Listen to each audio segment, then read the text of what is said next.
One Sabrina Gallo, I lean against the ship's railing, letting the cold salt spray hit me in the face. On the broiling deck, this is the only way to cool off. My hair will go insane, but I don't mind. I'm deliberately ignoring Ilsa Markov playing street craps against the base of the mast with a cluster of enforcers. Likewise, she's pretending not to notice how each bob of the ship tosses my skirt a little further up my thighs. We broke up last night. She said it was because she's graduating. She'll be joining her sister Neve in Moscow, while I'm stuck at school 3 more years. We both know that's not the real reason. The last time we fought, she said, "I don't think you're cut out for a relationship." That stung. Technically, we were never in a relationship, but we'd been hooking up on and off all year long, and besides that, I actually liked her. Ilsa's one of the only female enforcers, and the only student who can knock me on my ass in sparring. She gave me a black eye that covered half my face. I looked like the Phantom of the Opera. I like to count that as our first date. Right now, she's fleecing Archie Chan for every dollar he's got left in his pockets. She's rolling so well that Archie mutters something about loaded dice. Ilsa shoots him a stare that shuts his mouth fast. Ilsa would sooner cut off her own pinky than cheat. I call her Diana not just because she looks like Wonder Woman, but because her code of honor is as hard-plated and immovable as Amazonian armor. I don't know if she likes the nickname. Ilsa doesn't always love my jokes, probably another reason we split up. I don't have control over what comes out of my mouth. The worse the situation, the funnier I find it. My dad says I get that from my Aunt Ada. Nobody's strangled Ada yet, though not for lack of trying. I'm not sure I'll be that lucky. I'm not blessed with my aunt's sunny disposition.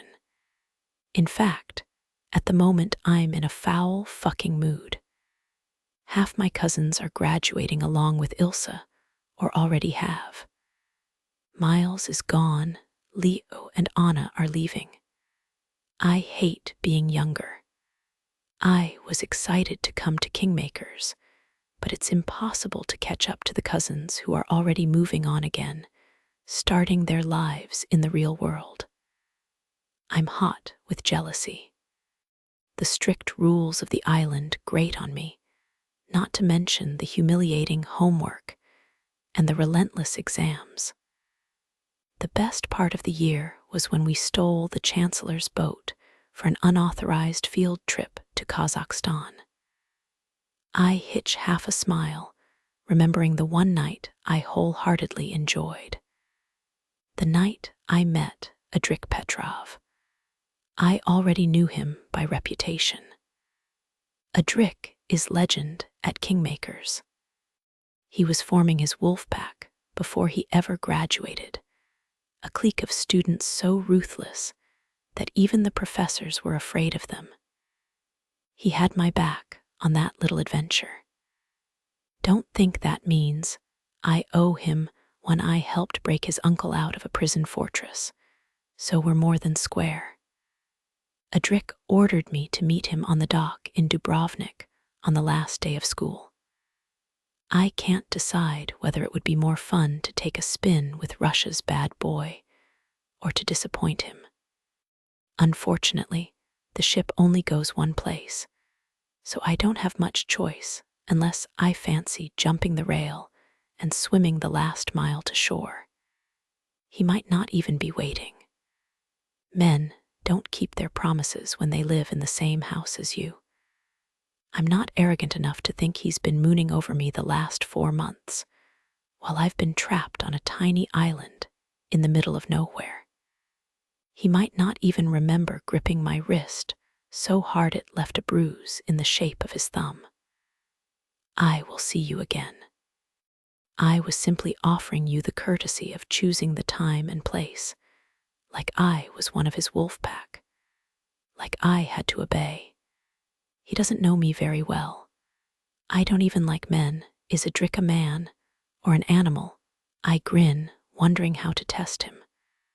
I've got at least another hour before I see if he showed up. The journey back to shore seems interminable. Wilting in the heat, the students strip off their uniforms, leaving button-up shirts and knee socks scattered all over the deck. My own uniform is much the worse for wear. It takes a beating when our classes take place anywhere but the classroom. Marksmanship, combat, surveillance, torture techniques, stealth, and infiltration. The hem of my plaid skirt is distinctly bedraggled, stained with something dark grease or old blood. My socks have long since lost their elastic, puddled around my ankles. I'd like to burn the lot, and maybe I should when I get home. God knows this set of uniforms won't last another 3 years. What are you scowling about? Kara leans against the rail with a notebook tucked under her arm. It's not schoolwork. Kara's always scribbling. She wants to be a writer. I suspect she only came to Kingmakers so she could get material for her novel. She's not criminally minded, which won't matter. Her sister Anna is heir. Kara's as dark as Anna is fair. With her large, sad eyes and pale, pointed face, she looks like a Victorian ghost child. That suits the Gothic mansion in which she grew up is almost certainly haunted. I'm sick of these clothes, I tell her. Kara's uniform is still perfectly pressed. She's the only person on the deck not sweating profusely. The Irish students resemble lobsters fresh out of the pot. Aren't you hot? I demand. Mind over matter. Serenely, she turns her face into the breeze. Even the Chancellor looks uncomfortable in his dark suit and thick black beard. He's probably peeved that he has to take the ship back to shore with the rest of us plebs. Word got out about his private cruiser. All his secrets are leaking out. Nothing stays hidden in the mafia world unless everyone who knows is dead. Big Bad Hugo got a slap on the wrist. Now he has to pretend to be on his best behavior. If the Hugos weren't richer than God, he'd have been sacked from the school, with a knife in the spine as a retirement gift. I know better than to think he's actually changed. He stands in the shade of the mainmast, his beetle-black eyes crawling over me. I return the stare. Men have looked at me like this since I was 11 years old. It doesn't faze me. Their lust is their weakness and my strength. I loathe him, Kara murmurs, harsh words from my gentlest cousin. I can't resist teasing her. I dunno, he's pretty hot for an old man. This is true. Age hasn't reduced Hugo's height or dulled the devilish cast of his sharp features. Sabrina.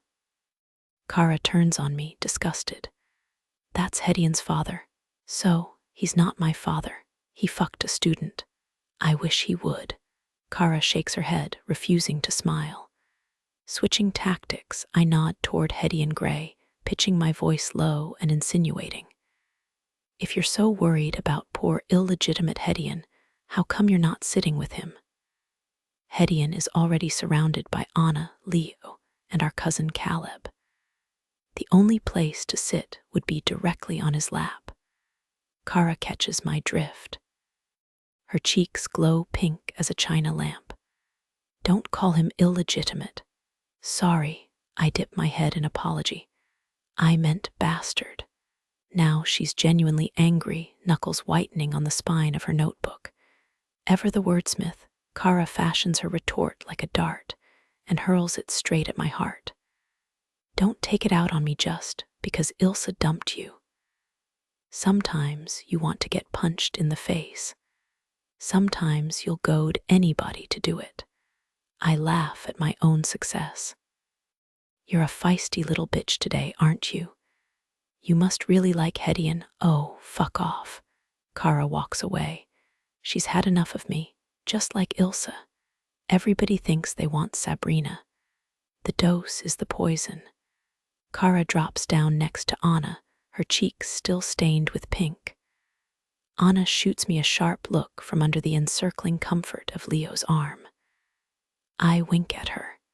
Heavily tattooed, ice blonde, and moody, Anna is just my type. Leo's lucky I am younger. If I were their same age, I wouldn't have lost out on Anna like a little bitch. Don't worry, we're only cousins by marriage. This isn't Game of Thrones. Then again, who knows what might tempt me? The more I'm not supposed to have something, the more I want it. My mood slightly elevated by depressing Kara's, I gaze out across the dark blue water. At last, I spot the wheeling gulls and white sails that herald Dubrovnik.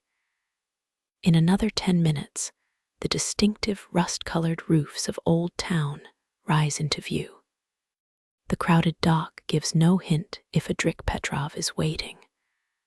I tell myself I don't care either way. Still, my heart beats a little faster, the sharp sense of diesel and salt seeming to promise that something exciting will happen today. I snatch up my backpack, slinging it over my shoulder. I've got a change of clothes in there, just in case.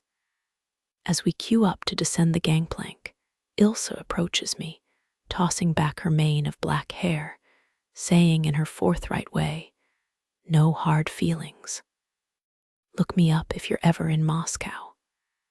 She holds out her hand to me, nails blunt, and unpolished, something I always appreciated about her strength. "Don't shake my hand, you asshole." I pull her into a hug. I rest my cheek against the side of her neck, inhaling the clean scent of soap and fresh laundry laced with gunpowder. Ilsa ranked first in the final marksmanship exam. She hugs me back, allowing her hand to rest briefly on my lower back before she lets go of me. "See you around, kid," she says, just to infuriate me. I smile instead. It's the closest she's ever gotten to a term of endearment. "Good luck," I tell her. Ilsa is about to take her position as her sister's lieutenant, an unheard-of arrangement in the Russian mafia. The Markovs control one of the richest slices of Moscow, or at least they did before the high table imploded. There's a civil war amongst the Bratva. Who knows who will take control when the dust settles? As I descend to the dock, a Drik Petrov is nowhere in sight, probably for the best. I'm sure my mom's anxious to see me back in Chicago. I sigh, unexcited for the long flight home and the even longer summer stretching ahead of me. My dad will run me ragged as he expands his empire all up and down the I-80 corridor. I suppose it's my empire too. I'm his heir, but sometimes I think my little brother Damien is better suited to that role. The Gallos have gone legitimate. I ought to get my contractor's license instead of attending Kingmakers. It would certainly make my mom happier. She worries about me. Everyone does. They want me safe at home. Safe is boring. Safe feels like 100 pounds of steel chains wrapped around my limbs. Born and raised in Chicago, I've barely seen the world. Vacations don't count, resorts and hotels are playpens for tourists. I thought Kingmakers would scratch my itch, but it's just another prison, even more cut off from everything interesting. Anna doesn't agree with me. "I'll miss Kingmakers," she sighs, having stepped off the ship for the last time. "Not me," Lee replies gleefully. "Yes, you will," Anna says, confident that she knows Leo better than he knows himself. A deckhand tosses my suitcase down on the dock so hard it almost bounces into the water. Hey, I holler up at him. Is that how your mother dropped you on your head? He shouts something back at me in Croatian. Why do you always escalate? Leo laughs at me. I haul the suitcase upright, one of the wheels wonky and refusing to spin. Motherfucker, I mutter, glancing back to see if the deckhand is still in sight for further chastisement. Come on. Anna grabs my arm and hauls me along. No time for that. Kara and Caleb are already waiting for us at the end of the dock, their suitcases among the first to be unloaded. I follow my cousins toward the taxi stand, trailing behind, the promise of the day failing to materialize. Before I can cross the cobbled concourse between the dock and the queues of battered taxis, a black Ducati skids to a halt in front of me, a cloud of exhaust billowing up around us. The chrome muffler sparkles in the sun, the bike radiating heat like a living thing. It's the Superleggera V4, the fastest superbike in production. Ducati only made 500 of them, so I've never actually seen one in person. My eyes slide down the sleek carbon fiber frame, the engine settling to a low growl that thrills in my bones. It's fucking gorgeous. The rider yanks off his helmet, shaking out a head of thick, coarse hair. He's tanned darker than the last time I saw him, almost as brown as me. His narrow blue eyes, pale as a husky, flick up to meet mine. His bare forearms are dusty from the cobbled streets, clear tracks of sweat cutting down. The hand gripping the helmet is battered, deep cuts across the knuckles. Adrik Petrov in the flesh. You're late, I tell him. I'd say I'm right on time. His English is flawless, the masculine bite of the Slavic accent edging each word. Adrik jerks his head toward Leo and Anna. Good to see you. You'd never guess Adrik ever needed our help. I doubt he'd admit that he did. He's as arrogant as ever, tossing his black hair back out of his face, radiating as much heat as that bike. He's not quite as tall as Leo, but broader in the body, with a tight, compressed energy that makes the veins stand out on the backs of his hands. Like the engine revving to leave, Adrik is impatient. You coming or not? I'd like to say not, just to wipe the smirk off his face. But I can't take my eyes off that bike. If thou shalt not covet is a real commandment, I'm going straight to hell. If she won't come, I will, Caleb says, drooling over the Ducati. My brain runs a dozen swift calculations. Come. I push my suitcase toward Kara, who has to catch it quickly so it doesn't topple over on its wonky wheel. Take that home for me, will you? Kara glances between Adrik and me. She doesn't love this idea. What am I supposed to tell your dad? Leo demands. Tell him I'll catch a flight tomorrow. Leo blocks my path, arms crossed over his chest. If you get yourself in trouble, oh, save it, I snap. After the year you had, Leo grins, well aware that he's being a filthy hypocrite. Right, I'll carry your damn bag, don't make Kara lug it around. Kara passes it to him. My cousins file off toward the taxi stand, Anna lingering behind for one last warning glance. I turn my back on her. I fucking hate when they baby me. Alone with Adrik, the air feels thick as honey. What's the plan? I ask him. His bright blue eyes flash across me, head to foot, taking in the uniform he probably remembers even better than I do. A ghost of a smile crosses his lips. You hungry? Owls. His voice is low and rough. I can smell the heat of his body, mixed with ocean salt and the bike's exhaust. The tip of his tongue rests against the sharp point of his incisor as he waits for my response, eyes slitted against the dazzle of sun on water. Always. I got us a table at Coco. He's trying to impress me.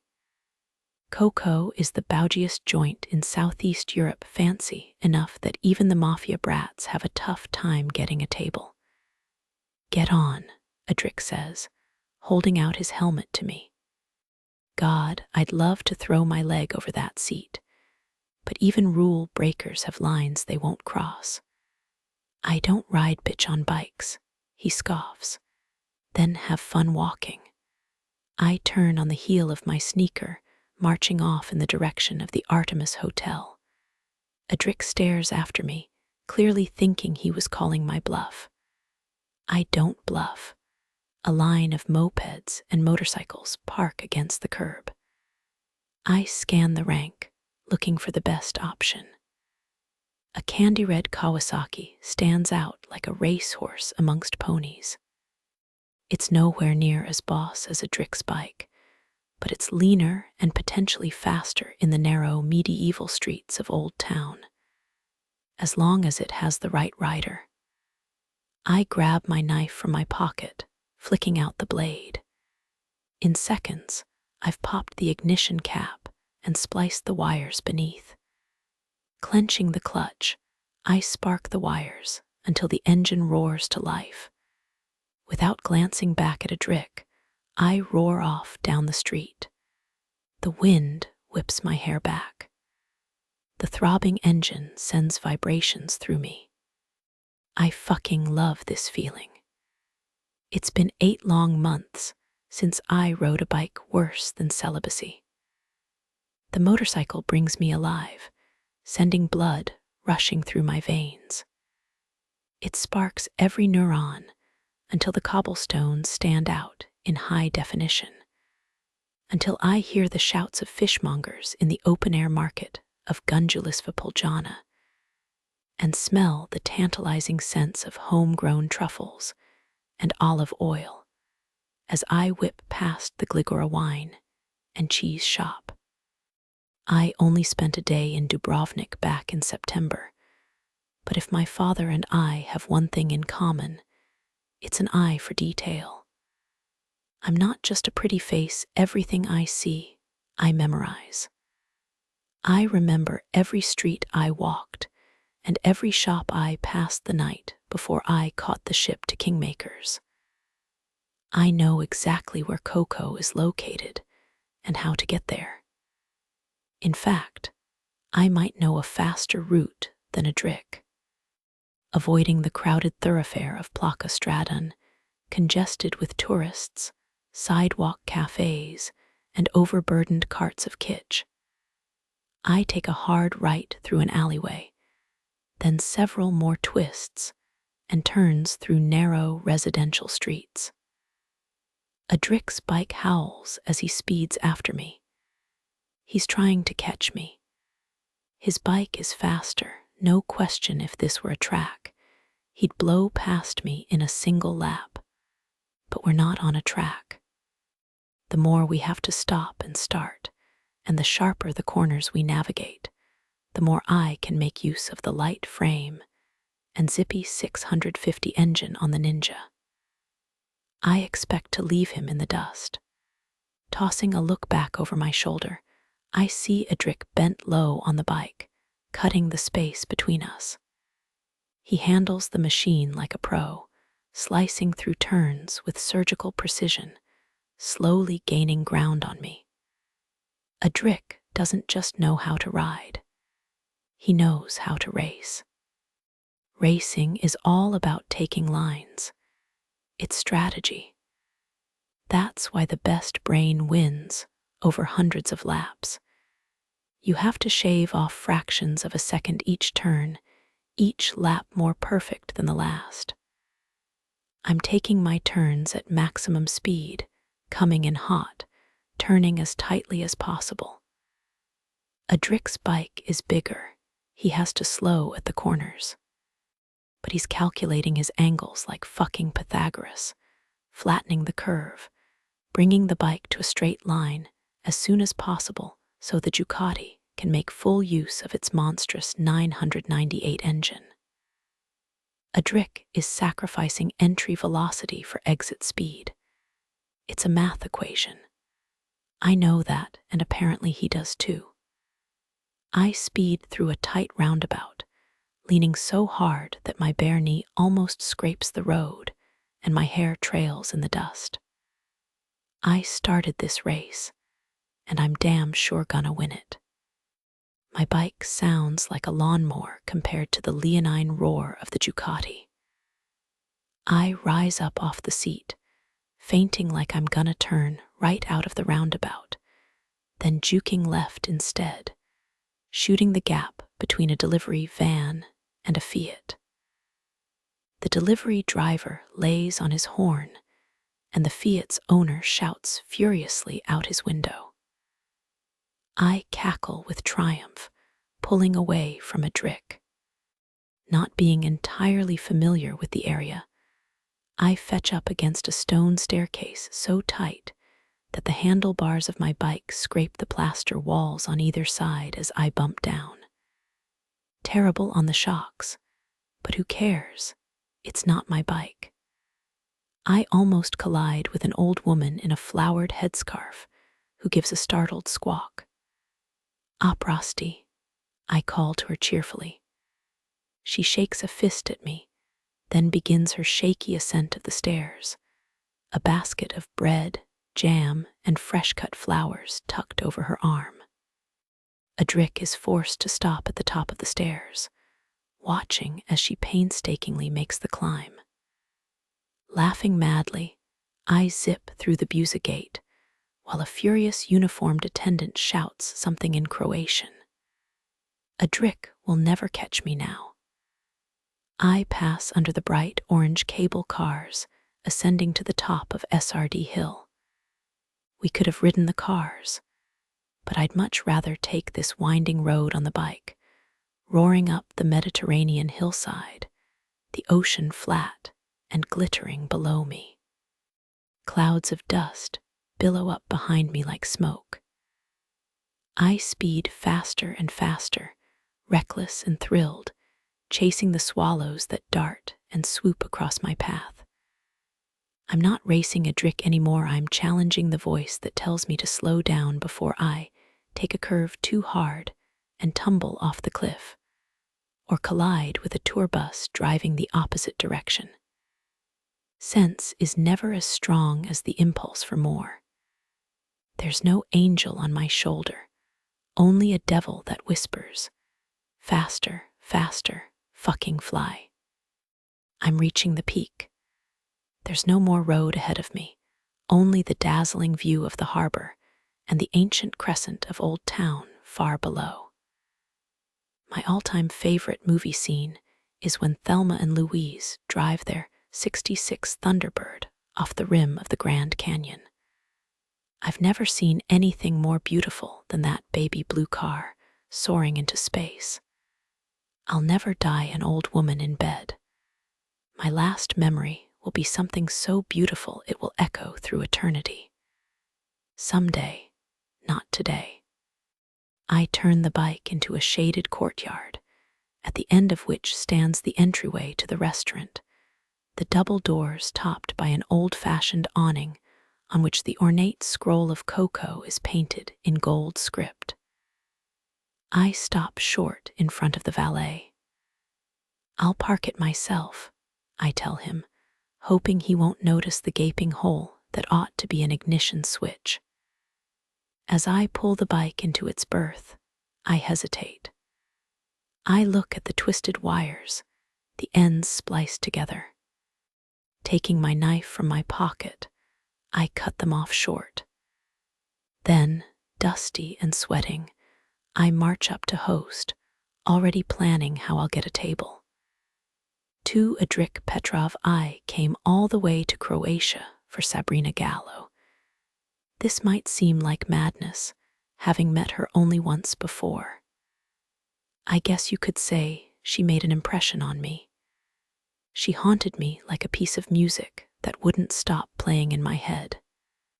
Even when I thought I was thinking of something else, I could hear that husky laugh of hers, wild and mocking, echoing through my brain.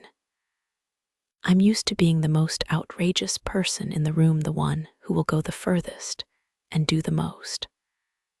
I was the electricity, until Sabrina crashed down in front of me, like 100 million volts of lightning right at my feet. She forced her way into our rescue mission, stubborn and unapologetic. I didn't want the gallows with us. It was supposed to be a family affair. I soon saw she was more than capable, downright ingenious. At the end of one single night in her company, I knew I'd never seen anything like her and might never again. So I demanded that she meet me on the dock on the last day of school. I wanted a day alone with her to take her apart like a pocket watch and see what makes her tick. I'm good at reading people. Really fucking good. Once you understand how people think, you know what they'll do. I did not predict that within 5 minutes of meeting her, a schoolgirl who barely comes up to my chin would roar away from me on a stolen bike.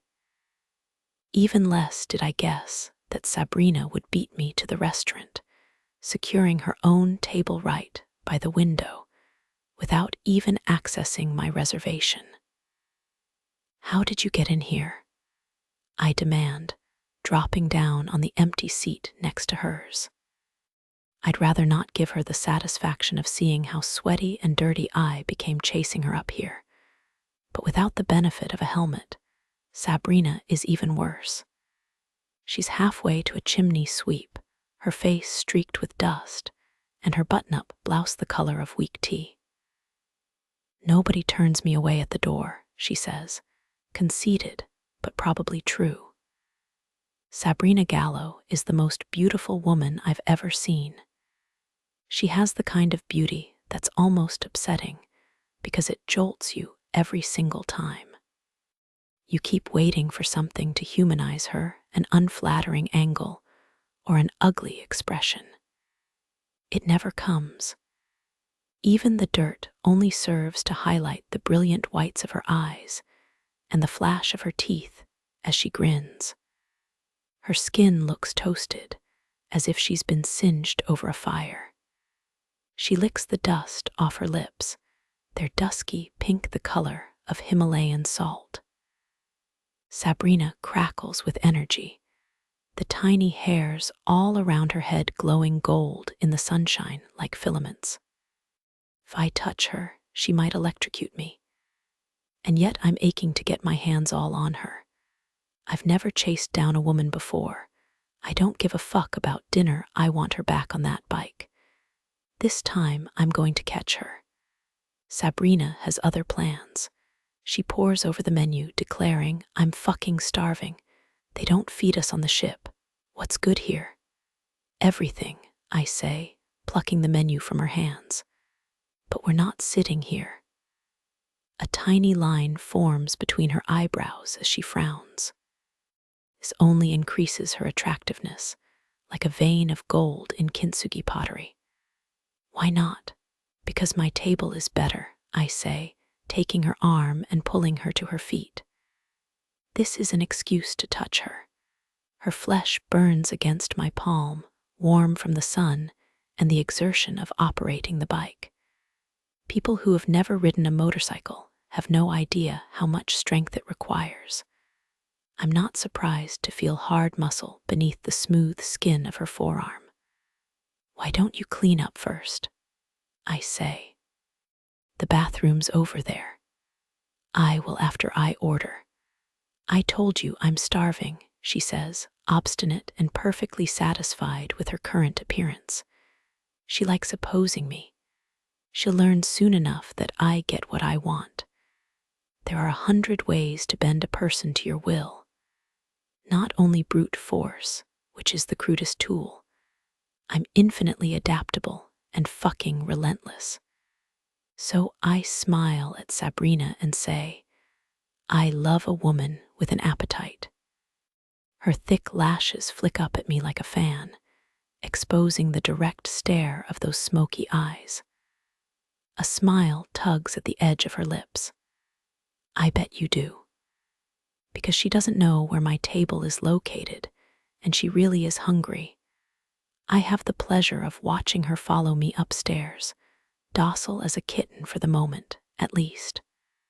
I've reserved the entire rooftop patio. Sheltered from the heat by a thick pergola of lemon trees, the citrus-scented air is cool and fresh. The sun is just beginning to dip down into the water. The cloudless sky glows like a flaming brand, brief but brilliant. Sabrina raises one soot-black eyebrow, impressed despite herself. All right, it is a better table, she admits. Our server hurries over, a crisp white cloth folded over his forearm. His dark hair is pulled back in a bun at the base of his neck, and young as he is, he can't help staring at Sabrina, even though he knows I'll be the one paying the tip. Can I offer you a drink to start? He stammers. Do you have Via tea? Sabrina inquires. White or red? Always white, she declares. Fuck red wine. Unsure how to respond to this heresy, the waiter lets out a nervous chuckle, then turns to me. And you, sir, the same. I don't share Sabrina's prejudice against red wine, but I want to drink what she's drinking. The silence that follows the waiter's departure could be awkward. Not for me, I've never felt awkward in my life, but perhaps for Sabrina. She leans back in her chair, arms slung over the back rungs, legs apart, though not quite enough to show her underwear deliberately irreverent. I assume she wore her uniform to show me how little effort she's putting into this meeting. If she were polite, she would ask after my uncle. Instead, she asks, "What's going on in Moscow?" You'll have to be more specific. It's a big city. Sabrina lets out an impatient snort. Ivan Petrov has moved his holdings to America. Your father took control of St. Petersburg. I'm wondering who's going to fill the vacuum in Moscow, especially now that Daniel Kuznetsov is dead. My hand twitches under the table with excitement, not irritation. It sounds like you know more about it than I do. The fuck I do. Sabrina narrows her eyes. She doesn't like me playing games. The Petrovs have kept St. Petersburg as our stronghold for the last 20 years. Still, keeping a foothold in Moscow is essential, as it's the seat of the high table. My father sent me there to secure our place. I intend to do much more than that. Maybe I'll take Moscow, I say idly. How much of it? All of it. Sabrina bites the edge of her lip, grinning. What about the Markovs? Now it's me who raises an eyebrow. The Markovs own the largest territory in Moscow. Nikolai Markov has only daughters. High Table will not readily accept a female heir, only with her sister as lieutenant. Nor will the other Pakhins. Neve Markov will be lucky to last a year. The arrival of the wine interrupts us. Sabrina seizes her glass, taking an eager draught before I can propose a toast. Paye Kali, I say dryly, holding up my wine. Sabrina clinks hers against mine so robustly that she almost cracks the glass. Paye Kali, she imitates with surprisingly good inflection. I take a sip. Belayed. I scoff, it's pure sugar. I like my wine to taste like cotton candy, Sabrina laughs. It's sweet, but on second taste, not cloying. Actually, clear and refreshing with a tart pop and slight carbonation. Sabrina grins as I drink a little more. You like it, she says. It's not terrible, I admit. Sweets are not among my vices. Salt, on the other hand, I zero in on the girl sitting across from me. Why are you interested in the business of the Bratva? Only one Bratva. Which one? I used to know Ilsa Markov, Sabrina says mischievously. She's trying to make me jealous. She should have picked a less attractive object. I know Ilsa Markov, while she's too bullish for my taste. The idea of her with Sabrina sends a rush through me. When was that? I inquire. Oh, up until about last night, Sabrina smiles wickedly. I finish the rest of the wine in one swallow. And just when I thought I knew everything there was to know about Ilsa, you didn't know she's gay. I didn't know she had such good taste. That gets a laugh from Sabrina, so low and delighted that my blood rushes. This girl is much more intoxicating than the wine. I can't remember the last time I felt this way from conversation alone. Would you like to order? The waiter asks, reappearing with irritating promptness. I turn a blazing look on him that makes him take a step backward. I'd like to tell him to fuck off for the next several hours, but Sabrina wants food. Bring us the fritchel, I say. After that I'll have the fillet, Sabrina interjects, before I can order her in tray as well. I'll have the same, I pass him our menus. I don't know if I like fritchel, Sabrina says, with an edge of annoyance. You will. How do you know? Because they're delicious. And much like Ilsa, I trust your taste. That mollifies her slightly. The arrival of our appetizer thaws her entirely. The hot, crisp little pastries are stuffed with raisins, fresh grated orange rind, and a dash of rum. Sabrina devours them in 2 bites each. Fucking fantastic, she says, willing to admit when I'm right. Of all the things I like about her, this is one of her best traits. 3 Sabrina, for once the hype is justified. The food is fantastic at Coco, and Adric is just as impressive as everyone says. I keep looking for a hole in his persona, something he thinks he knows that I know he's wrong about. Some cringy joke. Some moment where I puncture his ego, and like every other man I've ever met, he can't handle it and his temper flares. That's what I expect to happen, because that's what's always happened when I've tried to date men. They hate when you disagree with them, especially when you're right. They hate when you don't fawn over them. And most of all, they hate when you're different than the picture of you they created in their mind. That happens to me most of all. Men look at me, and they see liquid sex poured into the body of their dreams. They want me so bad that they can't possibly imagine that what's inside that package might not appeal to them quite as much as the exterior. They say I'm everything they ever wanted, then they want to change everything about me. How I dress, how I talk, what I like, how I behave. And that's before the jealousy kicks in.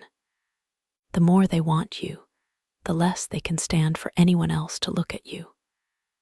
Our waiter is trying to behave himself, but even he can't resist a furtive glance down the front of my shirt as he drops off the entrees.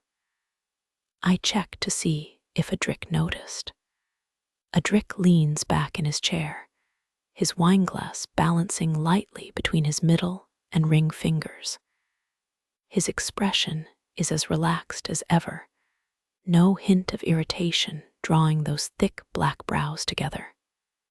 The moment the waiter leaves, he says, "Has anyone ever been able to resist you?"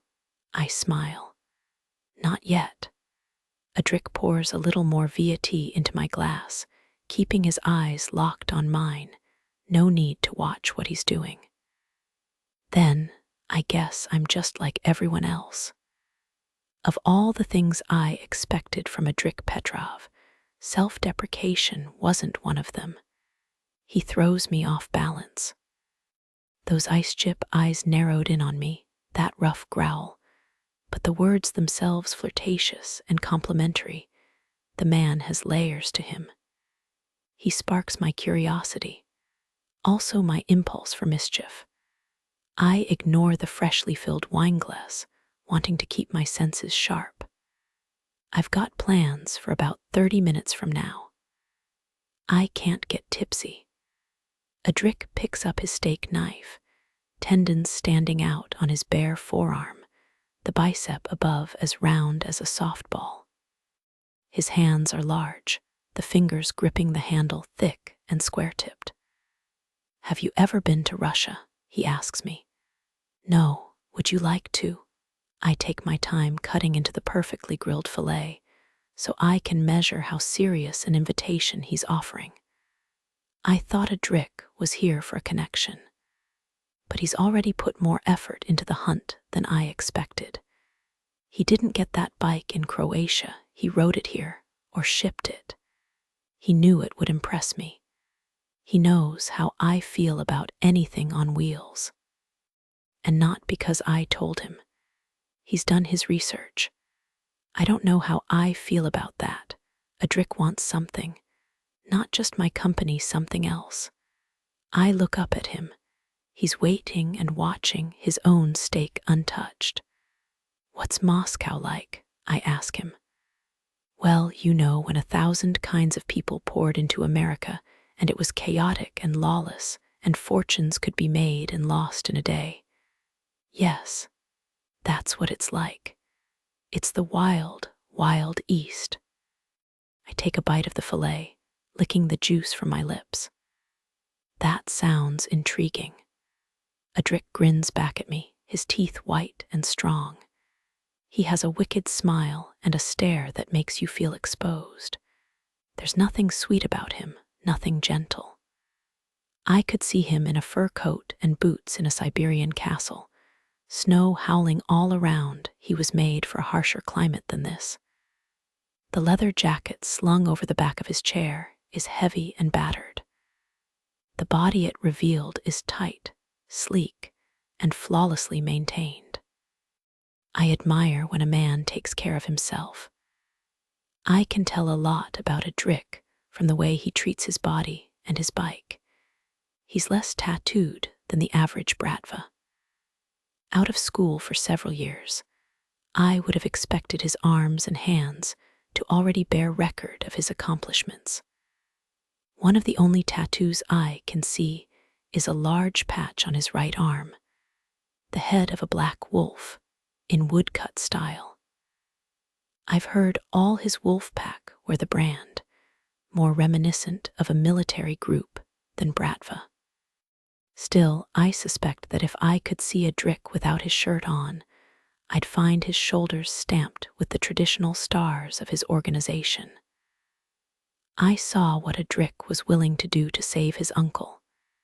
He's loyal. There's much to admire in Adric Petrov. He's calculated, intelligent. He doesn't fail to notice things. He doesn't guess wrong. That's how you become a legend. Consistency. I'm almost intimidated, and I'm sure as fuck drawn to him.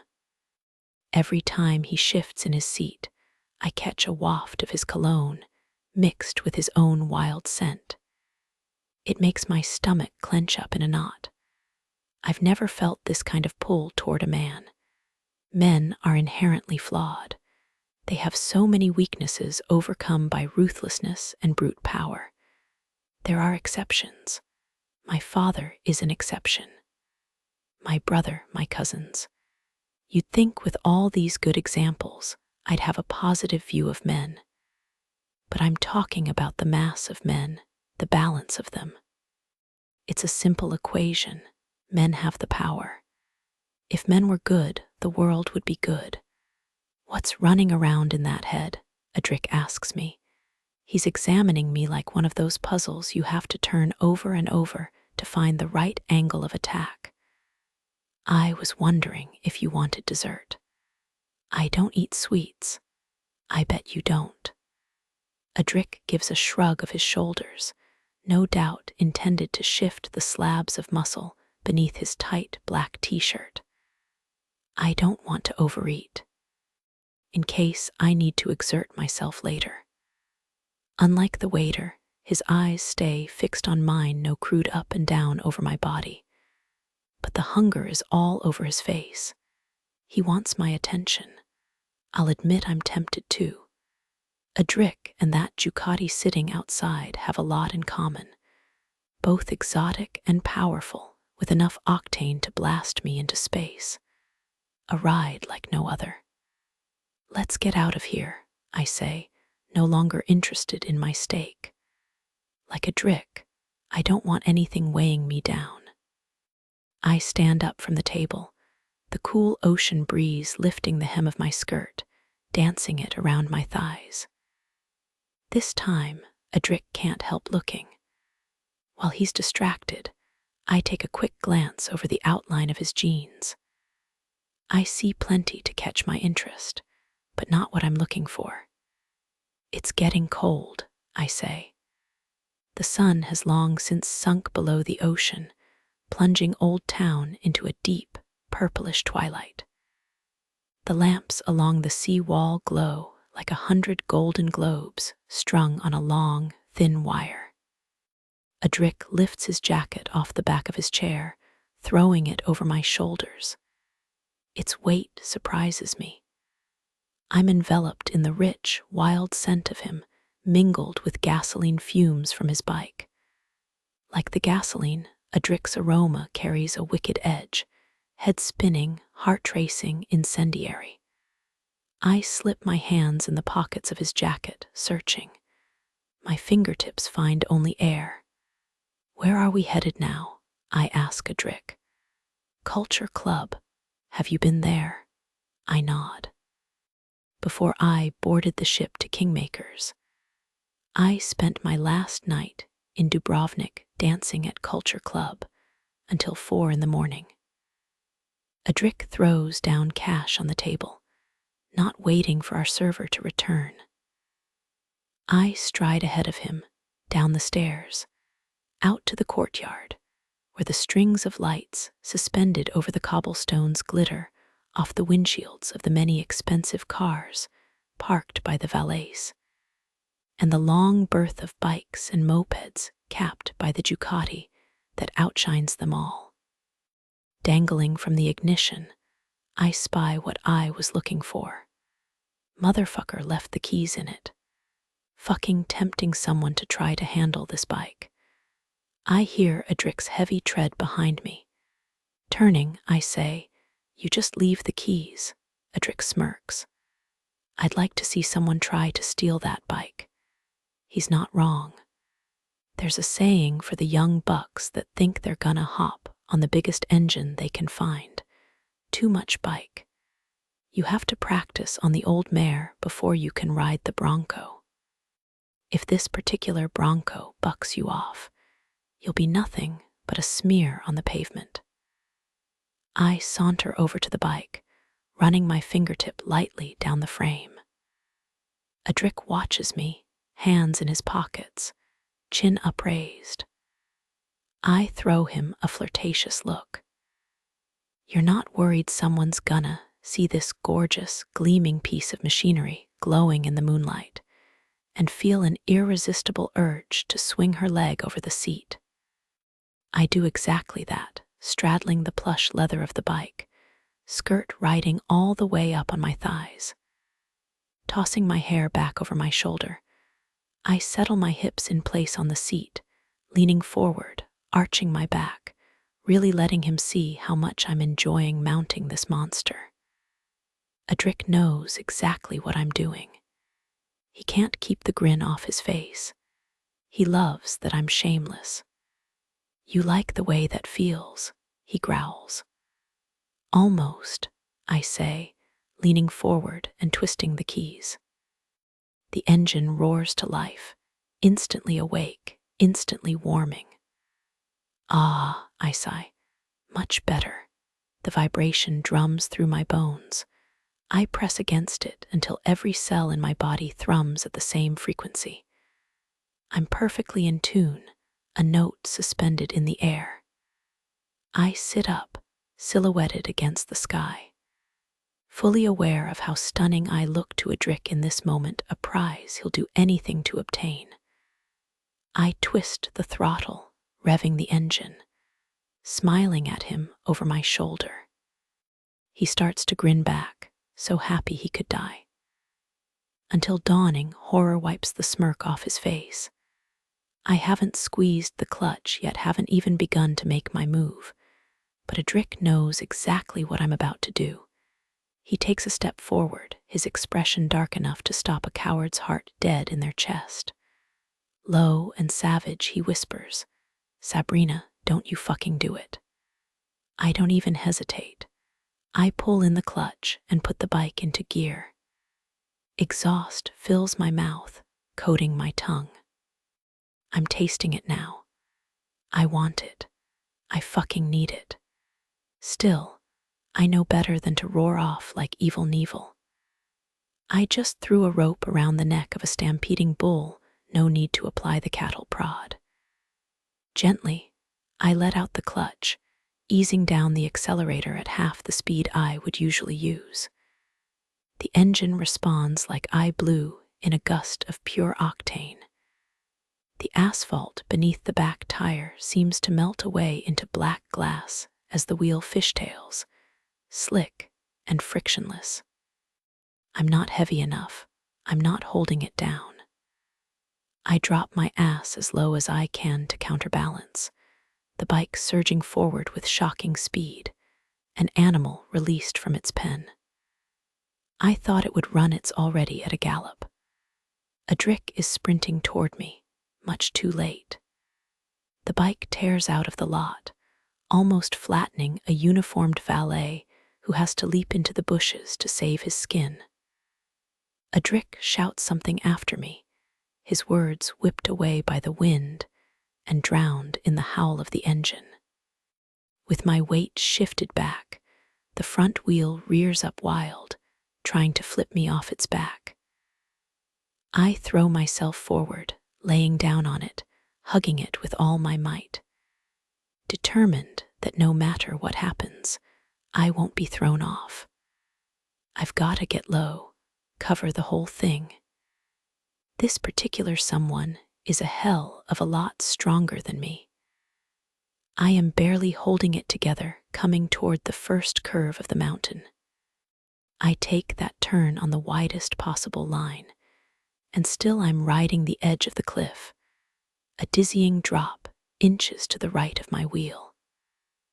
I see the dark glint of the ocean far below me, my foot dangling over air, before I can wrench myself back onto the road. My heart thunders so fast it's one continuous clench. I'm drunk on terror and the power of this machine. I'm on the razor's edge, balanced over 1,000 different ways to die. The stars ignite one by one all around me. No street lamps to drown them, only the single headlight of the bike, glaring ahead like an eye in the darkness. Clear as a vision, I remember how Adric handled this bike like it was trained to his command, like it was part of him. He rode this bike with grace. I'm not Adric, not yet. The Ducati is on fire between my legs, the engine burning hotter and hotter like it's about to explode. Each imperfection in the road sends a ripple of motion through us both. I'm a surfer just barely regaining balance as I rip across the wave. I'm tamping this beast down through sheer force of will. Actually, that's not true. There's nothing mystical about it. I'm making 1,000 calculations a second to maintain a modicum of control. My blood is pure adrenaline, thin and fine as soda pop bubbling through my veins. This thing is a rocket, and the only way to ride it is to hold on. Halfway down the mountain, I come to a straightaway long enough that I dare to touch the accelerator again, giving it a light burst of juice. The Ducati roars and surges forward like it was standing still before, throwing me back, my stomach in my throat. I let out a shriek of pure glee, instantly whipped out of my mouth. I've never hit G-force like this. It's addicting. Even as I slow for the next turn, I already want more.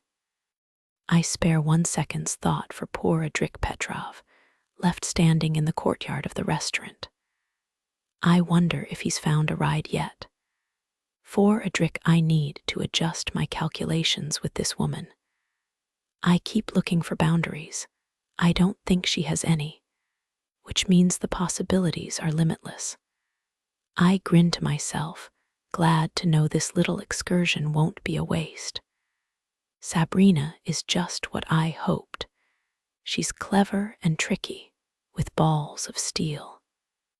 There's not a man in Moscow who would steal a pen from me, let alone my fucking bike. But she's no good to me dead. Sabrina seems determined to ride the divide between wild and utterly insane. One push, and she could plummet into the abyss. I don't know if I can hold her steady. Whether I can or not, one thing is certain. I've got her number now. She won't surprise me again. I walk over to her bike, not hurrying, because I'll catch her easily, even on this piece of shit Kawasaki. The way she fishtailed out of here, there's no way she even made it out of that first turn. I'm gonna have to ride down there and scrape her up off the pavement if she's not already over the cliff. I swing my leg over the ninja's seat, planning to reignite the engine hot-wired by that little kleptomaniac. When I flick the switch, nothing happens. I yank the wires out of the ignition. They're no longer spliced, but cut off short. She cut the wires the moment she got here. She was planning to steal my bike the whole damn dinner.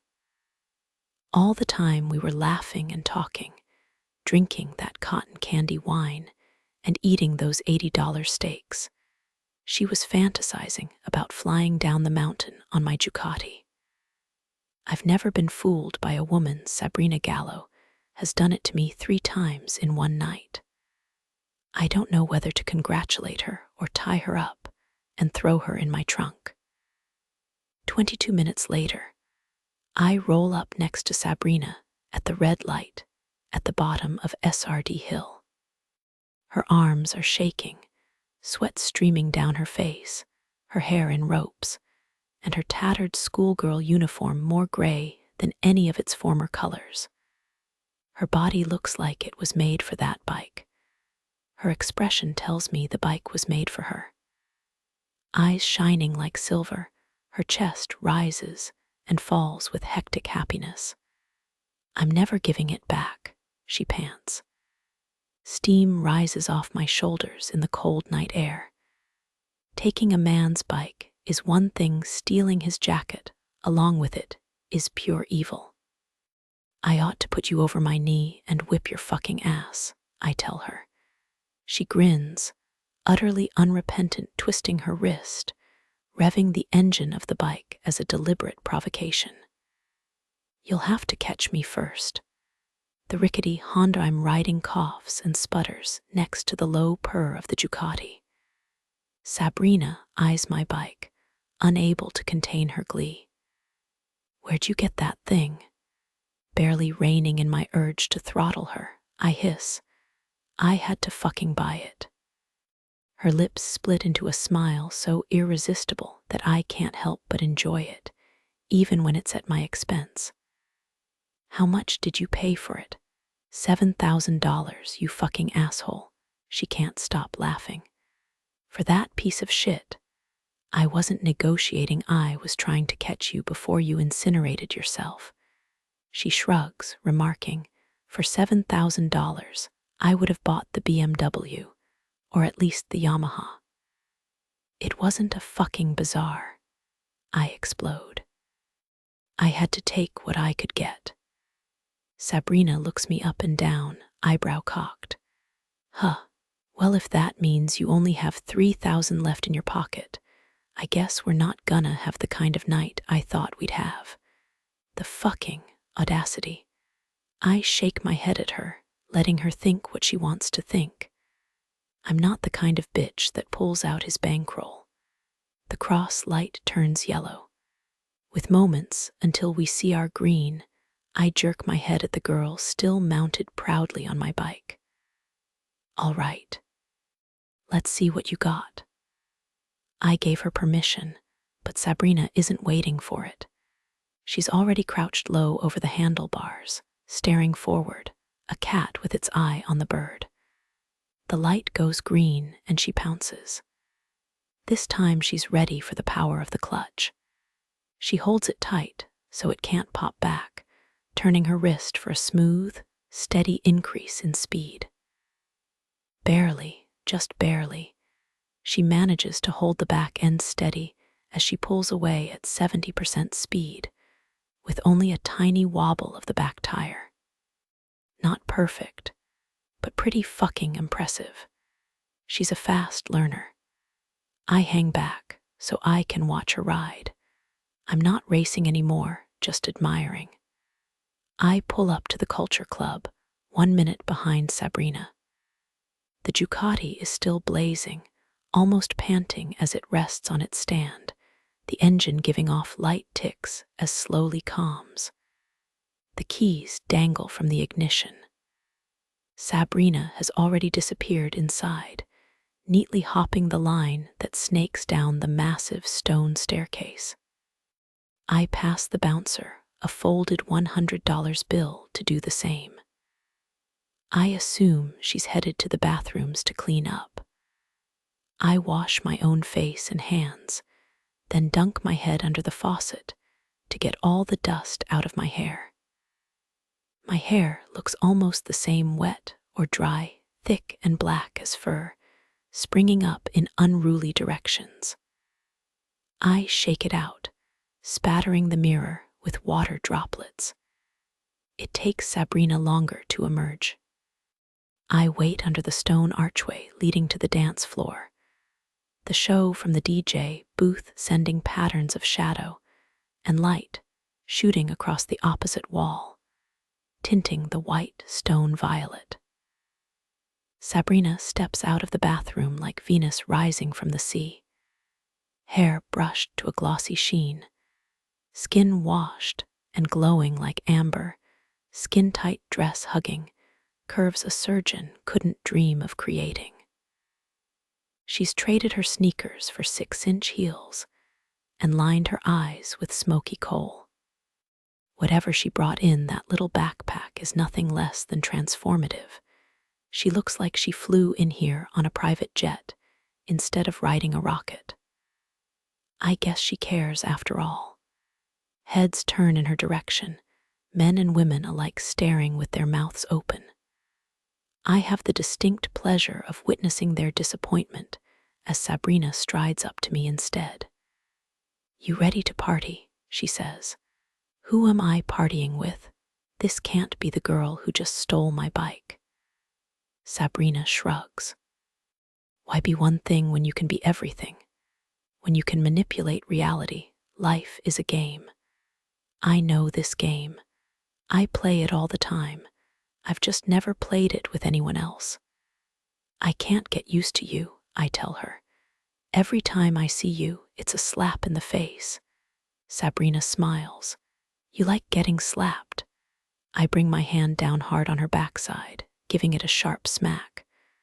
Her flesh is firm beneath my palm, the impact rippling across her. Not as much as I like doing the slapping. Sabrina doesn't flinch. She looks up into my face, softly saying, "Then I guess we'll see who hits the hardest." I pull her onto the dance floor. The pounding bass bounces off stone walls so thick that the club stays cool as a refrigerator, even in the density of bodies pressing in from all sides. Streams of light shoot off in all directions from the DJ booth, cutting across the dance floor, illuminating Sabrina in vivid bursts of violet and blue. She raises her hands overhead, showing off her sinuous length. She writhes like a snake, a cobra under the hypnotist's charm, swaying to the music. I press against her, her back against my chest, our hips moving together. I run my hands down her sides, feeling those outrageous curves, feeling the heat radiating out of her body into mine. The music pounds harder and harder. Sabrina dances faster, full of wild energy, a star that blazes bright in the sky, believing it will never burn out. She holds nothing back, saves no energy for later. We dance until we're sweating all over, pressed together down every inch of our frames, moving as one. The bartenders line up 100 shot glasses down the length of the bar, setting them ablaze with a roar of heat. "You want a drink?" I ask Sabrina. "I want several drinks." We push our way over to the bar. Sabrina takes 2 shot glasses. Instead of passing one to me, she tosses the first down her throat, then the second, wiping her mouth on the back of her hand.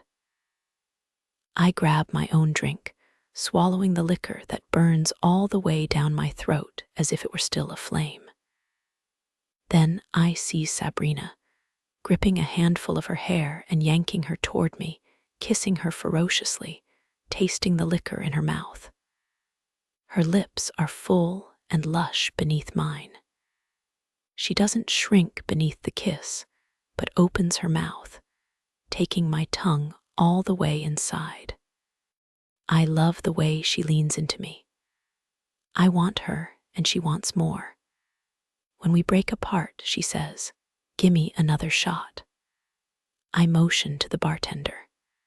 Sabrina is looking the opposite direction, at the 2 girls standing on a raised platform at the corner of the bar, dressed in chaps and fringed bras, their liquor bottles in holsters on their hips. The taller of the 2, a redhead with a nose piercing and a tattoo of a bison's skull on her thigh, crooks a finger at Sabrina, motioning her closer. She crouches down.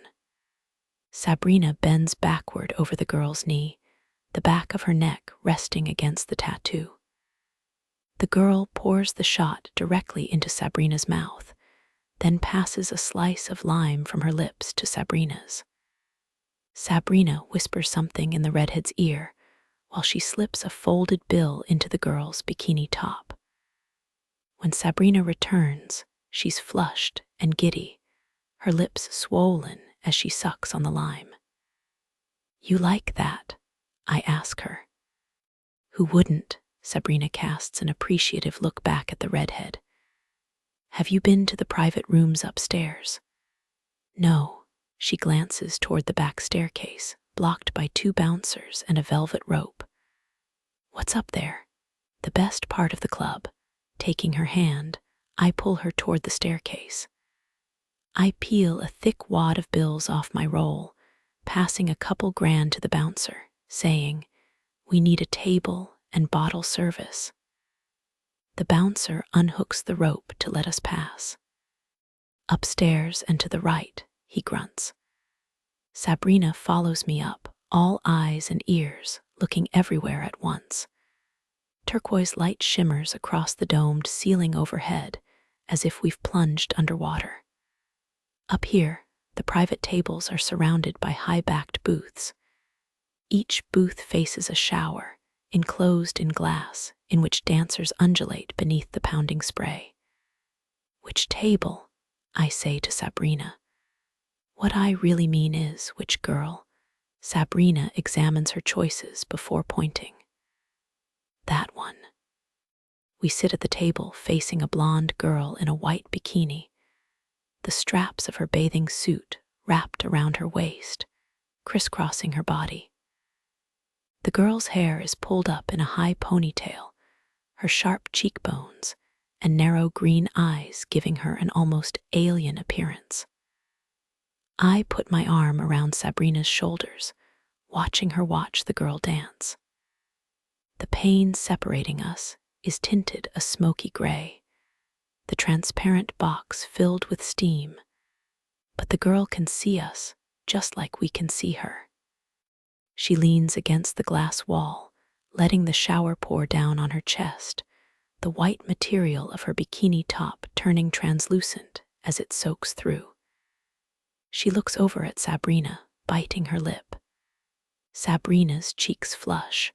Her hand tightens on my thigh. "Is she your type?" I murmur in Sabrina's ear. "My type is hot." "And is that hot to you?" Sabrina laughs. "What do you think?" Leaning over so my lips are right against her ear, I growl. "I think I'd love to watch you get to know her better." Concealed by the table, I slide my hand up Sabrina's thigh. I meet the hem of her dress and keep going, up to the warmth between her thighs. My fingertips find her core. Sabrina shivers when I touch her. Her eyes meet mine and she licks her lips. Then she turns back to the girl, spreading her thighs an inch wider to give me more space. Holding Sabrina's gaze, the blonde reaches up and unfastens the tie behind her neck. Slowly, languorously, she lowers the bikini top, revealing her shoulders.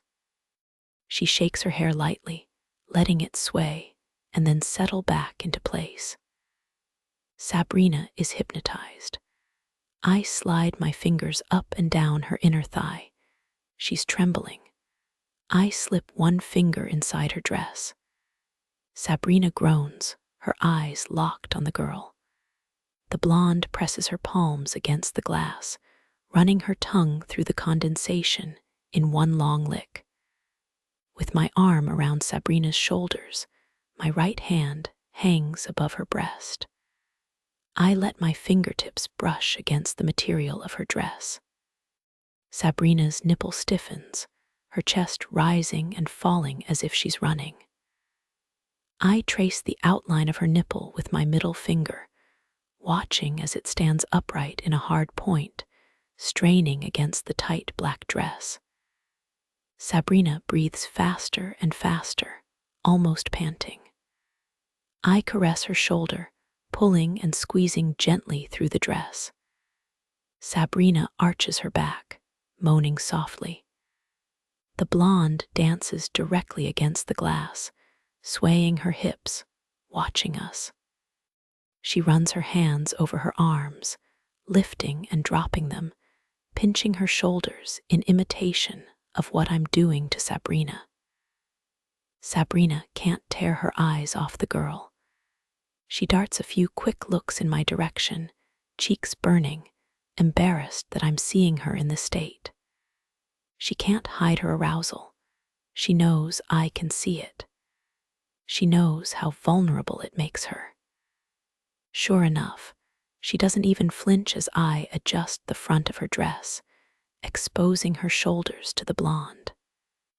All she can do is let out a sigh of longing, fingers digging into my thigh. I feel like I just uncovered a golden idol. I'm blinded by brightness. Sabrina's shoulders are spectacular. She's all natural, brown as the other girl is pale. I want to hold her like a wild animal. I want to cherish every part of her. But I restrain myself, running my fingertips over her shoulders light and teasing, flicking them into hard points without giving her the relief she craves. Sabrina writhes against the plush seat of the booth, biting her lip, looking back and forth from me to the blonde. "You want to know her?"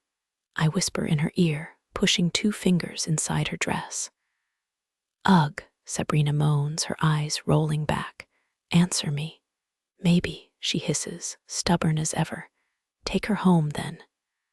Sabrina lifts her chin, giving me a haughty look. "If I take that girl home, it's to get to know her the way I want, not to put on a show for you."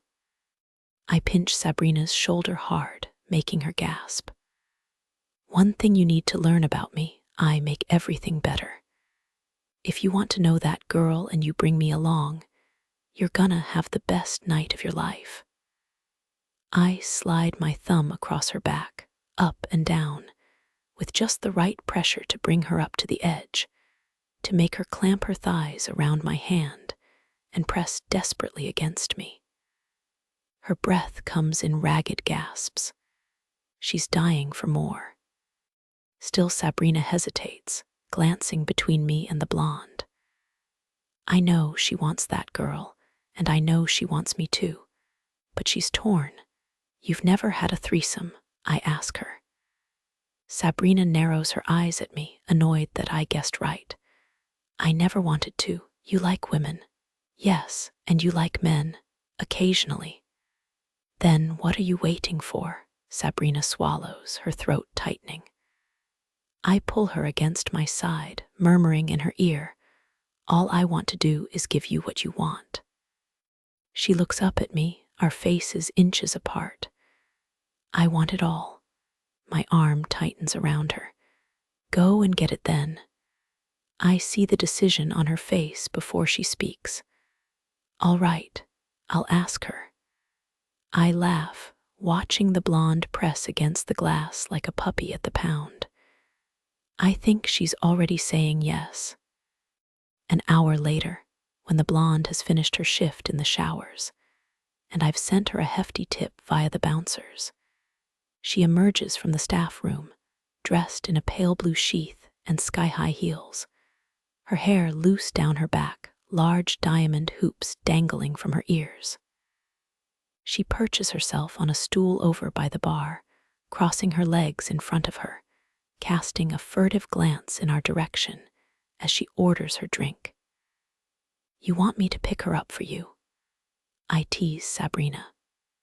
The day I need a wingman is the day I throw myself off a cliff, she snarls. Perfect. I'll meet you out front with the car. Sabrina pauses, casting a suspicious glance back over her shoulder. What car? We rode here on bikes. I shake my head. When will you stop underestimating me? I've had 4 months to plan this date. Of course, I have a car. A smile plays over her lips. She likes surprises. All right then. See you in a minute. I head toward the stairs, pausing halfway down so I can watch Sabrina work. She slides onto the stool next to the blonde, raising a finger to the bartender to order a drink of her own. Then she leans on her elbow, frankly looking the blonde up and down, paying some compliment that makes the girl laugh, pink in her cheeks. I'm hit with a rush of heat, watching Sabrina radiate her raw energy at full blast. Everything Sabrina does is charged, each lift of her eyebrow, each flash of her teeth, the way she sits, the way she stands, the way she crosses her legs. Everything about her is hot as hell, and that's when she's not even trying. Now I'm watching her exert herself, bringing all her powers to play. It's fucking mesmerizing. She takes her drink from the bartender, plucking the stick of olives from her martini and sliding one in her mouth. She chews slowly, then dips the olives back into the gin before removing another with her teeth. Sabrina has the quality certain actors possess, compelling you to watch her every move. She can make even the simplest of actions captivating. The blonde can hardly meet her eye. She's nervous now, with no glass wall between them. She's pink in the cheeks, fidgeting on her stool. Sabrina murmurs something, holding out her drink for the girl to take a sip.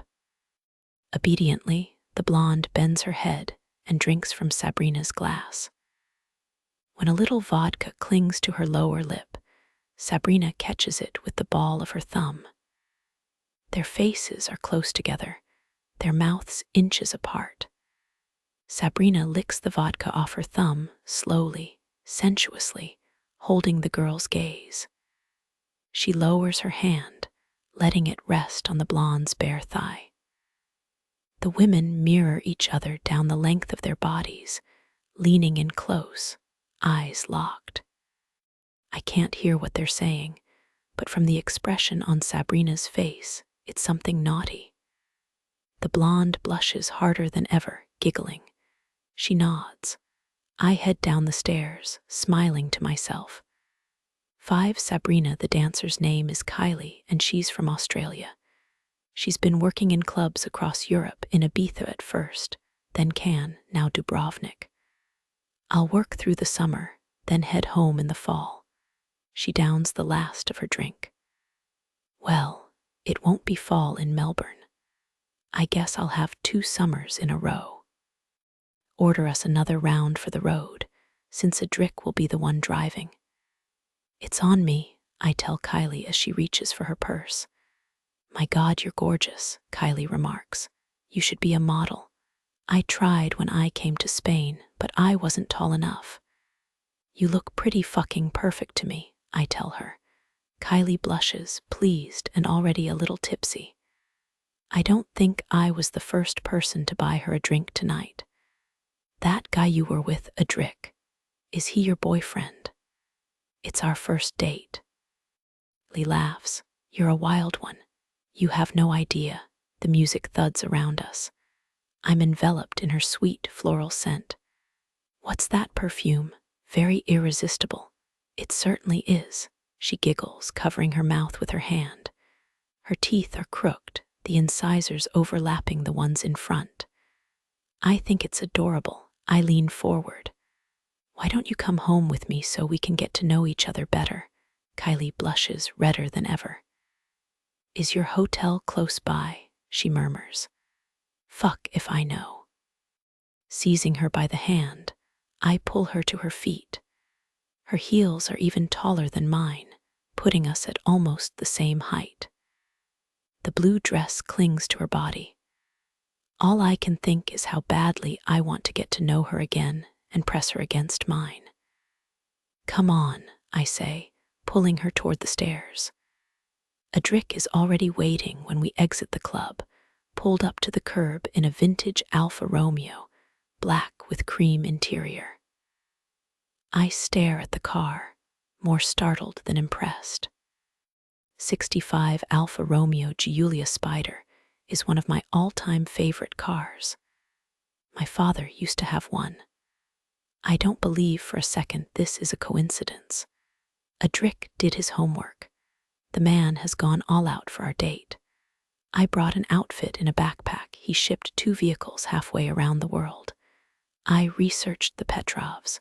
Adric did his research on me. I'm beginning to realize that I'm in way over my head. Adric leans his elbow on the doorframe, window rolled down. Get in, he orders. Kylie jumps to attention like she's been spanked, hurrying over to the car and sliding in the back seat. I follow at a slower pace, my eyes running down the sleek lines of the car. I thought you'd like it, Adric says, rightfully smug. He keeps dangling toy after toy in front of me. If this is the bait, then where's the trap? I could turn around and walk away right now. Maybe I should. But Kylie is already in the back seat, looking up at me, that blue dress riding up on her thighs, those perfect shoulders stretching the limits of modern textiles. Adric fills the whole of the front seat, drumming his fingers impatiently on the wheel, his masculine scent drowning out Kylie's perfume. I want a dozen different things in this moment, and I want them desperately. My heart races, my chest tight, and anxious throbbing in my guts. My own words echo in my head. I want it all. Climbing into the back seat beside Kylie, I say, let's go. 6 Adric. I drive down Isagreda toward the Kazbek, where I've booked the most expensive of the 13 unique rooms within the boutique hotel.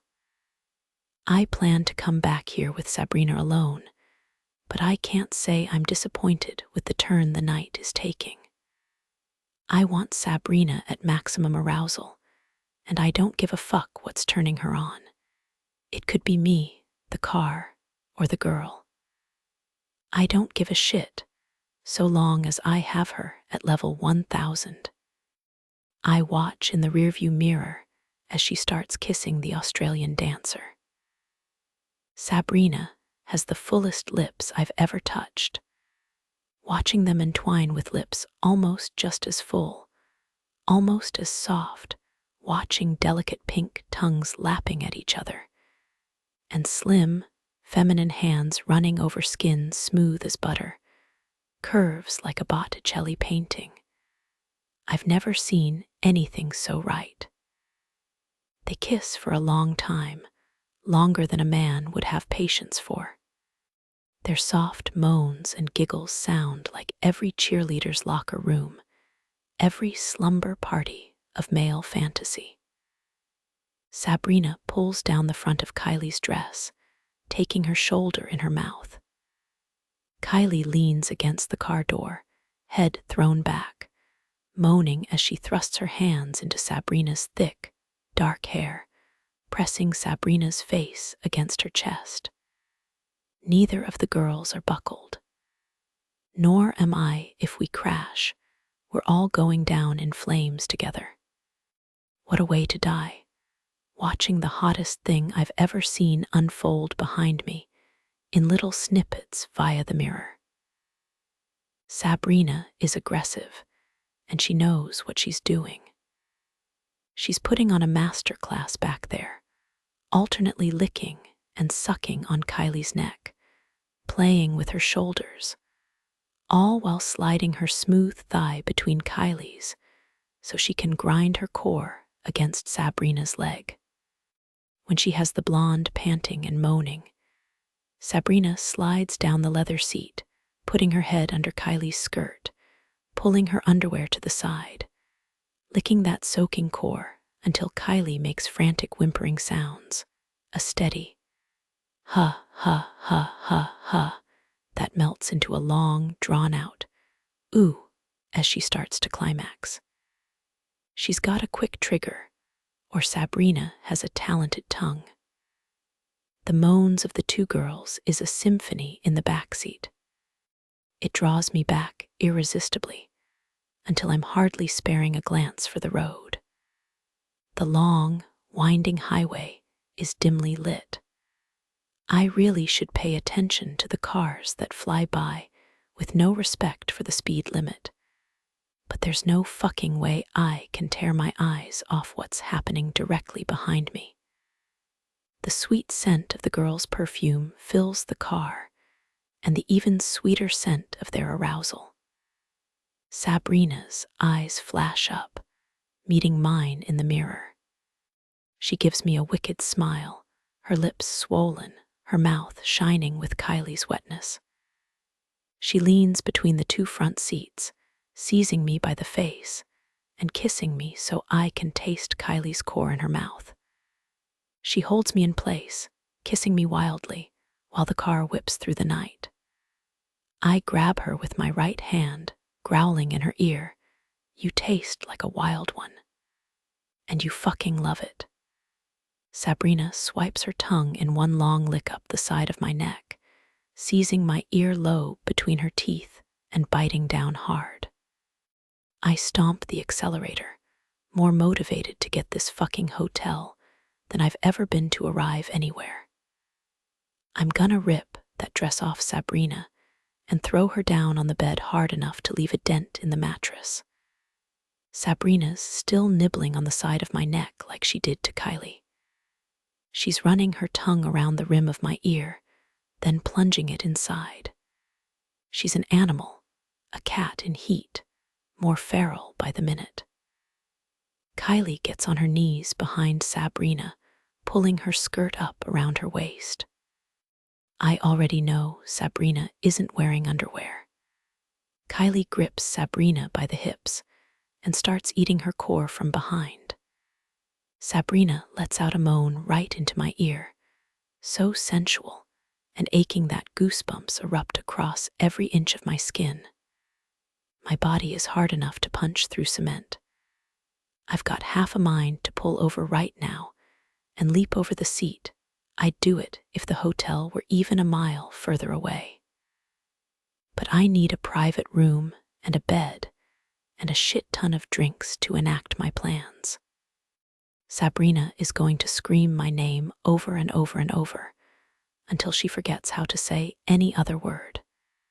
She ran me ragged tonight, chasing her all over this goddamn city. Now she's going to pay for every arrogant look, every rowdy remark, every minute she tried to defy me. She's going to learn the difference between what she wants and what she needs. I don't give a shit about this blonde, except as an accessory.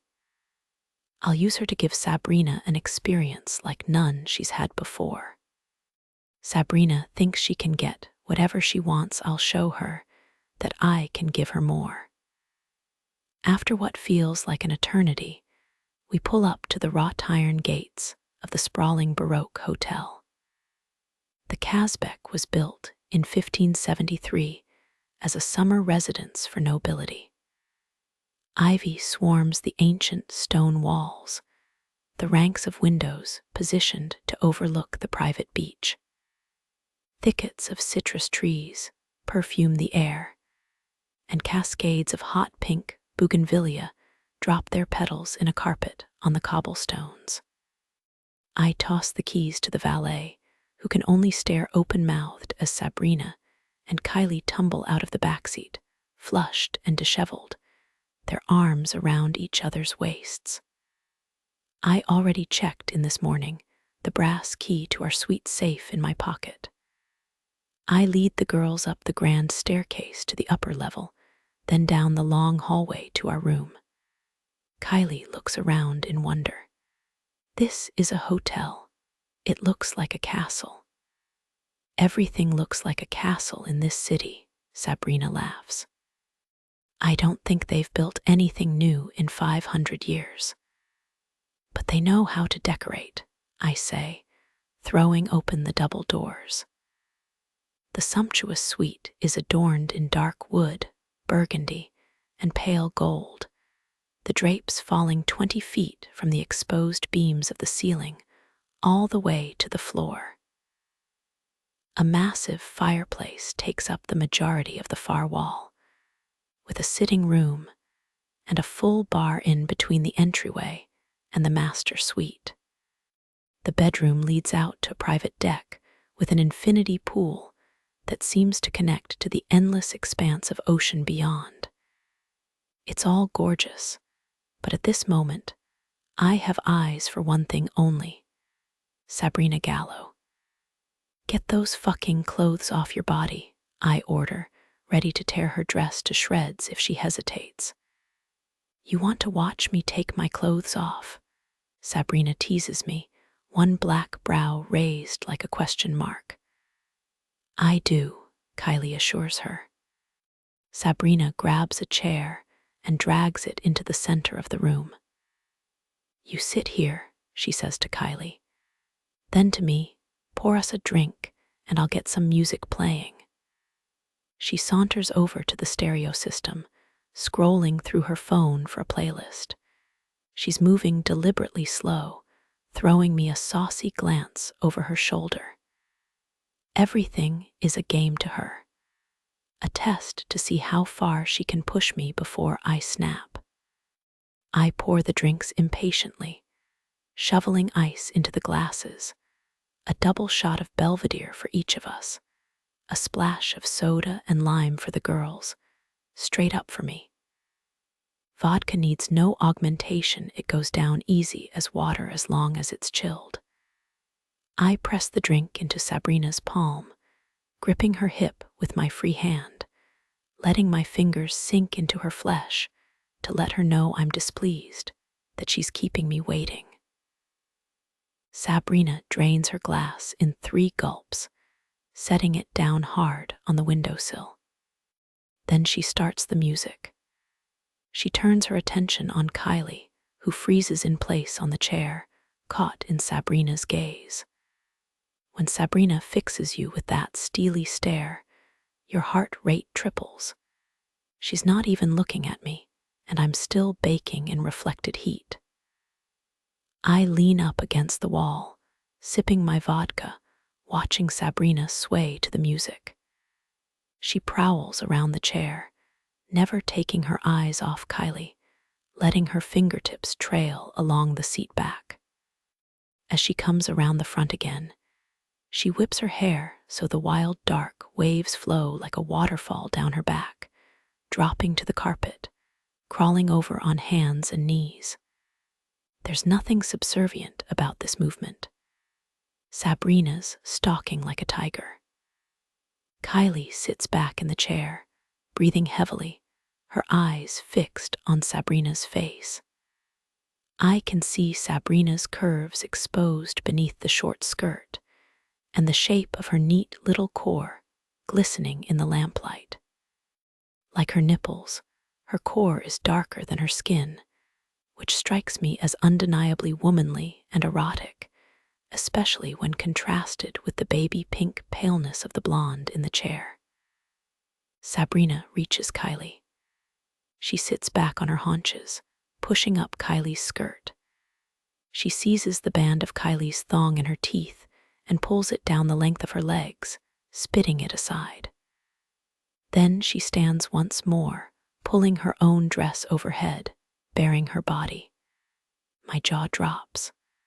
I've imagined Sabrina's body 1,000 times. Never once did I get it right. I could never dream up a body like hers. Curves like a Stradivarius, skin glowing like bronze, every millimeter of her designed with lust in mind. This is no angel fallen from heaven. The devil made Sabrina, and he knew what he was doing. Sabrina sits down on Kylie's lap, grinding her ass against the other girl. She lifts Kylie's hands and places them on her breasts like she's a stripper at a club giving permission to a John. Kylie touches her with reverence. She runs her hands over smooth brown skin that gleams like silk, down to Sabrina's tight waist, and then to those exaggerated hips that make me want to throw Sabrina over the bed and hold her like an animal. I'm storing up every second of this because I know I'm gonna run it through my head over and over and over again. My mouth is salivating, my balls boiling. Sabrina reaches down between her legs and finds Kylie's core. She rubs the shell-pink core as if it were her own, her delicate fingertips drawing exquisite pants and moans from the other girl. I watch exactly how she touches the other girl so I can imitate it later. I watch how lightly she dances her fingertips over the exposed area, how slowly and sensually she builds the waves of pleasure, how she varies her touch, never staying too long in one place. The sounds she draws out of Kylie are insanely erotic. She has complete control of the other girl. Kylie's head is thrown back, her eyes half closed, lids fluttering. The moans coming out of her are low and guttural, shooting up into high whimpers and pleading. Oh yes, baby, please, oh. Exactly like that, Kylie cups Sabrina's breasts in her hands, pulling on her nipples. Sabrina leans her head back against Kylie's shoulder, eyes closed in ecstasy, grinding with sinuous grace. The doubling effect of two beautiful women stacked on each other is warping my mind. Sabrina looks like Shiva, 4 arms and 4 legs, glowing like a goddess. I want to fall on my knees and worship her. I cross the space between us in 2 steps, dropping in front of her and burying my face in that perfect core. Her taste and scent fill my mouth, rich and intoxicating. Sabrina lets out a long groan, arching her back so her breasts press harder against Kylie's palms. I slip my fingers inside Kylie, using my hand on one girl and my mouth on the other. I can hear them moaning together, Kylie soft and light, Sabrina low and husky. I lick Sabrina's core in slow, measured strokes, softly lapping at her clit, building her pleasure in layers like a pearl, listening for each gasp and groan, finding exactly what she likes, and then hitting it again and again and again. "Ah," Sabrina gasps. "Don't stop." I wouldn't stop if this whole hotel were burning down around us. I'm not stopping till she fucking explodes. Sabrina starts shaking like she's hooked up to a generator. Thrusting both hands into my hair, she presses my face against her core, grinding against my tongue, crying out, "Oh my fucking God." I keep licking until she lets go of me, until she slumps back against Kylie, limp and weak. I scoop her up, carrying her over to the bed and throwing her down on top of it. Then, I grab Kylie and lift her out of the chair, setting her down directly on top of Sabrina. Kylie pulls her dress over her head so she's unclothed, too. I brought her to the edge with my fingers, but I was focused on Sabrina, and now she's frantic, grinding against Sabrina, sliding between Sabrina's thighs so she can scissor. Laying on her back, Sabrina spreads her legs wider so Kylie can slot their cores tighter together. Kylie kneels on top of her, facing sideways, rolling her hips in a rocking motion, riding Sabrina like a saddle. The girls are so aroused that they gasp at every touch of skin. They roll together, shifting the angle of their hips, finding just the right spot and sliding against each other, eyes rolled back at the delicate friction of silk against silk. Sabrina is voracious. Even though she just came, she's already trying for another, bucking her hips against Kylie, biting the edge of her lip, her eyes narrowed in focus. I want her focused on me.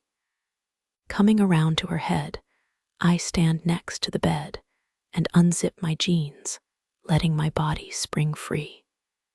It stands straight out from my body, dark and congested with blood, veins swollen and head throbbing. I'm so hard that I might need medical attention. It looks like I took a fistful of Viagra. Sabrina's the Viagra. I've never seen anything so gorgeous or so erotic. Kylie wants to know her. I want to know her. It's a competition to see who can get our hands all over her quicker. I've been waiting too long. I smack my body against Sabrina's cheek to get her attention. "Get to work," I order. Sabrina's eyes flash up at me. Her lips part, showing a glint of teeth. The voice of warning tells me to be careful. This little psychopath might just take a bite out of me. But the drive to slide my body between those pillowy lips is irresistible. I push my body into her mouth. I sink into pure, liquid heaven. My eyes roll back in my head, my knees buckling beneath me. Sabrina's mouth is warm and swollen. She takes me the way she kisses, like she's starving. It's like she's trying to suck the life out of me from the moment her lips close around the head. It feels way too fucking good. My body contracts, and I feel a rush of pleasure, too much too soon. I have to rip my body out of her mouth and squeeze the head hard in my hand to stop from climaxing. Sabrina gives a wicked laugh, which morphs into a moan as Kylie presses against her. I shove my body back in her mouth. The moan vibrates around my body, sending shivers up and down my spine. Kylie grinds against Sabrina. With each roll of her hips, I thrust my body deeper into Sabrina's mouth. We're knowing her from both sides, sharing her, but not generously. We both want as much as we can get. Kylie is scissoring so hard that it's pushing Sabrina to the edge of the bed until her head hangs off. Her chin tilts up, letting me push my body all the way down her throat. I can see the bulge above her Adam's apple every time I thrust. Kylie is reaching a fever pitch, her soaking core sliding against Sabrina's in short, frantic strokes. Her breasts bounce on her chest, her head thrown back, and her blonde hair still damp from the shower trailing down her back. She starts to climax, longer than she did in the car, with a drawn-out moan that sounds almost painful. I push my body all the way into Sabrina's mouth, holding it there while it twitches with pleasure. I pull it out again, glistening and wet. Kylie sits up, panting, giving it a hungry look. She leans forward, mouth open. I glance at Sabrina. She sits up too, kneeling on the bed next to Kylie, passing my body to the other girl like she's sharing her favorite lollipop. Kylie runs her tongue up one side of my body, while Sabrina slides her tongue down the other side. They move their mouths up and down, back and forth, their tongues licking and sliding and lapping from all angles. My body is on fire between them. I've never seen such a beautiful sight. The girls meet at the top, kissing and sucking around the head, their tongues entwined, their mouths closing over me from both sides. They're making out around my body, treating it like a meal they have to consume to get to each other. Playfully, they take turns with it, showing each other what they can do. Kylie closes her mouth over the entirety of my body, bobbing her head up and down aggressively, showing Sabrina how deep she can take it.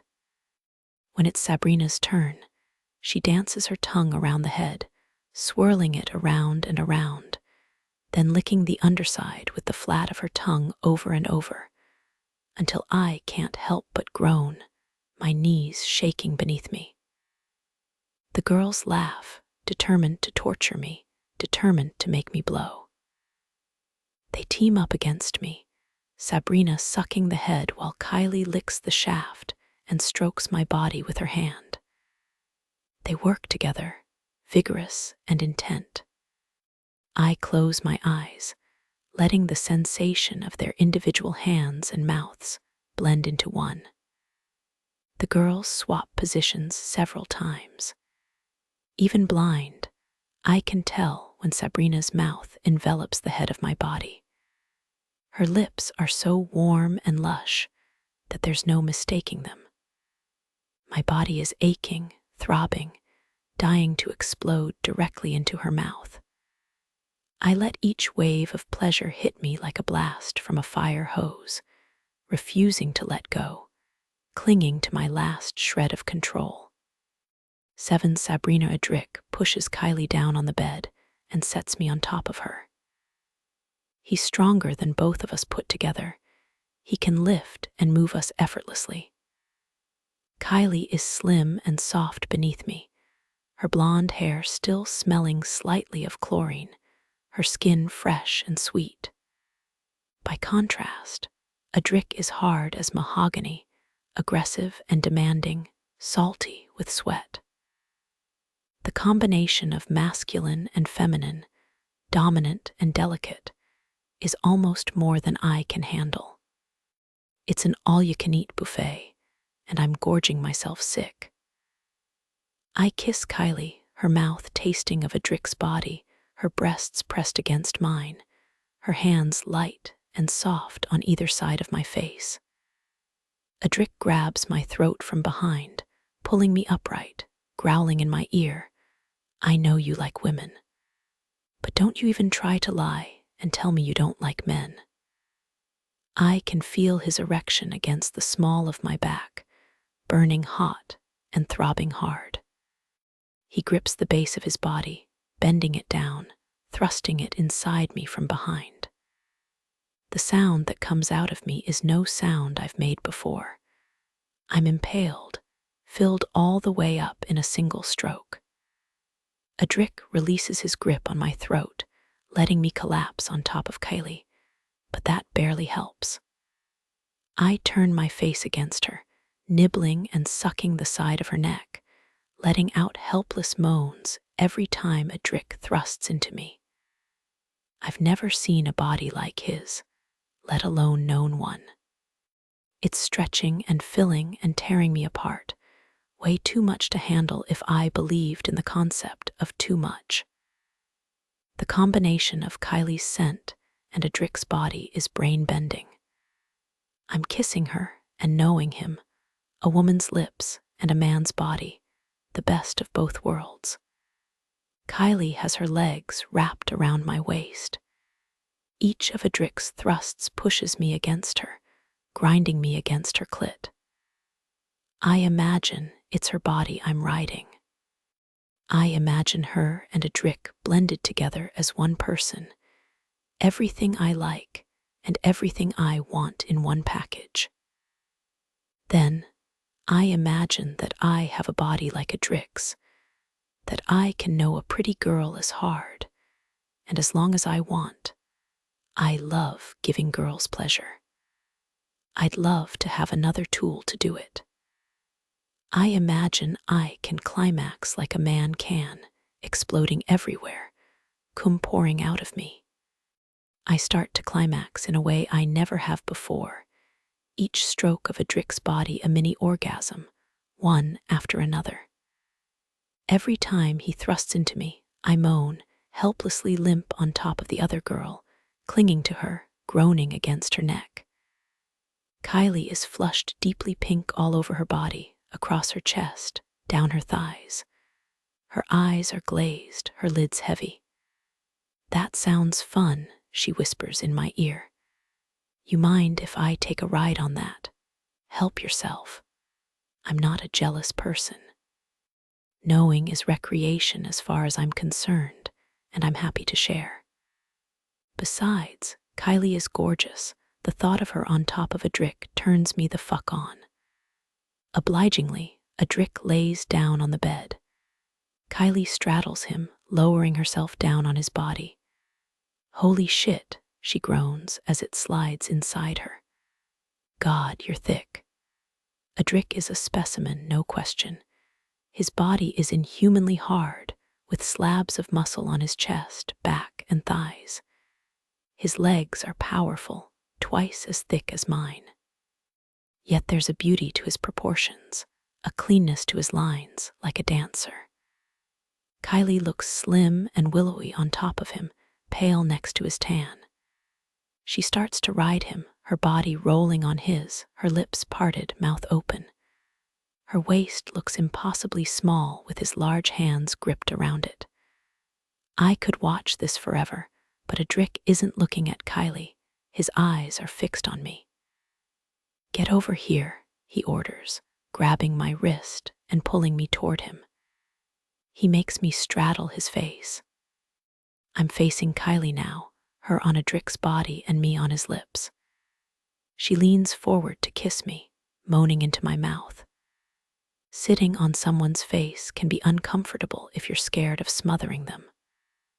Adric is too big to worry about that, and too indestructible. He wraps his hands around my waist, pulling me harder against his mouth, thrusting his tongue inside me. His oral is aggressive, the slight stubble on his face providing a friction that rides the line between pleasure and pain. His mouth on my core and Kylie's mouth against mine makes me writhe against them both, locked in a triangle of opposites, with me as the fulcrum. I'm loving the gluttony of this, the outrageous naughtiness. I'm getting everything I like and everything I want. Kylie's sweetness and softness mixed with Adric's aggression and heat, her lovely breasts and his thick body. I kiss her and kiss her, never wanting this to be over, never planning to stop. I start to climax, without meaning to, without even realizing it's happening. It's hard for me to climax from oral, but I can press down on Adric's tongue as hard as I want. I'm not worried about hurting him. I ride his face exactly how I like it, legs spread wide, each roll of my lips plunging me down into an endless well of pleasure. The orgasm goes on, and on like it's never going to stop. It's so long that I actually think to myself, holy shit, it's still fucking going. I come back to consciousness, looking at the windows, almost expecting to see morning. I can hear from Kylie's whimpers that she's building to orgasm too. I guess I am jealous after all, because I fucking love making her climax, and I'm too greedy to let a Drick have all the fun. Rolling off a Drick, I move around behind Kylie, straddling a Drick's legs, my chest against her back. I cup her breasts in both hands, massaging her tits in time with each stroke as she rides a Drick's body. Yes, yes, yes. She cries, her body undulating like a wave, my fingers tugging and pulling on her nipples, sparking pleasure with every stroke. I kiss her neck, I murmur filthy shit in her ear. A Drick has his hands on her hips. He's driving her down hard on his body, every muscle flexed in his stomach, his chest, his arms. Our eyes meet over Kylie's shoulder. We can't help grinning at each other because Kylie has passed beyond words. She's babbling in tongues like a Pentecostalist, and we're making her climax together, harder than any she's had before. She lets out one long scream, her head thrown back against my shoulder, her body arced. Then she collapses sideways on the mattress, panting and sweating, her blonde hair plastered to her face. A Drick seizes me and pulls me on top of him, his body sliding right into me, soaked from Kylie's core. I'm far from a virgin, and I have a whole collection of toys at home, but I've never felt anything like this body. It throbs and pulses inside of me, warm and thick and alive, relentlessly driving in and out of me. If I had access to this thing 24/7, I could never keep my hands off it. Like a Drick's bike, I'd do anything for a ride. I experiment with different speeds, different angles, leaning forward with my hands on his chest, leaning back so his body rubs that spot inside me on the inner wall. Each stroke is heavenly. I'm floating on pleasure, a river carrying me along to some unknown place. Bright sparks pop in front of my eyes, blue, green, and purple. Some men just lay there when you're on top. A Drick grabs hold of me and knows me from the bottom up, following my motion, adding intensity to every stroke. I ride him harder and harder, sweat running down my body, my tits bouncing on my chest. Each swell of pleasure is stronger than the one before, waves that roll higher and higher, and until I know the next one will break. I lean forward, grinding into him, looking down into his face.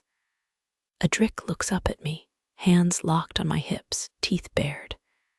His hair is wet as ink, his body glistening. His eyes hold mine, a kind of madness in them. He's gonna know me till I climax or die trying.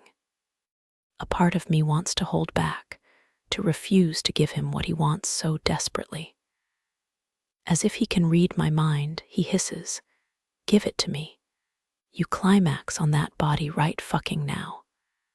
There's no choice about it. The orgasm detonates inside me, as if a Drick had his finger on the trigger. It blasts outward from my belly, exploding through every inch of me, obliterating everything in its path. I lose my sight, my hearing, and my balance. I collapse next to Kylie, falling so far that it feels like I've sunk through the mattress and all the way into the floor. Time passes, how long I have no idea. Then, in a dreamy voice, Kylie says, "Fuck, that was fun." A Drick, I wake up on the bed, no blankets on top of me because they're all knotted up in a twisted mess on the floor. Light streams in from the balcony, slicing across the empty mattress that no longer contains Sabrina or the blonde Australian. I sit up, looking around the empty suite. I see the pile of wet towels from when we all took a dip in the infinity pool sometime after midnight. In the living room, dozens of empty dishes scatter across the table from our 3 a.m. room service. We gorged ourselves on fresh fruit, French fries, bacon sandwiches, and chocolate cake, then piled back in the bed for another round of knowing. Sometime around sunrise, we all fell asleep, curled up in a pile like puppies who played too long. I don't care that Kylie left. It stings that Sabrina did too. I guess I thought we connected last night, enough that she'd still be here in the morning. I swing my legs over the side of the bed, a headache throbbing in my temples. The water bottles next to the bed have all been drained. Fuck. The disappointment settling on my shoulders is heavy and dull. I'm trying not to let myself feel it, but it's impossible to ignore. My night with Sabrina went far beyond what I'd anticipated. I wasn't ready for it to end. I'm irritated with myself for falling asleep so hard. I should have heard her get up. I wanted to talk to her. Our night together is already fading, too intense to be real. The day before me is solid and dreary, the magic disappearing along with Sabrina. I don't want to get up, but what else is there to do? The logistics of shipping my car and my bike back home, of paying for the room and booking a flight for myself, seem tedious in the extreme. I sigh, head in my hands, trying not to think about it. Before I can push myself up from the mattress, I hear the scrape of a key in the lock. The door swings open. Sabrina backs in, carrying a coffee in each hand, a brown paper bag clenched in her teeth. She sets one coffee down and hands me the other, taking the bag out of her mouth so she can speak. "I got you cream with no sugar," she says. "Did I guess right?" "Yeah," I nod. "You did. It's a gift." Sabrina grins. The wave of warmth that washes over me at the sight of her is almost embarrassing. I hadn't realized how low I was feeling until she buoyed me up again. She's wearing the same black dress from the night before, with my leather jacket thrown over it. The way the jacket hangs down halfway to her knees, the sleeves partly covering her hands, is incredibly endearing. It reminds me how much smaller Sabrina is. She's vulnerable, more than she would want anyone to perceive. I like the way my jacket looks on her. I like that she chose to wear it again. "I thought you left," I admit. Sabrina pauses in the process of opening up the brown paper bag. She looks at me, her expression serious. "Would you have been disappointed if I did?" I could play it cool, shrug, or say something callous like, "Your loss." Instead, I answer honestly. For the first time ever, yeah, I would be. She fumbles with the bag, removing a couple of pastries, laying them on a clean napkin on the bed. Color stains her cheeks, the same dusty rose of her lips. I was just taking Kylie down to her cab. I didn't want her to have to do the walk of shame alone. Catching her wrist, I pull her toward me. "There's no walk of shame when you're shameless." Sabrina laughs. "Not everyone's as evolved as me." I take her face between my hands and kiss her. Her skin is warm from the morning sunshine, her mouth tasting of coffee and vanilla. We're standing in the wedge of light pouring in through the glass doors. It illuminates the edges of Sabrina's skin like she's filigreed in gold. When we break apart, her eyes sweep down my body. She lets out a snort of amusement. That didn't take much, did it? There's no hiding the effect her kiss has on me. My body juts straight up between us, fully hard and demanding attention. Sabrina slides her hand softly up and down its length, her fingers light and cool, my body throbbing against her palm. I grunt. That feels good. Sabrina gets that look of mischief I'm already coming to know so well. She keeps running her hand up and down my length, light and teasing, making the head ache each time her fingertips dance over it.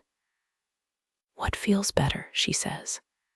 This, or this, dropping to her knees. She runs her tongue all the way from base to tip.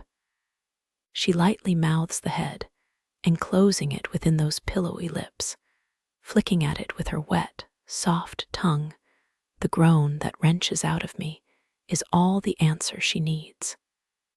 I'd like to spend the next several hours doing exactly this, but mindful of the activities of the night before, I stop Sabrina, saying, "Let's get in the shower. I need to clean up." "I'd rather swim," Sabrina says. "It's a gorgeous day. I don't want to be inside." "You don't have a swimsuit," I point out. "We skinny dipped last night, but it's full daylight now, and the deck is visible from the beach below." "Who gives a shit?" Sabrina says. She slips out of my jacket, laying it carefully over the back of a chair. Then she shimmies out of her dress just as easily, letting it fall in a puddle on the floor. I don't know if I'll ever get used to the look of her body. She's got a body like a Maserati, sleek and exotic and expensive. I stand watching as she pulls open the double doors, striding out to the infinity pool and slipping into the cool blue water without a hint of shyness. I follow after her, noticing how much louder it is now that the city is awake all around us. I hear the rumble of trucks through the narrow streets, the screech of gulls, and distant shouts from the outdoor market. Below that, the steady rush of the ocean. Sunlight sparkles across the infinity pool in 1,000 diamond points of light. Sabrina dives beneath the surface, her hair floating around her in a dark cloud. When she pops up again, her hair shines like an oil spill down her back, nipples hard and purplish from the cold water. I drop in next to her, letting the water close over my head. I keep my eyes open, wanting to see how Sabrina looks underwater, that phenomenal body floating and twisting in space. She's a mermaid cast in bronze, silvery spiderwebs of light flickering across her skin. Sabrina sinks down beside me, her hair floating up again, twisting around her like tentacles. She kisses me underwater, bubbles passing between our lips, tickling my face. We're cut off from Old Town, no sound down here. Only the muffled fluttering of our legs and the thud of my heartbeat in my ears. The sun beats down brilliant, the water cool. Sabrina's flesh slides beneath my hands, slippery and firm. When we surface, we're still kissing, hungry as if it's our first time. I want to know her so bad it's like I've never done it yet. Maybe I haven't, because my attention was divided before I wanted all focused on Sabrina. I pull her down on my body, sliding inside her beneath the water, her legs wrapped around my waist, her arms around my neck. The water slows my pace. It makes me know her steady and deep, each stroke bobbing her a little in and out of the water, her breasts floating on the surface. We're weightless together, rotating in the water, the endless view of the ocean swapping positions with the ornate facade of the hotel. There's no friction between us, both of us slick as seals. It feels good, but it won't be enough to make Sabrina climax.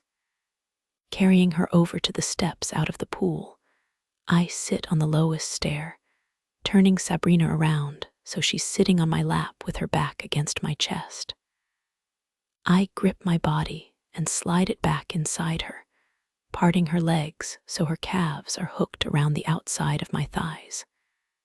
With her legs wide open, I reach around with my hand, touching her gently with the flat of my fingers. I use my other hand to tease her shoulders, moving back and forth. Sabrina is trapped in place on top of me, legs open, her upper chest exposed. She's a butterfly pinned to a mat, all her beauty on full display for anyone to see. I wish I had a camera set up in front of her. She breathes rapidly and squirms, but I keep her legs wide over mine, my fingers relentlessly touching as the moment intensifies. Sabrina is panting, rocking her hips in the limited range of motion she can manage. She reaches back with both hands, cupping the back of my head, thrusting her fingers into my hair, scratching her nails against my scalp. I turn my mouth toward her, kissing the side of her neck, kissing hard and rough, not giving a damn if I mark her. I want to mark her. I want to leave a bruise that lasts for a month. With every movement, I touch her gently short, steady rubs that imitate the sensation of her riding on top of me, the way her lower body moves against my stomach. That's what made her reach the peak hardest last night. I imagine how good this would look on camera, to put Sabrina in this position and be close to her like this, spread wide open, put on display. The thought is so erotic that I can feel my heart racing, even in the cold water. I guide her close to me, pressing gently with my hand, listening to her quick breaths and low sounds as they grow deeper, more frantic. Right there, she groans. That's the spot. Continue, continue, continue. Ah. The sound of her reaching her peak makes me explode. My body squeezes like a fist and I release inside of her, spurt after spurt that feels hotter than lava in the chilly pool. She's light and floating in my arms. It's easy to turn her around to face me, to kiss her again, the taste of arousal thick in her mouth, her body limp and warm as she curls up against me, her head on my shoulder. The sun bathes us both, the water laps against us, and the waves crash far below. All I can think is how glad I am that she came back. 9 Sabrina, it takes several more attempts for Adric and me to actually put our clothes on. We grow close again in the shower, and once more on the bed, so ineffective at making ourselves presentable that it's almost dinner time before we're fit to leave the hotel. We each buy a fresh outfit at the shops along Stratton, Old Town's main street. Adric is now wearing a loose linen shirt, rolled up at the sleeves, with his same battered jeans. The shirt should make him look casual and summery, but it doesn't. Adric's features, like the markings on certain husky dogs, always seem to be scowling. His narrow blue eyes and thick black brows are ferocious, his body language so pugnacious that he could never resemble anything as benign as a tourist.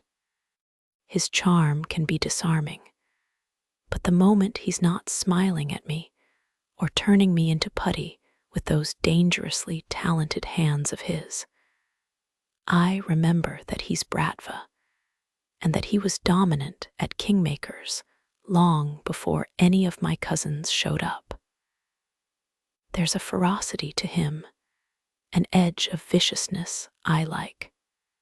I'm also wearing cosplay of a kind, a $12 sundress bought from a kiosk run by a little old lady whose face was as wrinkled as a paper bag from long hours spent squinting into the Mediterranean sunshine. The dress is white eyelet lace, ruffled at the skirt and shoulders, which makes me look as sweet as a daisy. Underneath, I'm still poison ivy. I sit across from Adric at a cafe table overlooking St. Saviour's Church. The waiter has brought each of us a glass of the local plum brandy, and I'm about to order a ton of food, 'cause I burned a lot of calories with all this marathon activity. So, I say, fixing Adric with a cool stare, when are you going to tell me why you're really here? If I've surprised Adric, he gives no sign of it. He simply smiles, lifting his brandy and swirling it gently so the amber liquid rotates lazily within the glass. Why do you think? He asks.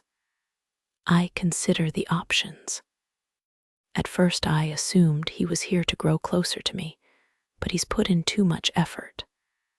I don't believe in anything as stupid as love at first sight, and even if I did, the Bratva aren't romantic. Which leaves only one possibility. As surprising as I find it, you want me to join you in Moscow, I say. Adric smiles, pleased that I understood so quickly. That's right. Why, I see something in you. What? Talent, he says simply. I want you with me. I want the best by my side. My face feels hot, the brandy already going straight to my head. It's been a long time since I devoured those pastries this morning. My stomach is empty, my body wrung out. So this is a job interview. Adric shrugs, a heavy raise and drop of his shoulders. If that's how you want to look at it. I poke my fingertip through the holes in my lace skirt. I don't need a job. Everyone needs a job. I'm still in school. I've got 3 more years at Kingmakers.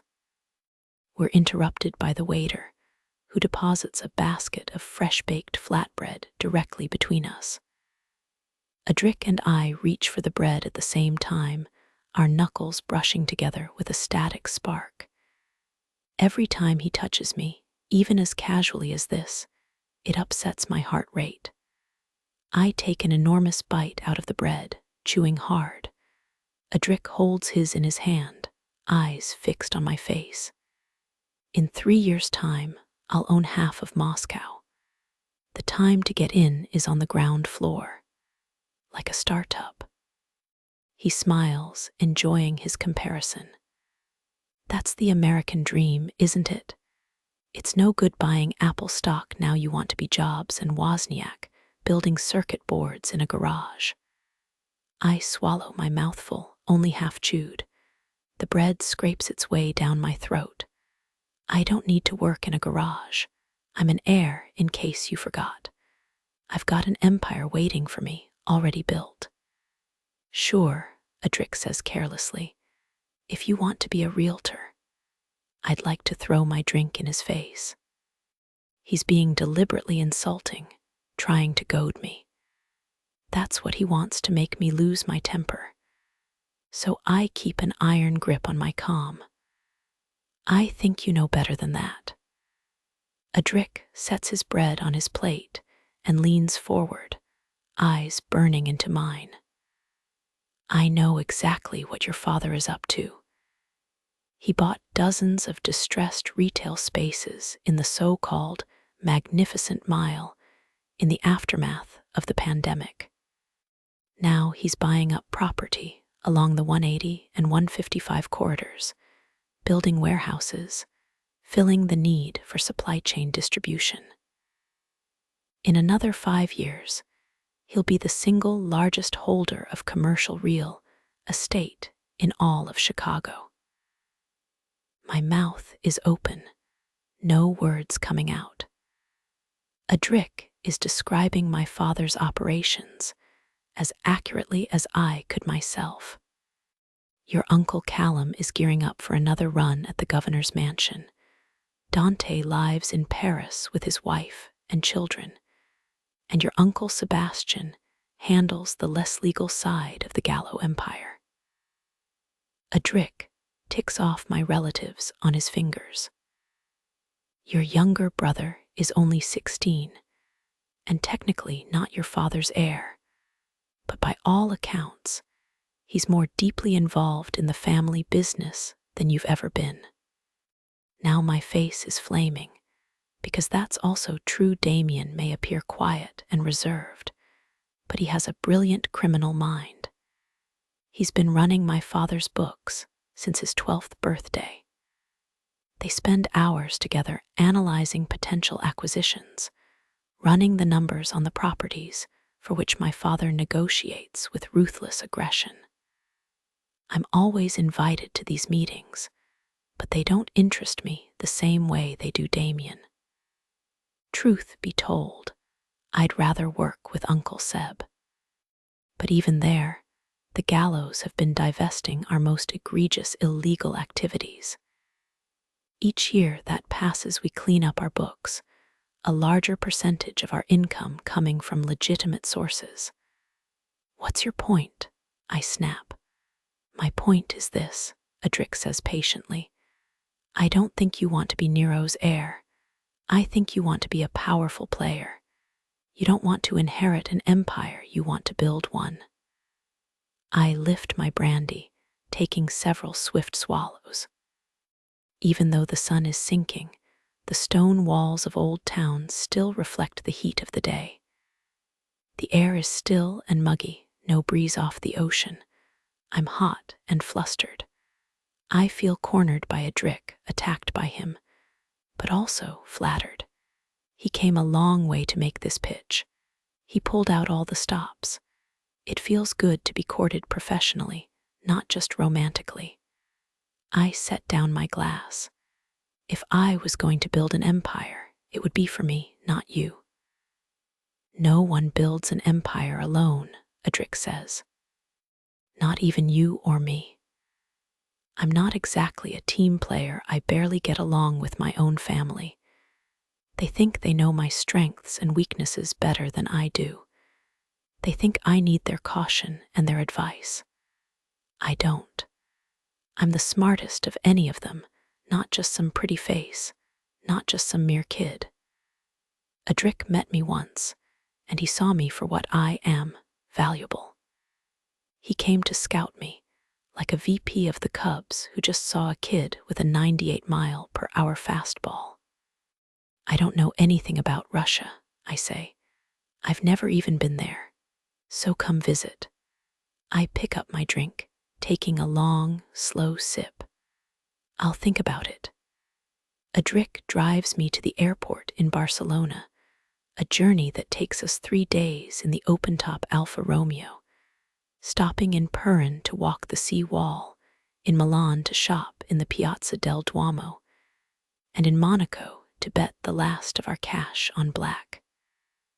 I've never spent so much uninterrupted time with someone. Usually by the end of a date, no matter how well it went, I heave a sigh of relief when I'm alone again, free to eat what I like, read what I like, and wander through my own thoughts without interruption.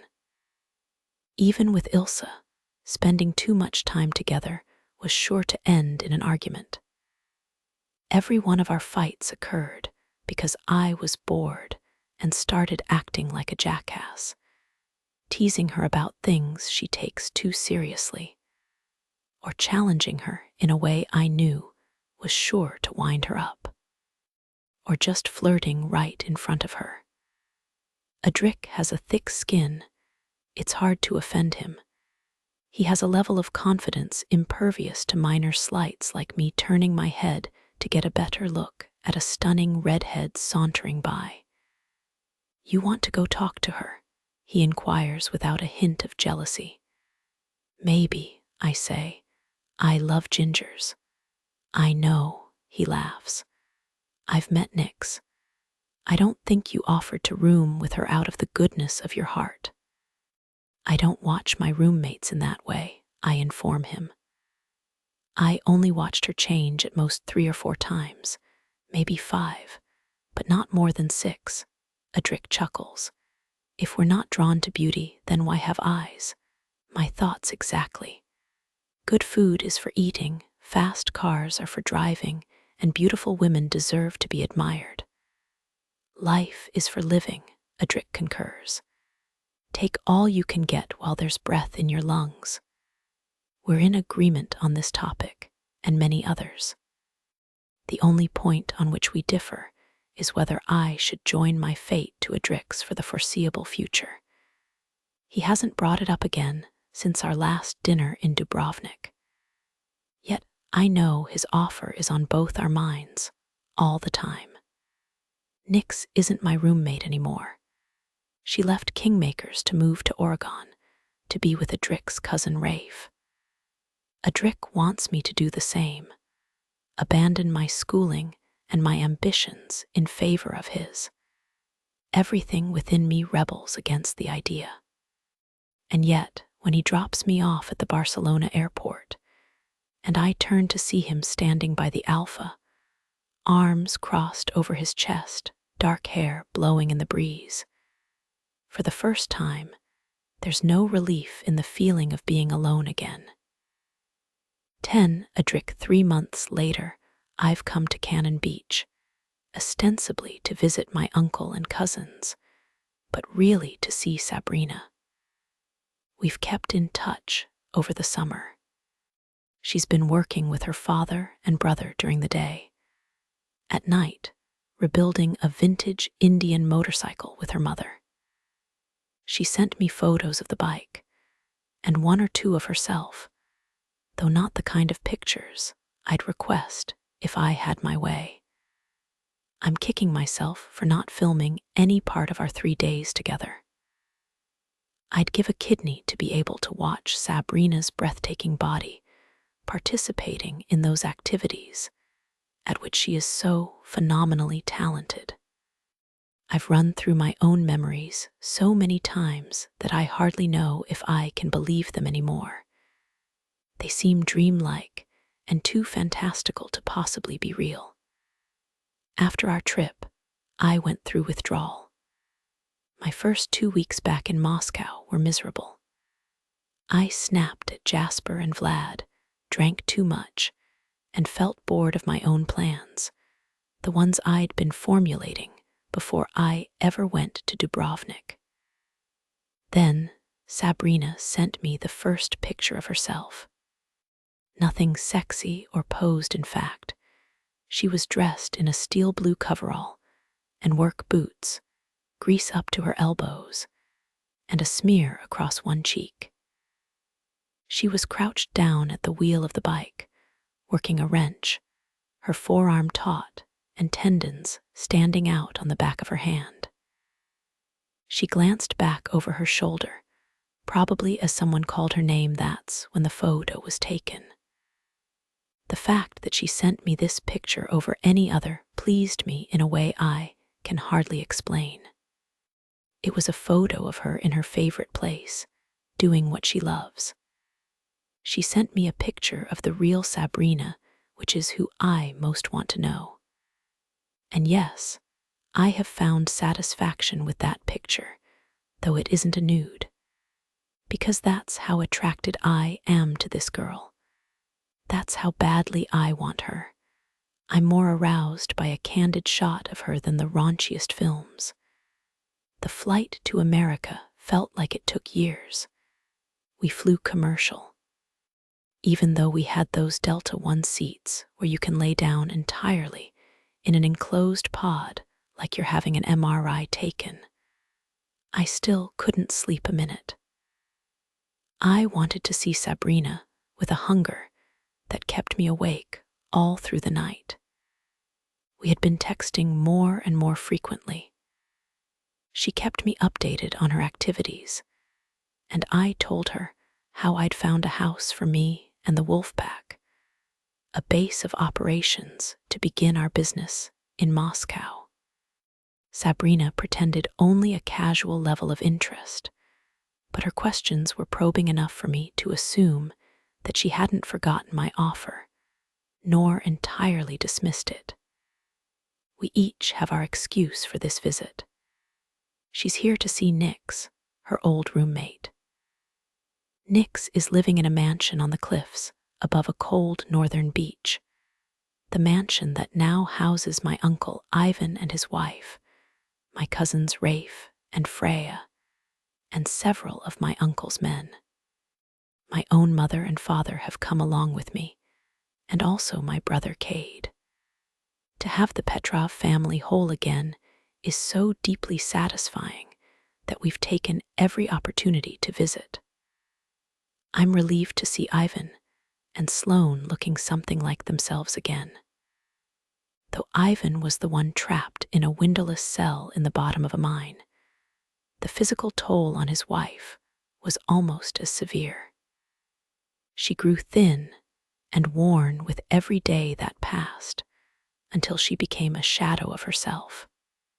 If Ivan had died before we found him, she might have died, too, by her own hand, or by the kind of medical accident that really is no mystery at all if one understands the effects of stress on the body. Rafe is also himself once more, in the sense that I can call him by his name and acknowledge him as my cousin. The lies we had to tell to protect our family have cost us all. The high table hasn't forgotten that we concealed my uncle's capture from the Bratva. They pretend that they would have helped us, but we know the form their help would have taken. They would have descended on us like hyenas, ripping apart the carcass of our empire and dividing it amongst themselves, putting Sloane under house arrest for her own protection, impeding my father from paying the monthly ransom that kept Ivan alive. The Bratva are friends of convenience. As in any animal pack, if the dominant male can't fight off his challengers, he's soon deposed. He cannot rule in absentia. Ivan's empire was already fracturing as he shifted his focus to his holdings in America. Sloane was first to recognize the vast potential of the legalization of marijuana in Washington and Colorado. Before the legislation had even passed, she and Ivan bought up land for farming and prime real estate for dispensaries. The money that poured in was a blessing and a curse, because it made them rich beyond measure, but also attracted the attention of old enemies. Parted from Russia for 3 years, it seems my uncle has no desire to return. He's made his home here on the West Coast, gifting the monastery in St. Petersburg to my father. Now my father is Paquin of St. Petersburg, subordinate no longer. I could stay at the monastery with him, but to my mind, St. Petersburg is for the younger brother. Cade can inherit when my father retires. Moscow is the prize. Moscow has never been controlled by one man. At best, it's been divided in 4 portions, with the Markovs taking the largest share. Currently, a dozen bosses vie for power in the vacuum created by my father's absence and the death of several key players. It's all up for grabs, and I want it all. I'm not arrogant enough to think I can do it alone. I've already assembled my wolf pack, hand-picked and trained by me alone. Sabrina is the last piece. It might seem like madness to bring a woman in the mix, but I can see the equation in its entirety, the fullness of what we need to succeed. Sabrina is crucial. She's the seasoning on the steak, the ingredient that no one else possesses. I don't need more men created in my image. I need something different, someone who challenges me, someone with their own mind and their own ideas, someone shaped in an entirely separate world. This is my vision, and I'm here to make it a reality. When I see her in the flesh, everything I plan to say evaporates from my mind, leaving me speechless. She's standing next to Nix and Rafe, wearing an old pair of denim shorts and a flannel shirt, barefooted. So radiant in the summer sunshine that she could almost blind me. I feel my mother glance from Sabrina to me intuiting the connection between us, or else tipped off by my brother. Sabrina likewise sweeps her eyes across my family. I'm pleased to see that she's robbed of a fraction of her usual cheek, enough that she introduces herself politely to my parents and gives Cade a surprisingly civil, "Good to see you again." When her eyes meet mine, she says nothing at all. Her face reddens and her heart rises and falls a little too quickly beneath the flannel shirt. I'm wondering if she's afflicted with the same thickness in her throat and the same pounding heart that seems to have attacked me without warning. Everything is quiet on the outside, while inside is chaos and confusion. "Hello, Sabrina. Hello, Adric." That low voice operates on me like Pavlov's bell. I'm sweating, salivating, and a host of other reactions that I'd rather not experience with my mother 2 feet away from me. What in the world is happening? You'd think I was 16 again. You'd think I'd never seen a woman before. "Did you have a good flight?" Nyx pipes up, her voice high and strained. If anyone is more uncomfortable than me in this moment, it's Nyx Moraz. Her father was the one who imprisoned Ivan. While Ivan and Sloane have obviously forgiven her, she's not as certain of her reception with the rest of us. I couldn't give 2 shits who she's related to. If Ivan doesn't mind his son sleeping with the enemy, far be it from me to raise a fuss about it. What better revenge for Rafe than to cut Marco's throat and steal his daughter? Sounds like justice to me. Apparently my mother feels the same because she immediately replies, "It was lovely, thank you. Are you Nyx? I've heard so much about you from Cade." My mother is kind-hearted.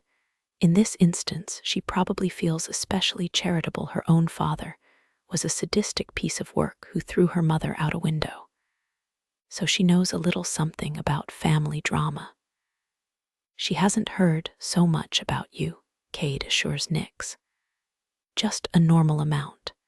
Sabrina, on the other hand, what's that supposed to mean?" Sabrina says, coloring. "He's only teasing," my mother says, putting her arms companionably around both girls' waists. "We're indebted to you both for the assistance you gave our family." "I don't know about that." Nyx winces. "We're all here now," my mother says firmly. "That's what matters." She heads inside the house with Nyx and Sabrina, my father following along behind her at a slower pace, burdened by several suitcases. "I'll take those." I heft the 2 largest. "You help too, you lazy guy," I say to Cade. "I've got M," Rafe says, taking the other 2 suitcases. He's lingering behind on purpose. Sure enough, as soon as my father and Cade are a few steps ahead, he shoots me a sly look and mutters, "How was Dubrovnik?"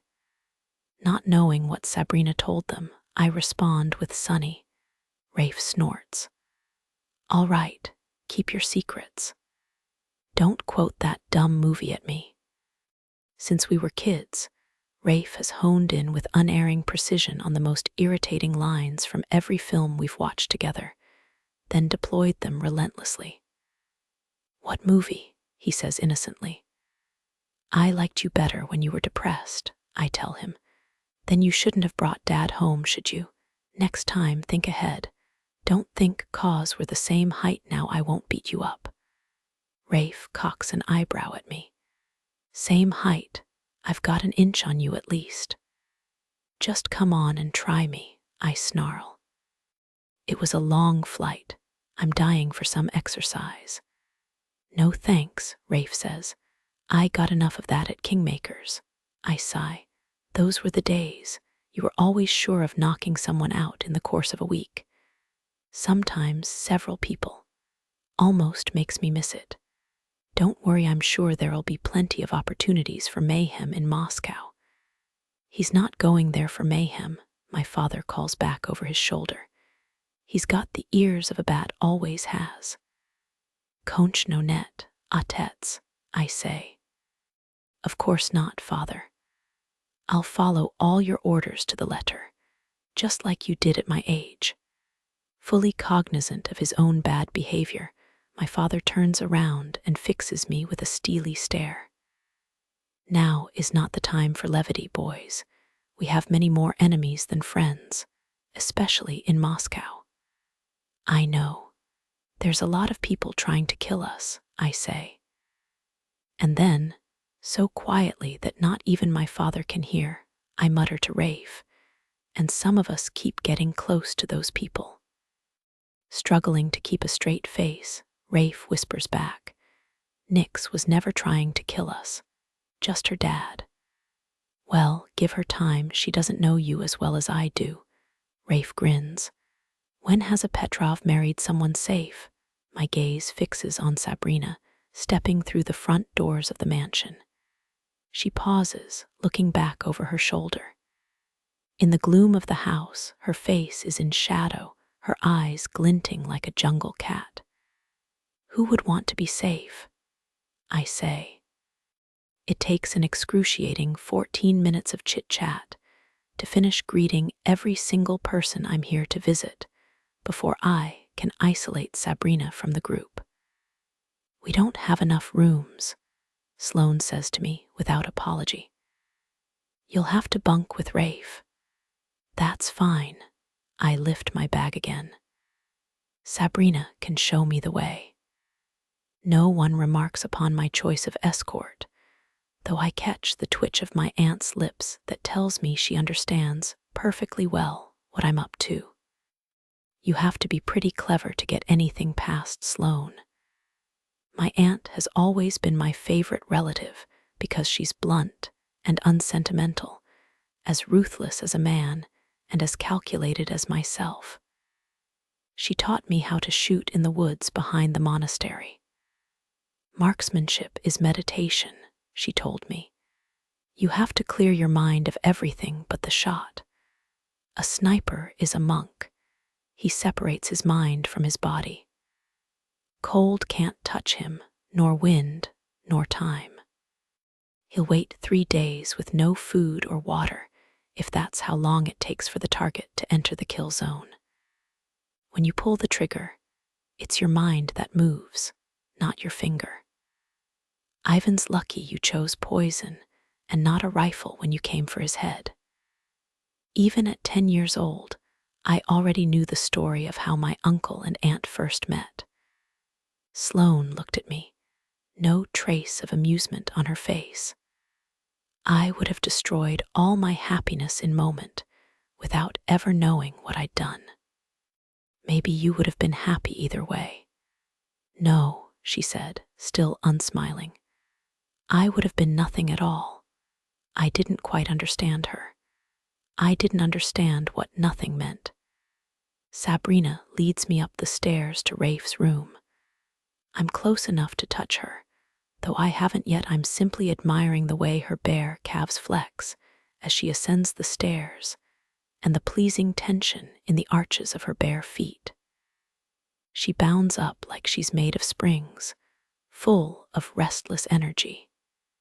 I follow after her, the suitcase weightless in my hand.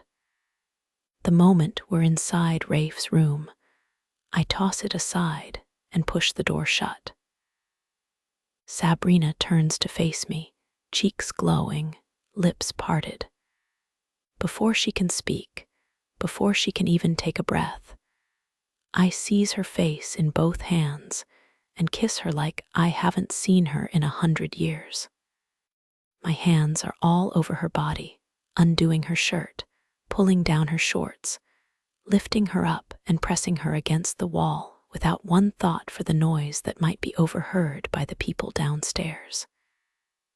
She's clawing at me just as eagerly, pulling up my shirt so she can put her bare skin against mine, shoving her hand down the front of my shorts. She lets out a groan when she touches me, desperate to feel close. Hurry, she pants in my ear. I'm ready for you. Clothes half on and half off, I press close to her, moving slowly at first, already warm, already throbbing for me. I'm moving with urgency, and it's still not enough. She wraps her arms around my neck, moving rhythmically on my body, biting at the side of my neck, panting into my mouth, kissing me so roughly that I taste blood, mine or hers. I really couldn't give a shit. There's no thought of foreplay or drawing this out as long as possible. We're hurtling headlong toward a peak, each of us desperate for relief. It's not a race, more like a free fall. We're plummeting toward an inevitable conclusion, no more able to stop than we could sprout wings and fly. Whether she reaches it first or I do, I can't tell. All I know is I'm releasing inside of her, a creature splitting its skin. What will emerge from the carapace? I have no idea. I can't possibly be the same person before and after this. The pleasure is blinding, the room less than nothing around me. All that exists is Sabrina and whatever I become when I'm with her. It's all over in minutes.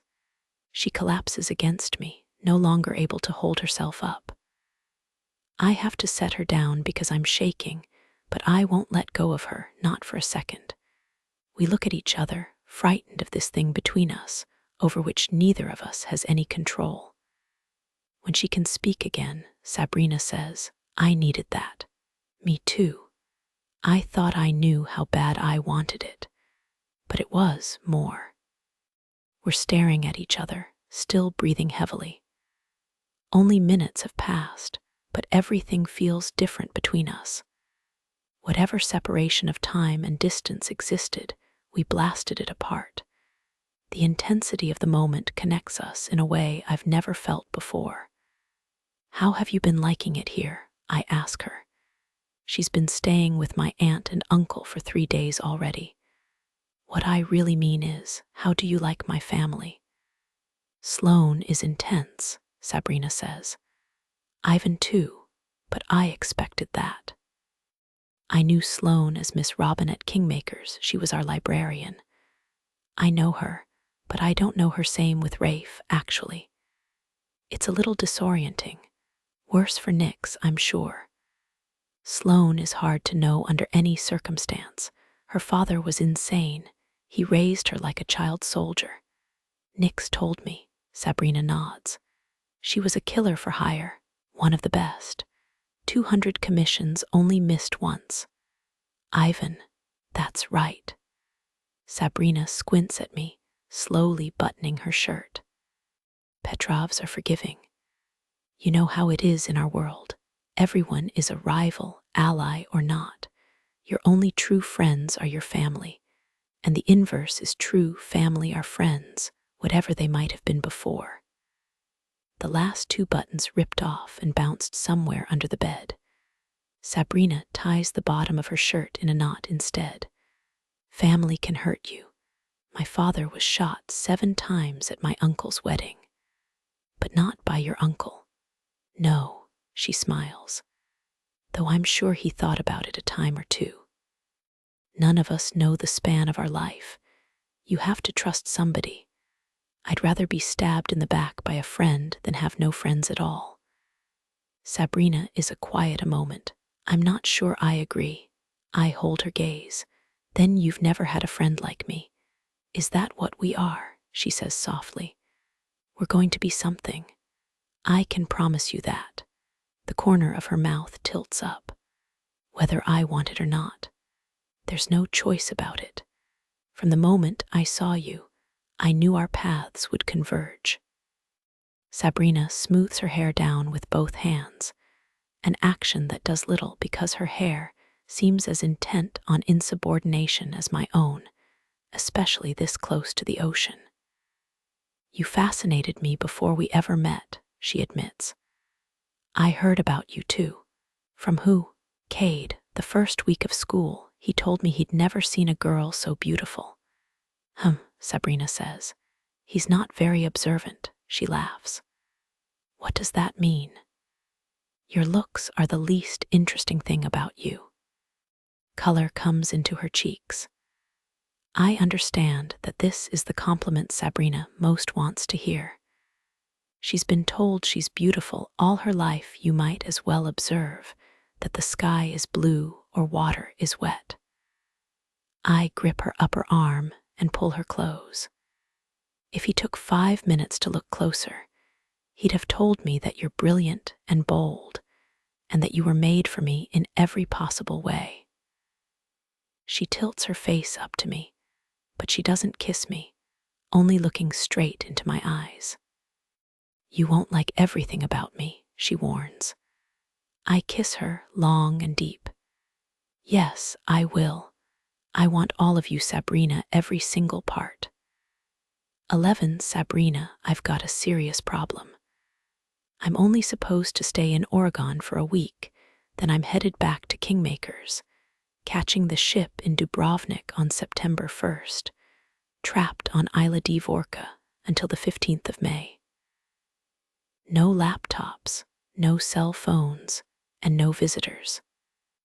I came to Cannon Beach to get one last hit of a Drick Petrov before an 8-month detox. Now I'm realizing I'm a full-blown addict. Each day that passes, it only gets worse. With him in Rafe's room and me in Nix's, and neither of us admitting that we're actually dating, we have to sneak away to get our fix. We've shared intense moments down on the beach, in Rafe's car, in the shower, in the basement gym, and even in the kitchen at 2 o'clock in the morning. It's never enough. Each time I tell myself it's the last time, then I seek him out even sooner. The spaces when we're apart grow shorter and shorter, and I need more and more of him to satisfy me. The second we're finished, before I've even put back on all my clothes, I already want him again. This is classic addict behavior. I'm sneaking around, lying to Nix, and God knows I'd cheat, borrow, and steal to get more of him. When I can't get it, I'm fidgety and irritable. I don't want food or entertainment. I only want a Drick. No one has ever had this kind of power over me. It scares me. I almost hate it. How I feel is irrelevant because I'm not in control. I make promises to myself, then break them the next minute. Resistance is pain, and giving in is the deepest of pleasures. There's never been a drug on the planet that felt as good as this. The more I cross my own lines, the better it feels. I am close to him as though I need his presence to live. I let him touch me until my skin is red, and be dominant until all I can do is mouth the word more. The more intense the interaction, the more I like it. I've never let a man leave a mark on me before, and now I'm wearing hoodies in the summer to cover the marks on my neck and the bruises on my wrists. I've never been with someone wilder than me or more aggressive. It's an escalating arms race with no end in sight. Even a Drick seems shocked at himself when I slap him across the face, and he slaps me right back. We stare at each other, wide-eyed and panting, before I leap on him again. He flips me over and shoves me face down in the sand, sharing an intense moment with me until my whole chest is scraped raw, my bikini top washed away by the tide. I sneak back to the house as the sun rises, red and sore, covered all over in wet sand. I rinse off at the outdoor shower, already regretting that I promised Nix we'd go shopping in town. I want to spend time with her, of course I do, but I'd prefer an activity that Rafe and a Drick might join, or at least something at the house where I might catch a glimpse of a Drick reading a book in the hammock, or smell his cologne as I pass by Rafe's room. I only have 2 more days before I'm supposed to fly to Dubrovnik. I'm a kid, desperately trying to ride every last ride before Disneyland closes. It's madness. I'm strung out, pathetic, a goddamn embarrassment. What would my father say if he could see me? He knew something was up, with all my texting and how secretive I became with my phone. He's a goddamn detective. I knew if he spied so much as a Drick's name on the screen, he'd never stop hounding me about it. He didn't believe my bullshit story about why I was 3 days late coming home from Dubrovnik. To my cousin's credit, they kept their mouths shut. Under what I'm sure was intense interrogation, even Kara, who's allergic to lying, to the point where she will literally break out in hives. I told my brother the truth. Damien always has my back. All he said was, "You know how Dad feels about Russians." Luckily, the Petrovs don't seem to share the same prejudice against Americans.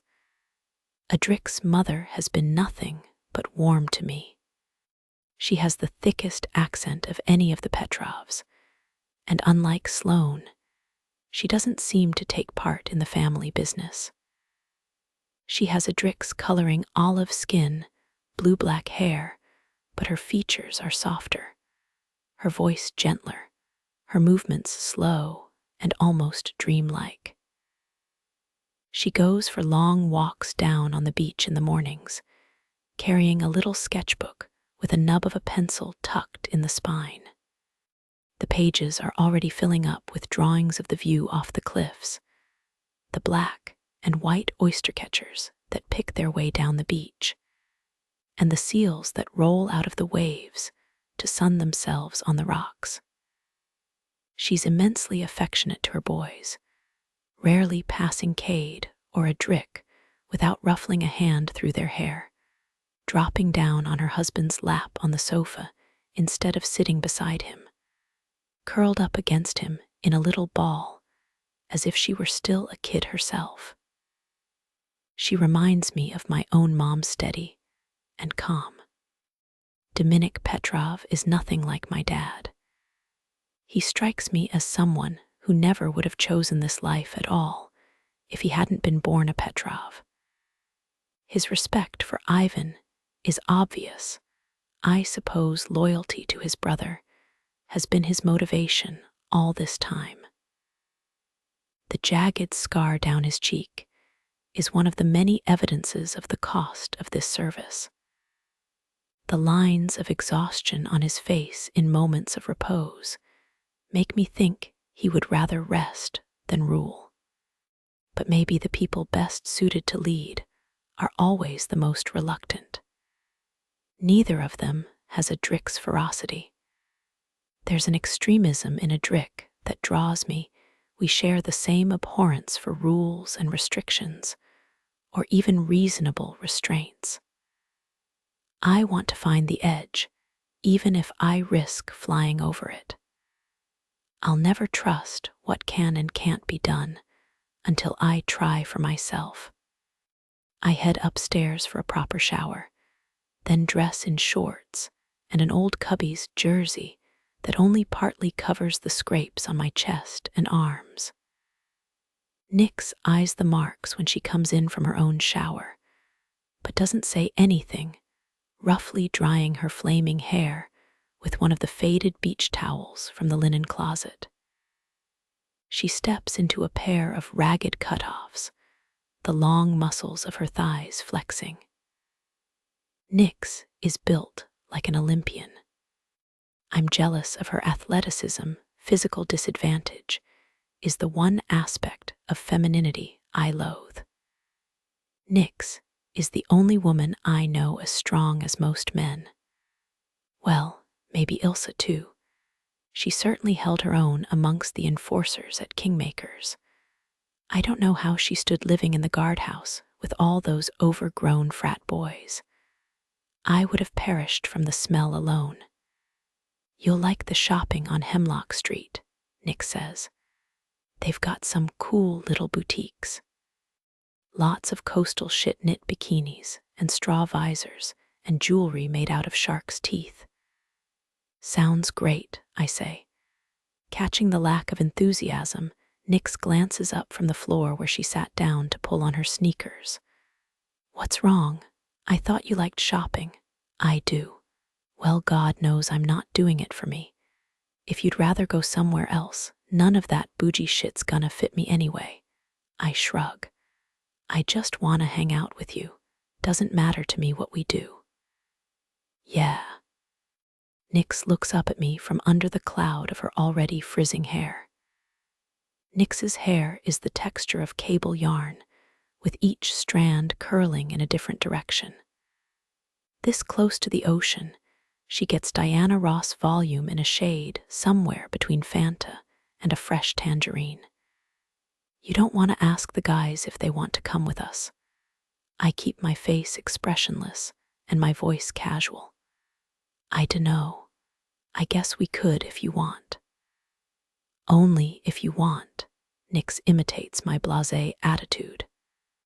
Makes no difference to me whether I get to spend time with a Drick all afternoon, I laugh. Invite them then. Is that what you want to hear? No, Nix says, grinning at me mischievously. I want to hear what kind of excitement a Drick is packing to have you waking up before 7 a.m. to sneak out of our room, who said we're together. Unless you took up roller skating, it's pretty obvious, Nix says, shooting a pointed glance at my skinned knees. That and your guilty look. What's guilt? I say airily. Never heard of it. I'll write out some definitions for you, Nix says. A few words you should learn: moderation, safety standards, and I'm sorry. Sounds like pure Chinese. Chinese isn't a language. And I'm sorry isn't a word, it's a phrase, I say sweetly. Just when I thought I missed you, Nix hauls herself to her feet, a long way from the ground to her full height. Don't miss me. Come back to school with me. It's miserable without you. I'm happy here, Nix says simply. I can see that for myself. She seems perfectly at home with Rafe's family and happy in America, though it's 6,000 miles from what she knew before. The Petrov ring glints on her left hand. Ivan gave it to her, a placeholder until Rafe could buy her an engagement ring. But Nix doesn't want a diamond. She likes the family ring. She wants to be accepted as a Petrov, as one of them. She isn't afraid to uproot her life and change her plans at a moment's notice. Is she braver than me, or only more certain of what she wants? You want to go down to Seaside? Nix asks me. There's an arcade by the pier. Sure, I shrug. I like games. Me too. Nix grins, already alight with competitive fire. I wanna play you at skee ball. Rafe jumps at the chance to take Nix to the arcade. Adric agrees with the same level of nonchalance I was attempting. But he shoots me a look with so much heat that morning sunshine feels weak and watery by comparison. As we climb in the backseat of Rafe's Mustang, I spy a pair of my underwear crumpled up on the floorboards from when Adric and I borrowed the car to go for ice cream the night before. I kick the black lace thong under Nix's seat, hearing Adric's soft hiss of amusement as he catches me hiding the evidence. Remember when we used to play Super Smash Bros? Rafe says to Adric, resting his arm across the back of Nix's seat, so he can turn and reverse down the long, winding driveway through the thickets of spruce, shielding the Petrov mansion from view of the road. I still play with Andrei and Hakim, Adric says. It's an easy way to remind them who's boss. Andrei and Hakim are two of Adric's wolf pack. He's got 5 in all living in his rented house in Moscow. The only one I know is Jasper Webb, and only by reputation. You should try playing Halo against Zima, Rafe says, naming the youngest of Ivan's men, a skinny guy who speaks his own pidgin of English slang and rapid Russian, who never wakes up before noon, then works late into the night on the Petrov's security systems. I love Halo, I pipe up. Adric looks at me, interested. We should play at the arcade. Sure, I shrug. I've been playing video games with Leo and Miles since I was old enough to hold a controller. You have to bring your game to match Leo's reflexes or Miles' strategy. I guess that's the one advantage of being younger. I've been sprinting to catch up all my life. Adric's hand rests on the bench seat, his fingers inches from my bare thigh. The sun beats down on us in the open backseat of the convertible, the fresh salt air whipping against our faces as Rafe pulls onto the main road leading down to Seaside. Adric's black hair ruffles in the wind, long and shaggy, so thick that when I sink my hands in it, all my fingers disappear. I want to touch him now. Sitting this close is like lurking around the kitchen when you're starving. Every time I catch his scent, it makes my mouth water. The edge of his pinky brushes against my thigh. The sun is hot, and his hand is hotter. I let my thighs fall open so my leg rests on the back of his hand. Each jolt of the car sparks our skin together, rock against flint. The Mustang flies down the open road, Rafe steering easily with one hand on top of the wheel. His other palm rests on Nix's leg, his thumb softly kneading her thigh. They don't have to hide anything, not anymore. Why should Adric and I hide? Who are we trying to fool? I look at his profile, the sharp Roman nose, the stern jaw, the narrow, slanting eyes with that look of wildness lurking in them. No matter how disciplined Adric pretends to be, he can't fool me. Like calls to like. He has a demon inside, just as wicked as mine. Adric feels me looking. He turns to face me, the wind swirling our hair around our faces like we're caught in a tiny typhoon, closed off from anything around us, even our friends in the front seat. Time seems to stretch between us, the song on the radio playing at quarter speed, the car's engine humming up and down my spine. Adric mouths, "I want you," I whisper back. "Then take me." Adric's parents know why he's really here. Nix knows, too. Who am I lying to? Only myself. I know exactly what I want. I just can't admit it. It's crazy. I know it's crazy. But why shouldn't I want crazy things? Why shouldn't I take a chance? I've never cared for security or even happiness. I want what I want, even if it's all wrong for me. 12 Adric the Arcade is a playful cacophony of light and color, the old-school 8-bit graphics of Pac-Man and centipede bleeping and blaring, next to the thunderous surround sound of a brand-new Transformers game. Rafe loads up a couple of cards with credits, passing one to Sabrina and one to Nix so they can swipe at will. Nix runs directly over to Tomb Raider, swiping for all 4 of us. Sabrina lifts her plastic gun, connected to the console with a long, thin cord. She racks the slide like she's ejecting a cartridge from a Glock, peering down the sight with a practiced eye. "Take it easy, Lara Croft," I tease her. "The game hasn't even started." "You better take it serious," she says. "I will be judging you."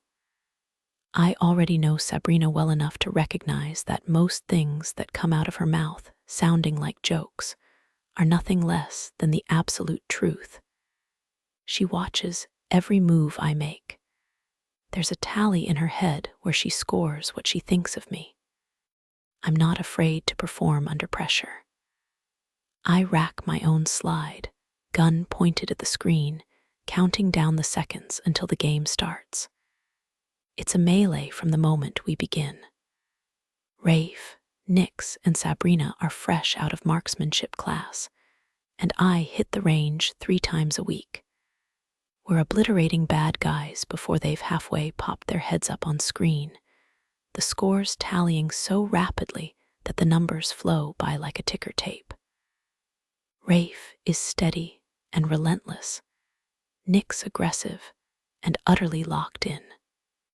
Most of my attention is on Sabrina. She flicks her gun across the screen so fast I can hardly follow her, anticipating the movement patterns of the characters, focusing on headshots for the highest point value. She doesn't know this game as well as I do. The little gold relics are key to scoring bonus points. Sabrina hits 3, but I nail 6 in total, beating her score by 200. This angers her. As playful as Sabrina can be, in competition, she's deadly serious. "Let's play again," she barks. "There's a billion other games," Nyx says, pulling Sabrina along so she's forced to drop her plastic gun. "Come on, I want a race in Mario." Sabrina takes the first round of Mario Kart, ruthlessly nailing Nyx with an exploding blue turtle shell an inch from the finish line, and zipping past her with a cackle that shows her complete lack of remorse. Rafe wins the next round, via some bullshit with a POW block. Then Nyx takes us to school on a carnival-style game where you throw plastic balls at ugly grinning clowns that pop up from all corners of the marquee. When we switch to Walking Dead, it's my time to shine. It's a 2-player game, so Rafe and Nyx split off to shoot dinosaurs on Jurassic World, while Sabrina and I slaughter zombies head to head. Sabrina is good at shooter games, but she's not as familiar with the crossbow console. She hisses in fury as I sweep the first round, obliterating 128 zombies to her paltry 96. "Next chapter," she orders, swiping our cards again. This time she's locked in, finger curled on the trigger, nailing zombies dead between the eyes the instant they appear on screen. She's so aggressive that each zombie is a race to see which of us can strike first, the shambling figures lighting up in blue or green, depending on whose arrow hit home first. I start out ahead. As the level progresses, she creeps up on me 28 to 21, then 44 to 39, then 60 to 58. "I'm gonna get you, you jerk," Sabrina mutters, sparing no glance away from the screen. She's about to pass me when the NPC jumps directly in the way, taking an arrow to the head that Sabrina intended for a SWAT zombie in riot gear.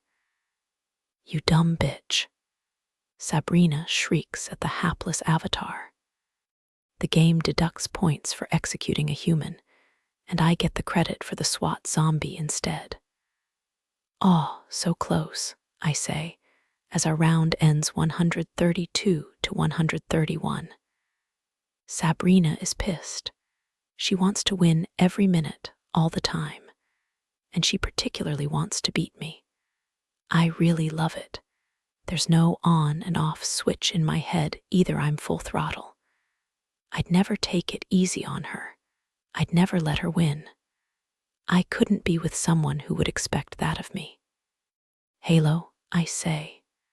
Sabrina doesn't answer. She snatches up our card and marches directly over to the Halo consoles. There are 2 types of game on offer: Classic Arcade or Team Battle, where you can access the online database and play with anyone from all over the world. I'm pleased to see that Sabrina selects the latter. Team Battle is more complex and challenging. You're not just shooting aliens, there's real strategy involved. "Should we play together?" I ask Sabrina. You must be joking, she says, swiping our card. As the game loads, I cast a quick glance at Sabrina, separated from me by a partial barrier that prevents me looking at her screen. I can still see the curve of her back and the long fall of her hair, densely black like coal, thick and textured. She's nothing like a Russian girl. In spirit, she's all American, boisterous, overconfident, ambitious. In looks, she's a citizen of nowhere. I've never seen anything quite like her, not even at Kingmakers, where students hail from all over the globe. Sabrina was judging my reflexes. Now I'm running an evaluation of my own. Video games are more useful than an IQ test. Assuming everyone knows how to play, the smartest person wins. That's how I first met Chief. I watched him run the game against Andre and Hakim in Halo. Despite his awkwardness and the wardrobe literally picked out by his mother, I could see how brilliant he is. I called him Master Chief after the main character in the game. He loves the nickname. Guys like him don't always get the respect they deserve. First to 50 kills wins, I call to Sabrina to annoy her. I'm aware, she hisses. It's 4v4, each of us paired up with 3 random teammates. From the moment we spawn, I'm hunting for Sabrina. In Halo, the key to winning is to have a high kill-to-death ratio. You want to murder as many members of the opposing team as possible before taking a bullet yourself. I'm staying in close proximity to my teammates because smart teams stick together. As soon as we spot the opposing team, I start hurling grenades.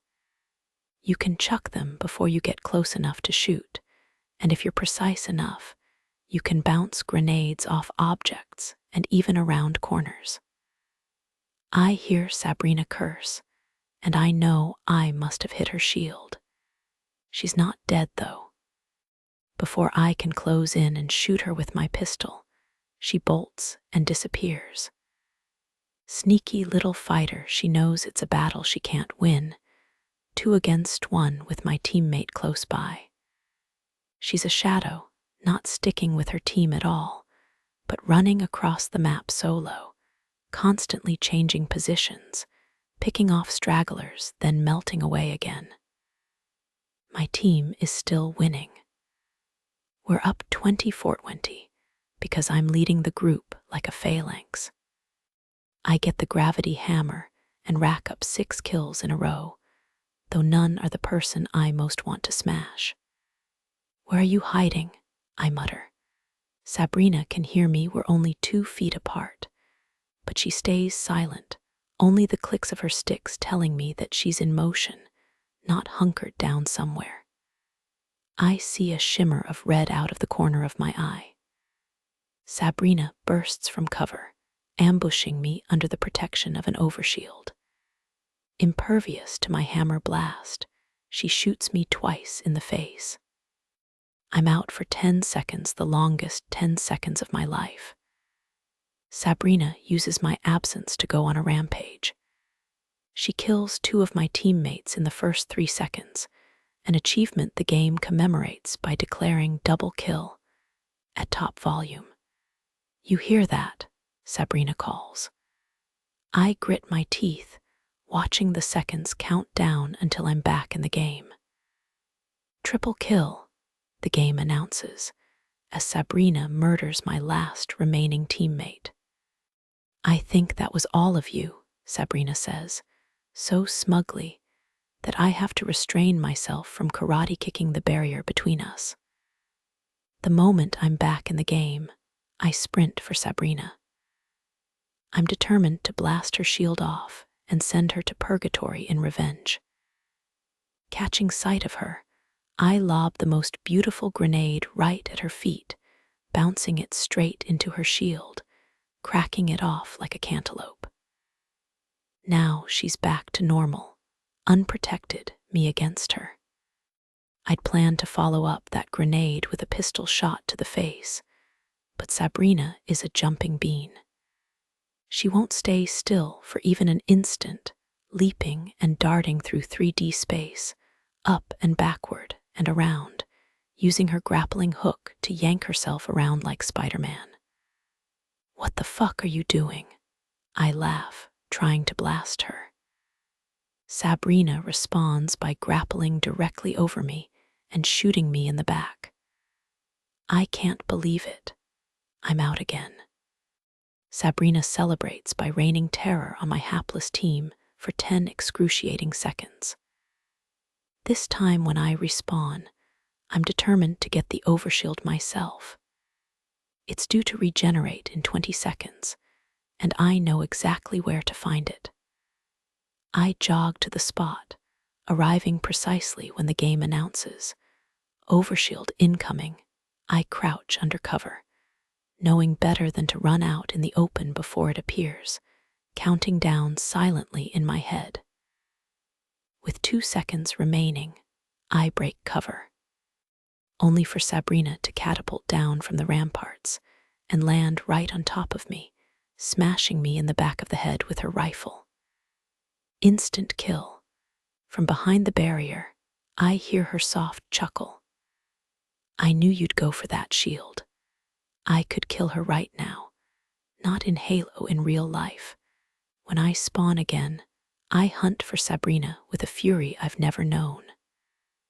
I abandon my teammates to their fate, searching the map for the one and only person I want to see. Finally, I spot her in my peripheral, but I don't turn my character toward her. I keep running on a straight axis like I have no idea she's there. As soon as we reach a junction point, I double back. Sabrina throws her grenades where I should have been. When I run up behind her, she's already got her gun up, waiting for me to round the corner, thinking she's gonna shoot me in the face. Looking for someone. I chortle, hitting her in the back and killing her instantly. Before she can respawn, the game ends 50-46. Sabrina's team wins. She pokes her head around the barrier, eyes blazing with fury, no hint of celebration on her face. "Again," she demands. "Only if we play together." She pauses, considering. "All right." The game that follows is the most enjoyable round of Halo I've ever played. Now that I don't have to worry about Sabrina murdering me, it's Christmas Day. We snatch up every superweapon, raining terror on the opposing team, killing everyone in sight like we're invincible, and they're standing still. Her play is so elegant that I have to stop for a moment just to observe. I'm watching a symphony composed on screen in front of me. Sabrina tracks the other team, triangulating with me, running to where she thinks the other players will respawn before they even appear, killing them before they can look around. She uses her weapons in a cascade, swapping through one after another for maximum efficiency and speed. She memorizes the map, taking shortcuts, popping up where you'd least expect her. Most of all, it's a clinic of headshots. If you miss a headshot, you get nothing, so a smart gamer starts at the chest and works up to the head. Sabrina is headshots only. She misses on occasion, but her accuracy is so high that her total points double anyone on the opposing team. She's better than me. I don't like to admit that, and I sure don't say it lightly.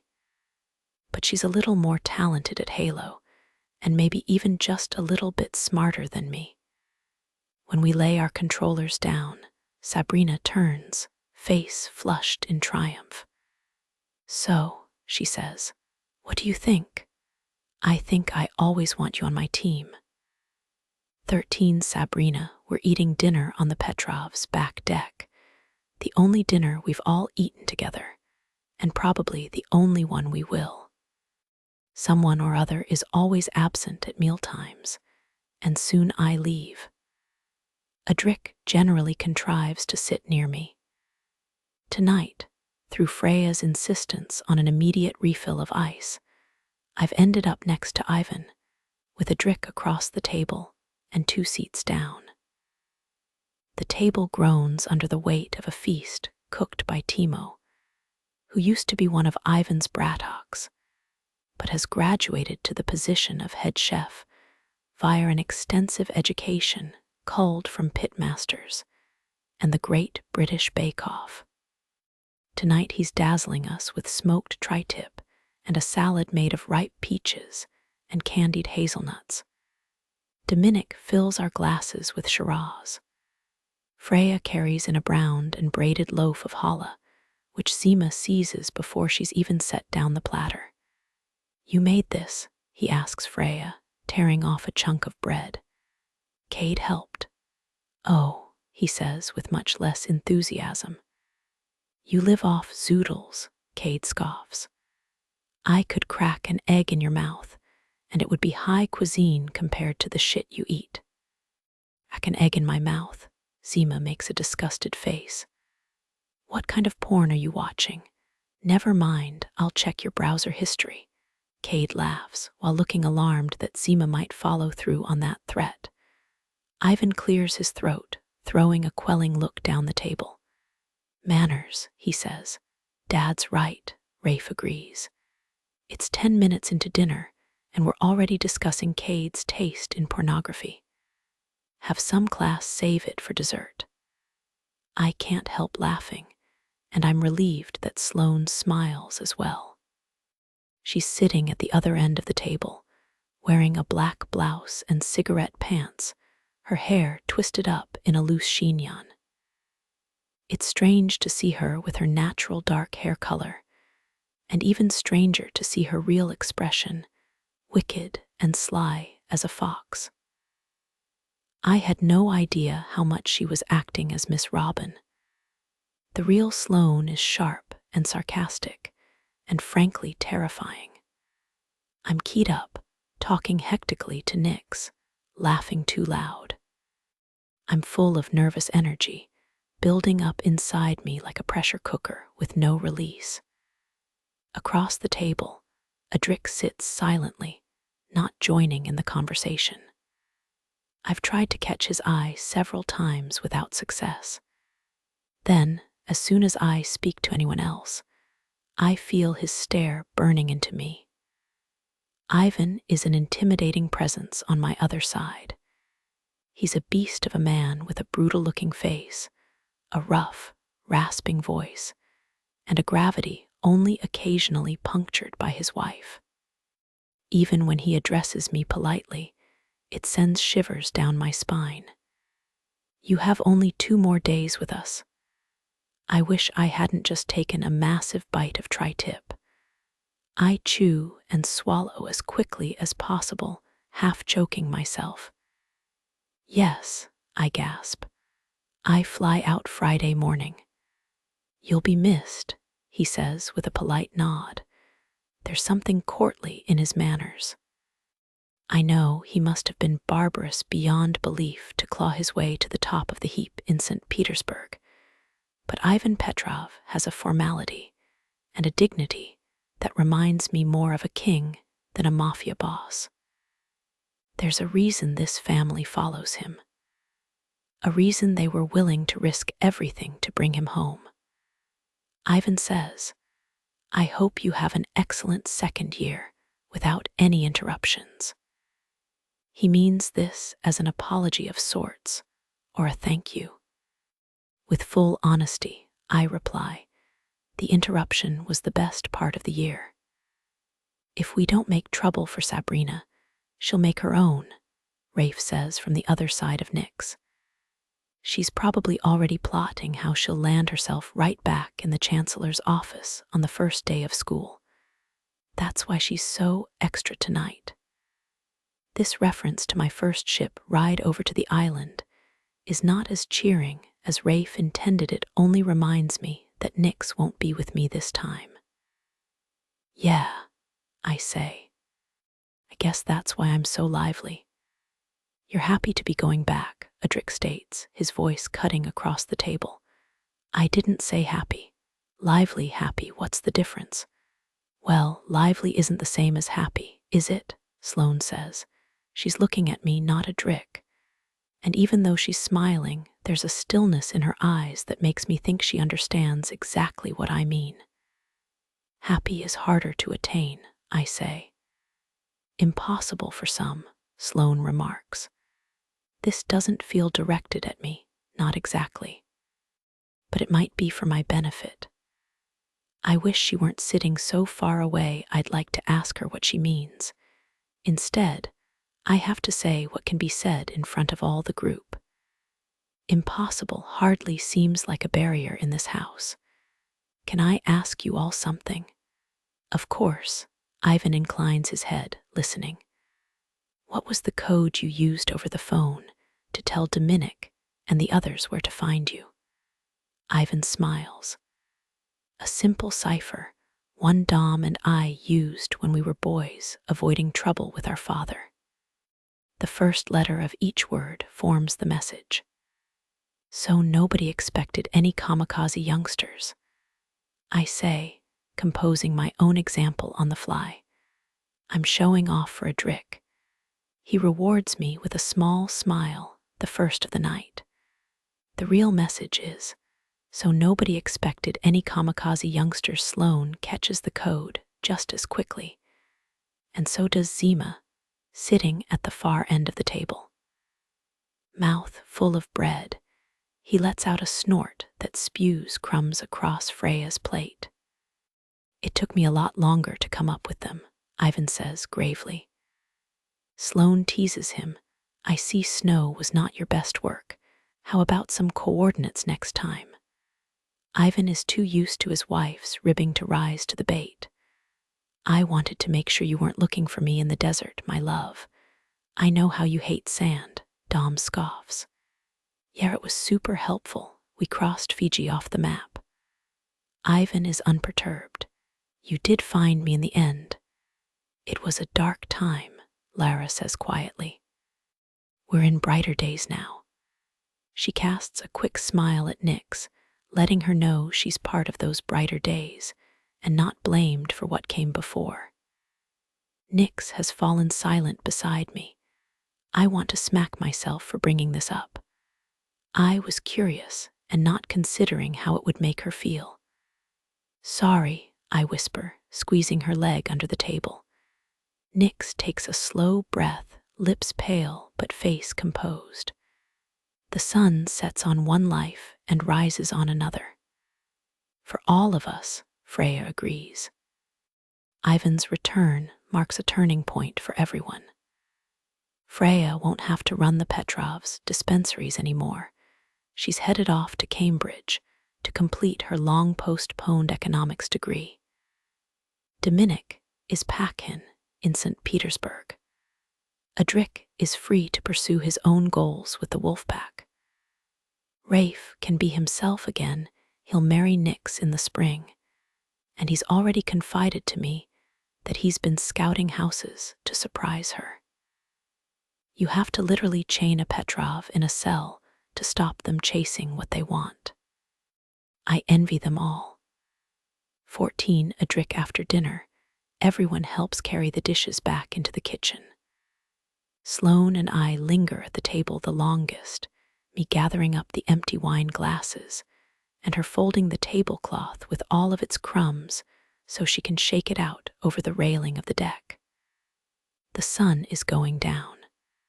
Pale moths flutter around the strings of light suspended over the hammocks. The honeysuckle in the yard smells sweeter now than it did in the daytime. She's very clever, Sloane says. I smile, pleased that Sloane noticed how quickly Sabrina rattled off that quip in Ivan's code. There's no point pretending I'm sure Sloane already knows twice what I think she does. I'm glad you could meet her, I say.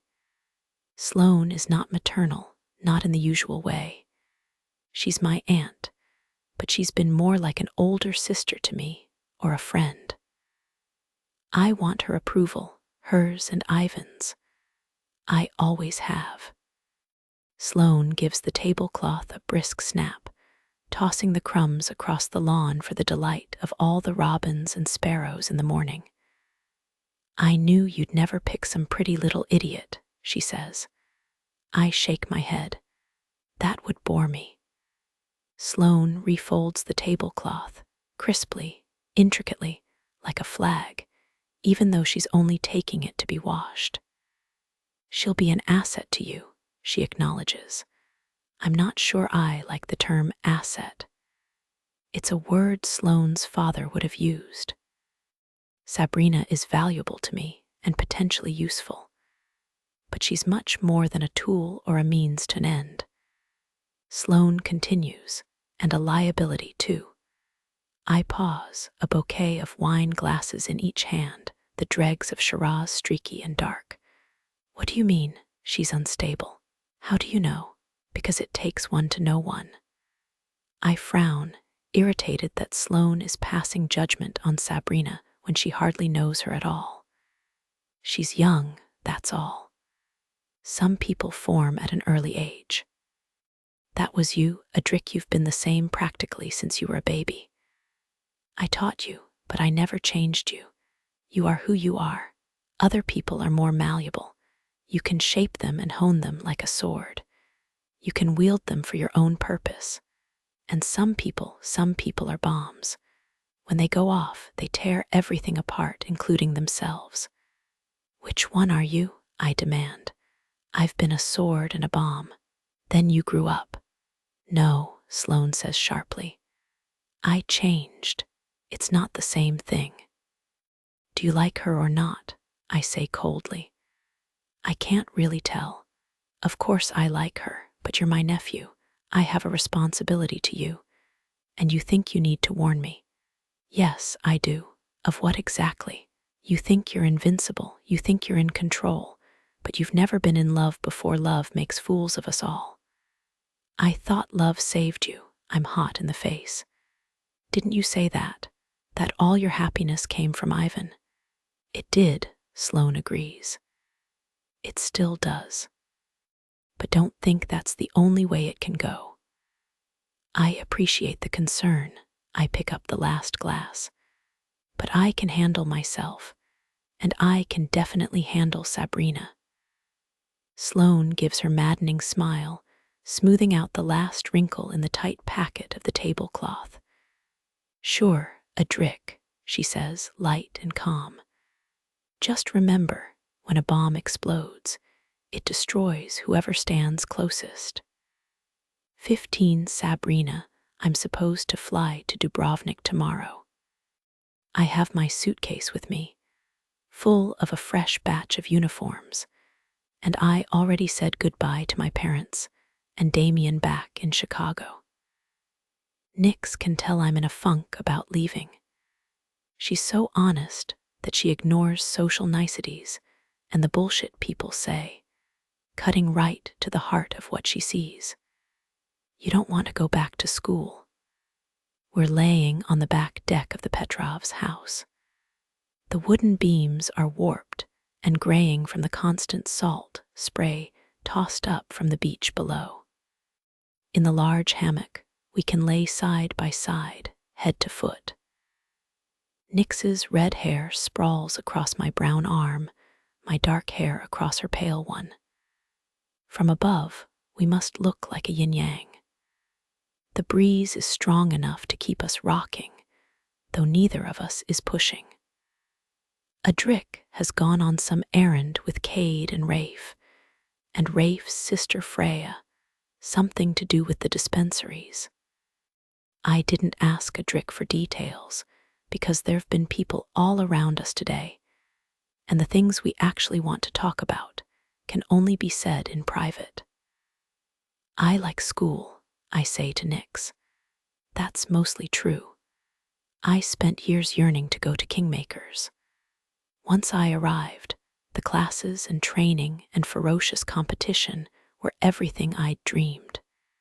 It was a fire hose of information straight to my brain. I guzzled it down, always with more and more and more coming, no end of everything to learn.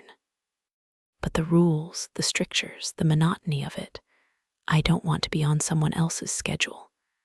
I don't want to be chastised. I don't want to be a student. I've always felt older than my years.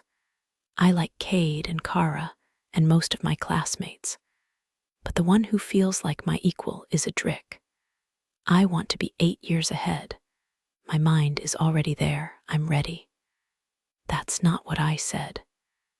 Nyx pushes off the closest post with her bare foot, sending the hammock into a dramatic swoop. I said you don't want to go back. No, I admit, after a moment. I don't, because of a Drick. It's the first time she said it out loud. She knows that we're involved, but Nyx is never one to pry. She flows like water and allows everyone else the same luxury. She accepts us all as we are. It's probably the only way anyone can be close to me. Ilsa wanted me to be better than I am, leading to endless disappointment. I don't know if it's because of a Drick or because of what he makes me want. What does he make you want? He makes me want to follow my impulses. And that's a bad thing. I look at the long stretch of sand below us, pocked by countless footprints, then perfectly smooth where the waves have washed them away. Historically, yes, Nyx laughs softly. Sometimes bad decisions take us to the best places. I sit up a little so I can see her face. Her eyes are closed, her red gold lashes laying against cheeks dusted with freckles finer than sand. Not everyone's story ends as well as yours. Without opening her eyes, Nyx replies, my story isn't over. It's been painful along the way, but I can accept anything if it's my choice. Regret comes from what you wish you did. You can't regret what you know was right. She's thinking of her father, I'm sure. She loved her father more than anything. He was her whole world until she met Rafe. Nyx chose the Petrovs because Rafe was what she wanted. I thought I wanted to go to Kingmakers. Maybe I'm one of those people who's never satisfied. Nyx tilts her face up, catching more of the sunshine. She takes a deep breath and lets it out. I feel the sigh more than I hear it, our bodies pressed together all the way down our sides. I don't think Rafe and I will stay here forever, she says, but it's where we want to be right now. You're saying I don't have to plan so far ahead. Now Nyx does open her eyes, and I see the sympathy in them, her desire to help me, not to push me in any direction. She takes my hand and squeezes it. I'm not saying anything except I'll miss you wherever you go. My face is hot with the discomfort that comes whenever anyone is kind to me. Aggression is easier to match. My dad always says in our world you're dead if you can't think 8 steps ahead. Well, I don't want to fight with your dad, Nyx says, lazily swinging the hammock again. But life isn't chess. You're not looking down on an open board. No one can actually see the future. Sometimes you just jump. She digs under her thigh, retrieving her phone. Look, she says, scrolling. You look pretty happy to me. She holds up the screen for me to see. It's a picture of the 4 of us at the arcade. Nyx is eating cotton candy. Rafe has his arms wrapped around her waist from behind, and I'm holding a giant teddy bear that a Drick won at the shooting gallery. We could all have won bears if the Barker hadn't banned us from the game after a Drick dented half his targets. That bear's sitting up in Nyx's room right now. Like an idiot, I'm wishing it could fit in my suitcase. Did you post that pic? I ask Nyx. A Drick is standing right next to me, not touching me, but close enough that it's pretty clear we're on a double date. Yeah, Nyx says, but don't worry, my account's private. I've only got like 28 followers, including you. Nyx wasn't exactly popular at Kingmakers. That's probably what drew me to her in the first place. If I were a gardener, I'd only grow cacti. I hear the commotion in the house that can only mean that Adric and the others have returned. The dogs bark with joyful excitement. Rafe tells them to shut the fuck up much too nicely for them to actually obey. Rafe comes out on the porch, hunting for Nyx. She jumps out of the hammock, almost swinging me out on my ass, so she can throw her arms around his neck and kiss him. Adric stands in the doorway, dark and unsmiling. The urge to jump up like Nyx and put my hands on him is almost overwhelming. I can't not look at him when he's close. I can't stop this burning all over my skin, this anxious churning in my guts. It's lust and it's need, and it's something else I can't put into words because I don't understand it. I don't understand how it can be so strong when we've only spent a dozen days together, spread out over months. How has he become so essential to me? I don't like this at all. I'm vulnerable. Cracked open like one of those crabs down on the beach, exposed to any gull that wants to drive its beak through my heart. Do you want to go for a drive? Adric asks me. I should say no. I'm only making this harder on myself. Instead, I'm already on my feet. We take Rafe's car, which he's lent repeatedly without question. Rafe knows what it's like to keep secrets, to want something you're not supposed to have, to sneak away again and again for a taste of it, promising yourself each time that this will be the end. You'll finally be satisfied. I let Adric drive because it's his cousin's car. My rules about cars aren't as strict as bikes. Even so, I don't sit in the passenger seat unless I'm confident in the driver. Adric operates the Mustang smoothly and efficiently. He knows competence is more impressive than speed. The road unspools beneath us, his arm resting lightly across the back of the bench seat. You leave tomorrow, he says. It's not a question. We both know this already. The silent clock has been counting down in his mind as much as mine.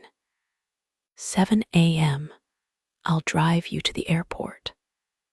I want to say thanks, but I can't trust my voice. It might break or come out in an embarrassing squeak. Better to say nothing. Why does this feel like we're parting forever? Why am I so upset? The sun sinks down heavy and red ahead of us, casting long shadows from every tree and post, because no one knows how many days they have or how many chances. Everything changes. No one stays the same. Adric pulls into a lookout point, high above the Pacific. The beach below is dark rock, no sand and no sunbathers. We're surrounded on two sides by towering fir trees and ponderosa pine. The sunset is bloody vivid and angry. Adric kills the engine, turning to me. For once he doesn't seize me and kiss me, but only looks at my face, eyes narrowed, jaw stiff. He runs a hand through his thick shock of hair. His fingers are like claws, his shoulders hunched. I don't want you to go. That's insane. Yes, I'm insane. I care deeply for you. I'm not afraid to say it. His heat and candor are like nothing I've known from a man. No posturing, only the truth, given freely. My heart hammers, my hands twist in my lap. You think I'm afraid? Yes. His eyes burn like blue gas flame. He won't smile even a little. You're afraid to come to Russia. You're afraid to be alone with me. You want the protection of your family or your school, even when you hate how they chain you. I know nothing about Russia, and we've only been dating a week. I'd be a lunatic to come live in your house with your wolf pack. A bunch of guys all together, and then me. How the fuck does that work? It works how I say it will, because you're the boss. That's right. I don't want to be your soldier. I want freedom, not a new master. You'll be my partner. I make an impatient hissing sound. Everyone knows when there's a king and a queen, the final word comes from the king. Let me show you, Adric says, enclosing my hand in his much larger one. Come to Moscow. See what it's like. I try to pull my hand back, but he won't let me. Without even trying, he holds me trapped. I can't just roll up to Kingmakers a week late. If I miss the ship, I miss the year. He won't stop looking at me. He won't give me an inch of space. Come with me. You won't regret it. But I might. How can I know? Come with me. He overpowers me like a wave. He wants to swallow me up in him to make us one and the same. Fighting his pull is miserable. I'm in physical pain. I want to cry with frustration, with confusion, but I won't let myself. Never, never, never. Instead, I fling myself on him. I silence him with my mouth. I show him with my body how badly I want him, how wild he makes me.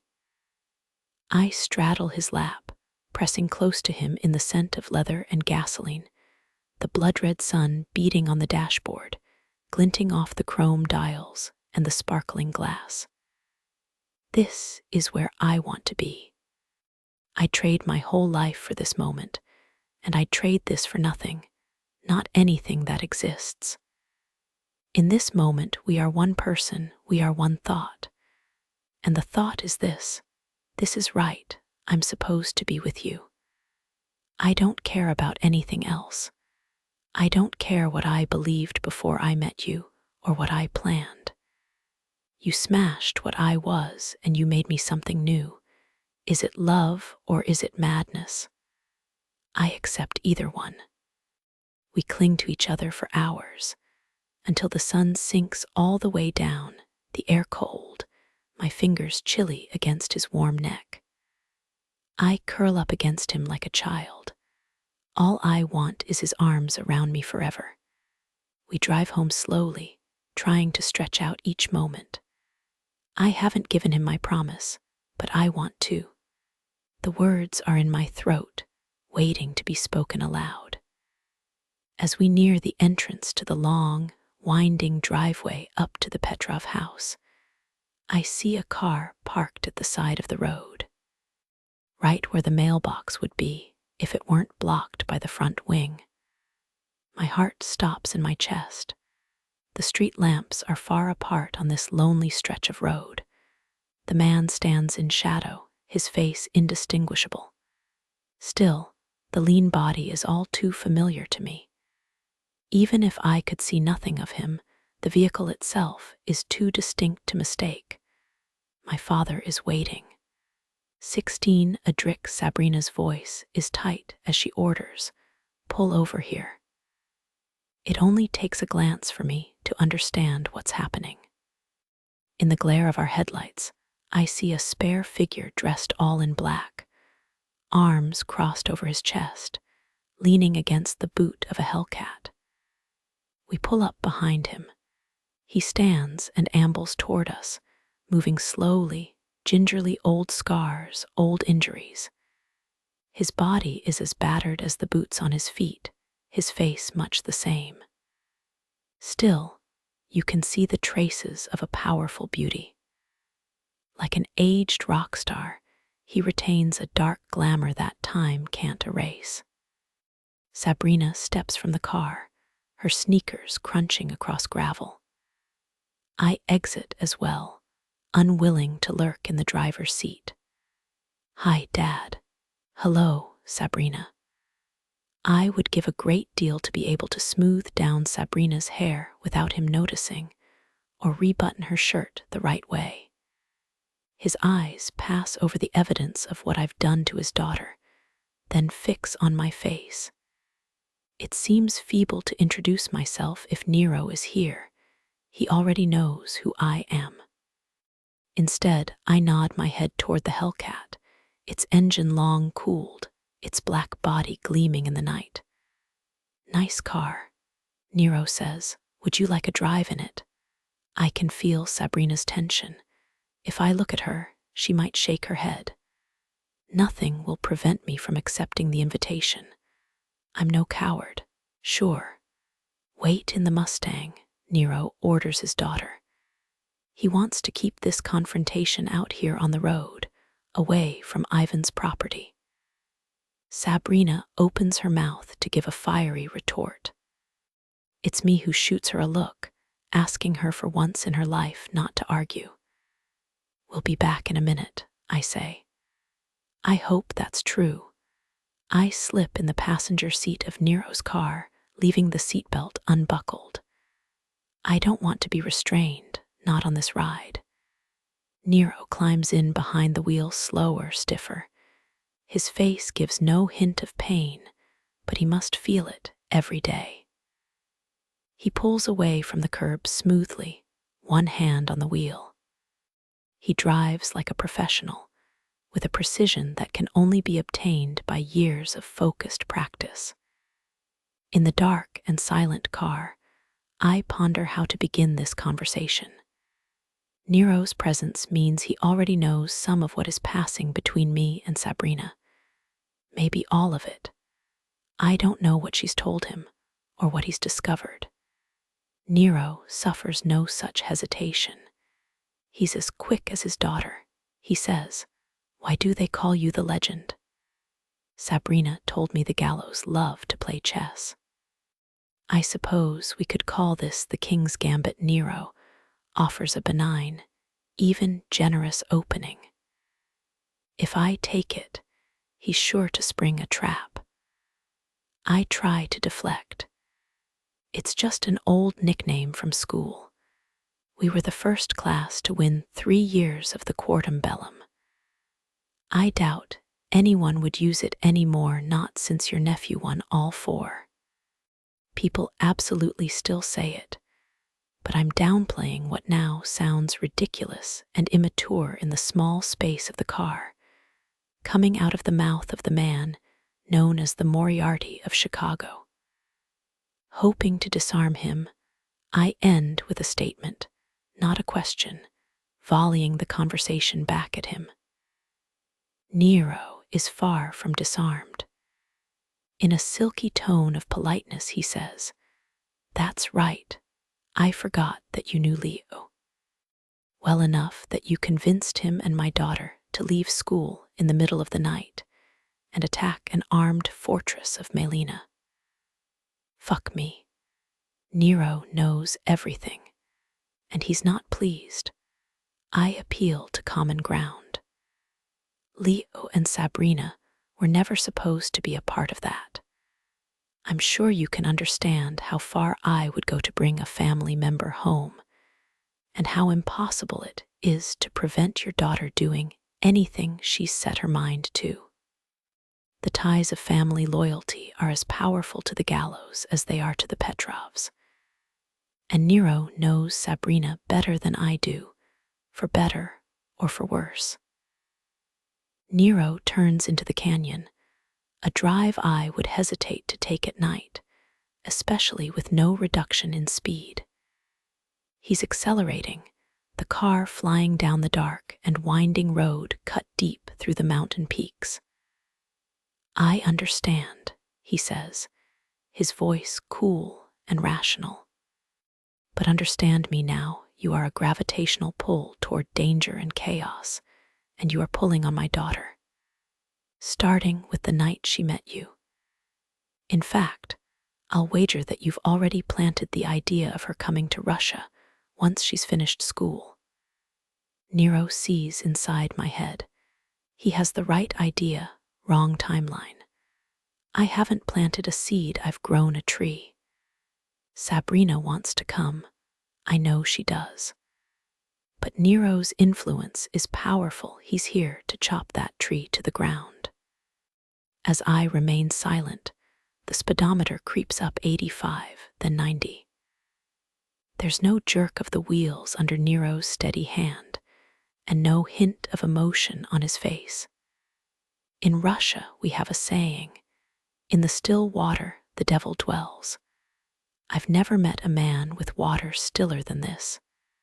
Nero is ice cold, driving 100 miles per hour through the canyon. His breath is unchanging, no pulse in his throat. He is not afraid, not of me, or the car, or the grim reaper sitting in the back seat with his scythe hanging over our heads. I want to stay as calm as him, I want it desperately. But heat rises up my neck, sweat prickling my palms. I blurt out, "Russia is no different from Chicago if you're living the life we live." For the first time, I see anger on his face, a darkness that suffuses his features like ink in water, obscuring all but the words he throws at me like poisoned darts. "You wear no sheep's clothing with me. You think I don't know the Bratva. I know you very well." The gallows dealings with my countrymen were familiar to me before Sabrina relayed any part of it. Nero stole the winter diamond, the prize of the Bratva, igniting a firestorm that almost burned the gallows to the ground. He hisses, "You gave us your word. You signed a contract with my father. Then you shot him in the face and put 7 bullets in my back that were aimed at my wife. If your people had their way, Sabrina wouldn't exist. I can't deny the betrayal of the blood oath, a crime even the Bratva blush to remember. Alexei Yenin signed his print in blood, then launched a massacre at the wedding of his own daughter and Sebastian Gallo. All I can say in defense is, that wasn't me, and that wasn't my family." "No," Nero sneers. "Then show me your shoulders." I don't hesitate. I wrench down the shoulder of my shirt, bearing nothing but flesh. Instead, I point at the wolf on my arm. I wear my own brand, mine and no other. I have no quarrel with the gallows. With a flash of teeth, I add, I'd like to keep it that way. I won't be intimidated by Nero. He looks at the wolf, rapid thought flickering behind those dark eyes. He resembles his daughter so strongly that I feel the strangest mix of connection and confusion. Nero stole the diamond. I want to steal the thing most precious to him. I would never hurt Sabrina, I tell him. I'd do anything to keep her safe. Anything. I'm sure you think so. The speedometer is up to 120. We're racing down a dark road meant for less than half that speed. Each curve presents us with a sheer rock face, rushing toward us at sickening pace. Eyes as black as that stone, Nero says. I would drive us into a wall this moment before I would risk you hurting her. I don't think he's bluffing. Like father, like daughter, Nero will take this way past the line. He'll risk anything to extort a promise from me. I won't be robbed, not of Sabrina, and not of my word. He'll have to pry her from my cold, dead hands. My voice is as steady as his. I'm not the one taking your daughter from you. Sabrina won't be caged. She'll bite her own arm off before she'll let either of us tell her what to do. I see him flinch, just a twitch of his thumb on the wheel, but the clear sign that my arrow hit home. Slowly, incrementally, the speedometer sinks. We're still flying down the road, but no longer hurtling to our deaths. Nero's eyes stayed fixed on the road, his final threat spoken more to himself than to me. We'll see about that. 17, Sabrina, the hour in which my father has a Drick prisoner in his car, is one of the most stressful of my life. I hate that I let them drive off together. If I wasn't afraid of making a scene 100 yards from the Petrov house, I never would have allowed it. When the Hellcat's headlights finally sweep across my car, I'm relieved to see that both a Drick and my dad are still in the front seats, alive and unbloodied. Adric may be a little more pale and somber than he was before. My father looks the same as always. I jump out of the Mustang, half fury and half relief. Why didn't you just call me? I demand of my dad. I find face-to-face conversation more honest. I deserved that little slap. He knows I've been lying to him for months. Equally, I know there's no point trying to avoid the tete-a-tete he drove all the way here to have. He took his shots at Adric, now it's my turn.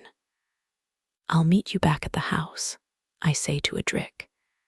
He gives me a look I can't interpret, switching positions so he's back in the Mustang and I'm in the Hellcat. Though it's only been a week since I saw my dad, the scent of his car, and even his surly scowl puts an ache in my chest. Why does home pull me and repel me with equal strength? Why is everything a battle? I wish I could choose like everyone else and be happy in my choice. My father drives away from the house once more, but not far. We pull into the parking lot of a seaside cafe, the shop long shuttered, only a few scattered napkins blowing across the pavement like ghostly tumbleweeds. Dad lets the engine run so the car will stay warm. He can see that I'm stiff with nerves. My arms are crossed over my chest, angry and defensive. I thought he'd respond with anger himself, or at the very least, irritation. Instead, when he turns, I see fear in his eyes. Sabrina, you are so like me. I worry what that will mean for you. This hurts and also reminds me that I came from this man, born of his flesh like Adam's rib. You can't forget your parents, any more than they can forget you. I pretend not to understand him. Why worry? You're happy enough. He looks both older and younger in the dim light of the car, his face smooth, his eyes ancient. You can't imagine the darkness I lived in before I met your mother. I was cruel and violent. I hurt everyone around me. I had no control. I would have torn myself to pieces until there was nothing left. My father has always been my mirror and me his. When we look at each other, we don't like what we see. Stubbornly, I retort, maybe Adric is my Camille. Don't insult your mother. Adric is another Nero, not a Camille. This isn't about Adric. My father wishes I was more like my mother, but I'm not. Not even a little bit. Fiercely I say, I like what I am. I'm not afraid to be more. You should be. You think restraint is the greatest evil while you cut every rope that ties you to life. I hate being lectured, especially by him. You would never have taken advice at my age. You always took what you wanted. I want you to be better than me. Maybe I already am. He shakes his head. That's exactly what I would have said when I was my most arrogant and foolish. Your mother changed me. She made me better. What will Adric make you? I can't answer that. My father is the only person who can silence me, his arguments even quicker than mine.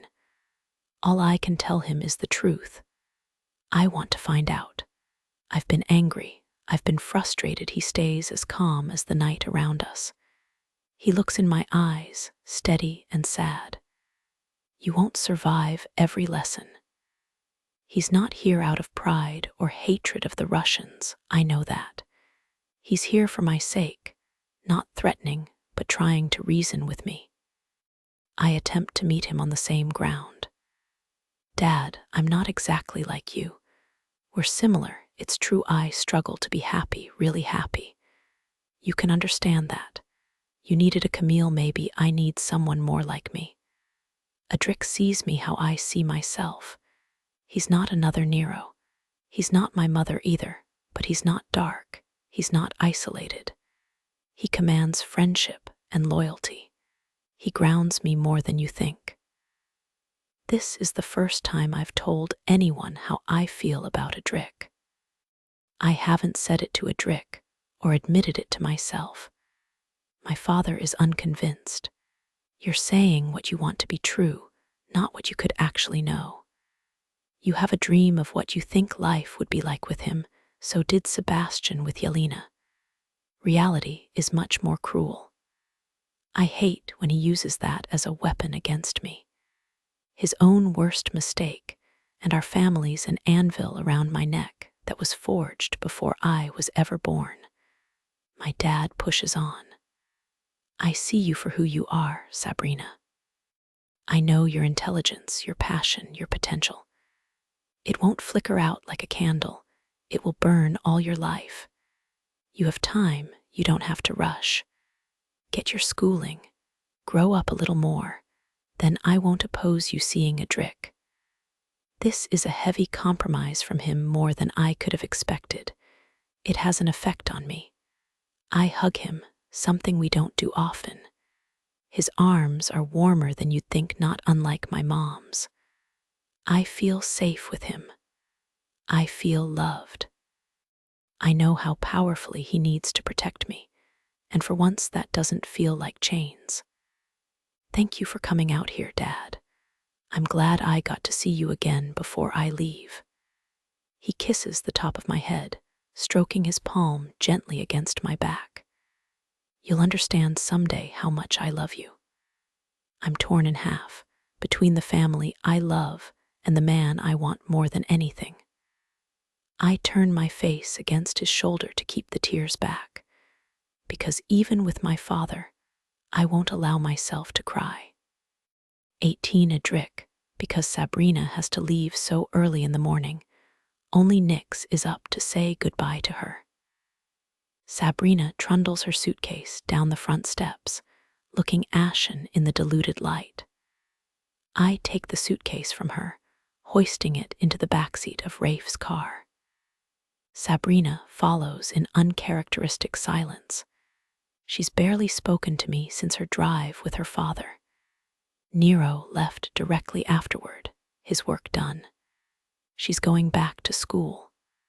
I won't see her again for 8 months at least. As I drive her to the very last place I want to take her, I want to argue again. Hell, I want to turn this car in the opposite direction and abduct her. But it would be pointless. I want Sabrina free and willing, or not at all. She leans against the car door as if she's exhausted. I've never seen her like this. Usually, she overflows with an energy so electric that it almost sears your retinas to look at her. I understand the power of a father.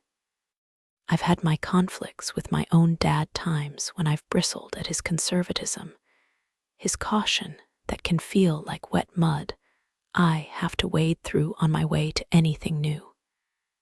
He's a good leader, a good teacher. I emulate his methods with my own men.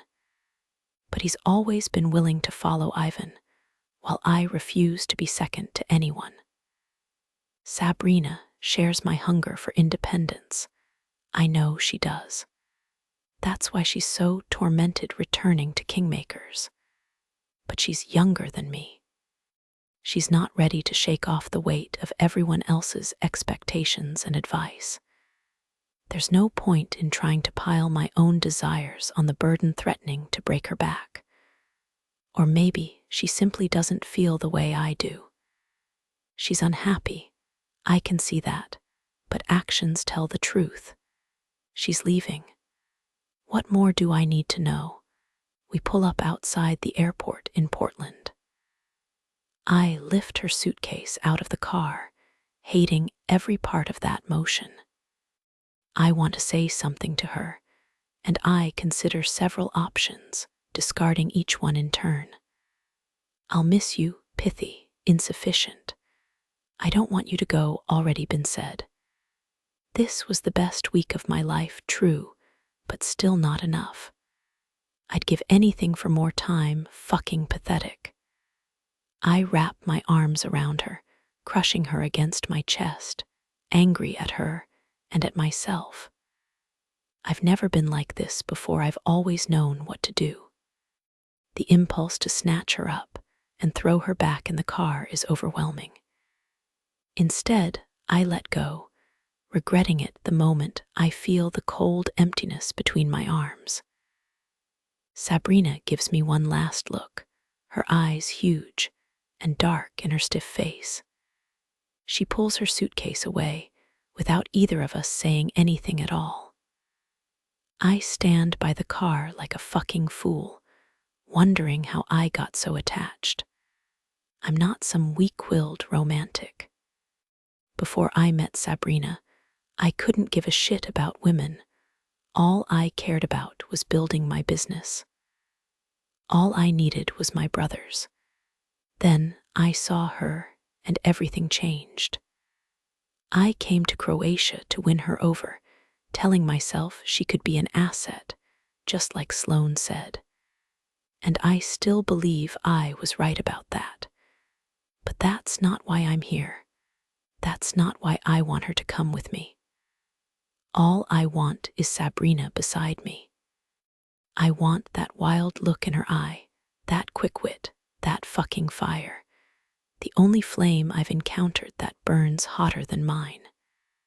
Without her, I'm dull and unmotivated, unable to raise the slightest interest in my journey back home, or what I'll do once I get there.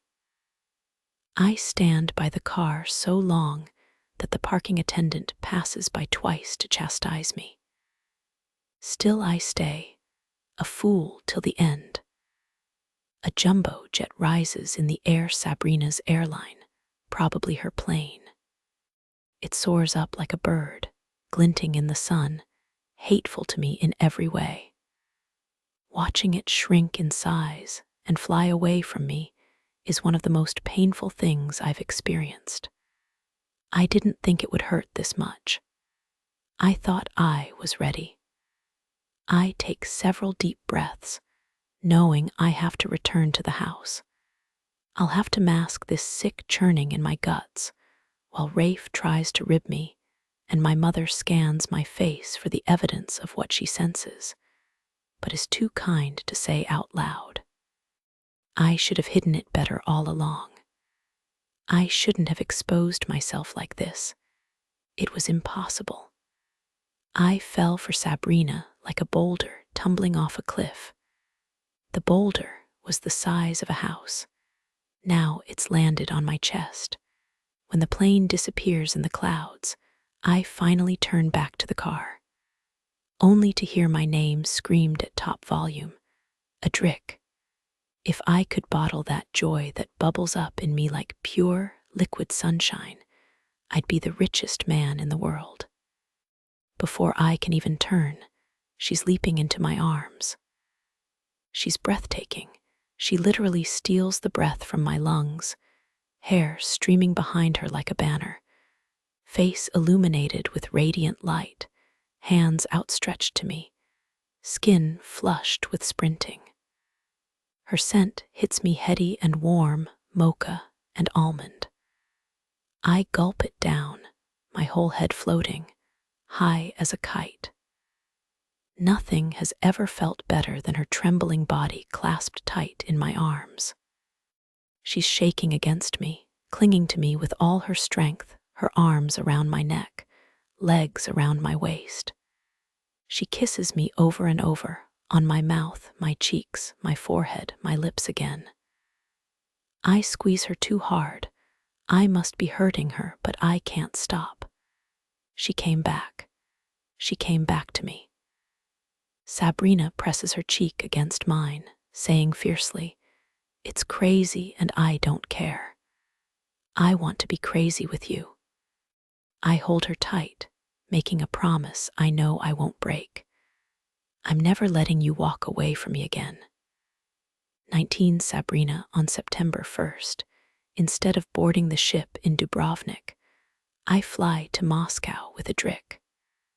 I send my parents one single text, "I'm going to Russia," then I shut off my phone so I don't have to deal with the fallout of that particular bomb. I feel strangely calm all through the flight. Now that my decision is made, I'm no longer pulled apart at the seams. My confidence returns, and I fill with excitement. Adric likewise seems altered. He's dressed in his usual way t-shirt, jeans, boots, same battered leather jacket he wore the day he picked me up in Dubrovnik.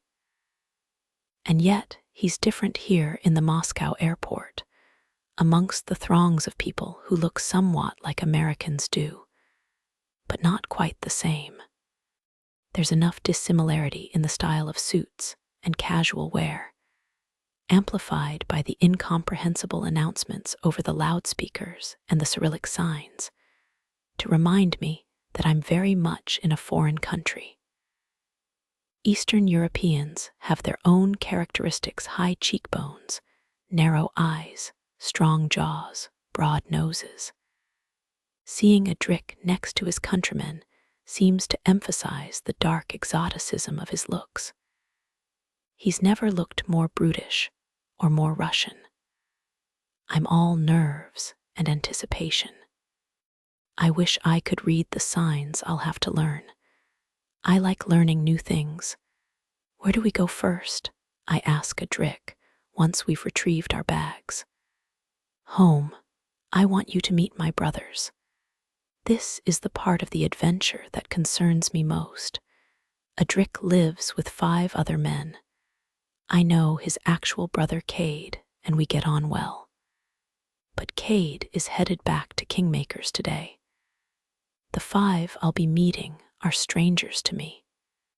I'll have to learn to work with them, integrating into an already tightly bonded group. I understand group dynamics well enough to assume that there's already heavy competition for Adric's favor. As the only woman and presumably the only one fucking him, I can expect a certain level of animosity. I don't enjoy frat house fervor. Ilsa had to put up with it constantly in the gatehouse. She didn't seem to mind it as much as I would. She's not as fastidious about hygiene, and she has a brash humor that served her well. She's as likely to pull a prank or start a brawl as anyone. Besides, she's an actual gold star lesbian who's never even kissed a man. The constant flirtation lobbed at her in her first year died off when the guys finally accepted her adamant disinterest. My situation is a little more complicated. I don't have to wait until we arrive at the house Adric jokingly calls the den.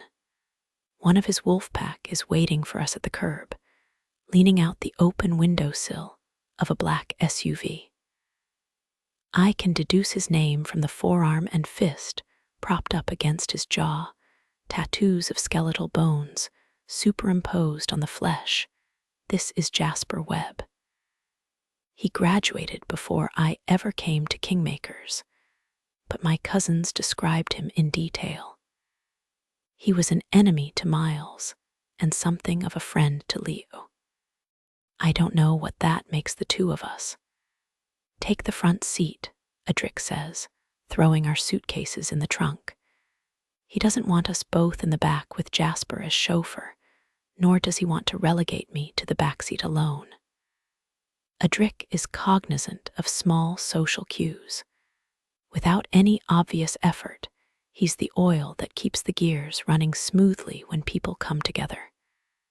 Jasper turns his cool gaze on me. His unblinking eyes, pale and reptilian, offer no welcome. The interior of the den is dim and cool, thankfully smelling only of damp and dust, not sweaty men. Tiny motes swim in the thin bands of watery sunshine crossing the hall. The floors are bare stone, relieved by a few faded rugs. No art hangs on the wall, and the furniture I can see is sparse and shabby. I leave my suitcase by the door. Adric does the same.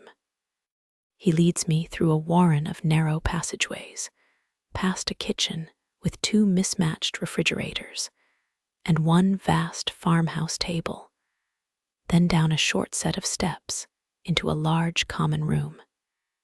Here we find the rest of the wolf pack. I hear the gruff laughter and shouting before we get close. Two are playing Call of Duty, sprawled out on bean bags on the floor. A thick-shouldered giant sits in an easy chair that groans beneath his weight, focused on his phone. The last wolf lays across the length of the couch, reading a paperback. They're all much bigger than me, muscular and full of restless energy. As soon as we enter the room, their attention shifts and silence falls. The two video game players set down their controllers, swiftly shutting off the TV. No one jumps to their feet, but the sense of alertness is palpable. The reader lets his book fall to his lap, sitting up and grinning at Adric. "Welcome back, boss, and you brought a friend." 5 pairs of eyes fix on me, 6, if you count Jasper, who followed us into the house. I can feel his stare on my back. "This is Sabrina Gallo," Adric says, calm and pleasant, with no acknowledgement that this might be poorly received. "She's agreed to join us." He points to each of the wolf pack in turn, naming them. "That's Andre, Hakim, Chief, and Vlad." Andre and Hakim are the gamers. Andre is as blonde and Slavic as one might expect, Hakim his direct opposite. Hakim might be Arabic, his close-cropped hair dark and curly, his 5 o'clock shadow black as paint. Chief eyes me with interest as if we've already met, though I'm quite sure we haven't. He's not Russian either, as far as I can tell, maybe Southeast Asian, with light brown hair and a golden cast to his skin. I'm not surprised to see him reading, since he was the one Adric described as particularly intelligent. Vlad, by contrast, is the biggest, the beefiest, and certainly the surliest. His close-shaved head with its grayish stubble resembles a rock sitting directly atop his hulking shoulders, and his small, dark eyes glitter like malachite as he glares at me with instant dislike. He's testing the structural integrity of the Affliction t-shirt stretched across pecs the size of dinner plates. I wonder if the shirt is ironic, or if Affliction only just made its way to Russia. Though the group's manner is casual, I'm cognizant of the ways in which they resemble a military unit. It's not just the matching tattoos on each of their arms, it's their deference to Adric, and the way communication passes between them in glances and inflections. I can imagine them storming a building with only a few gestures needed to coordinate an attack. These are men who have bonded already, worked together, learned to trust each other. I'm a stranger, an intruder. They regard me silently. I speak instead. Adric said you guys need some help opening jars. It's not the world's greatest icebreaker, but it's enough to get a smirk out of Chief. Not Vlad. "Why don't you help us decorate?" he sneers. I feel Adric stiffen, but I cut across him. "Sure," I say easily. "Let's start with that shirt." That gets a snort out of the two gamers, Andre and Hakim. Andre pipes up. "A Gallo, huh? Was Leo busy?" It's still insulting, but not a bad sign. Ribbing is better than cold silence. If you can't take a few shots, you'll never fit in with men. They really are pack animals, releasing their aggression publicly in front of the group, so the group determines the appropriate behavior. They don't bottle shit up and bitch behind your back, or at least, not often. Andre obviously knows Leo, but he's too old to be in the same year, so I know exactly how to respond.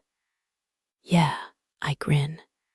"He's all tuckered out from running train on you at school." This gets a laugh out of the gamers and Chief as well. The chill in the room is warming, at least a few degrees. Vlad isn't biting, hefty arms crossed, a scowl on his face. I thought this house was patch only. He means the tattoos. It must be a rite of passage before entering the wolf pack.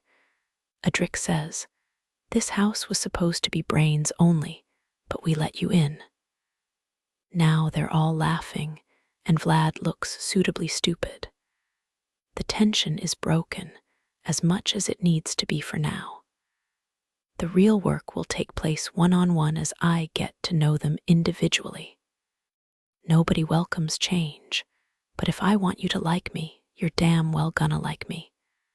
I'm as relentless as a Drick in my own way. Do we need to clear out a room? Chief asks. No, Adric says. She'll be staying with me. Andre and Hakim exchange a glance across the space between their beanbag chairs, but this is no more than they expected. The calm holds. Come on, Adric says. I'll show you the room. We retrieve our suitcases, carrying them up the narrow staircase to the top floor. I'm relieved everyone here speaks English. It's the lingua franca at Kingmakers, and probably in this house, too, if Adric gathered his wolf pack from several countries. I expect Adric's room to be the largest and most luxurious.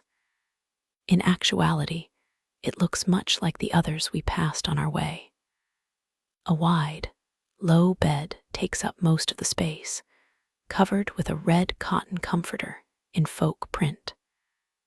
The bed is neatly made, the room cleaner than any other part of the house. I doubt this was for my benefit. Adric is more disciplined than he looks, and much more organized. A wardrobe stands on one side of the room, a hefty bookshelf on the other, its shelves stuffed with tattered paperbacks. Did you bring those from home? I ask Adric. He shakes his head. I bought a crate of books in Danilovsky Market. I like to read to wind down. I'm not sure exactly what's in there.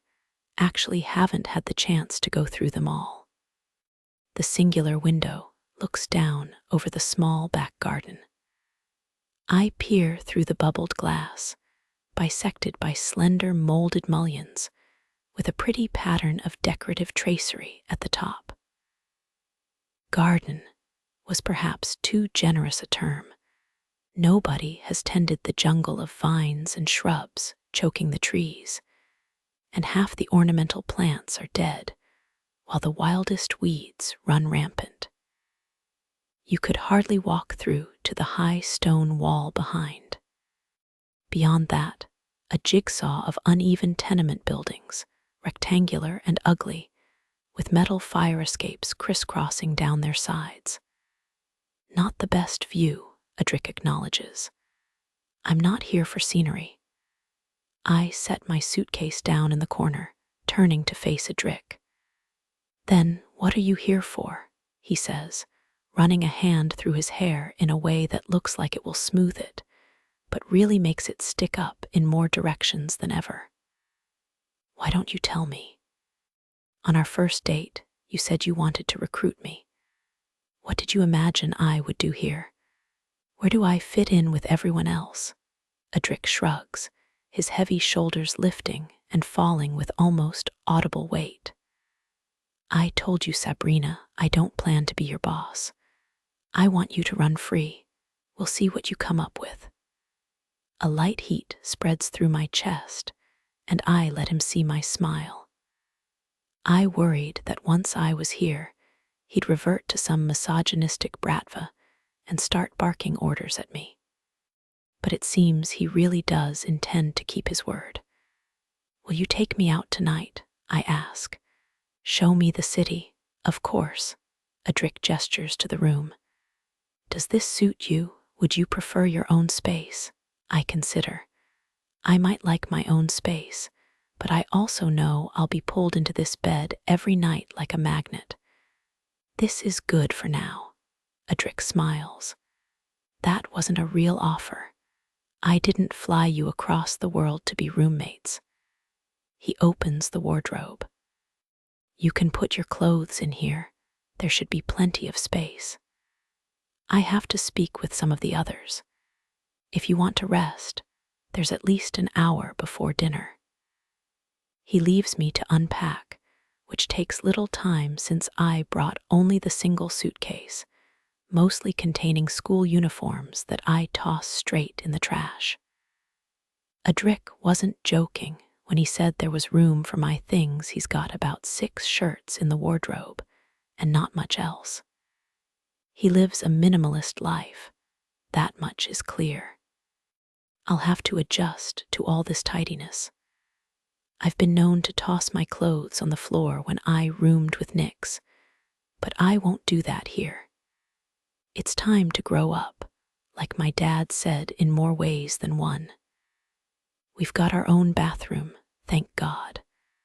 I don't think I could stand sharing with Vlad. I set my toiletries inside, my toothbrush next to Adric S, and my shampoo in the tiny box of the shower.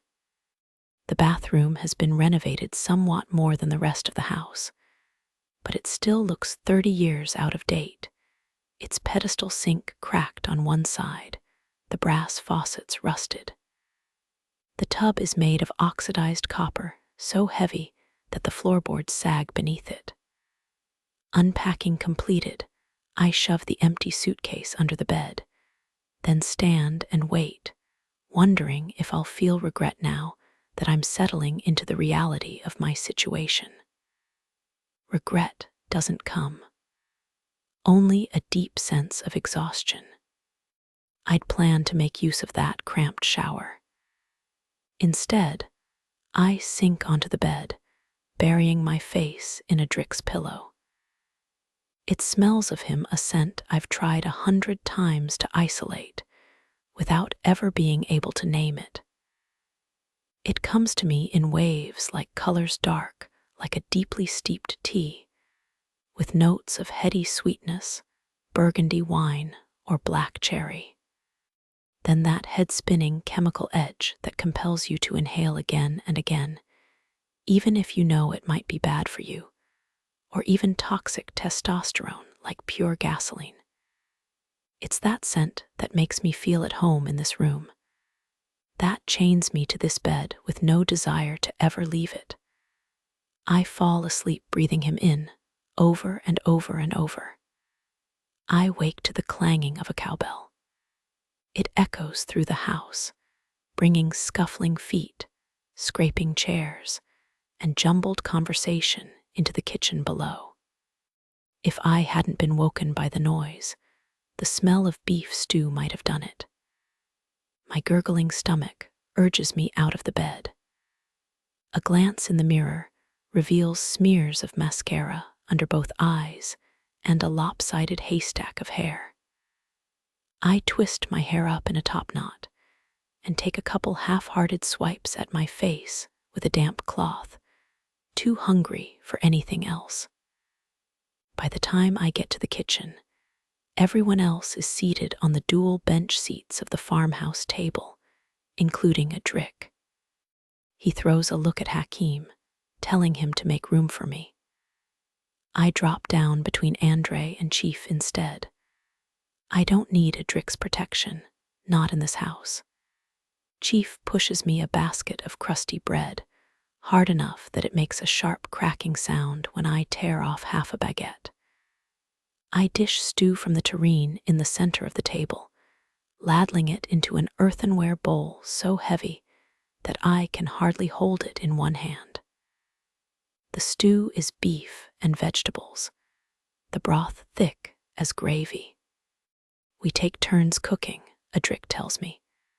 I don't cook, neither do Vlad or Hakim, but we eat the shit they make and we don't complain. Not even when Hakim makes goulash for the 27th time, Andre says, grinning across the table at Hakim. Fuck off, Hakim grouses. Took me long enough to learn to make that. I'm not fucking Gordon Ramsay, am I? You're barely Sweeney Todd, Andre laughs. I will be if you keep it up, Hakim says darkly. You're getting fat enough to make a good pie out of you. Andre looks genuinely offended at this. I'm not nearly as fat as Vlad. Am I, Vlad? He elbows his seatmate in his generous flank.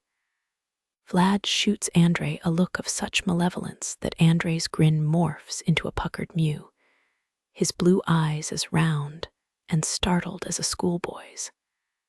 Andre scoots several inches to the left, knocking my elbow and dislodging the delectable chunk of beef I'd gotten within an inch of my mouth.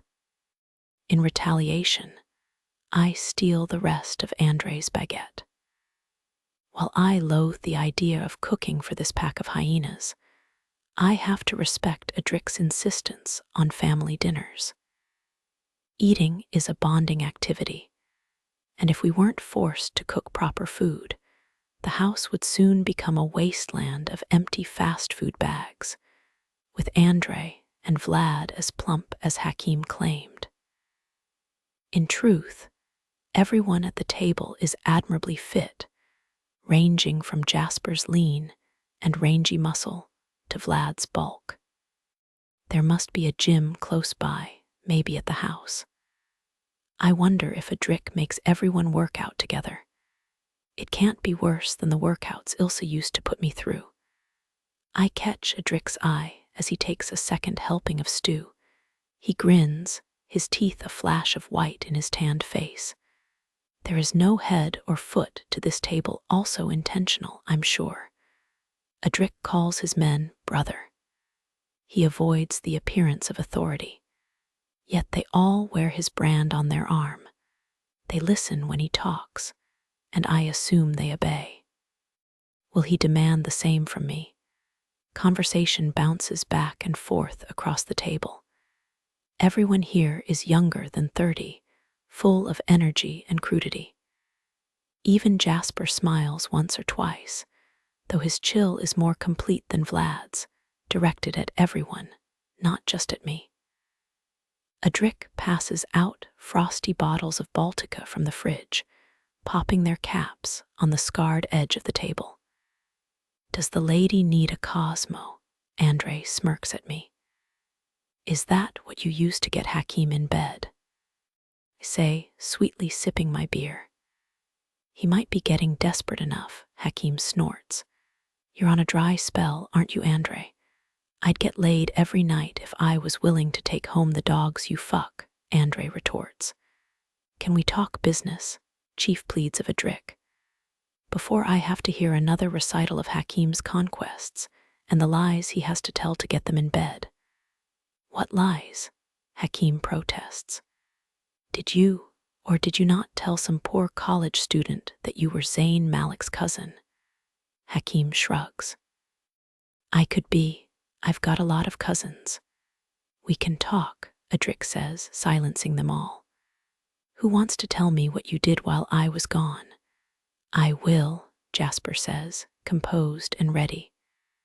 We sold off that load of ours to the Slavs.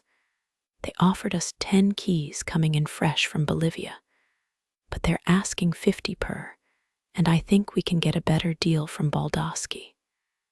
We'll have to get a sample first and test it. There's rumors that he's cutting below 40%. Adric nods, mentally tallying each point. I have no doubt he could repeat it all back verbatim if he wanted to. I know I could. And the books? Up to date, Chief replies. We took in 28K on the R's, but I had to pay out 12 to the Muser. Good, Adric says. I'm taking Sabrina out for a drink, that's all. He gives no instructions. Dinner breaks up, Andre washing the dishes because it's his turn. As we exit the kitchen, I ask Adric, don't you have any orders? They know what they need to do. They'll come to me if they need help. Interesting. This is unlike what I'm used to, even in relatively flexible mafia organizations. Adric offers an unusual level of autonomy to his men. What's the Muser? I ask him. The cops. Don't call M that to their face, though it means garbage. They've been raking us over the coals with the bribes. I'm gonna have to figure out some kind of leverage besides money, or we'll never make a profit. Where are you taking me? I ask him, wondering how to dress. He smiles. I'm gonna show you how we party in Moscow. 20-adric Sabrina emerges from our room an hour later, wearing tight leather pants and a silky top I could crumple in one hand. Her hair, freshly washed and waved, floats around her like smoke. She's lined her eyes with so much kohl that she looks like an Egyptian princess. Or maybe something more sinister, a vengeful goddess demanding sacrifice. Having Sabrina here in my house is so fucking satisfying. I can't stop grinning. I saw her, and I knew that I needed her like a good luck talisman or the aquila carried by the Roman legions. Not because Sabrina is a token, but because she fills me with energy. She gives me power. I'm stronger with her here. I'm determined to make her love Moscow. I want to show her its beauty and its potential. I was never worried that she'd fit in at the house. Her introduction was exactly what I expected Sabrina can handle herself. Like a cat surrounded by dogs, she knows how to give Vlad a slap on the nose if he growls at her. In time, she'll come to know them all and respect them as I do. I haven't brought anyone into the wolf pack without good reason, including Sabrina herself. They'll see her talent, and she'll see theirs. My bigger concern is acclimating her to Russia in general. Moscow is a jungle with just as many hidden dangers as the Amazon. Are we gonna take the bikes? Sabrina asks, looking eagerly out into the yard. Sure, I say. You can take Jasper's old bike until we get you your own. Sabrina makes no argument about taking the smaller, older gold wing. She knows we won't be racing through Moscow's congested streets. We mount the bikes beneath the stone archway, partially covering the parking pad. I toss her a helmet. I don't need that. Sabrina sets it down on the seat of Chief's bike. You don't wear a helmet. The point of riding a bike is being out in the open, feeling the air, seeing what's around you. Until you crack your skull open on a curb, don't you think that's kind of a stupid risk? Sabrina shrugs. Everything we do is reckless. Everything's a risk. Sabrina reminds me of a gambler intent on putting their entire stack on the line, just for the thrill of it. Still, I set my own helmet down.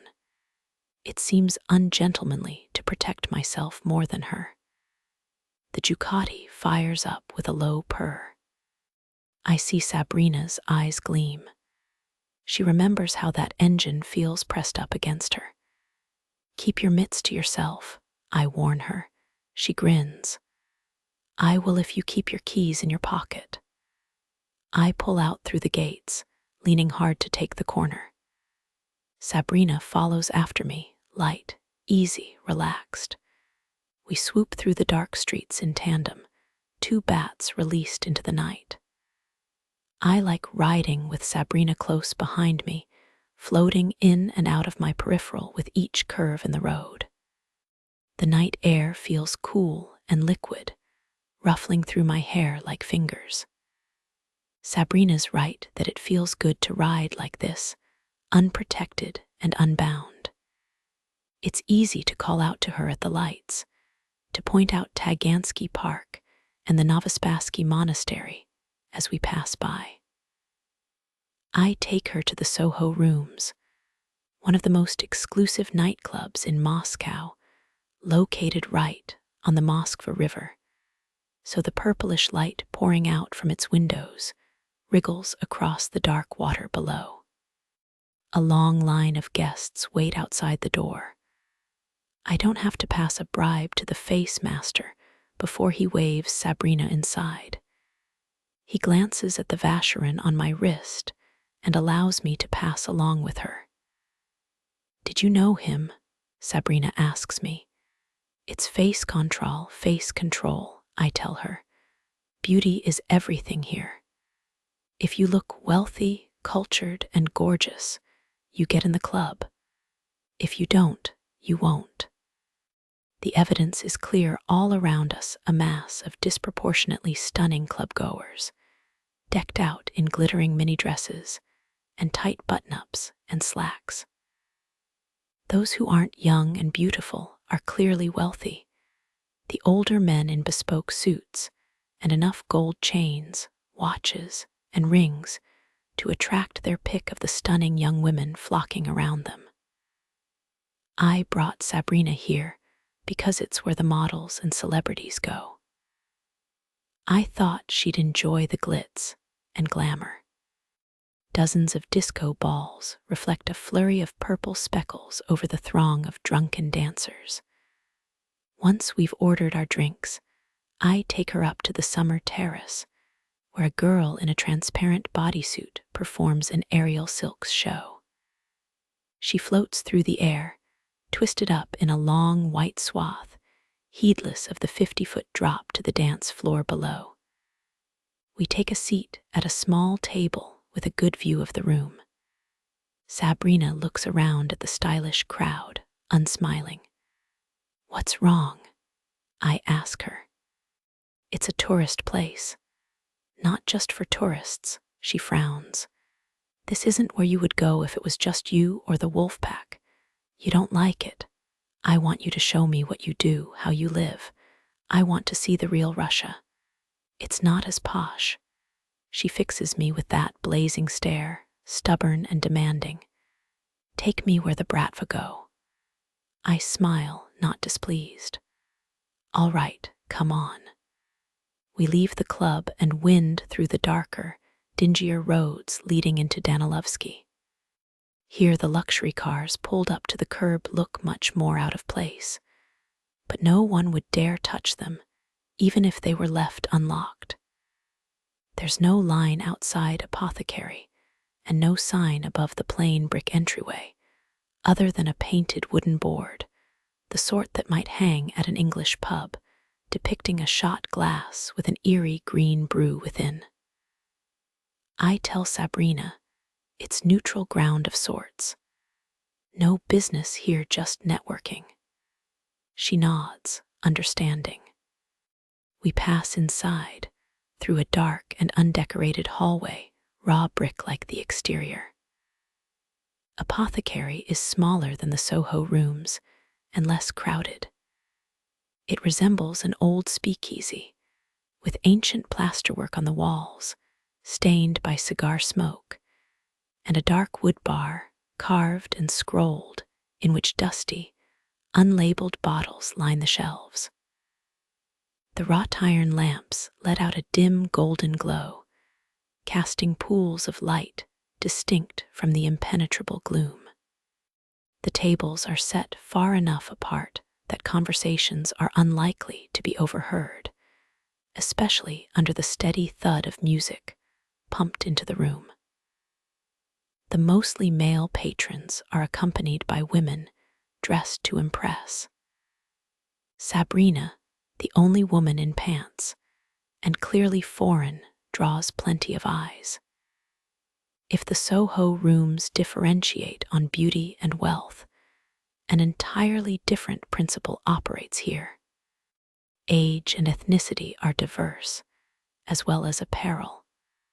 While some wear suits, jeans, trainers, and tracksuits are just as common. The real unifying characteristic is the sense that every person here has been battered by time and circumstance. Scars and injuries are common, the indelible marks of experience even more so. Even the youngest women look old before their time, bearing the hollow expressions of those who have seen too much. We order our drinks at the bar. Micah, I say to the bartender, this is Sabrina. Micah has the build of an enforcer body like a refrigerator, hands like catcher's mitts, but his voice is soft and gentle. Whenever he's working, He wears a cloth beanie and an oilskin apron, a pair of spectacles perched low on his nose like a babushka. "Sie Zdravstvuyte," he says, taking down the vodka for our drinks. "Dobry večer," Sabrina replies, trying out one of her newly learned greetings. "Very good." Micah nods his approval. "It's shit," Sabrina sighs, "but I'll learn." "Russian is very easy language," Micah agrees. "It only take me 3 years to learn, and I was baby at time." He roars with laughter, Sabrina laughing too, though more at Micah himself than at his witticisms. "What you do here with this one?" Micah points his bar towel at me.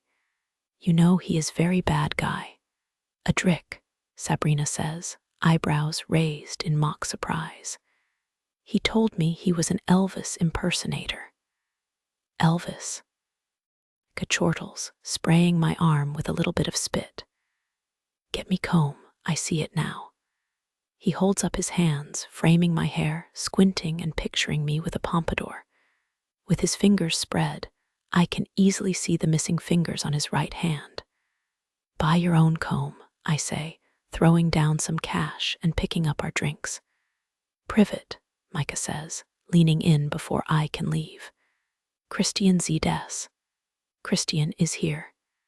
He jerks his head in the appropriate direction without looking or pointing. I glance the same way, without letting my eyes rest on the group crammed into the far corner table. "Blagadoryu," I murmur, turning away and leading Sabrina to our own table. "What did he say to you?" she demands once we're seated. "He was letting me know we've got an old friend in the house." The table in the corner, she doesn't miss a thing. "Yeah, the pretty boy in the too-tight suit." Sabrina laughs softly. "How do you know him?" "From school." "Friend" was an exaggeration. I fucking loathe him. Sabrina looks at me with curiosity. "What does it take to get on your bad side?" I told him something in confidence. When it got out, I knew he couldn't be trusted. That was the first reason I've had plenty since. "Well, don't worry," Sabrina says, giving me a sly smile. "Your secrets are safe with me." "What secrets do you know?" "Plenty. You talk in your sleep. What do I say?" "I just promised not to tell anyone." I take a sip of my drink. "That's probably for the best." "Is everyone here, Bratva?" Sabrina asks, letting her gaze shift around the room, the tables obscured by cigar and hookah smoke and the low light. "Most of them." She examines one table after another from under her lashes before pronouncing, "They don't look how I expected." "What did you expect?" She shrugs. "More tattoos." "The old ways are dying out.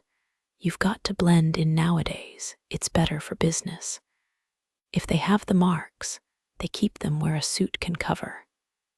"Not everyone," Sabrina says, looking at the man nursing a pint at the table next to ours, his shaved skull covered with a sprawling black widow spider. "The first Vori, Vizakon, covered themselves in tattoos as a rejection of society." "You know the history of the Vori?" I ask Sabrina. She shakes her head. "We don't study the Bratva till 3rd year. In 1st year, we only did the Endrangheta and Cosa Nostra."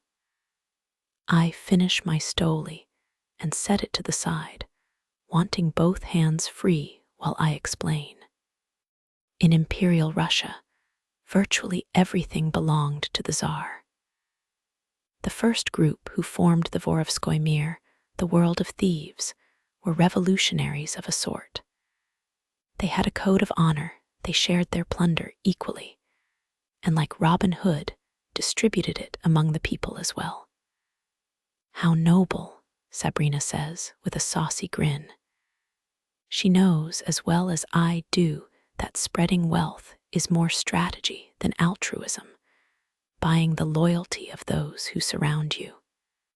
I do the same thing in my own neighborhood, ensuring the silence of those who could report me if fear were insufficient to keep them quiet. When the Bolsheviks rose, the Vori Vizakon helped control the streets of Moscow. I continue. That was when mafia and government first became intertwined in Russia. It worked with Lenin, but when Stalin took control, he threw the Vori into the gulags. There the underworld truly took shape. Prison is the best recruiting ground, Sabrina says. That's right. The language and culture of the Vori flourished in the gulags, until the Germans marched on Moscow and Stalin was forced to use prisoners to swell the Russian army.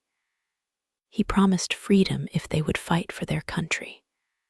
Many agreed, though it was against the code of the thieves to work for those who had imprisoned them. They fought and died for Russia. When the war was over, Stalin reneged on his promise and threw them right back in the gulag. Sabrina gives a soft hiss of distaste, eyes narrowed. In our world, where there is no recourse to the courts, word is law and a promise a contract. The Vori turned on each other. They called the ones who had fought Suki, traitors, and they slaughtered everyone they could find. The prison guards did nothing it meant less criminals to house and feed. In 1953, the prisons were finally emptied. 8 million men turned out on the streets. The Bratva survived, but the old code was destroyed. I indicate the man at the next table, every inch of visible skin decorated in tattoos. You see those crosses on his knuckles, the dagger on the back of his hand. Sabrina nods. There was a time when every tattoo had a meaning. If you put a mark on your body that you hadn't earned, the Bratva would cut it off you with a razor blade. Now it's decoration. Sabrina's eyes glint with interest. She takes a hasty gulp of her drink, saying, "Tell me more." Her face is bright and open, her attention intoxicating. I talk all night to amuse her. Then came the Soviet era. That was the age of corrupt communist party bosses and black market millionaires. When the party fell, organized crime rose. The Bratva recruited from war veterans, the decimated police force, and even from desperate athletes and bodybuilders. You see that group over there? I jerk my head toward a table of kachki. They were bodybuilders, Sabrina says. It's not really a question even the oldest and most broken down in the group still maintain enough of their mass to show that they were powerfully built men, filling out their oversized pullovers and zip-ups, acne scars on their cheeks, and hair thin at the temples from rampant steroid use. That's right, all part of the Soviet sports machine. The one on the left, that's Boris Kaminsky. He was a judo champion. The next one over, Nikolai Brezhnev, he was a wrestler, and Vladislav Oliv a decorated master of sport. Then all the funding dried up, and they went from hitting heavy bags to beating payments out of debtors. You see that one on the end, the ogre with the martini. The largest of a dozen big men is dressed in a Kelly green Adidas zip-up, a vodka martini delicately pinched in one monstrous hand. Hard to miss him. That's Ira Angelov, better known as Cujo. Most of the kachki run their own rackets now, but you can still rent Cujo for your own personal muscle if you've got the cash. They say he hits harder than Mike Tyson. Sabrina casts a cool eye over Angelov's knuckles, swollen and distended, a roadmap of scars. He looks good at his job. The best.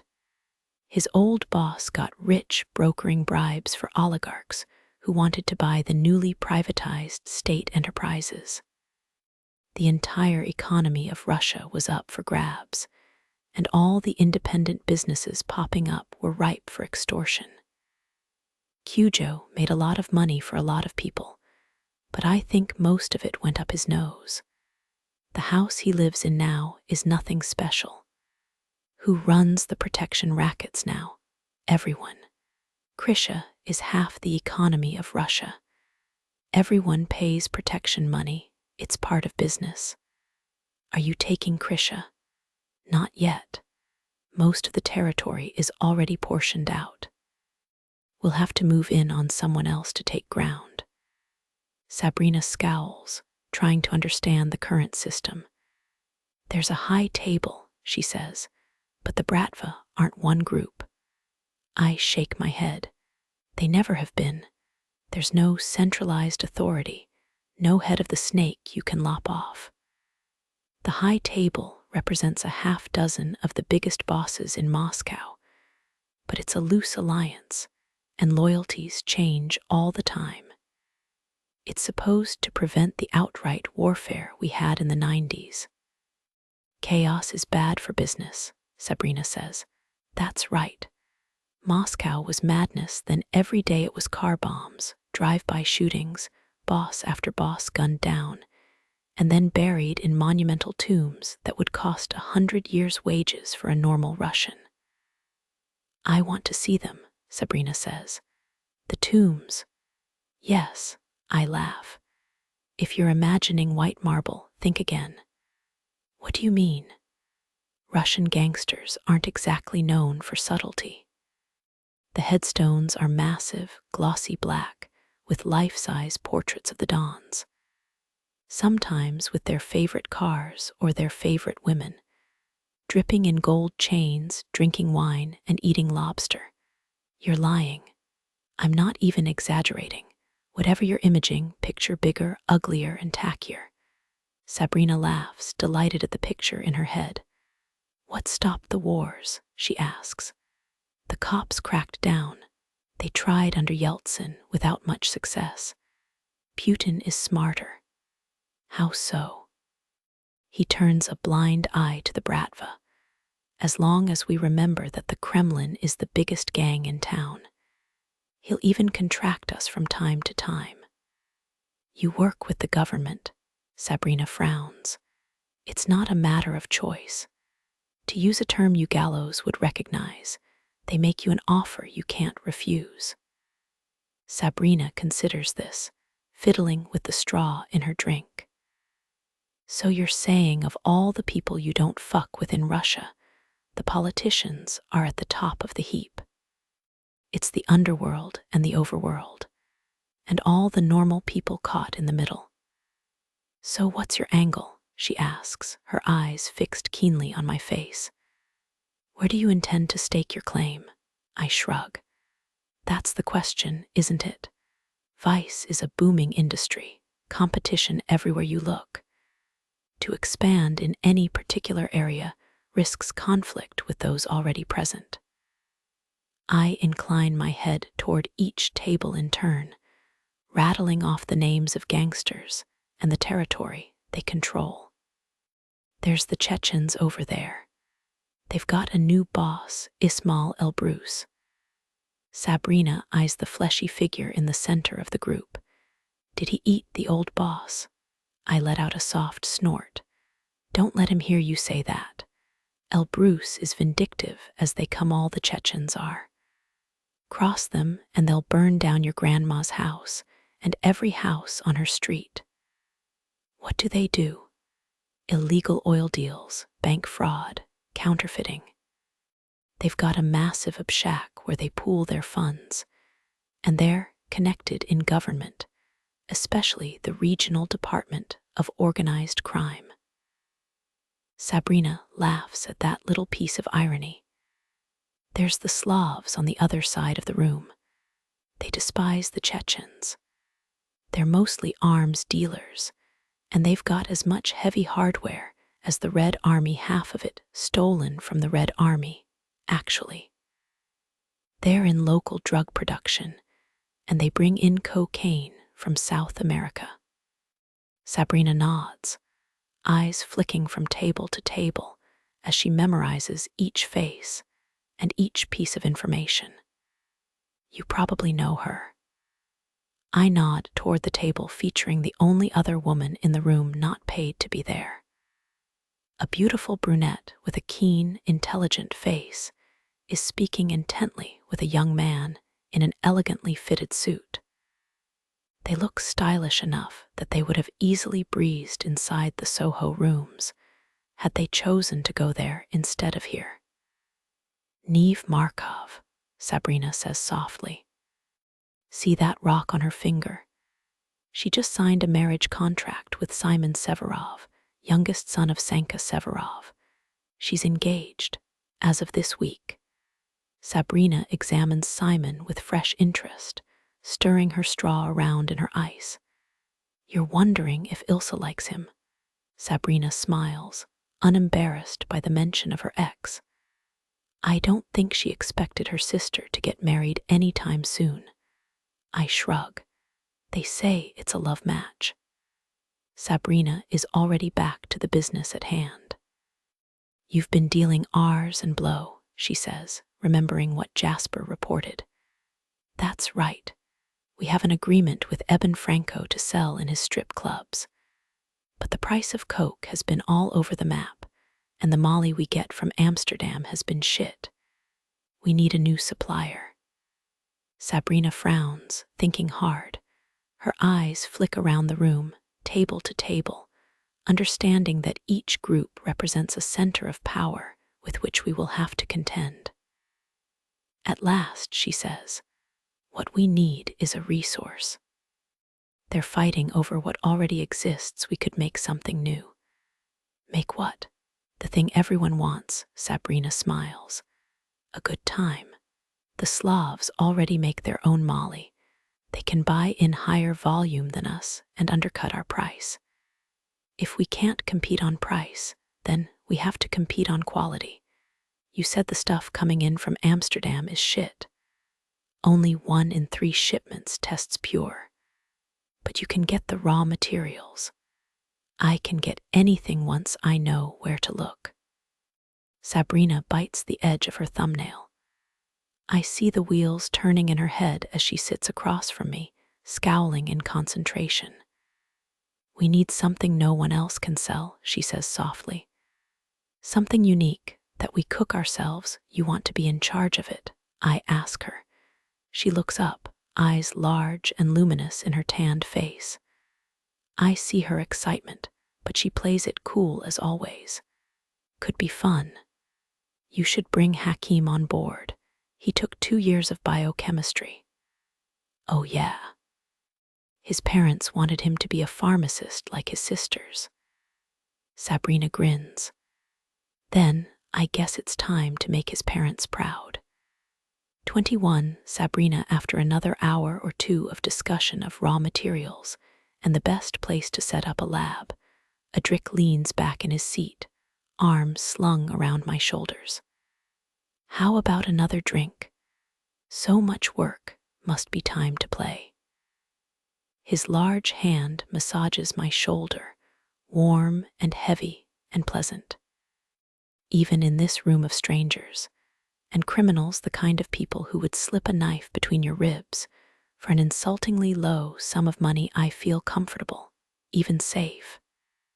Anything seems possible with Adric. I'm full of wild energy and outrageous plans. I wish we could start this minute. His hand dips lower, his fingers grazing my shoulder. His arm is heavy around my shoulders, possessive. If I didn't like it, I'd shake it off. But it never feels wrong for Adric to put a claim on me. Actually, it's flattering. With all the expensive companions in the room, he'd only be human if his eyes wandered. Adric only has eyes for me.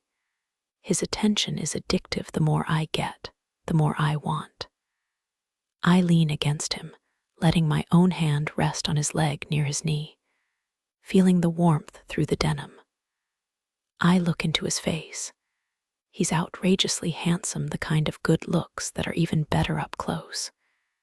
His skin is smooth and clear and brown, stretched tight over the sharp edge of his jaw. The shape of his lips makes me weak and melting. 2 hours is a lot of work. I tease. It's work keeping my focus long enough to have a conversation. He grabs a handful of my hair and pulls my head back, kissing me so deeply that I taste the vodka still burning in his throat. My hand stays near his knee. I can feel the warmth radiating from him. Adric lets out a groan, pulling my hair to the left, turning my head so he can nuzzle against my neck. I run my fingers lightly along his leg, just enough pressure for him to feel it through his jeans. His heavy breath against my ear reminds me of an animal in a cave. A bear, a dragon even. Something you really shouldn't wake. He puts his hand over mine, pressing my palm against his leg. You really are a troublemaker. I thought you were going to Soho. A sharp voice interjects. Jasper and Vlad drop down in the seats across from ours. Vlad has swapped his Affliction t-shirt for one with the Chili Peppers red star on the front. I hope it's 'cause I hurt his feelings. The moment we make eye contact, he's already glaring at me. I'm glaring right back, annoyed at the interruption. Adric makes room for them at the table, saying, "I'll get another round." The three of us sit in silence, pretending to be comfortable while we wait for his return. Jasper is paler than ever in the dim light, his skeletal tattoos shifting eerily through the fog of cigar smoke drifting around his lean frame. He lights up a cigarette with no filter, inhaling slowly, letting the curls of smoke leak out his nostrils. Can I have one of those?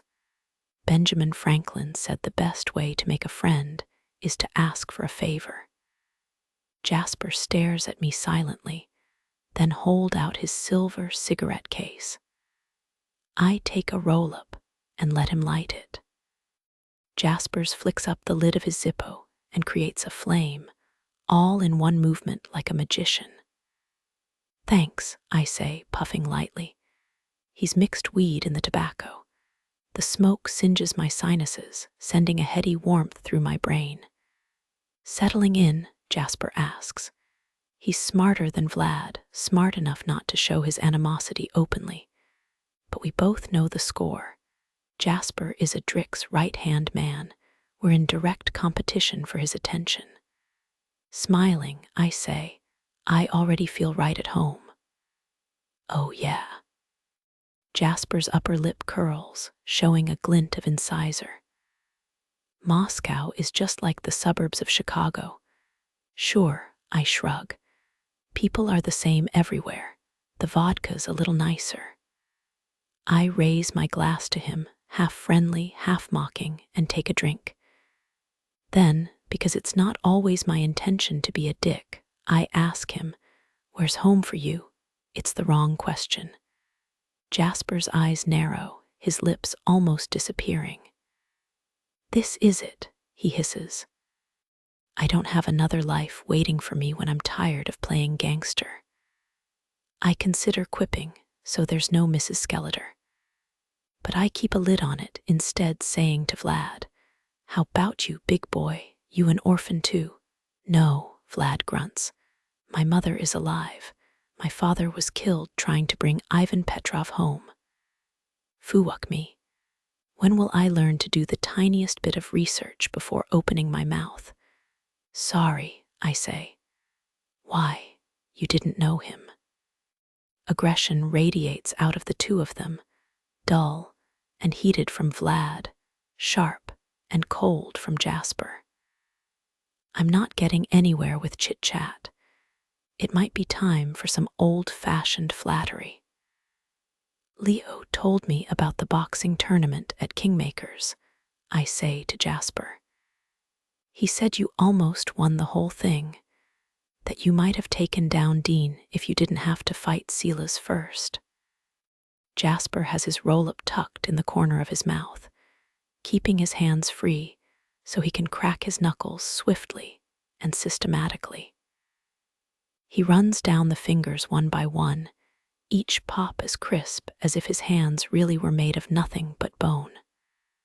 When he's finished, He pinches the spliff between his thumb and index finger and lets out a vast cloud of smoke, through which his eyes glint, pale and green, an amphibian in murky water. "I'd like to fight him again," he says. "That's how I'd feel, too. I'd want another chance." Grinning, I say, "Should we go find him? He lives here, doesn't he?" Jasper shakes his head. "Dean went back to Kingmakers one more year to teach. Professor Yenin." I raise an eyebrow. I wonder if he knows he's gonna have to answer questions and maybe say hello to people once in a while. Jasper gives a ghost of a smile, crushing his roll-up into the ashtray with his bare thumb. I doubt that's in his contract. Adric returns with 4 shots and 4 foaming mugs of beer, thumping them down on the table. Time to get serious. The 3 guys hold their shots over the steins, counting down, try, DVA, Odin. I drop my own shot into the foam, and we chug the mess down, warm and frothing because Russians, like Europeans, haven't committed to chilling their beer. Jasper finishes first, Adric next, then me. The 3 of us pound the table with our fists, bellowing at Vlad as he sputters and spills, trying to get the last of it down the hatch. "Mocha, Blyet," he grouses. "It doesn't taste great, but the liquor sends a wave of warmth surging through my body, aided by Jasper's spliff." Adric motions to the bartender for another round. I know what he's doing, and it just might work. Vlad is already relaxing in his chair, his big legs sprawled out in front of him, his face flushed and mellow. "You ever see them live?" I ask, nodding to his t-shirt. "Once in Berlin. My dad saw them play at Slane Castle." "Oh yeah," he leans forward, resting his beefy elbows on the table. "Some people say that was their best show." "Are you one of those people?" "No, I think it was Montreal in '06. "How do you know?" "'Cause I've watched every show they ever played on YouTube." Vlad has a slow and simple way of speaking, but I'm realizing he's not an idiot, or at least not all the time. We get in a mostly good-natured argument over whether you can judge a live show from a recording, while Adric quizzes Jasper about his new bike. "How's the KTM?" Adric asks Jasper. "Something's rattling when I accelerate too hard." Chief look at it. "Yeah, he can't figure it out either." "You gonna take it in?" "I guess." Adric glances at me. I could offer to fix it, but I don't know if I want to extend a favor to Jasper just yet. I stay silent, and Adric doesn't suggest it for me. The club is filling up, all the tables stuffed now, as well as every seat along the bar. I've been keeping an eye on Neve Markov's party in case Ilsa happens to join them. I haven't told Ilsa that I'm in Moscow. I haven't told anyone yet, besides my parents. A cluster of girls are dancing, slow and lazy, in the small space without tables that functions as a dance floor. They're all so young and pretty that if I saw them in a club in law, I would think they were models or actresses. But that's how it is here. As far as I can tell, too many stunning women everywhere you look, a common commodity, cheap as vodka. Vlad watches the girls furtively. The second round arrives. Vlad groans, but we bully him into chugging it down. By the time he's wiping the foam off his lip, he's tipsy enough to argue that the Chili Peppers just might be the greatest rock band of all time. When you count up all the years they've been going, and all the hits they've had, not to mention how fucking rad Anthony Kiedis is, it's indisputable. "Why do you get him going on that?" Jasper says. Now he'll never shut up. Even Jasper is showing the effects of 2 Boilermakers. The faintest tinge of pink has come into his pale cheeks, and he sounds amused instead of irritated as he tells Vlad that Anthony Kiedis doesn't hold a candle to Freddie Mercury, or Billy Joe Armstrong. For that matter, sensing his moment, Adric says to Jasper, Sabrina had an idea for a new product. Jasper hesitates. Is that right? Under the table, I hear a snick as he flicks his Zippo open. Yeah, Adric says. A party pill. Molly already exists, Vlad says. Leave it to a Russian to drink vodka out of a bottle and call it a cocktail, I say. This will be a hybrid drug already mixed for you. One pill with a time delay release. Jasper's eyes sweep over my face. Under the table, the Zippo snaps shut again. One pill, Vlad scoffs. Why sell one when you can sell a whole bottle?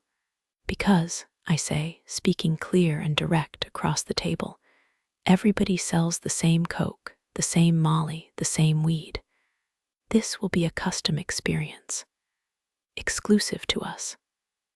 Jasper's jaw shifts as if he's biting the inside of his mouth. He doesn't like that I'm already saying us. He doesn't want there to be an us. Who's gonna make it? Me, I say, and maybe Hakeem.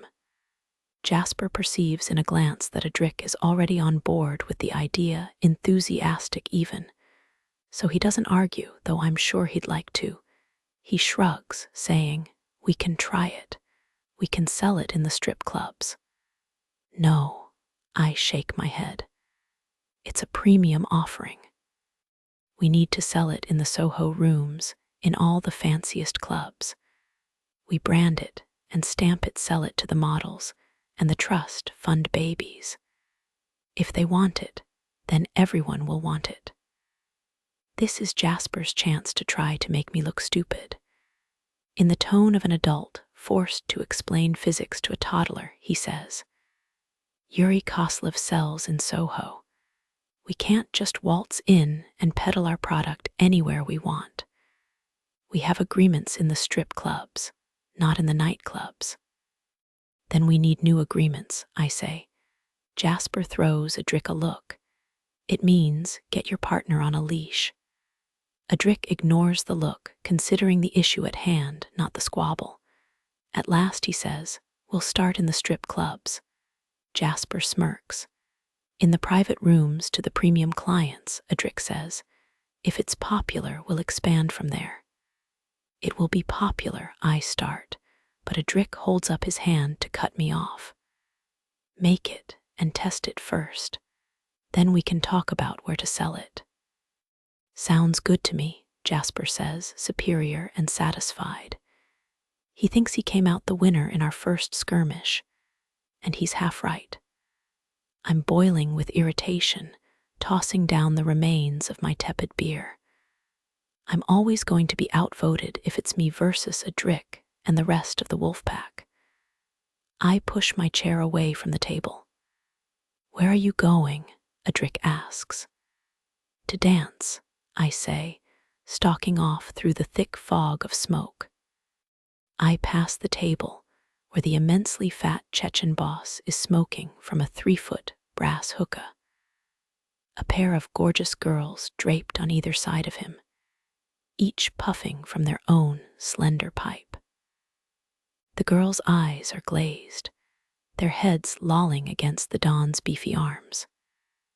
As Elbrus lets out a chain of swirling smoke rings, I think how much he resembles the caterpillar in Alice in Wonderland. The two dazed girls, befuddled butterflies, flopped against him in their brightly patterned dresses. I join the cluster of escorts dancing to the music, pouring out of a stack of old speakers. The girls make room for me at once, floating and resettling like a school of fish around a whale. They can see that I'm useful, either as a source of funds or as a way to draw business. I bring more eyes their way. Elbrus is watching us, as well as Adric's frenemy Christian Kovalenko, and several other tables of gangsters who have yet to choose their female entertainment for the evening.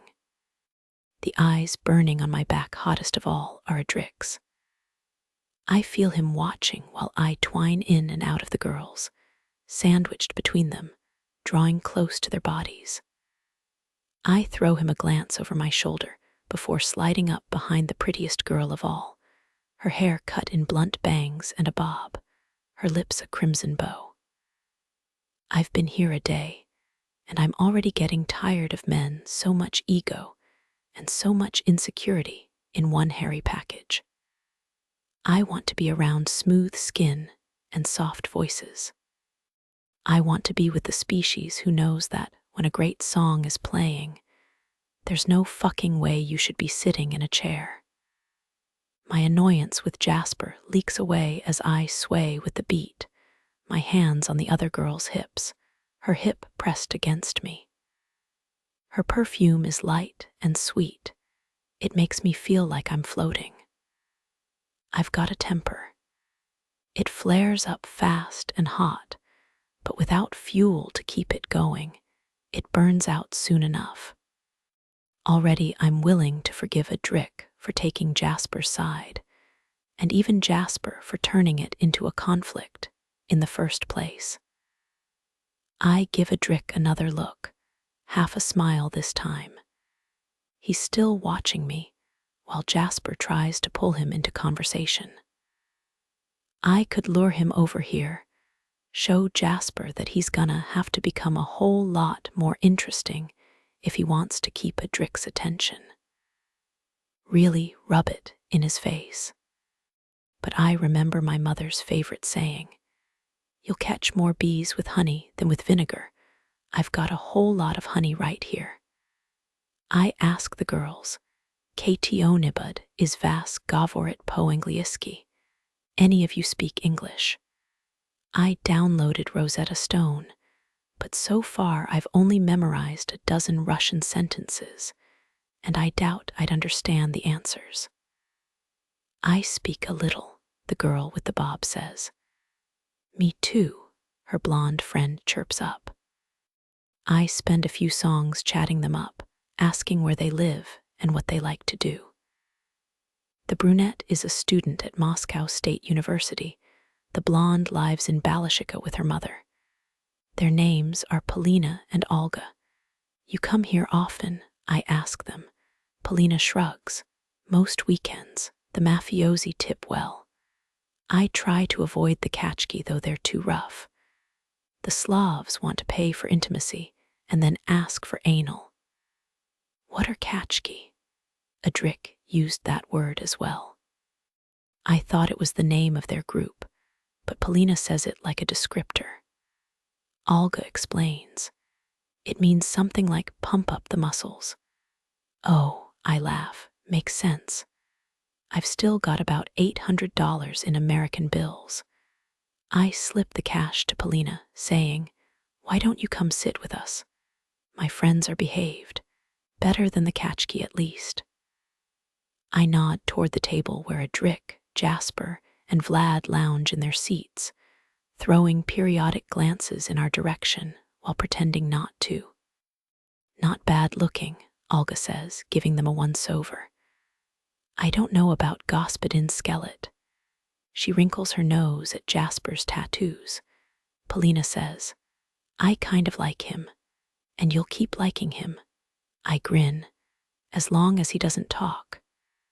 I lead the girls back to the table, squishing in more chairs and ordering a fresh round of drinks. Soon we're passing shots around the circle and another of Jasper's roll-ups. Olga is red-faced and giggling, clinging to Vlad's arm, asking him to flex so she can try crushing his bicep with both hands. Oni kak kamni, she giggles. It's like a rock. Try like this, Polina says to Jasper. She takes a long inhale off the roll-up and then slowly exhales an inch from his mouth so he can breathe in the smoke all over again, straight from her lungs. Gets you twice as high, she murmurs, her red, painted lips brushing against his mouth, her hand on his thigh. Adric pulls me onto his lap, murmuring into my ear, "You didn't bring anyone back for yourself."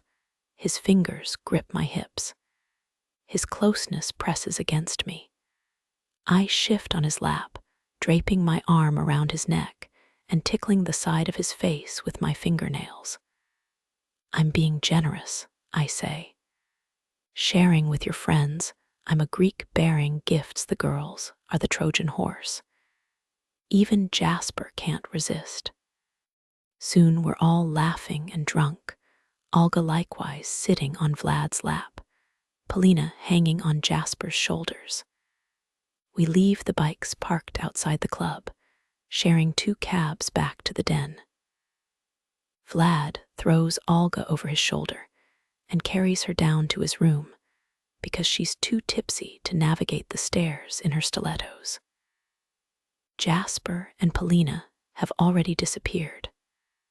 Adric pulls my shirt from my body before we've even made it down the hallway. I kick off one shoe and then the other, but the leather pants defeat me. I'm hot and sweaty. They're sticking to my skin. Adric throws me down on the bed, stripping off the pants and flinging them across the room. He does the same with my underclothes, pulling me close and moving my legs apart. He leans close to my inner thighs. He loved the closeness with intensity, his mouth warm and wet from drinking. I was too impatient for foreplay. I tried to get up and kiss him again, but he held me close, exploring my body, focusing on my clitoris like an animal. "You love doing that," I say in a tone of wonder. "It's my favorite thing, your literal favorite, over all the other things we do." I don't believe that for a second, but Adric insists. "I'd rather be close to you intimately than anything else. You taste like candy. When you're about to reach a climax, you taste even better." "What's your favorite way to be close?" "When you are in control." "You want me to do that now? Can I film it?" "I've never let anyone film me being intimate. I've never even sent a nude. It feels like giving a piece of myself away, something I can't get back again." Adric would love that video. He'd probably watch it 100 times. He's opened his whole life to me, his family, his house, his closest relationships. I want to give him something in return. I prop his phone on the bookshelf, facing the bed. Then I press record. Adric lays back against his pillow. I kneel on the pillow, my knees on either side of his face. Settling into intimacy feels right. His chin is clean-shaven, his lips soft. Adric is strong. I don't have to worry about crushing him. I rock my hips, moving my body across his tongue. It feels slick and exquisitely warm. I can move on him, getting as much pressure as I want. He latches onto my body, stimulating my clitoris gently. I lean forward, gripping the top of the headboard in both hands. It's just the right height that I can hold it for leverage.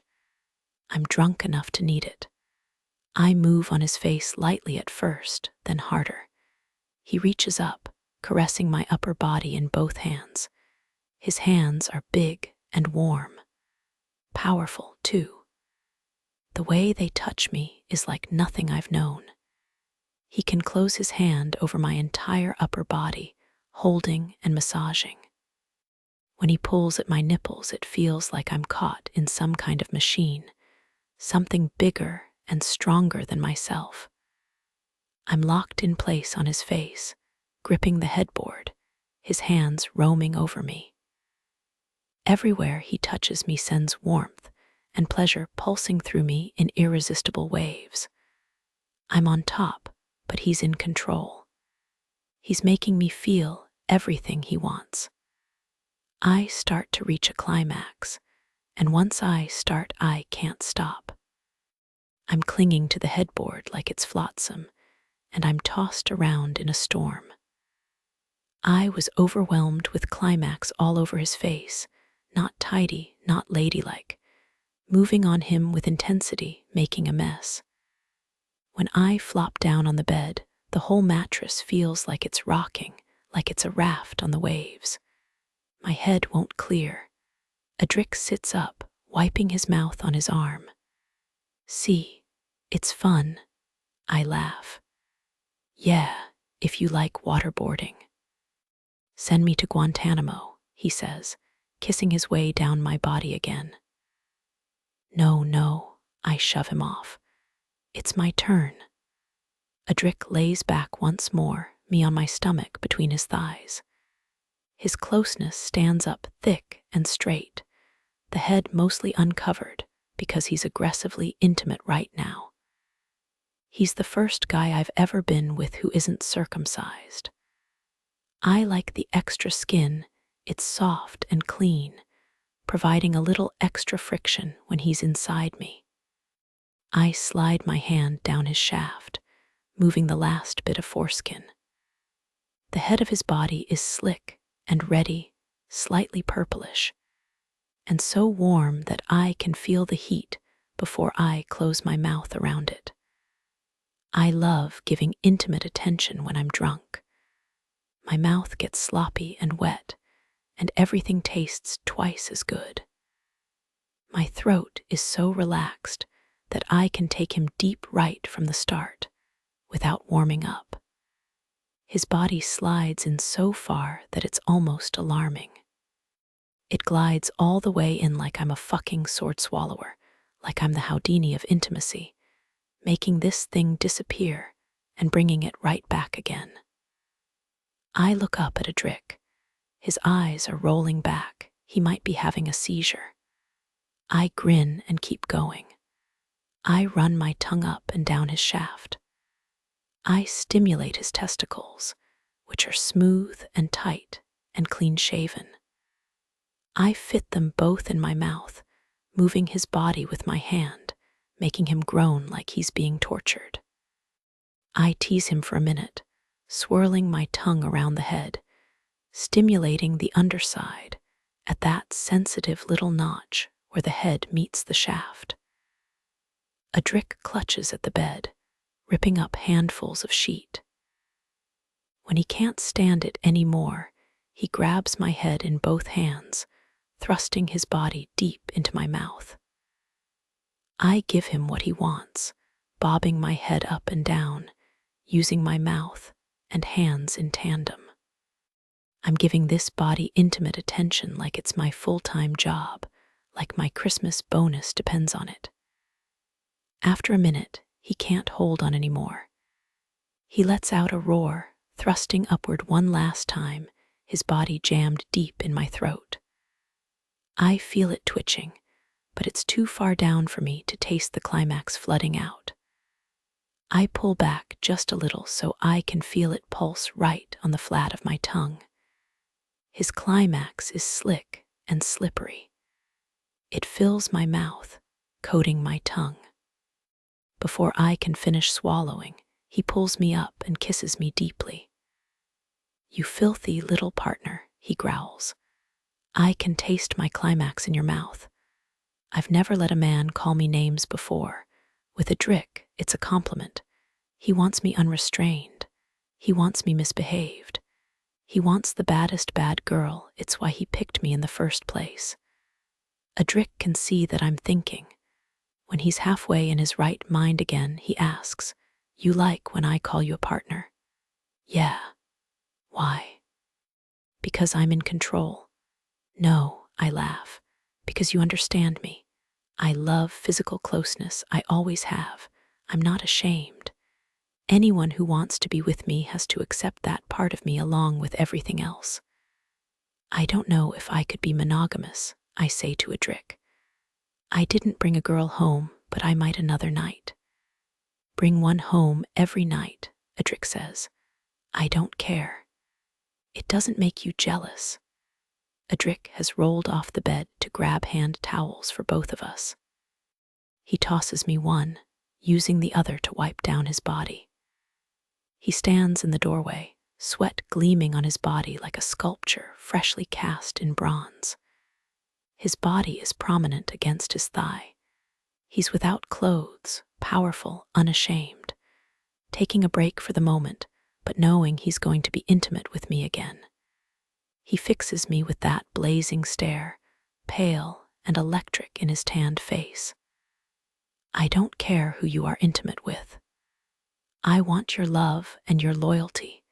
Sabrina, can you give that to me? It's the first time either of us has said the word love out loud. I've never said that word to anyone. It makes me shiver, exposed on the bed. At the same time, I feel heat in my chest, the inferno that's been burning there for months, impossible to smother, impossible to control. It's the reason I came here, even though it's dangerous, even though it's insane. I came here without any friends or family, without even knowing the language. For a Drick, because I can't stand to be without him. Yes, I say quietly, I love you, you and nobody else. The surprise and delight that sweeps his face is enough to make me laugh. He didn't think I would say it. He throws aside the towel, leaping on me, the mattress groaning beneath our weight. He crushes me against his body, kissing me hard. I can feel his heart hammering against my bare chest. You love me, he says, because I fucking love you. I love you, Sabrina. Since when? The whole time. I didn't say it before because I didn't want to scare you off. Elation bursts out of me as laughter. A Drick isn't offended, he understands what I'm feeling. You really love me too, I say. He looks in my eyes, serious. I'm way past love. I'm obsessed. I tell him the thing I didn't think I'd admit. It scares me. I feel desperate and crazy, way past normal. I feel like I was already on the edge, and then I met you and I jumped right off the cliff. I know. He's gripping me so hard that his fingers sink into my shoulders, and still I want more. When he's only holding me, I want him to kiss me, and when he's kissing me, I want to be close to him. It's never enough. I can't get full of him. He says, I'm used to being in control. With you, I'd trade anything for another minute. We're kissing again, wild and hungry, eating each other alive. I'm filled with hot, soaring happiness. We finally said it out loud, and it feels so good to admit it. This is real. The realest thing I've ever known. If we're crazy, then we're crazy together. A Drick within a week of Sabrina's idea, I've already found her the perfect place for a lab. It's an old brewery in Nekrasovka, closed for the last 8 years, surrounded by a cluster of textile plants pumping out fast fashion, and the counterfeit purses that Russians love almost as much as the real thing.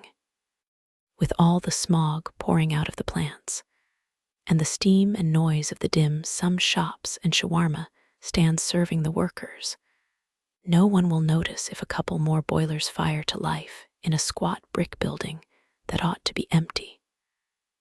No one who matters anyway. It's farther from the den than I'd like, but I bought Sabrina her own bike.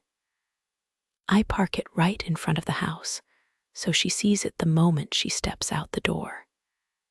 It's the brand new Aprilia Superbike, ultralight and sleek, black like mine. It amuses me to see the two bikes side by side, the difference in size mirroring the physical difference between Sabrina and me. Sabrina very much reminds me of a revved-up engine in a compact frame. She can hardly contain herself when she sees it, dancing around the bike with many whoops and gasps as she examines the features. We've discussed her preferences enough times that I was fairly confident of picking right still. It was a risk surprising her. Her obvious delight repays every second of stress I had finding just the right motorcycle to suit her tastes. "How are you so fucking smooth?" she says, kissing me again and again, then rushing back to the bike. "This is exactly what I wanted." "I know," I grin. "I didn't exactly have to twist your arm for details. In fact, it would have been harder to get you to keep it to yourself." Sabrina punches me on the arm hard enough to hurt. "Oh yeah, were you wanting to discuss Proust?" "Shut the fuck up, you love talking bikes." Her eyes are roaming over the chassis like it's a naked cheerleader. "I can't wait to open it up and take a look at the engine." "It's brand new. You're gonna mess with it already." "Of course." She's laughing, bouncing on the balls of her feet like a kid on Christmas morning. "You guys have tools, a lift. What do you got in that garage?"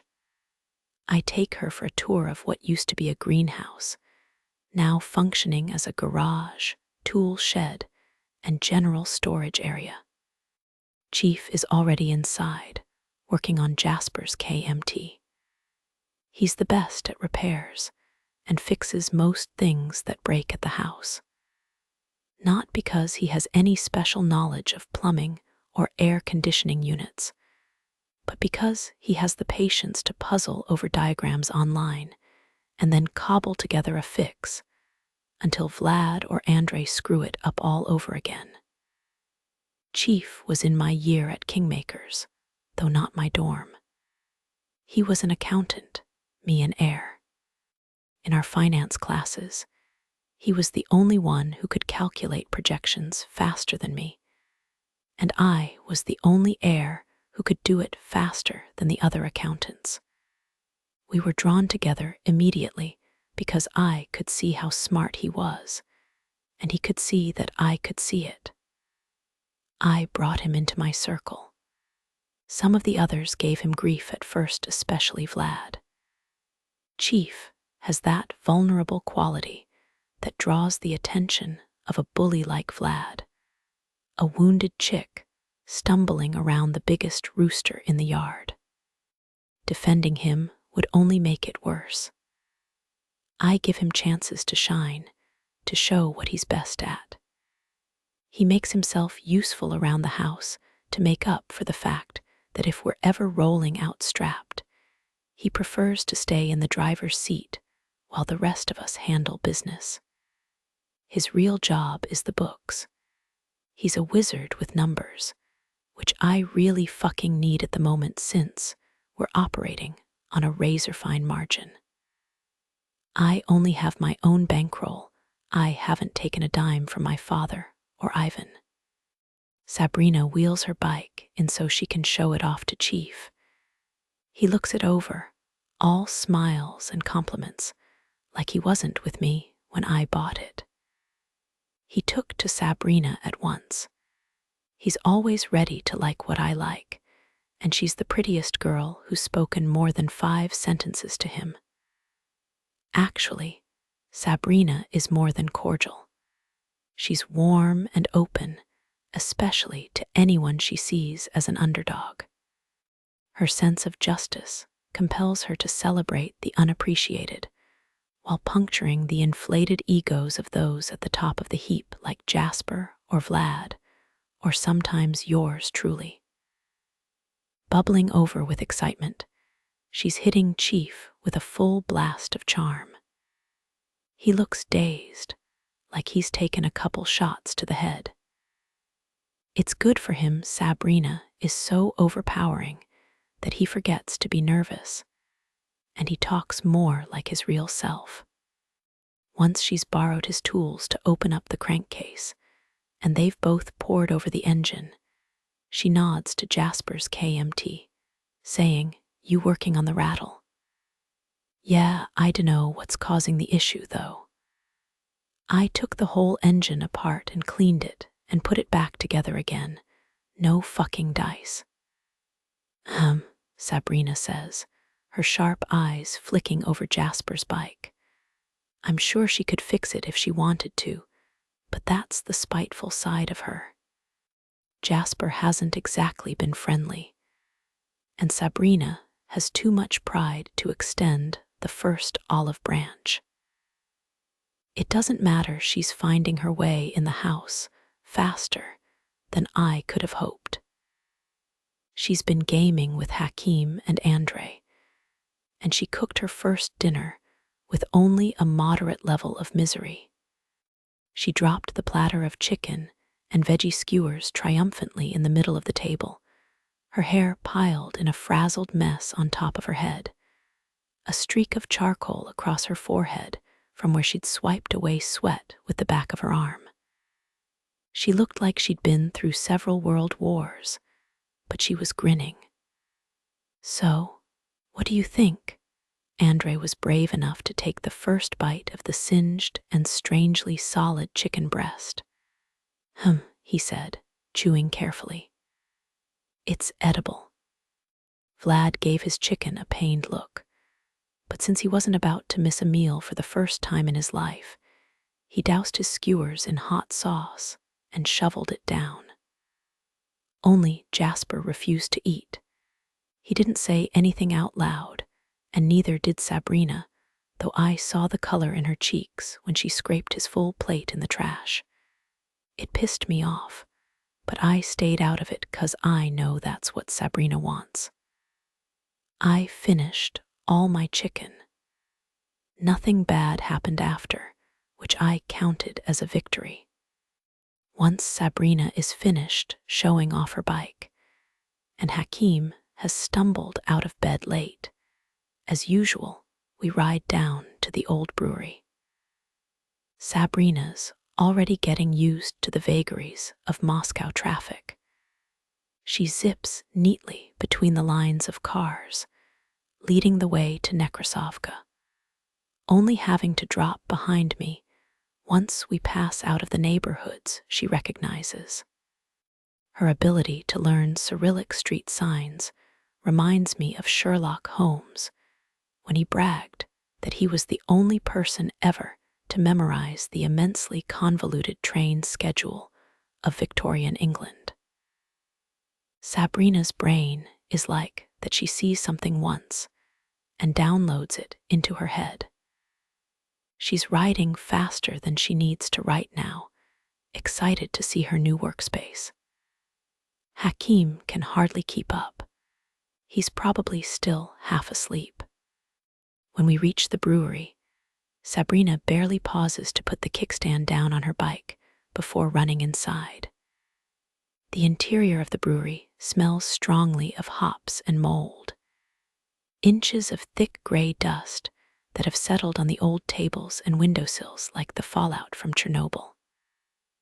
All the windows are high up on the walls, so tiny and beveled that the light leaks through in scattered shafts. Weeds grow through the cracks in the moldering floorboards. Some are covered in prickled spikes, others in fragile, papery blooms. Sabrina dashes around the brewery, her boots splashing through puddles of muddy water, her hair swirling as she spins around in the vast, open space. "It's perfect," she cries. "Fucking perfect." Hakim examines the space calmly, but with no less interest. He's mostly checking the outlets, the water supply, and the drainage pipes. "We've got full power. Try the switch." He flicks the uncovered switch on the wall. For a moment, nothing happens, and then with a rumble and a hum, a couple overhead bulbs illuminate. The others remain dark. "Is that the wiring or the bulbs?" Hakim frowns. "I dunno. I'll send Chief to take a look. Or someone who knows what they're doing. I thought that was supposed to be you." I grin. Hakim scoffs. "Not even close. I've got a buddy I can call who went to school with me. He's been building hydroponic systems for basement grow-ops. I'm not the only dropout turning consulting sessions." "Sure." I nod. "Keep it quiet, otherwise we don't want imitators before we've even started." "Of course." Hakim nods. Sabrina has completed her circuit of the space. She dashes back to us, flushed and bright-eyed. "Let's get started already," she shouts. "It takes another month to clear out the lab and get it operational." Everyone pitches in cleaning up the space, even Jasper and Vlad. I pay Hakim's friend a consulting fee to source the necessary equipment. We have to hire a professional to run fresh plumbing and install a new furnace and gas lines. But it's Vlad's uncle, so I'm not worried about loose lips. We don't explicitly tell him what we're doing, though I'm sure he can guess. The most difficult part is finding the supplier for our raw materials. We could buy from Amsterdam like the Slavs, but then our pills would be too expensive, even at the premium Sabrina thinks we can charge. Jasper wants me to approach Christian Kovalenko.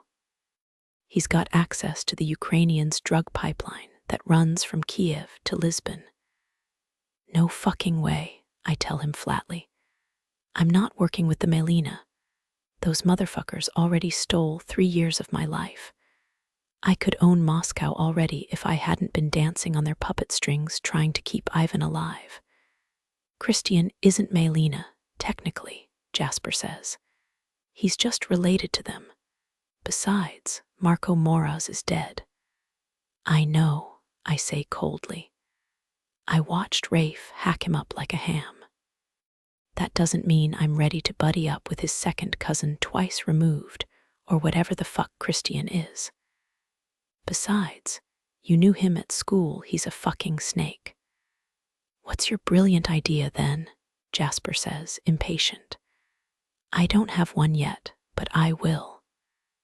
The solution, when it finally presents itself, is far from ideal. I broker a deal with Lev Zakharov, a broker out of Rostov-on-Don, 13 hours away on the edge of the Black Sea. Though several of the traditional smuggling routes have been cut off in recent years, his location allows him to bring materials through Romania, Georgia, Turkey, or Bulgaria. And he has connections to the cheapest manufacturers of raw materials in Thailand and China.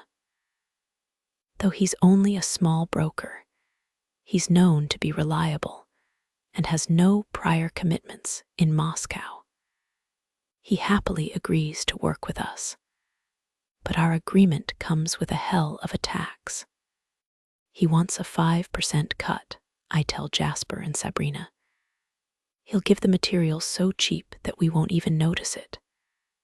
Now it's Sabrina who fires up, crying, "We don't need a partner, just a supplier." He won't accept anything else. Find someone else then. There isn't anyone else, I snap.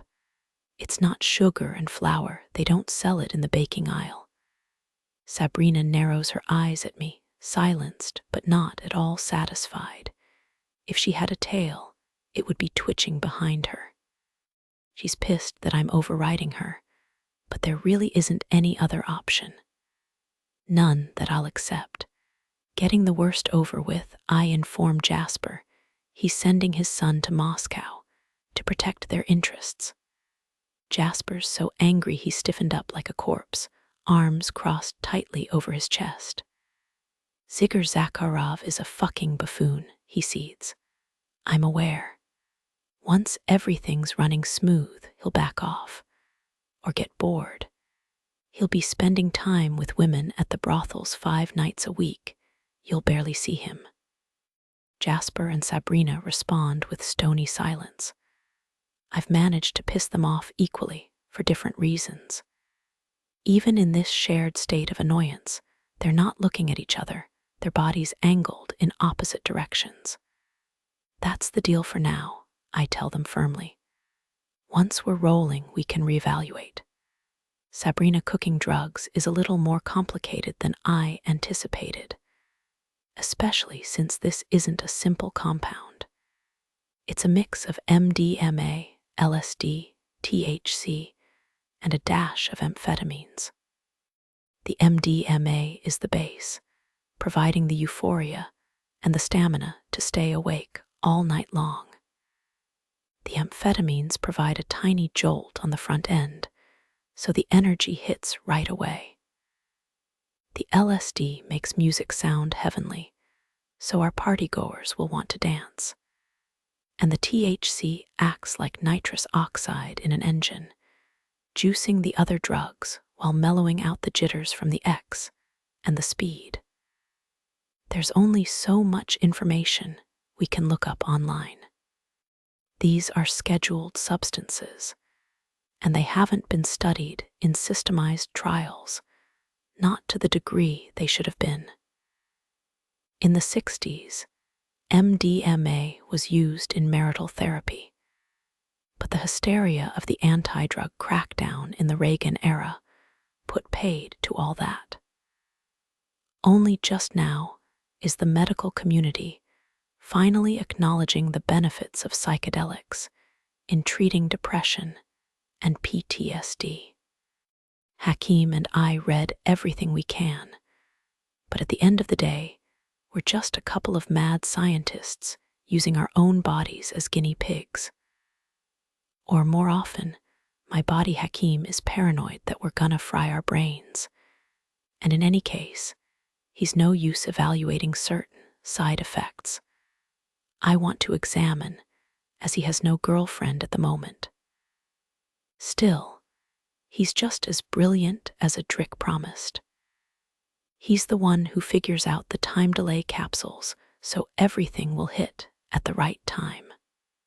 He's also got way more experience with lab equipment, so he finds us just the right painted light bulbs to make sure our lysergic acid doesn't degrade under UV light, and constructs our respirators and ventilation hoods so we don't asphyxiate.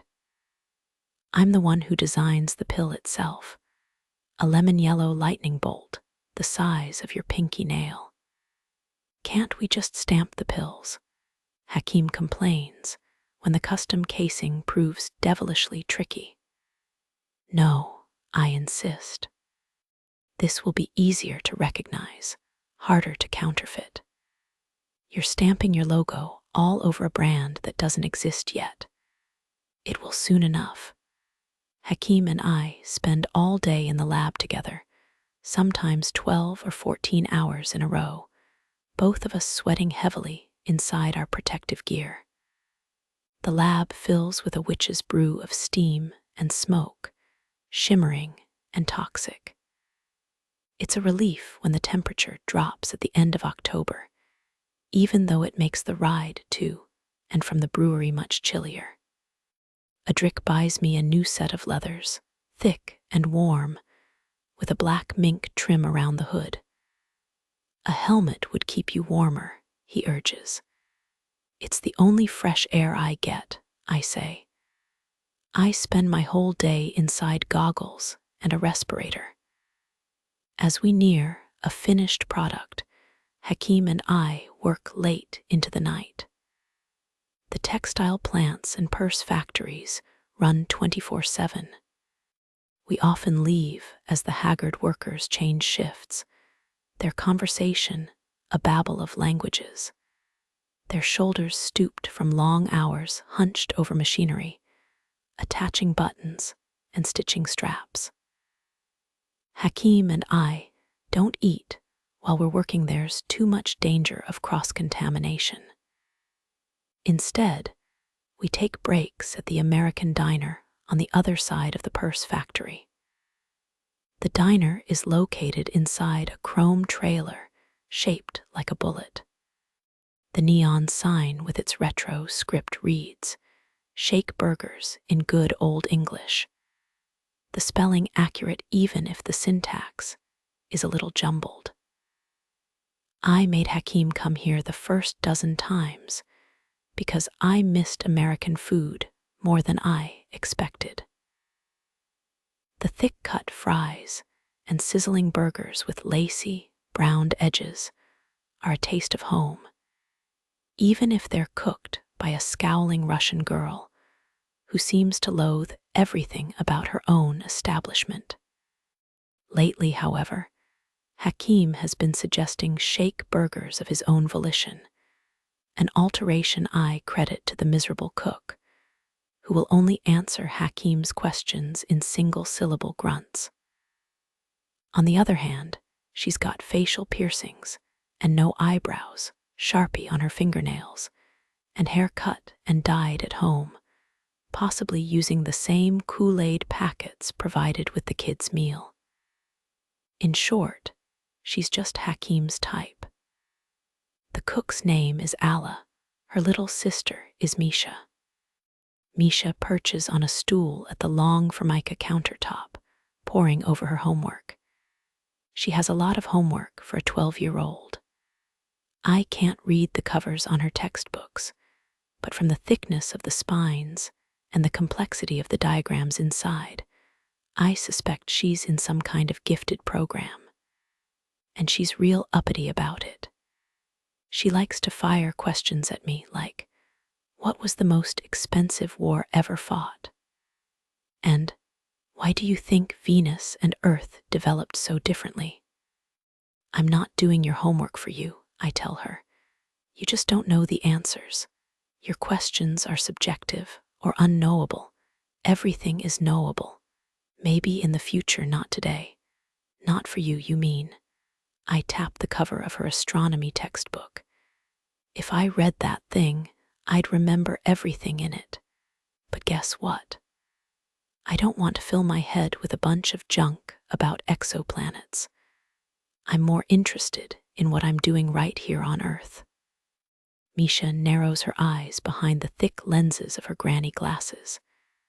Because these glasses magnify her eyes to double their actual size, the effect is something like an adorable little tree frog squinting at me from its perch on a branch. Which is working at the purse factory, she says.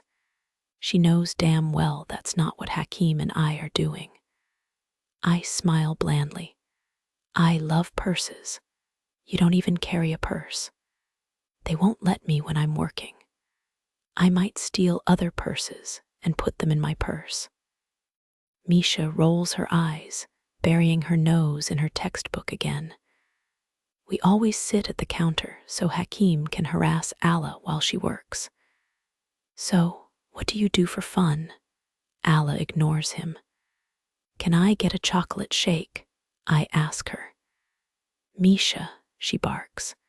Make shake. Misha sets her pencil down in the crevice of her open textbook, sliding off her stool. With painstaking precision, she measures the ingredients for my shake into a steel tumbler and begins operating a machine so old and cantankerous that its sole intention seems to be to rip off one of her pipe cleaner arms. Don't you have child labor laws in Russia? I say to Alla. She is not child, Alla grunts. She is demon. Alla's English is about on par with the name of the diner comprehensible, but not exactly elegant. Since my Russian remains gibberish to anyone besides a drick, I'm not one to judge. Misha pushes her glasses up her nose, fixing her sister with a calm stare.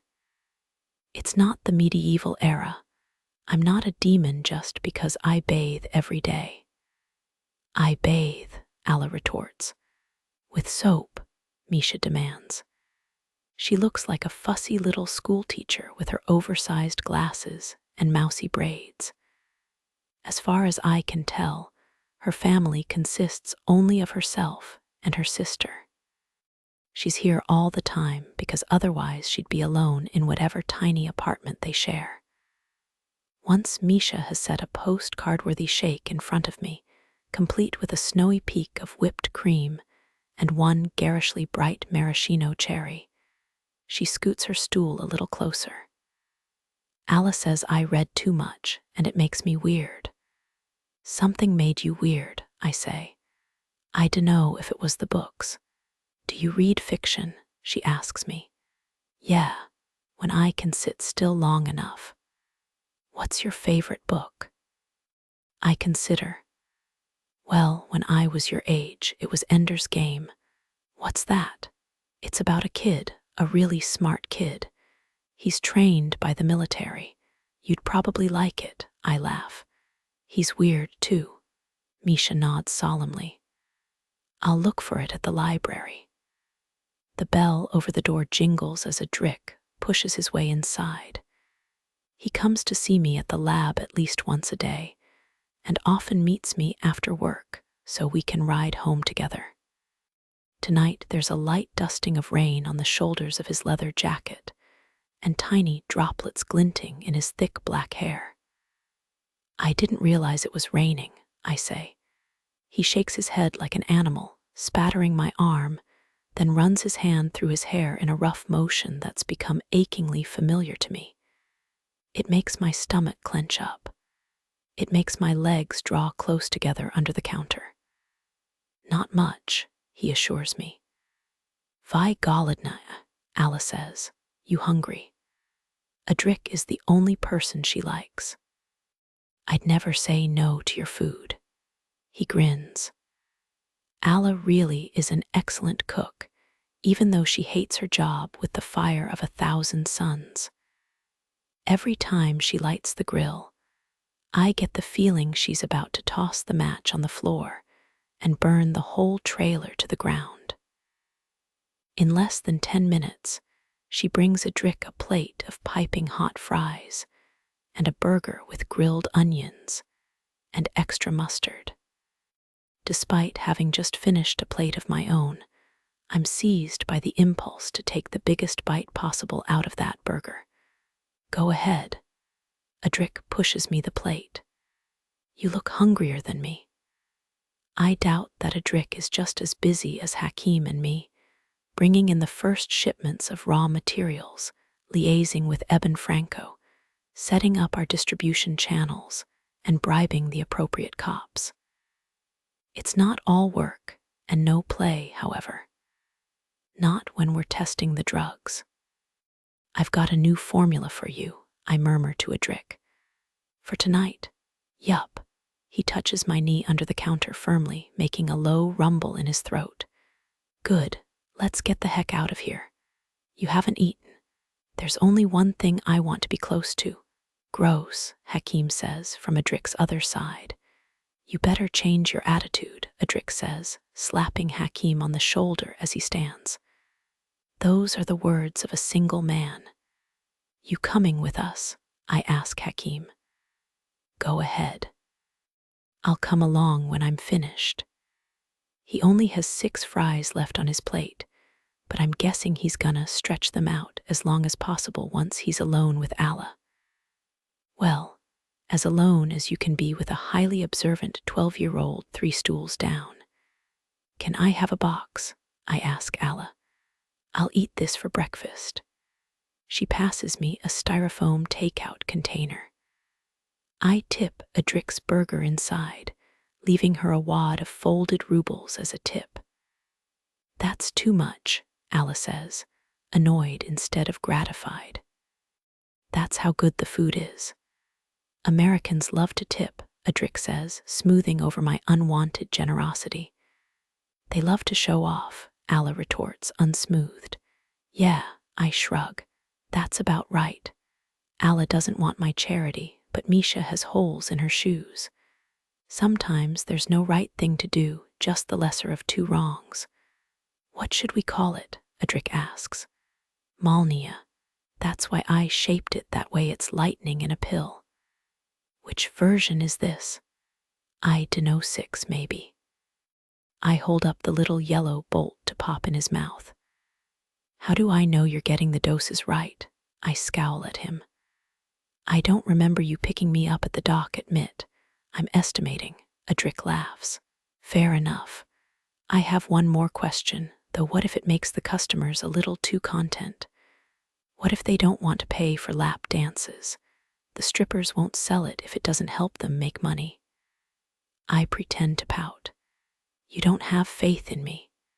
This is business, not religion. What about a little wager then? Adrik sits up straighter on the bed, a wolf catching scent of its favorite prey. He loves a good bet. What kind of wager? How much cash do you have on you? He pulls a wad of bills out of his pocket, some rubles, but mostly American Benjamins, the currency no Russian will refuse. A lot, he says. I'm going to charge you $1,000 a song, I tell him. You try and keep as much as you can. He smiles. And what do I get if I can resist you? I'll wear my helmet every time I ride my bike. Like a good girl. Like the best good girl, I say, trailing my finger down his chest. And if you win, I want a new gun. An expensive one. A John Wick gun, he teases me. Andre and Hakeem and I have been watching the trilogy, drooling over the endless supply of high-tech hardware John Wick seems to keep buried in every convenient basement. Yes, I want the actual gun Keanu Reeves held in his hand. Imagine how jealous Andre would be.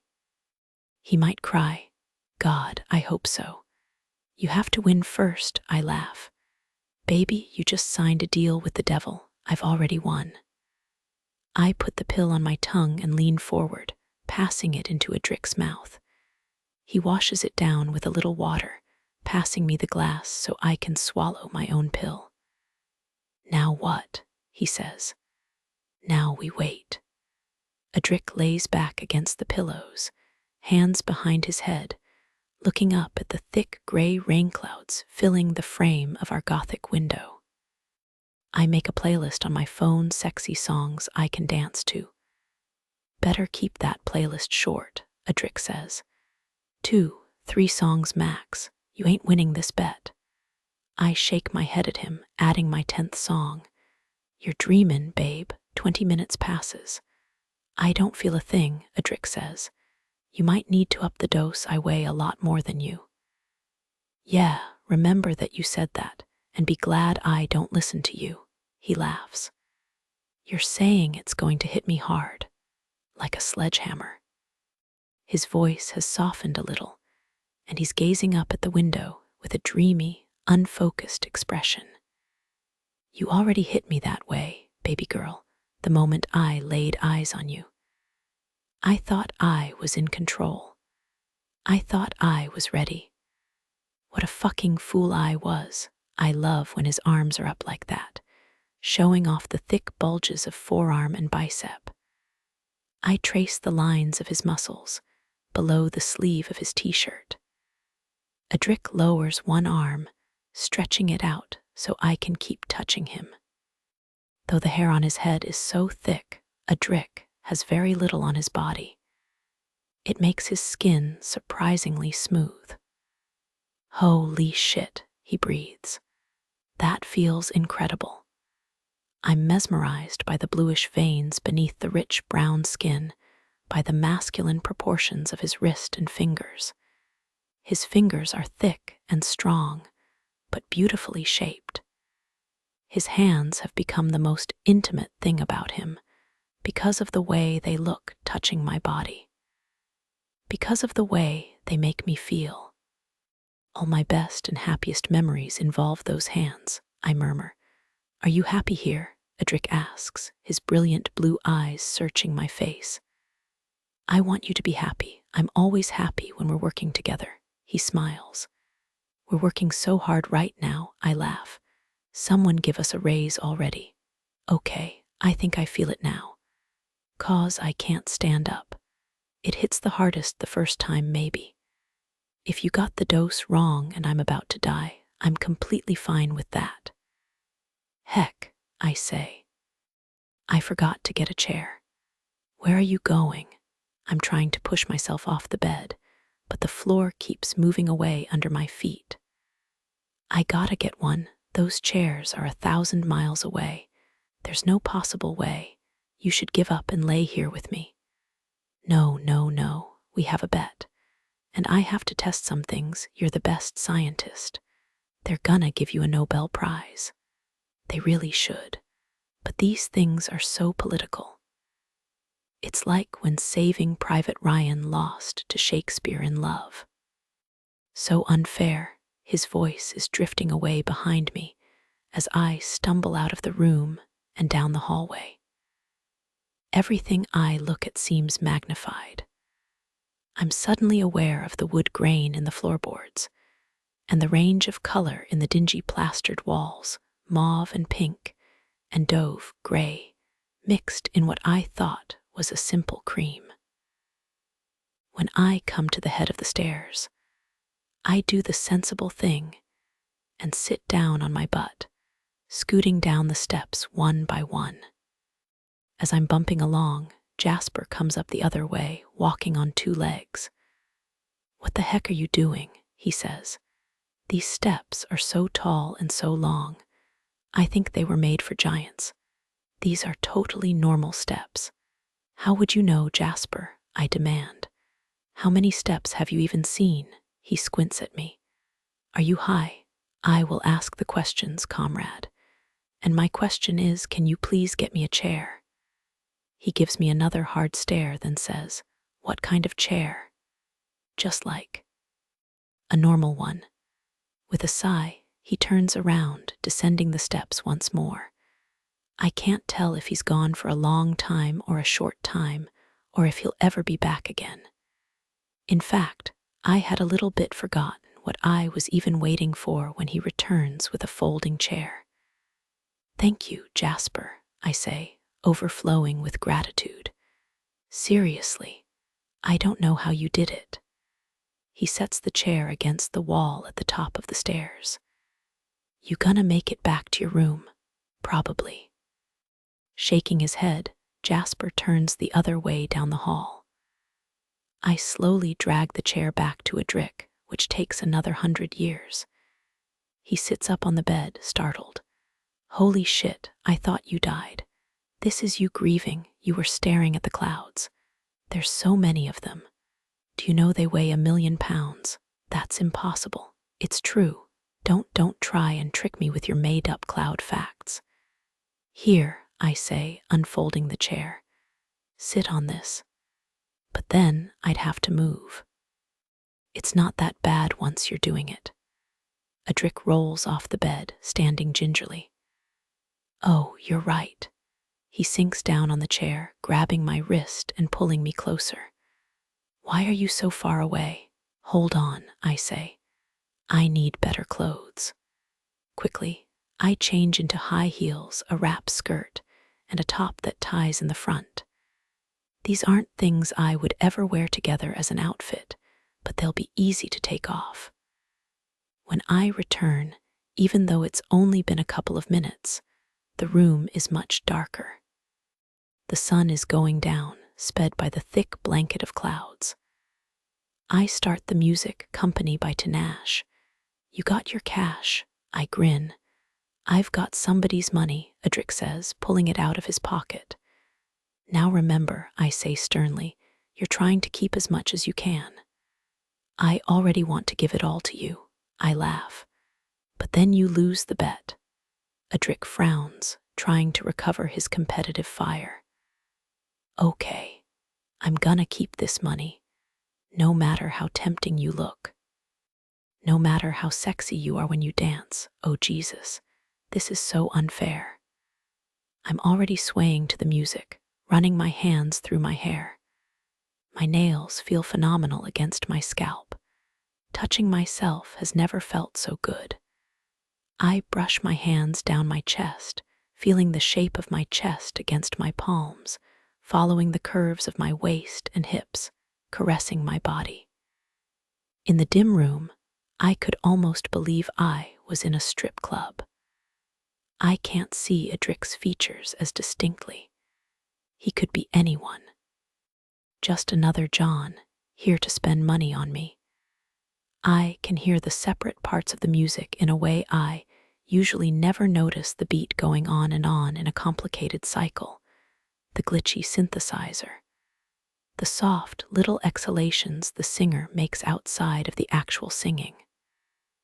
I have to move. I have to. It's not a choice. Hitting the beat with my hips, my shoulders, feels intensely sensual and satisfying. Adric's eyes follow every motion. Everywhere I touch myself, he stares, lips parted, the tip of his tongue dancing across his sharp white teeth.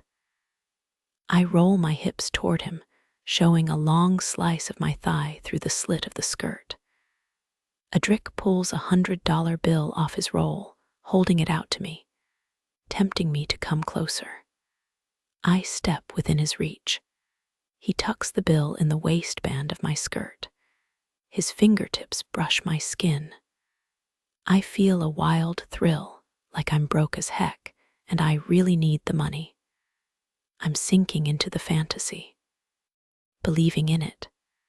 I feel like there could be people all around us watching, but I don't see them in the dark, and I don't care. All my focus is on the man in the chair. What I want from him, and what I plan to do to him. I sway my body right in front of his face, knowing it looks full and curved from behind, the tight material of the skirt stretched across the curves. Adric groans. I feel his fingers fumbling as he tucks another bill in the back of the skirt. I face him again, leaning forward so he can get a look at the round tops of my upper body, pushed up high by the one and only push-up bra I own. This bra is the definition of catfishing. It makes me look like I have a larger size, like my chest is enhanced. Adric lets out a sound halfway between a rumble and a sigh, his eyes crawling over my upper body. He likes that they look like implants. It's perfect for the stripper fantasy. He tucks $100 bill between them, letting his fingers slide across the top of my chest. His fingers are warm and heavy, and even the money feels sensual brushing against my skin with papery softness. Each bill he pushes into my underwear gives me a pulse of pleasure. It's a reward, and I'm highly motivated by rewards. I want more money. I'll do whatever it takes to get it. Stepping back, I slowly untie the front of my shirt, swaying to the music. Adric is mesmerized, his eyes glinting like blue diamond. He shifts in the chair, clearly excited beneath the leg of his jeans. I open my top like I'm unveiling a priceless work of art to his view. Fucking hell, he breathes. The shirt slides down my right arm, dropping to the floor. I get down on my knees, presenting myself to him, now only covered by the bra, holding my hands over my head and posing. I turn side to side slowly, sensuously, sliding one hand lightly down the side of my neck and over my left breast. I run the tip of my middle finger up and down the place where the cup of my bra meets my skin, teasing him, watching his face to see his reaction. "You like what you see, Daddy," I murmur in my softest baby girl voice. "I fucking love it," Adric growls. "You want to see more?" "Yes." Adric tucks another bill in the shoulder strap of my bra. I have money all over me now. Instead of feeling cheapened, I'm expensive and valuable. This man will pay anything for a peek at another inch of skin. I lift the tie at my hip and put it in Adric's hand, inviting him to undo my skirt. He pulls at the bow, the flimsy skirt falling away from my hips. I'm in my bra and thong now, and the sky-high heels on which I can barely walk, let alone dance. But Adric doesn't notice any stumbles. I turn around so he can get a good look at my rear, bisected by the string of the thong. I lean forward in a yoga pose, back arched, my bare cheeks presented to his view. I'm understanding now why adult dancers move and pose the way they do. It's all about offering up body parts to the man for his approval. Adric likes what he sees. He rains money down on me, a handful of bills thrown over my back and rear so they float around me like falling leaves. I move my hips. I shake it for him shamelessly. He throws another handful of money. I feel rich. I feel stunning. I feel glorious. Adric leans forward. His hand brushes against my rear, furtively, like he knows he's not supposed to do it, tucking more money into my thong in apology.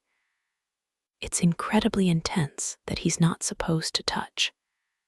Each contact of fingers against flesh feels forbidden and thrilling. I'm seducing him, and he can't resist.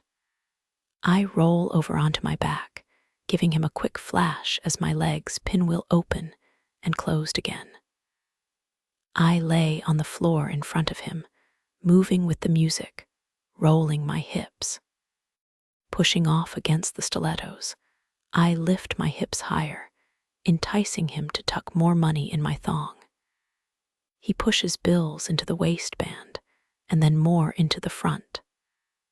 Money is filthy, I know that, but the dirtiness of it, the cash against my bare skin, arouses me. He lifts my panties higher than he needs to so he can get a glimpse beneath. The back of his hand grazes that forbidden area under my thong. My underwear is soaked, sticking to my skin. He's a drick, but he's also a stranger. Face looks different, hard with desire. All I see is his clenched jaw and the rigid muscle beneath his tight black t-shirt. I want to be closer to that body. I want to feel his heat against my flesh. I unclasp my bra, facing away from him so all he sees is my bare back at first. Then I turn, hands covering my breasts. I peel my fingers away, unveiling my breasts like he's never seen them before. Fucking spectacular, he groans. He holds up a wad of bills, beckoning me closer. I straddle his lap, the heels so high that I can easily rest my feet on the floor. I take the money and put his face between my bare breasts, my hand cradling the back of his head. His body is on fire. His head burns against my palm and heat radiates from his chest. His excitement presses against the damp material of my thong, his massive hands cradling my rear on both sides. "Can I?" he says, opening his mouth. "Yes, Daddy." He closes his mouth around my breast, pulling hard. I move against his lap, sliding my arousal against the excitement of his body, murmuring in his ear, "You gonna come see me every night, Daddy?" "Yes," he moans. "Will you always ask for me, your favorite baby girl?" "God, yes." I nuzzle against his ear, inhaling the richness of his skin and the animal scent of his hair. "It feels like you have a big presence, Daddy. It's throbbing. It must be so tight in those pants. You want me to let it out for you?" "Please, baby." I slide off his lap, getting down on my knees once more. Slowly, prong by prong, I unzip his jeans. I slip my hand inside his boxer shorts, gripping the burning excitement, setting it free. It stands straight up in his lap, dusky and monstrous in the dim light. I can almost see it pulsing, the skin stretched painfully tight. Light as a feather, I float my fingertips across the tip, wrenching a groan from deep in his chest. "Tai menya prosto ubivaesh, you're going to fucking kill me." Adrik never speaks Russian to me. The harshness of his voice and the fact that I can understand him gives me a deep sexual thrill. It's the essential Adrik, raw and real, the gangster, the bratva, the man who wants to take me to the darkest of places. "You're working too hard, Daddy," I say softly. "You're under too much stress. Do you need your baby girl to take care of you?" "Duh, pajalaista," he murmurs. "Yes, please." His head is tilted back, his eyes half closed. With absolute abandon, he pushes the rest of his cash at me. I don't care that I just won the bet. I don't care about the money anymore. I want to be close to him. If I really were an adult dancer, I'd want the same thing. I wouldn't be able to move against this body, to feel that massive presence throbbing under me without wanting to be closer. I'd feel the same heat flushing through me, the same intense feeling. I'd risk anything to take him to a back room where no one could interrupt us. Gently, I draw near. His skin is velvet against my tongue, a texture I can taste as well as feel. It's cream and salt and sweetness all at once. I touch him, fluttering my tongue against the underside, enjoying the moment. Adric makes a noise that vibrates in his chest. I lift my head. More, Daddy. Ah, he moans. Taking that as a yes, I draw near again. My tongue is slippery. It glides over the silky skin. I move my head up and down, enjoying the closeness. I pretend he's my favorite client, and I'm pleasing him so he'll come back again and again. I pretend I have a crush on him, that I'm hoping someday he'll take me on a real date. Fantasy and reality swirl inside my head. I'm not sure who I am or who he is. We can be anything and everything to each other. In the darkness of the room, in the sensual teasing of the music, all I know is that my excitement is intense, aching, dying to be touched. I reach down and touch myself while I focus on him. My arousal slides against the flat of my fingers. I make a sound around his body. Are you touching yourself? Yes, Daddy. Come up here and be with me. I straddle his lap once more, hovering over his excitement. I touch his tongue, letting him taste my wetness. He closes his lips around my fingers, touching gently. Nothing tastes as good as that arousal. You want to feel it, Daddy. Do. I pull my thong to the side and lower down on his excitement. It slides right inside me, wet from my mouth. I'm so ready it feels like I poured a bottle of baby oil over us both. There's no roughness, no friction, only smooth, delicious pleasure. It feels wrong and forbidden, like I could get caught any moment. Like I should make him wear protection at least.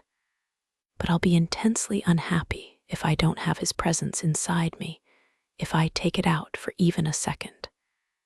He's still wearing his shirt and jeans. My thong rubs against me. The barrier of our clothing only make his bare skin in my arousal all the more erotic. All my focus is on our naked flesh, him touching me in the places that count most. However I met Adric, in any time or place, in any universe, this is how it would end. We're two elements that have to combine. We can't be kept apart. Are we sodium chloride or deuterium and tritium? Stable or explosive? It doesn't matter, we can't keep our hands off each other. We never could. This is right, and anything that comes between us is wrong. I move against his body with more than lust, with a sense of cosmic purpose. I'm moving to the music, my body automatically following the beat, being close to him. That's how I know it takes exactly 2 lines for me to experience my peak. My body clamps around his excitement, my fingernails digging into his back. Adric, oh, Adric, I'm feeling the peak and the warmth and melting all over his lap. Adric is feeling his peak too, deep inside me, his hand on the small of my back. He lets out a garbled roar in which I think he says, "Ye lubliu tebia, ye take silno tebia lubliu, I love you. I love you so much, I'm flushed with every good chemical. The ones I dosed myself with, and the ones that occur naturally when people touch, when they whisper in each other's ears, when they understand each other, I murmur. We're gonna be so fucking rich." We lay in bed afterward, my head on Adric's chest, ear against his heart so I can hear it beating, deep and steady like a metronome. I'm thinking how vivid the adult dancer fantasy became. That was a side effect I wasn't expecting. I wonder if it will happen every time on Malnia, or if it was specific to what we were doing. I thought you said it was a party drug, Adric says. Felt more like an intimate drug to me. Well, it would be different if we were at a club, obviously. It makes you want to do more of whatever you're doing. So if you were dancing, you'd want to keep dancing. If you're talking, you want to talk forever. Are you sure about that? You might start an orgy by accident. You think I should dial it back a little? No, Adric says. You're the artist. I trust your judgment. My face is so hot with pleasure that I tuck my cheek against Adric's neck so he won't notice. Nothing feels as good as his good opinion of me. That's not a bad idea, I murmur. What? An intimate drug. I could make other formulas. Adric makes an amused sound. I volunteer as a test subject. I'm so lost in thought, imagining the possibilities, that his next sentence jolts me. I want you to start picking up some of the shipments with Jasper. What? I say, sitting up, leaning on one elbow. Why? I know you want to be involved in more than just the manufacturing side. I scan his face in the pale moonlight leaking in through the window. You're just trying to make Jasper talk to me. Adric chuckles. Yeah, maybe. It's not gonna work. He can sit in silence for hours. I've timed him. It's not for you, Adric says. It's for him. What do you mean? He's lonely depressed. Adric trails his fingers lightly up and down my forearm. You're my yellow sun. Jasper needs a little of that light. But he fucking hates me. It doesn't matter. You shine on him and it will warm him up, whether he wants it or not. I consider this at last, saying, yeah, all right, I'll do it, as a favor to you. He kisses me. Thank you, baby girl. I smile. I thought that was my adult dancer name. You are my baby girl. I'll always take care of you. I never wanted to be taken care of. It's not a nickname I would have liked, but everything is different with Adric. Black becomes white, wrong becomes right. He's so powerful, it means something to be protected by him. I lay back down on his chest. Each breath in his lungs raises and lowers me by several inches. Jasper's whole family is dead, Adric says. I didn't know that. They were killed when he was 8. His father's lawyer took custody of him. He shipped Jasper off to boarding school. Oh yeah, same school as Che Wagner, right? And Rocco Prince. Yeah. When I met Jasper at Kingmakers, I was a senior, he was a freshman. He was a fucking mess. Angry, aggressive, drinking too much, getting in fights every week. It was like he wanted everyone to hate him. But I saw something in him. Like you did in me, I say quietly. Exactly. I was his friend. I protected him. But then I graduated, and he fell in with Rocco and the rest of those jerks. Half of them are dead now, I tell Adric. Did you know that? Wade Dyer by accident, Rocco Prince on purpose. Yeah, I heard. I don't think it was good for Jasper. When I saw him in Moscow again, he was so messed up I thought he'd been sick or something. He was skin and bones. I know he's trying to make me feel sympathy for Jasper. Unfortunately, it's working. Okay, I say. I'll even consider being nice to him. Adric pulls me close against him. When you turn on your charm, no one can resist you, I laugh. And when I'm a jerk, nobody can stand me. He squeezes me tighter. I can. When Adric falls asleep, I'm still awake in the dark. It's not because I'm agitated, actually. I'm still suffused with warmth. More comfortable than I've been since I came to Moscow. But my brain is firing madly, not at all interested in going to sleep. As carefully as I can, I slip out from under the weight of his arm and roll out of the bed, landing on the floorboards with nothing on but my t-shirt and barefooted. I grab Adric's t-shirt off the floor and pull it over my head. It comes down almost to my knees. Taking my phone off the nightstand, I creep out of the room, trying to avoid the places where the floor creaks.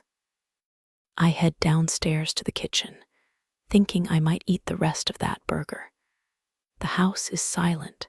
Even Andre and Hakeem have gone to bed. I heat up the food in the rickety old microwave and wolf it down. When I'm finished, I scroll through my messages. I've talked to my mom twice since I've been here, and my dad just once. The conversation wasn't pleasant. It went something like this: Dad, you need to get your rear home immediately. Me, that's not happening. Dad, I'm not playing with you, Sabrina. You cannot mess with the Bratva. You get yourself in trouble over there, and I can't save you. Me, I don't need you to save me. I can take care of myself. Dad, we tangled with the Bratva in Chicago, and not the high table either. We messed with someone's cousin's cousin's cousin, and my father was killed, and our house burned to the ground. Something I didn't witness 'cause I was in the hospital with 7 bullets in my back. You are in the heart of Moscow begging for these people to skin you alive for the fun of it. That's when I lost my temper. I've heard that story 100 times. Stop trying to pin your mistakes on me. I've got my own life to live, my own choices to make. I'd rather die by my own decisions than live by yours. He was quiet on the other side of the line, so quiet I thought he'd hung up. Then he said, "You don't know what that means. You've never felt real pain. You've never been tortured. You've never made a mistake that haunts you the rest of your life, if you even live long enough to experience that particular hell." My guts were churning. He was scaring me not as much as he wanted to, but some. I hated what I was putting him through, him and my mom. She cried on the phone, begging me to come home. All I could say to my father was, "I'm happy here. I'm not coming back, not anytime soon." The happy was a bit of an exaggeration. Sometimes I'm very happy in Moscow. Other times I'm exhausted and frustrated. I'm pretty good buds with Hakeem at this point. Chief is friendly, and Andre is always down for mayhem. But I've made basically no progress with Vlad or Jasper, even after bribing them with high-end companions. As I scroll through my phone, I see a message from my Aunt Ada. "Thinking about you today. It was raining, and I remembered how much you loved jumping in puddles when you were little. You never seemed to feel the cold." I text her back. I felt it. Just thought it was worth it, I guess. She calls me a moment later. I'm surprised to see she's awake, until I remember it's only dinner time in Chicago. "Hey, Auntie. Hey, love, how are you doing?" My aunt's voice is like stepping into a warm bath. I can picture her so clearly. The smile lines around her eyes, her look like we're sharing a secret, the way she holds her shoulders like she's barely suppressing a laugh. I was feeling kind of stressed and crappy, but now I can honestly reply, "Not bad." "How's the Russian coming on?" "Medium, and the roommates." "Oh, they still hate me. Well, half of them anyway." She laughs, a laugh that's very like my own, though probably a little nicer. Give it time. It occurs to me that Ada has her own experience with hostile roommates, having married into a family that feuded with ours for about 200 years prior to the wedding. She had to live in their house, eat at their table. My Aunt Riona was probably 10 times meaner than Jasper could ever dream of being. Somehow, Ada made them love her. People say I'm like my aunt, but I know the truth. While we both can be funny and wild, Ada is warm at heart. I have cruelty in me and spitefulness. I'm more like my father, and everybody hated Nero. Just 'cause I'm like him doesn't mean I have to behave like him. "Can I ask you something?" I say to Ada. "Yeah, shoot." You were a stranger in a strange land. How did you do it? How'd you get the griffins to accept you? She lets out a soft sigh. Well, are you a visitor? Or is this home? I have to think about that for a minute. I've come to realize that none of the wolf pack has family they want to return to. Jasper has none at all. Hakim's parents think he's a criminal who's disgraced their name. Chief is the product of a failed marriage, both parents having moved on, remarried, and had children with their new families. Andre was raised by his grandparents, one now dead, the other in a retirement home. And Vlad is a Petrov himself, though only distantly related to a Drick.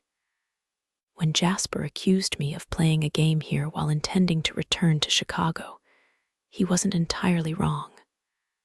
I do still think of Chicago as home, but I want to build my life here with a Drick. I've committed to that, more than I've ever committed to anything before. I don't know, I say, at last. I can hear my aunt's gentle breath on the other end of the line, listening, not judging. She says, they'll accept you as family if you treat them as family. I do, I say. Mostly, she laughs. Just remember this, little love. I'm a Gallo, but I'm also a griffin. That's hard for me to imagine. When my mother married my father, she was swallowed up by the gallows. I've been defined by that name all my life. My uncles and aunts and cousins are powerful figures, known to everyone I know. I'm compared to them, taught by them, shaped by them. It's hard to imagine trading that identity for another, or even sharing it. How long did that take you, I ask her, to really feel like both? It's bonding to your partner that does it. When you're truly partners, you become as one person. Your goals are the same. Your desires are the same. Everything you do is for both of you. You're not selfish anymore. I can't picture that either. I don't know if I could ever be that way. I am selfish. It's always been about what I want. I'm not as good as you, I say to Ada. I don't know if I ever will be, she laughs. I'm not good, but I am happy, and I hope you'll be that. I hope so too. Sabrina, you have so much fire in you. Give that passion to someone, really give it to them, holding nothing back, and see what happens. Like you did with Uncle Cal. That's right. I gave it all to him after a little resistance. I laugh, quietly so I don't wake anyone up. Gallows don't do anything the easy way. Oh, Ada says, but it always works out in the end. That's why everyone loves Ada, because she never gives up hope. She could have her neck under a guillotine and she'd still laugh and say, I'll figure something out. Maybe she's right. If the blade comes down on your neck, crying about it won't change a thing. Maybe it's better to die happy, believing life is good and will go on forever. Thanks, Auntie, I say. I love you, and I miss you. I miss you too, but not as much as your mom. Make sure to call her. I will, I promise. I end the call and throw the remains of my burger in the trash. As I'm about to head back upstairs, I hear music coming from the other side of the house. It's light and soft, so faint that at first I think I'm imagining it. I pad down the hallway, passing the closed doors belonging to Andre and Hakim. The last room is Vlad's. His door is slightly ajar. At first, I think he's listening to music, but then a note fumbles, and I realize he must be playing himself. Peeking in the room, I see Vlad cross-legged on the bed, holding a tiny ukulele in his massive hands. Even a normal guitar would look small compared to him. The ukulele is comically undersized, like a toy. And yet, he's making lovely music with those sausage-sized fingers. After a moment, I recognize the song, one of my mom's favorites, La Vie en Rose. I can't help lingering just outside the door, listening. It brings back my parents' kitchen so vividly. My grandpa Axel sitting in his favorite hideous green chair in the corner, his head nodding because he could never sit in the sunshine without falling asleep. My mother making empanadillas. She's so good with her hands, everything she touches comes out just right. My brother Damien stealing one from the first batch, sitting down to eat it while he reads. Unlike me, he can read for hours and hours, oblivious to all distractions. And then my dad, coming into the kitchen not for the food, but for my mother, lifting her hair off the back of her neck so he can kiss her there. And then, when that's not enough, turning her around, kissing her again, not minding that her floury hands are getting all over his clothes, then dancing with her to this song. When he dances, he doesn't limp. He shows that grace, that lightness that must have accompanied every movement when he was young. When he holds my mother in his arms, you'd never know he's in pain. It's not a glamorous kitchen, like one out of a magazine. My parents' house is small, comfortable, messy at times. My mother doesn't care to decorate, and my father doesn't care to spend money on anything without wheels. The rugs are from Puerto Rico, the tiles on the floor in the same cheerful prints, laid by my grandpa when his knees were still good. My eyes are hot, my throat tight. I'm very alone in the dark hallway, even with Vlad on the other side of the door. I shift in place, forgetting about the floorboards. Vlad hears the creak and stops playing. I could run away, but that would be stupid. Instead, I push the door open, saying, "Sorry, I really like that song." Vlad looks at me silent, unsmiling. "It's my mom's favorite." He grunts. "Mine too. Do you know the words?" "Yeah, can't sing for crap though." "Me neither." He plucks the strings with his thick fingers, beginning over again. I lean against the doorframe, closing my eyes, letting the notes float around me in the air. Even though I really have no voice, I softly sing along. "Hold me close and hold me fast, this magic spell you cast. This is La Vie en Rose." I sing the whole song, imagining my mom singing it the way she does, much sweeter than I could ever manage. When it's over, we both stay quiet a moment, letting the last vibrations fade away. "How come the ukulele?" I ask Vlad. "I went to Hawaii once. Only time I ever went on a trip with my parents. It felt like we flew to literal paradise. Not like here. It didn't seem like the same planet at all. Every place we saw was more beautiful than the last, more peaceful. I heard the ukulele like angels strumming on harps. It was men playing it, big men. I was already a big kid. I thought I could do that. I could make it feel like heaven everywhere I go. It's not the same when I play it here, but it's a little the same." This is the most I've ever heard Vlad speak at once, especially sober. "It was heaven," I say, for a minute.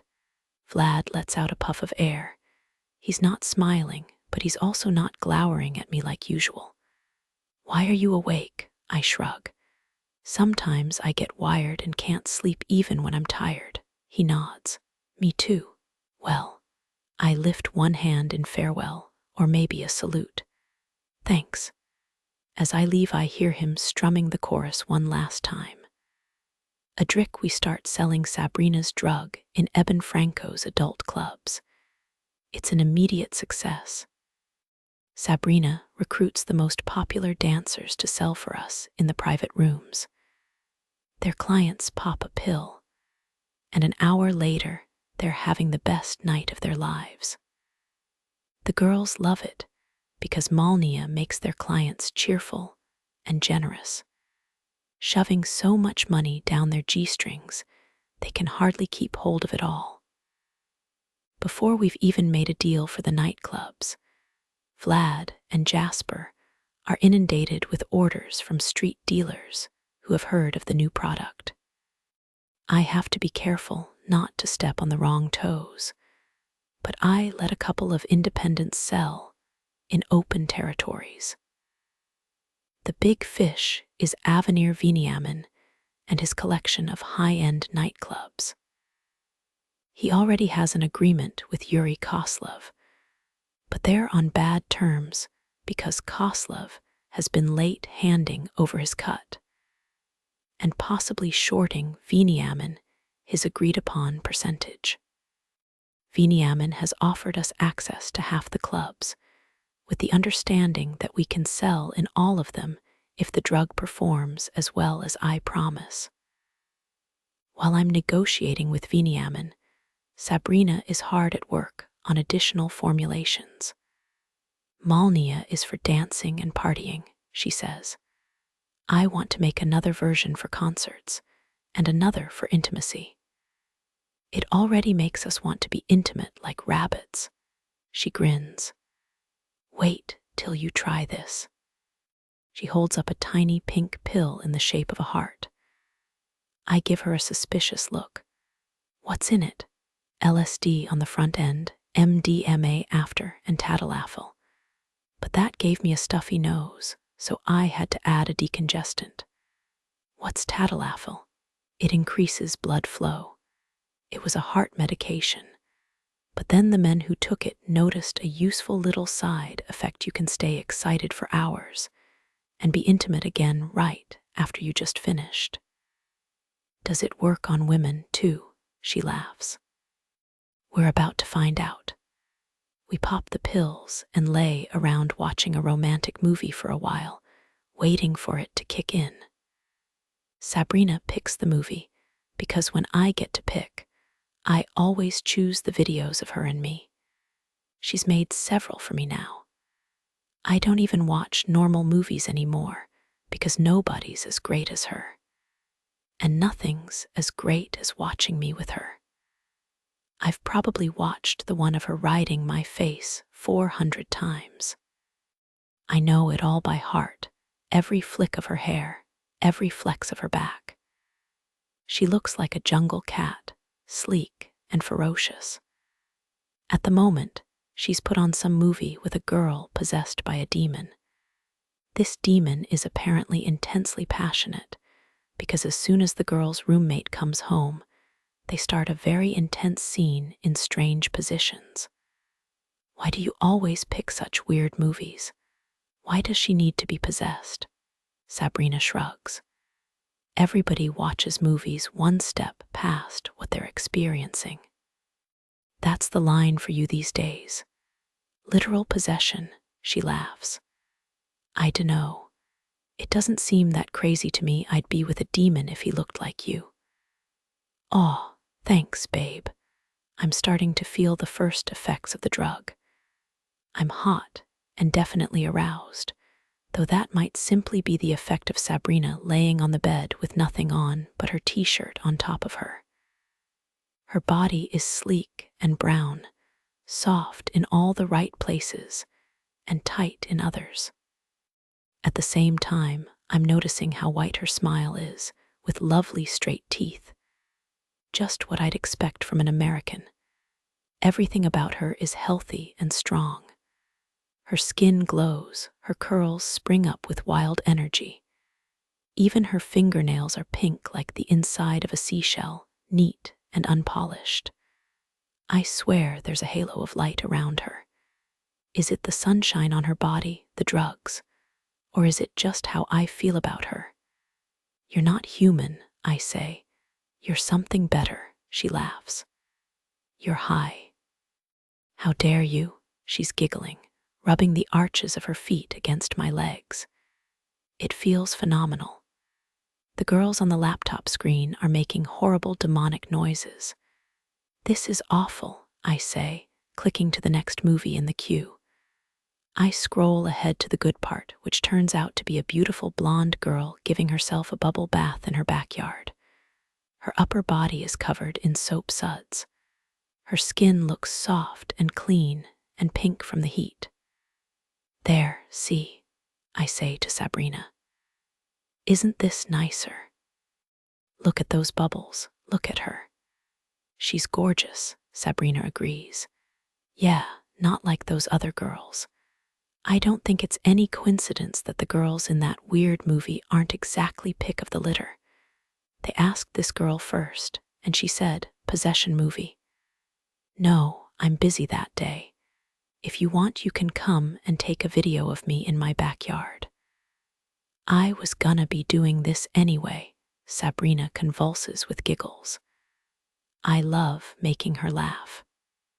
It's the most beautiful sound, rich and full and totally uninhibited. She'll laugh at anything when she's in a good mood, which is almost always. "You really see the human in everyone, don't you?" Sabrina says. "You see her as a real person, trying to make money, trying to get by like everyone else." "Of course," I shrug. "I'm not the only person who feels things." Sabrina closes the laptop and pushes it aside, rolling on top of me, looking into my face. "No one would guess what a heart you have. When you're supposed to be a big bad gangster, I'm bad when I have to be. Is there anything you wouldn't do?" I think about that for a minute. It depends on the circumstances. What if I did something terrible? Would you hate me? Like what? What if I was a cannibal and I killed Jasper and ate him? Jasper's too skinny. Vlad, then I'd be like, "Whoa, babe. Ask next time, I'll get you a burger." She snorts. That turns into a full-fledged laugh, helpless giggles that come in waves as she rolls against my chest. "I think this one's too much," I tease her.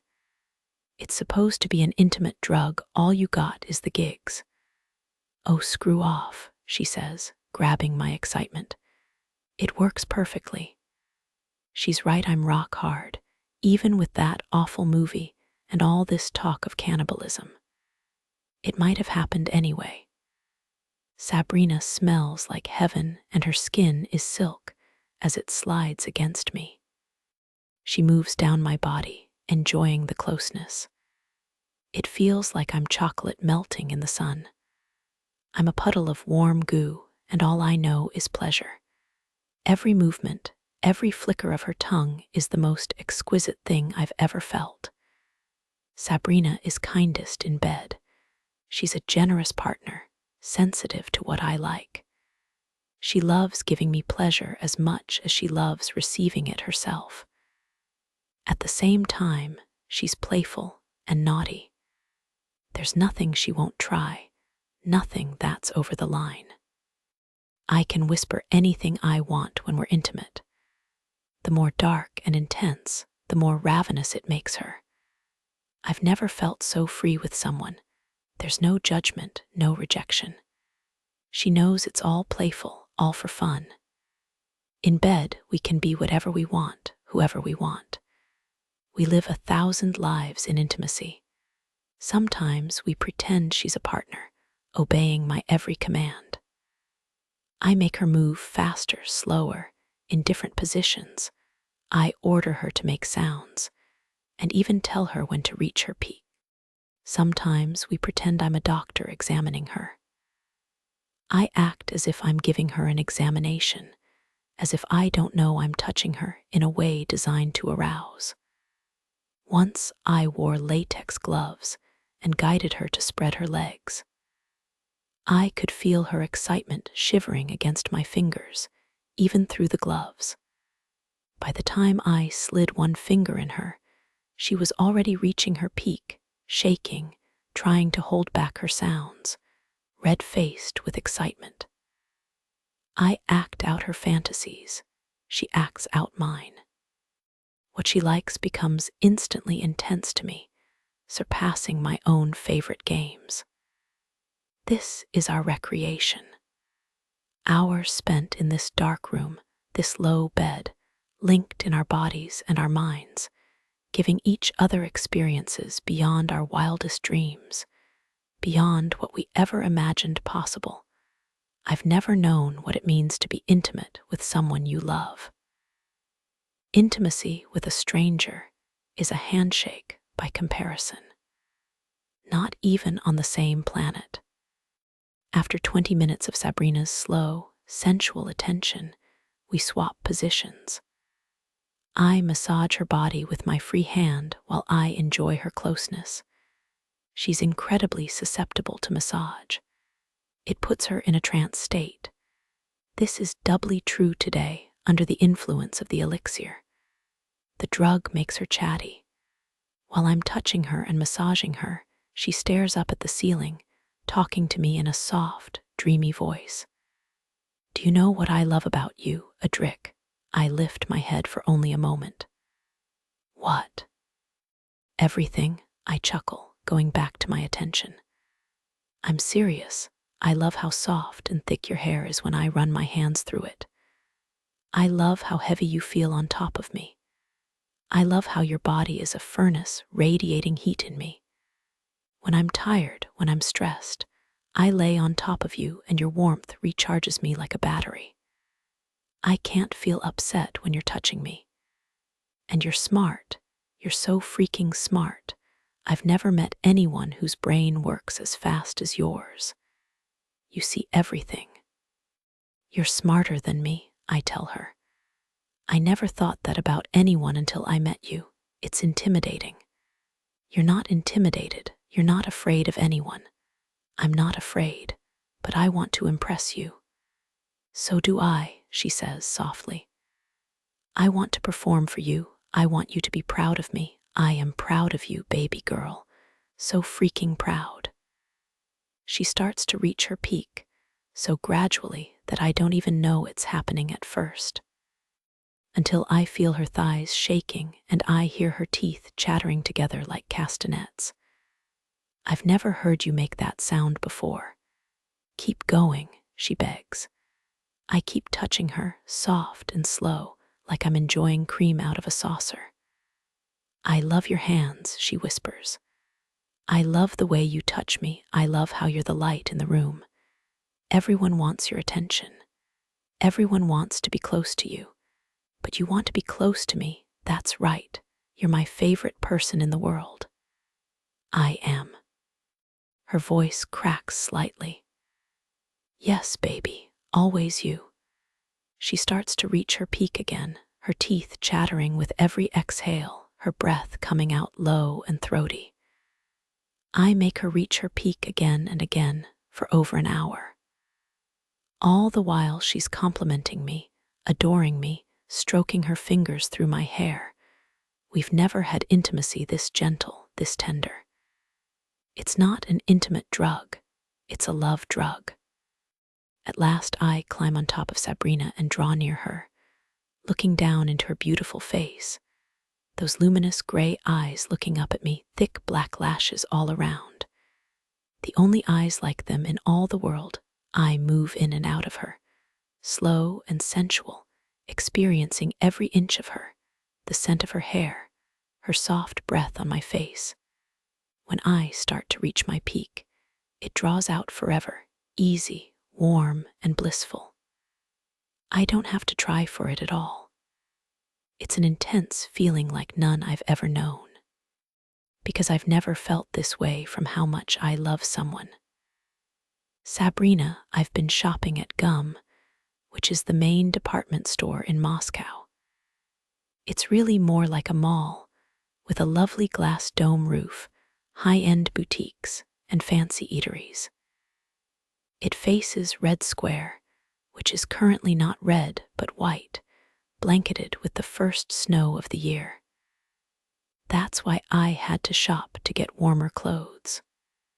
I model my new outfit for Adric: bright orange fleece joggers, a white hoodie, and a pair of Stan Smiths that are probably counterfeit, but an excellent fake.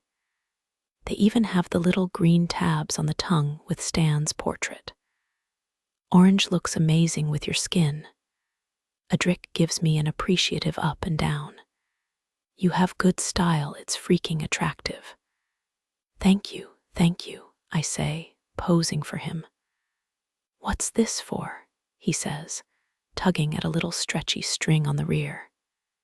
The joggers have several pockets and zips with no apparent purpose. "I dunno," I say. "Don't pull on it. I think your pants are on backwards." "No, they're not. Knock it off." Ignoring me, Adric pulls the strings out about a foot. "That's the drawstring. They're definitely on backwards."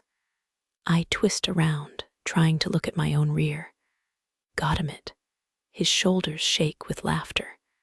"Don't worry, I won't tell anyone you did that. I won't tell anyone you thought I looked stylish as heck." "Chit," he growls, seizing me and pulling me close. He's trying to put his hands down my pants and up my shirt simultaneously. I smack him away. "I don't have time for that. I have to meet Zigger." I throw that at him like an accusation, because it's his fault that I'm going on this stupid errand. This is my third time tagging along with Jasper for a supply run, and each adventure has been worse than the last. Not because of Jasper, surprisingly, because Zigger Zakharov really is a freaking moron. His only genius seems to be finding new and creative ways to annoy us. He brings his two favorite goons along with him everywhere he goes. Jasper and I call them the bookends because they look exactly alike, and they flank Zigger like he's the president, instead of a two-bit gangster, so incompetent that his father only uses him for babysitting. I'd much rather be at the lab with Hakim. I'm almost finished the third formulation, the one for concerts. When I head down to the kitchen, I tell Hakim, "Don't work on the new pill without me." "I can't work on crap," he says. "We're out of supplies." I know Jasper and I are picking up a double order today. We've been continually increasing our orders from Lev Zakharov, but it's not even close to enough to keep up with demand. Now that we're selling in Veniamin's nightclubs, we've had to scramble to keep up with production. We've got Andrei pressing pills and Vlad delivering orders to our dealers. Adric's making agreements to supply my intimate drug, Elixir, to all the brothels. Chief is probably working hardest of all he's got to handle the money and balance the books, an increasingly impossible feat. Adric is intent on expanding as quickly as possible. We're operating on minuscule margins, taking all the cash we make and rolling it into bigger and bigger purchases of raw materials. Adric and I argued last night. I told him we should have a 90-day cash reserve. He said we didn't need it. "We're vulnerable," I told him. "If something goes wrong, nothing's going to go wrong. If we took 20% of the profits, we can't. Business is booming. We have to grab all the market share we can before someone figures out how to make their own version of the product." I scoffed. "They'll mess it up. And by the time they copy Malnia, I'll already have made 5 more formulas. It doesn't matter if their drugs aren't as good. I'm already seeing counterfeits popping up. Not everyone is as discerning as you. They'll buy whatever's cheapest and easiest." I glared at him, arms folded. "You said we'd make decisions together. We do, all the time, unless you disagree with me. When 2 people disagree, you still have to make a choice. And it's always your choice. I've let you do whatever you wanted with the drugs," he snapped at me. "Let me. The supply chain is my business. All of it is our business. There's still division of labor. I'm not talking about labor. I'm talking about organization and planning. When we're in a better position, we'll have a reserve. We'll have so much money rolling in you can fill a vault with cash and swim around in it like Macdac." "We can't wait for that," I cried. And then, "Wait, what did you just say?" "I said we'll do it when we're in a better position." "No, the part about swimming around in the vault." Yeah, like Mac Dack. You know, the little duck with the spectacles. I started laughing. Are you talking about Scrooge McDuck? Yeah. Mac Dack. He's very popular here in Russia. There's a whole restaurant chain named after him.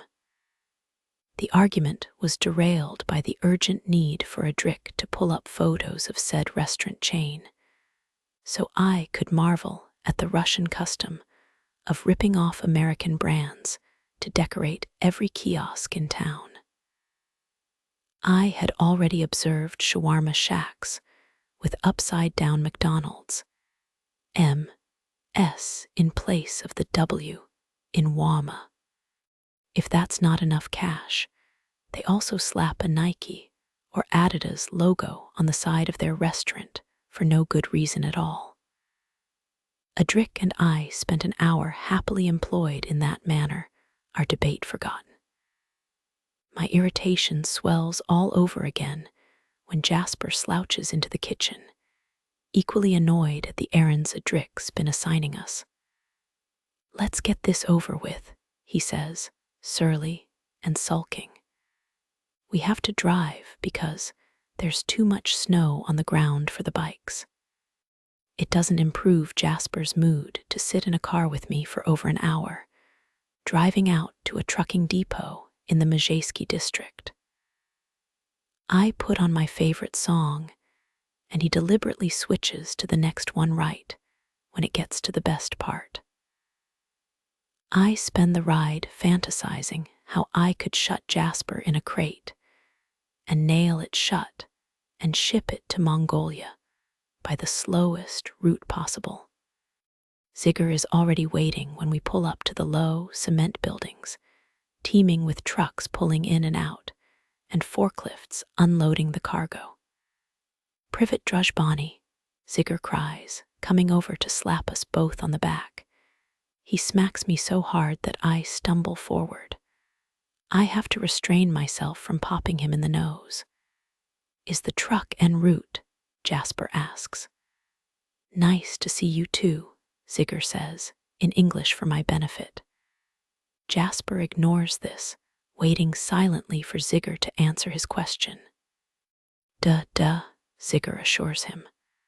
Everything is good. The driver call me, he comes in 10 minutes. Zigger refuses to use any names for his mules or provide more details than absolutely necessary. He knows that if we had our own connections to the suppliers in Thailand, we wouldn't need him at all. Even if Zigger is an idiot, his father is no fool.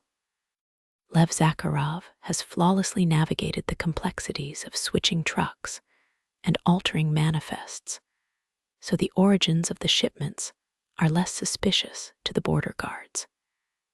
He pays out all the bribes along the route and seems to have designed several ingenious systems for hiding the drugs from anyone who hasn't been paid off. So far, I've witnessed sliding double walls in the shipping containers and false roofs and floors in the trucks.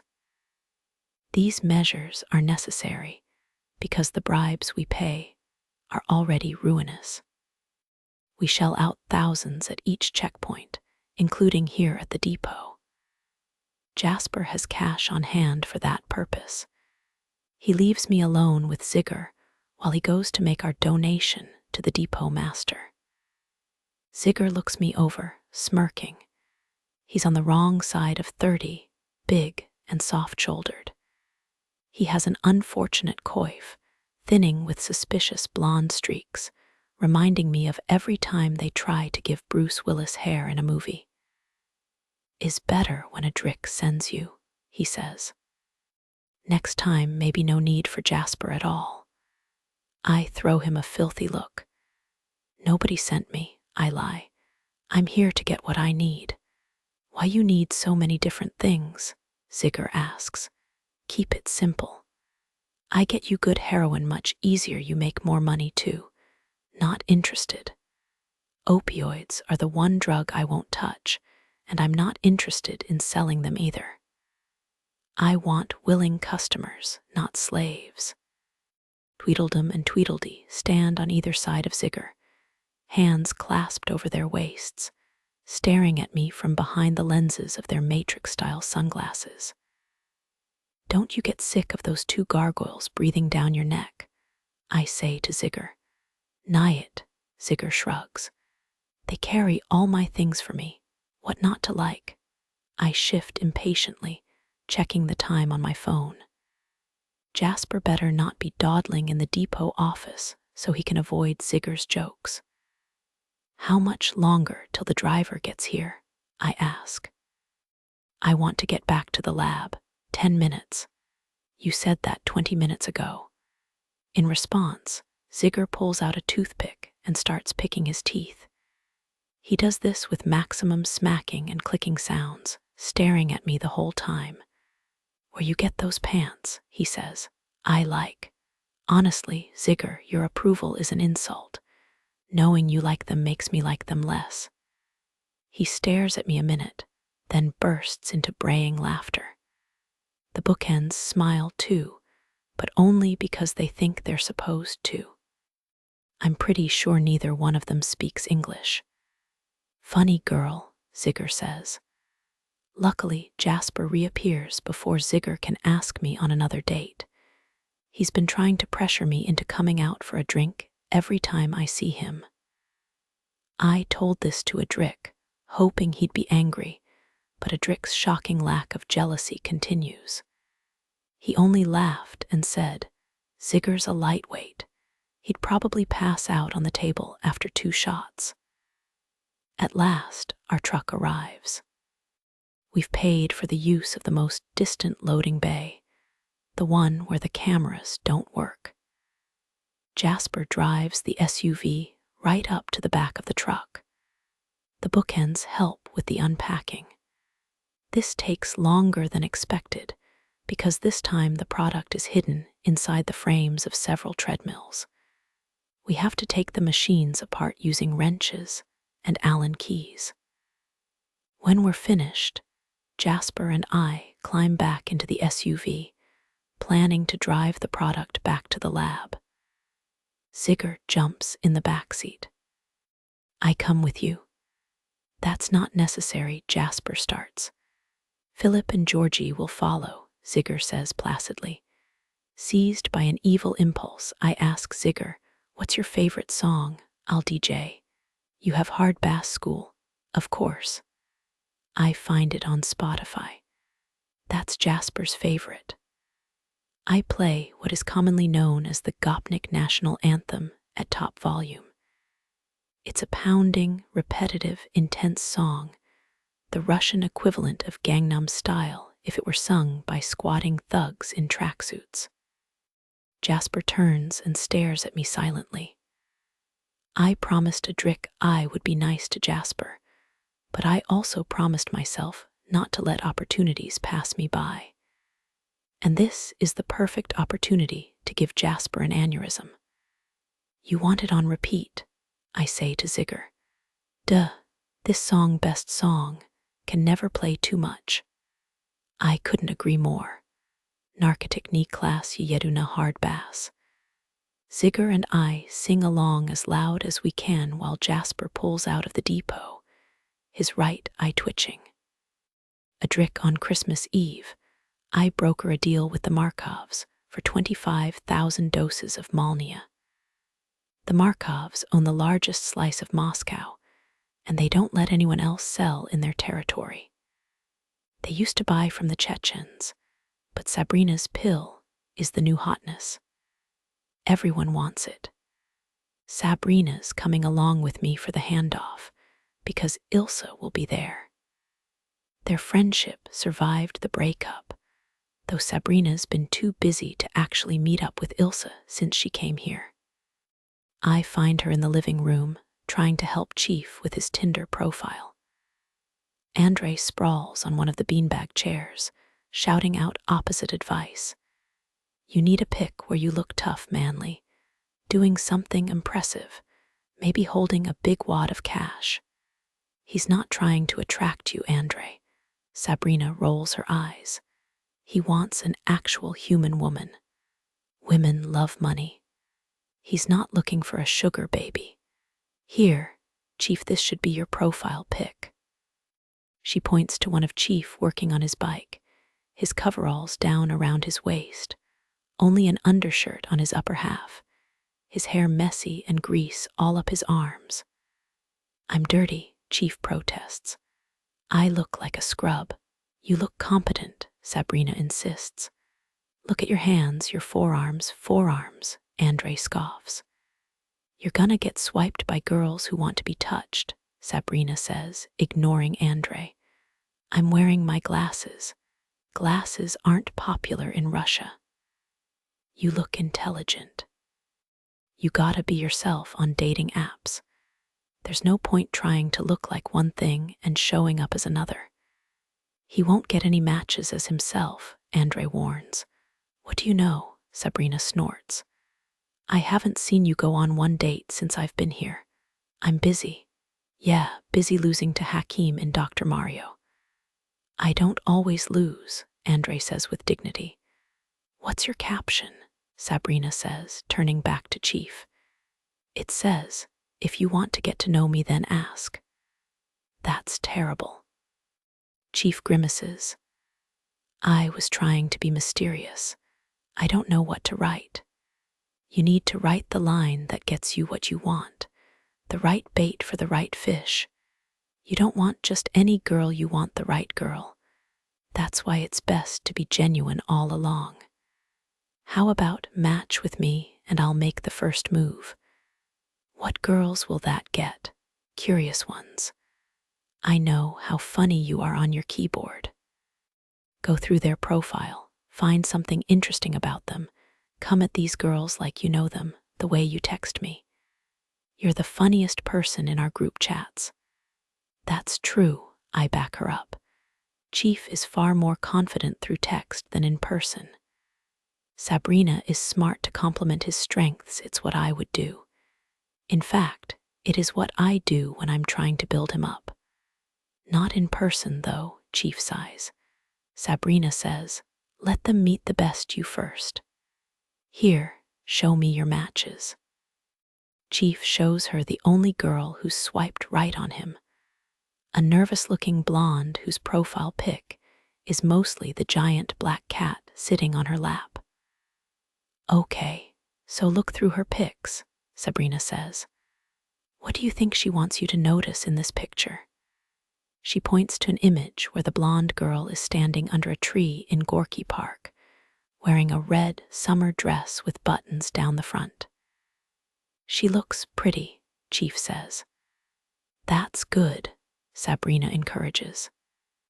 But let's compliment more than her looks, let's compliment her taste. Something like, I bet when girls think they want to wear a pretty red dress, this is what they picture in their heads. You're telling her that she's stylish and iconic, that she created a moment, that other girls would admire her if they saw this pic. All right, Chief says, typing out the message. Andre watches with interest. Chief hits send. Let me know if she replies, Sabrina says. You ready to go? I ask her. Wait, Andre cries. What about my profile? Sabrina laughs. I'm gonna need a lot more time to fix yours. I'll do it when we get back. You should be charging for your services, I tell Sabrina as we climb in the car. They can't afford me, she says airily. I see the effort you're making, I lay my hand on her shoulder, and I appreciate it. Yeah, we're getting on all right. Even Jasper has his good points. I mean, not his personality or behavior or mood, but something. I try not to let her see me smile.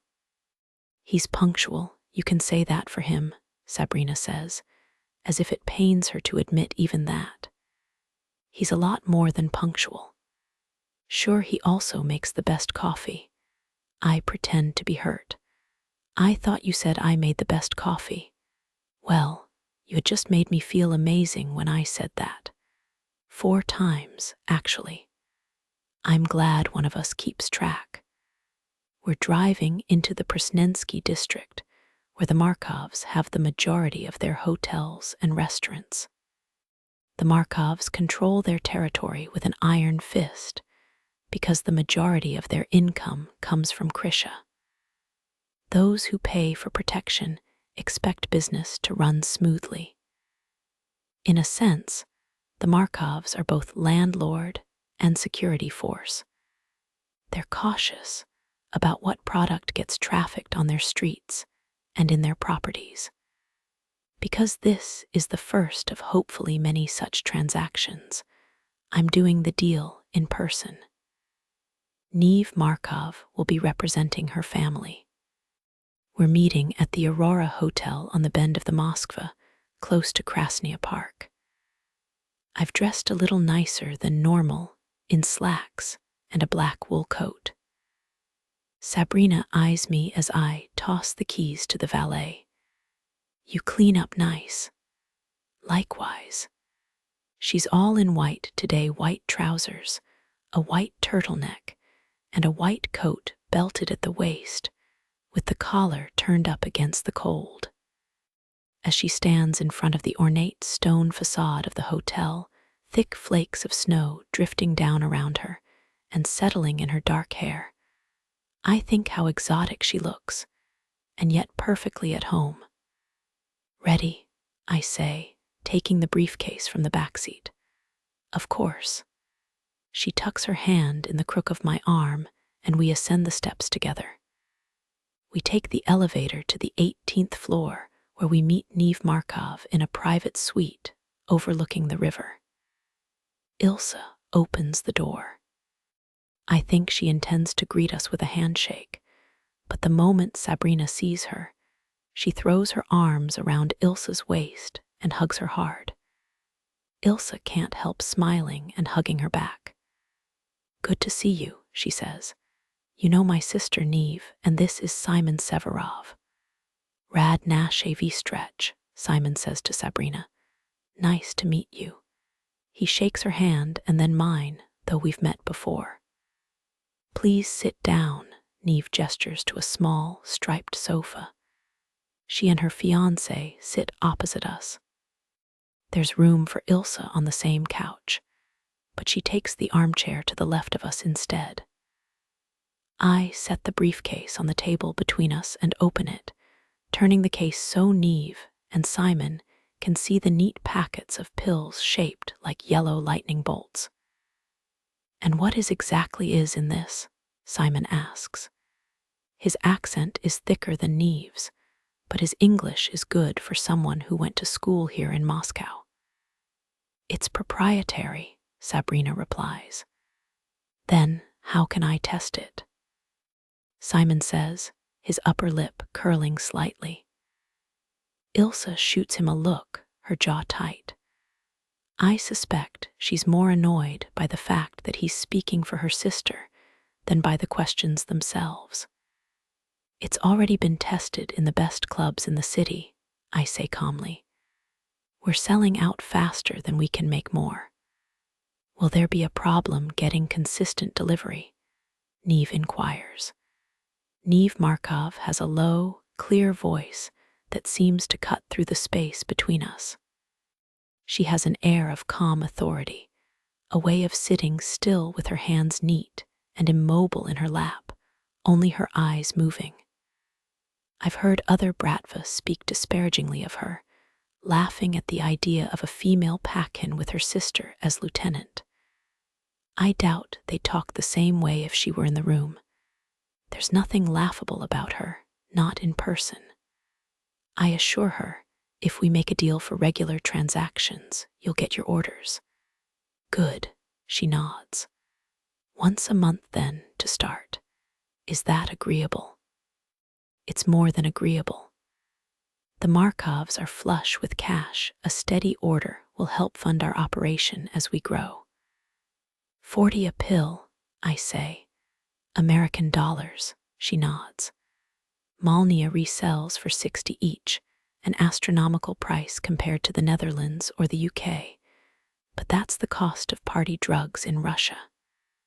The materials are difficult to smuggle in, the bribes ruinous, the penalties draconian if you're caught.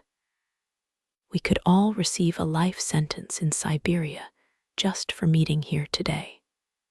Ilse hoists the black duffel bag next to her chair, setting it on the coffee table. She unzips the bag, showing me the stacks within. I can count the money at a glance: 100 bills per strap, $10,000 per stack, 100 stacks total, for a cool $1,000,000 in cash. American dollars are more convenient than rubles. They take less space and can be used in payment cross-border. Anyone will take them happily. Our business complete, Sabrina takes the money and Ilse the pills. Neve brings the tea service from the side table, setting it out between us. The large silver samovar is filled with traditional Russian caravan. In the old days, when the camel caravans took 16 months to bring tea from China, it would arrive flavored with smoke from the campfires along the route. Nowadays, the flavor is added intentionally via oxidization. Neve pours the concentrate into each of our cups, to which we add the desired amount of hot water. I make mine dark as creosote, and Sabrina's a light amber. She hasn't come to appreciate our tea quite yet, not at full blast. Simon drinks his the old way, with a cube of sugar held between his teeth. We chat as we eat the stacks of sandwiches and tiny pastel-colored cakes. Or I should say, Neve, Simon, Sabrina, and I chat, while Ilse sits in near silence. She's in a somber mood, though not because of me and Sabrina, I don't think. Neve is telling Sabrina all about her wedding venue, an old estate in the countryside outside Moscow. I'll send you and Adric an invitation, of course. Do you do bridesmaids in Russia?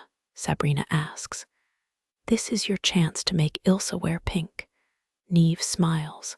No bridesmaids. Isla will be my witness. It's like a maid of honor. She gets a sash. And Neve will wear a crown, Simon says, as is fitting for my queen. He lifts her hand, pressing her knuckles to his lips. Ilse doesn't like that phrasing one bit. Her eyes narrow, and she sets her cake back down on her plate without taking a bite. As we all set our plates aside, Neve says, "If you'd like, I've reserved the suite for your use tonight. There will be fireworks over the Moskva. You'll have a perfect view." I would never stay in a room overnight after a normal business meeting, especially not with this much cash on me. But I've known the Markovs all my life. I consider us friends as well as allies. Besides, Sabrina has no poker face. I can see how this idea excites her. If only so we can be as close as we want without the wolf pack overhearing. Spasibo, I say. That's very generous. I'll send the staff for the dishes, Neve says, shaking our hands in farewell. I see Simon's diamond glittering on her finger, bigger than one of our pills. We should go for lunch together, Sabrina says to Ilse. If either of us ever takes a day off. I'd love that, Ilse says. I think it's the only sentence she's spoken the whole meeting. Sabrina is going to have to meet Ilse one-on-one if she wants to actually talk to her, because it's pretty clear Ilse despises her sister's fiancé and isn't going to say anything when he's around. In a reverse of our entrance, Neve, Ilse, and Simon depart, leaving Sabrina and me alone in the suite. What should we do? I ask Sabrina. She bites the edge of her lip, looking me up and down. I can think of a few things. Several hours later, we're laying on the bed in the dark. The only light comes through the large windows overlooking the river.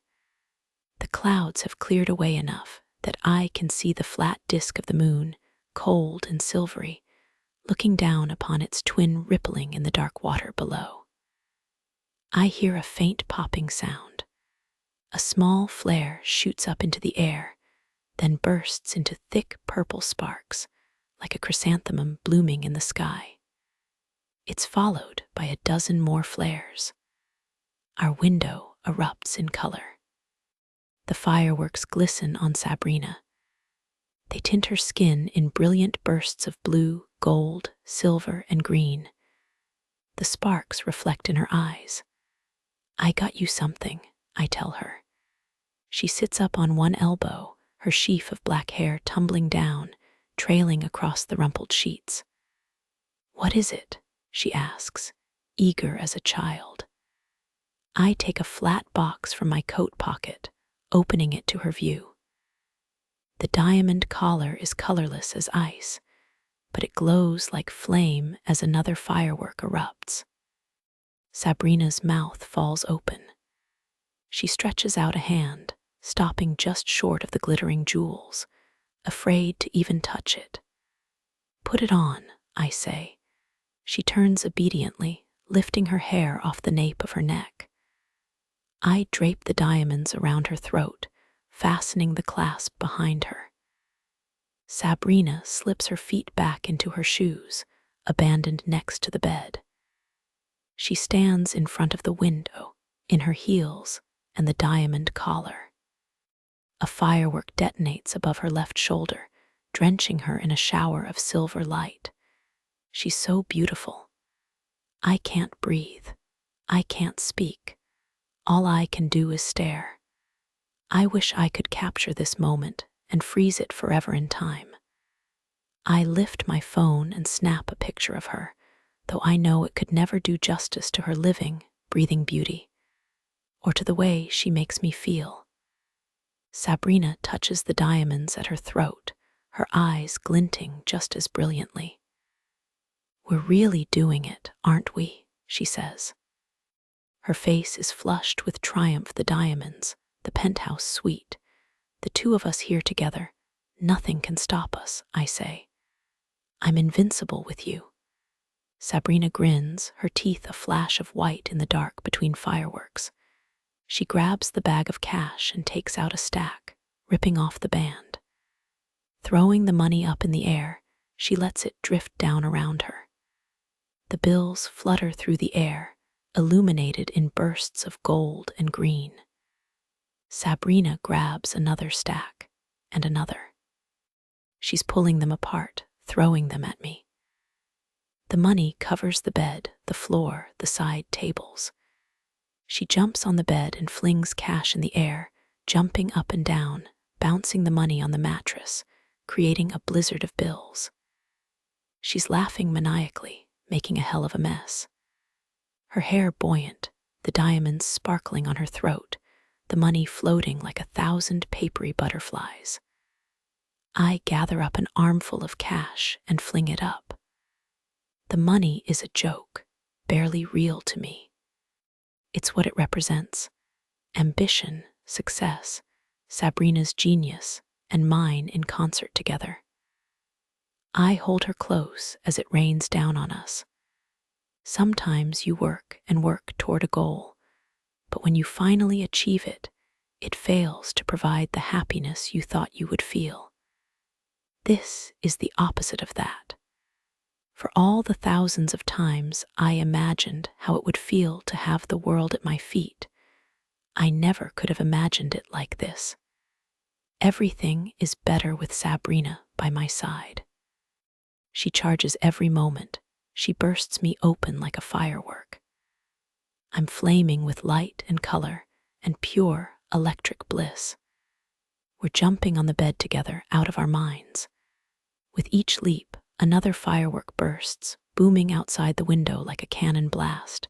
I'm holding her hands, looking in her face. She's laughing wildly, her eyes brighter than stars. This is the happiest I've ever been.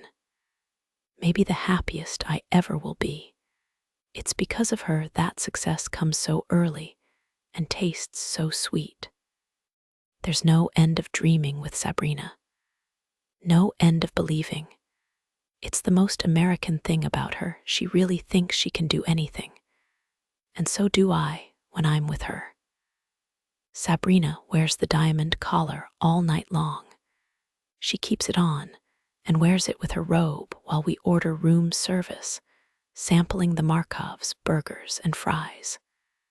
Sabrina is quickly converting me to her love of cheeseburgers. She eats them at least 3 times a week, and I'll admit, they're satisfying. Especially when you've been exerting yourself all night long. I pour us each a glass of Riesling.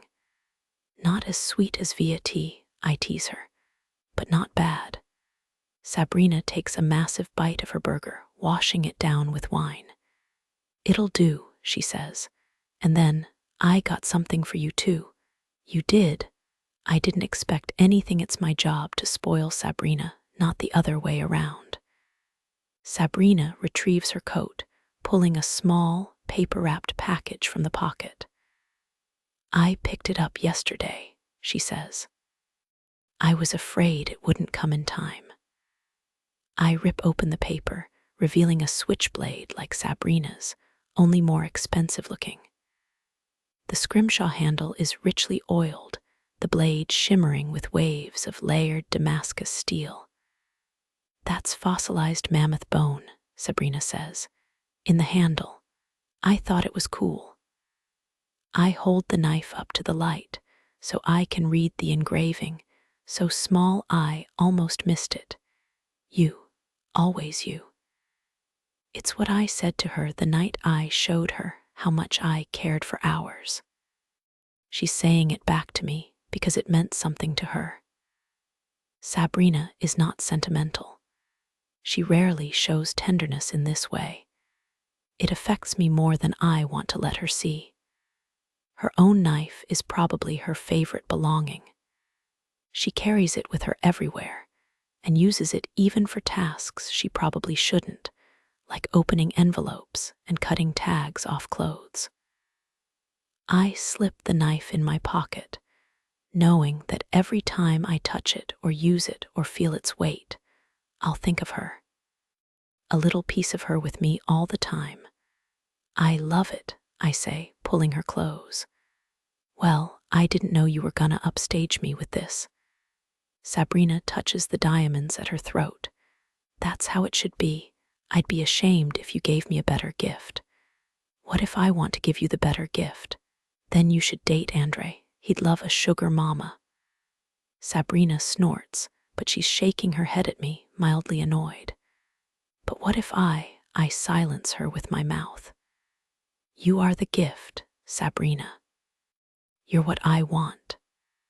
27, Sabrina. It's 2 weeks after Christmas, and I'm putting the finishing touches on Opus, the third formula of my hybrid party drug. This one is for concerts. It has the highest concentration of LSD to make music sound phenomenal. Adric and I tested it out at a live show of Cannons in a tiny dive bar in Danilovsky. The night started out horribly. We got doused in freezing rain waiting to go inside. Adric and I were both soaked to the skin, my makeup running down my face, stinging my eyes. Inside, the venue was packed, standing room only around the stage. I hadn't realized there wouldn't be any seats, so I was wearing thigh-high suede boots with staggering heels. I didn't know the band that well, only that it was my cousin Anna's favorite. I almost said we should go home right then, but Adric and I had already taken the Opus, and I needed to try it out at a real live event. Seeing how hard I was shivering, Adric bribed the bouncers to let us into the upper balcony, which was supposed to be for season ticket holders only. There were 2 seats free, right against the railing. We sat down and ordered a drink. Adric put his arm around me, holding me close against his side until heat radiated from his body into mine. The whole venue warmed up fast once it was packed with people. A sea of heads bobbed below us. The stage set looked more like a play than a rock concert. The facade resembled a cafe in Paris. Working windows with shutters, flowers in the planter boxes, and vines dangling down from the roof. The opener came on stage another artist I'd never heard of. He was Russian, and I could only catch about half of what he was calling out to the crowd, despite all the studying I've been doing in my off hours. Their goddamn language is so difficult to learn, especially with how fast people speak and the various regional accents. This guy sounded southern, maybe from Belarus like Jasper. As his backing track began to play, a lovely rhythmic remix of an old Temptations song, I felt the opus kicking in hard. Video screens illuminated behind him, pulses of color flowing like waves of lava in sunset colors of pink, orange, and peach. The venue was warm, Adric's arm even warmer around my shoulders. The music seemed to float up to me in waves. I could see it, edged with color and light. The sound waves washed over me, over and over with each repetition of the chorus. Spazabo shto Roman 6, prišli na segedni ashni večer. Nadius Roman 6 polichite udivalstave at uslishanovo, the performer called to the crowd. Thank you for coming tonight. We're here to feel something together. In that moment, I felt deeply linked to every person in the room. We were all swaying to the music, our hands in the air. Even though I could only understand half the song, I felt every word of it, every emotion. I felt the humanity of the performer, the spark of life inside him, calling out to the spark of life in all of us. I turned to Adric. His mouth was open like mine, his eyes a vivid, liquid blue. "What the heck?" he whispered. Neither of us had to say anything else. We both knew what we were feeling together at the same time.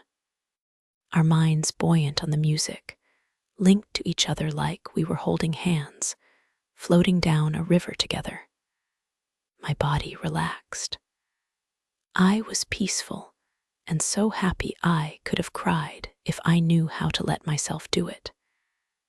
When the performer finished, he threw money into the crowd, the bills floating down like the night Adric, and I made a blizzard out of the Markov's money. It probably wasn't much, maybe $100 or $200 in American dollars. But the message was clear. He was giving back to his fans, sharing his success with them. It made me want to do the same. I wanted to be generous and open, sharing what I have with strangers just for the joy of it.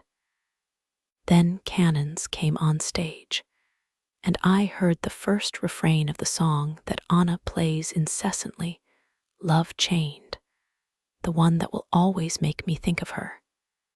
I'd heard the song dozens of times, driving in her car or watching her dance. But I'd never heard it like this. I felt like I was drifting through time, through a haze of memories that came clear, and then faded away again like buildings in fog. I saw Anna laughing with Leo in the front seat of his car, his arms slung across the back of her seat. I saw Leo watching her dance in their high school gymnasium, Anna standing out from the other girls, not only because of her sheaf of white blonde hair and her black painted lips, but because of that inimitable grace she possesses that won't let you tear your eyes off her. Leo certainly couldn't. I saw how the two of them always sat together at every family dinner, how Leo's gift was always her favorite at her birthday parties, how they always seemed to be smiling at each other at some private joke I could never understand, not only because I was so much younger, but because no one could understand the secrets the two of them shared. I finally understood the hopeless longing in that song. I understood that Anna loved Leo all her life, long before either of them knew it. She was chained to him and always would be. This was her siren song to him. She played it over and over and over, calling out to him, begging him to see her, all of her. I looked at Adric and I thought, there's so many other people he loves. His parents, his brother, the wolf pack. Could he ever love me like Anna does Leo? Like they're the only two people in the world. Do I even deserve that? Adric touched my cheek with his hand. You're a total genius, he said. I've never felt anything like this. It was true the opus was powerful. Maybe too powerful. My chest was so tight I could hardly breathe. Too many emotions all at once. I've dialed back the dosage just a touch. Now it's manageable. Anyone can take it without having a breakdown at a concert. People don't want too many epiphanies, not when they're trying to have fun. Hakim makes the hand sign to me to take a break. I follow him outside so he can smoke, and I can lean against the filthy brick wall, pushing my goggles up on my head and breathing the air that seems cleaner, even tinged with Hakim's cigarette. Jasper pulls up in the SUV a moment later. He's wearing an old bomber jacket with a sheepskin collar. The effect is a little disturbing with his skeletal hands and neck like he went down in flames in World War II. And now he's back to haunt us. He hauls several duffel bags out of the trunk, bringing them around to us. What's all that? I ask. Supplies, Jasper says, as if it's obvious. I didn't know we were getting another shipment. I help him take the bags inside, unzipping them to check the contents. It's a ton of isosafrole and MDP2P, way more than we've ever gotten at one time before. I frown at the neatly wrapped packages. How did you get all this? From Zigger, Jasper says, looking at me like I'm an idiot. What do you think? My heart is pounding double speed in my chest. I strip off my hazmat suit, flinging it aside. Take me back to the house, I snap. Now, Jaspers drives me back to the den, his hand pale on the dark wheel. I'm not speaking to him or messing with his music like I usually would. I'm only thinking one thing, where the heck is Adric? The moment we pull up to the house, I jump out of the car. Jasper follows after me, knowing something is up. I storm inside, stomping room to room until I find Adric down in the gym, lifting with Vlad. Did you spend every single penny of that money? I shout at him. Adric sits up from bench. His black tank sticks to his skin, wet with sweat. He grabs a towel and rubs it down his chest, his muscles swollen and flushed. Can you give us a second? He says to Vlad. Vlad raises an eyebrow, curious, but he leaves the room without speaking. Jasper stays exactly where he is. Adric sets the towel down, standing up from the bench. I forget how much taller he is until he's looking down at me, his chest an inch from my nose. He's making me tilt up my chin to look at him. His jaw is stiff, those pale blue eyes burning with anger. Adric has a temper too. Even if he keeps a lid on it, it's always there, simmering under the surface. You want to try that again, he says quietly. Did you spend all the Markov's money? I demand. It's not the Markov's money. It's our money. I used it to buy raw materials. All of it. Yes, all of it. He's unashamed and unrepentant. I'm so furious I'd like to slap him. You made me a promise. You said when we were in a better position, we'd keep a reserve. It's not time yet. Who the heck says? I shout. I say. Adric points his finger in my face. I do. He's trying to make me take a step back, but I won't do it. I'm sick of him making decisions without me, in direct opposition to what we agreed. My face is burning, my eyes too, though there's no way I'd let a tear fall. It would make me look weak, womanish. Everything he thinks about me when he makes these kinds of decisions over my head. What makes you think you know better than me? I hiss. This is my country, my people. I know what we have to do to take territory. Well, I know business. You don't have a 90-day cash flow. You don't have contingencies. I have what I need, he says. Cold, arrogant, autocratic. He's a dictator in a country of dictators. You're vulnerable, I tell him. I'm vulnerable. Now his voice has dropped even lower, a soft and dangerous rumble deep in his chest. Adric steps forward, closing his hand around my throat and spinning me around so I'm facing Jasper, my back pressed against his chest. Jasper watches us, his dark red hair falling down over one eye, his mouth thin and pale. Let me tell you something about Sabrina, Adric says, speaking to Jasper, not to me. He likes to use her appeal as a weapon.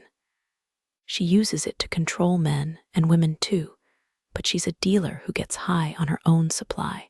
I try to twist away from him. His arm is iron across my chest, his fingers clenched around my throat. I'm burning with pure, flaming rage. Adric takes his other hand and slides it up my waist. She's the biggest addict of all, he says. She's completely controlled by her emotions. He embraces me, right in front of Jasper. Jasper watches, pale and immobile. His eyes drop to my chest, and then he jerks them up again, a little color coming into his cheeks. I'm so angry I could scream. But at the same time, heat flushes through my body. My thighs squeeze together. There's a throbbing low in my guts. Adric adjusts my top. My skin is exposed to the cold air of the basement gym. Adric holds me close, his fingertips trailing over my shoulders, sending sparks up and down my spine. I'm clenching my teeth tight together, my breath coming out in pants. Adric holds me close. Jasper's arms tighten. He drops his gaze to the ground, only for his eyes to rise again and fix upon me, unable to look away. Adric holds me tight. See, he murmurs, see how close she is. She's furious right now, but she can't stop wanting this moment. He tucks back my hair and leans in to whisper right in my ear. That's why I'm in charge, Sabrina, because you can't even control yourself. He releases me. I whirl around and hit him in the face as hard as I can. This is no slap like in a game, it's a closed fist punch. I split his lip, the blood running down his chin, dripping slowly to the floor. Adric doesn't stumble. He didn't even try to block it. He'd probably let me hit him again. His eyes flick over to Jasper. Get out. Jasper leaves without a word. Now it's just Adric and me, facing off in the damp gym, deep in the basement. Don't you ever talk to me like that in front of my men. I thought they were our men, I hiss. Our friends. And our money. Call them what you like, but don't undermine me. If you have something to say, you say it to me. Alone. Undermine you. I let out a laugh of pure outrage. What do you think you just did in front of Jasper? You humiliated me. His lip curls up in a snarl. You push me, Sabrina. You push me and push me. Oh yeah, and what happens when you snap? He seizes me by the throat again. For a second I think he's going to strangle me until our mouths crash together, and he's kissing me with all the rage built up inside of him, making me taste the blood from his lip, making me take his tongue all the way in my mouth. He presses me close again. I'm still enraged, but that blazing heat is all concentrated in one place, and my body isn't taking orders from my brain. It's caught up in the need, the command, to be close to him. The urge is irresistible. I'm already halfway there, my arms around his neck, one leg hooked around his hip, clinging to him. I'm an animal. Adric is right. I have no control over myself. I hate him in this moment, but I can't stop needing him, not even for a second. I'm holding him close, pressing my whole body against him, clinging to his neck. It's pathetic, and still it's not enough. I kiss him wildly so I can taste his mouth, so I can inhale his scent. He flips me over, bending me over the bench. He presses his palm in the middle of my back, shoving down, and holds me close from behind. He holds me tight, stiff with tension. He's holding me hard and vicious, his hips tight against my back. I need this moment. I want this closeness. I'm gripping the edge of the bench with both hands, my knuckles white. He holds me close, my body trembling, our closeness intensifying. Now he's gripping my hips with both hands, pressing into me, holding me with his strength. I want the anger. I want the intensity. I want to rip and throw and smash everything in this room. I want to pour gasoline around the basement and set the house on fire. I'm angry and I'm frustrated. I want to be respected and I want to be worthy of respect, but I'm ruled by my temper and my emotions, and I don't know how to stop. I cry out loud enough that Jasper will hear it upstairs. Everyone will hear it. They'll know I'm passionate. Adric lets out a low cry, holding me deep. His hands shake, his fingers digging into my hips. Then he lets go of me and takes a step back. I pull up my jeans, my fingers trembling too much to do up the zipper. I can't look at him. I can't meet his eye. Maybe Adric is embarrassed too. He's quiet, dressing quickly, finding my shirt and bringing it over to me. He pulls it over my head, dressing me like a child. Still without speaking, he scoops me up in his arms and carries me upstairs. I turn my head against his chest so I won't have to see Jasper or anyone else. Adric carries me up to our room. He lays me on the bed. I hear the pipes shuddering as he runs water in the tub. It takes several minutes for the tub to fill. I lay on my side on the bed, looking at the wall, trying not to think about anything. I wish I could shut my brain off like a computer. I wish I could wipe my memory. When Adric returns, he undresses me once more. He carries me to the huge old copper tub, much larger than a normal bath. He places me in water so warm that my skin immediately turns a rich, ruddy sienna. Sometimes I feel like there are two people inside of me, one who's relatively reasonable and one who's completely insane. When the madness passes, all I can do is look around at the wreckage and wonder who that other Sabrina was. Where does she come from and where does she go? And which one of us is the real Sabrina? I'm afraid it's her. This person who sits in a bath, calm and lucid, is only an illusion. A mask I wear until the real Sabrina returns. My arms float in the water like they don't belong to me. I'm dissociated, watching while Adric lathers a sponge and begins to wash me, starting at my feet, moving up my body. He washes every inch of my skin, gently and carefully. When he's done, he tilts up my chin and pours a little water over the crown of my head, letting it run backward around my ears. He takes the shampoo from the shower, squirting a little into his palm. He begins to massage it into my scalp with slow, deep circles. His hands are strong. The pressure is immensely relaxing. I lean my head back against the copper rim of the tub, eyes closed, hearing the seashell sound of his palms passing over my ears. Adric rinses off the shampoo, pouring the water over my hair from the glass he uses when he's brushing his teeth. He scoops the water out of the tub, gently pours it over my head, keeping his hand pressed against my hairline so no water runs in my eyes. When he's done with the shampoo, without me asking, he retrieves the conditioner and runs it through the lower 2/3 of my hair. Even in my strangely distant state, I note how observant he is. He knows not to use the conditioner on the roots, not because I ever told him, but because he watches me in the shower. He watches how I treat my hair. He knows my habits and my preferences. That's what makes it so painful when he goes against what I want. It's intentional. Adric doesn't do anything by accident. He uses his fingers to separate the tangles, no easy task in hair as long as mine.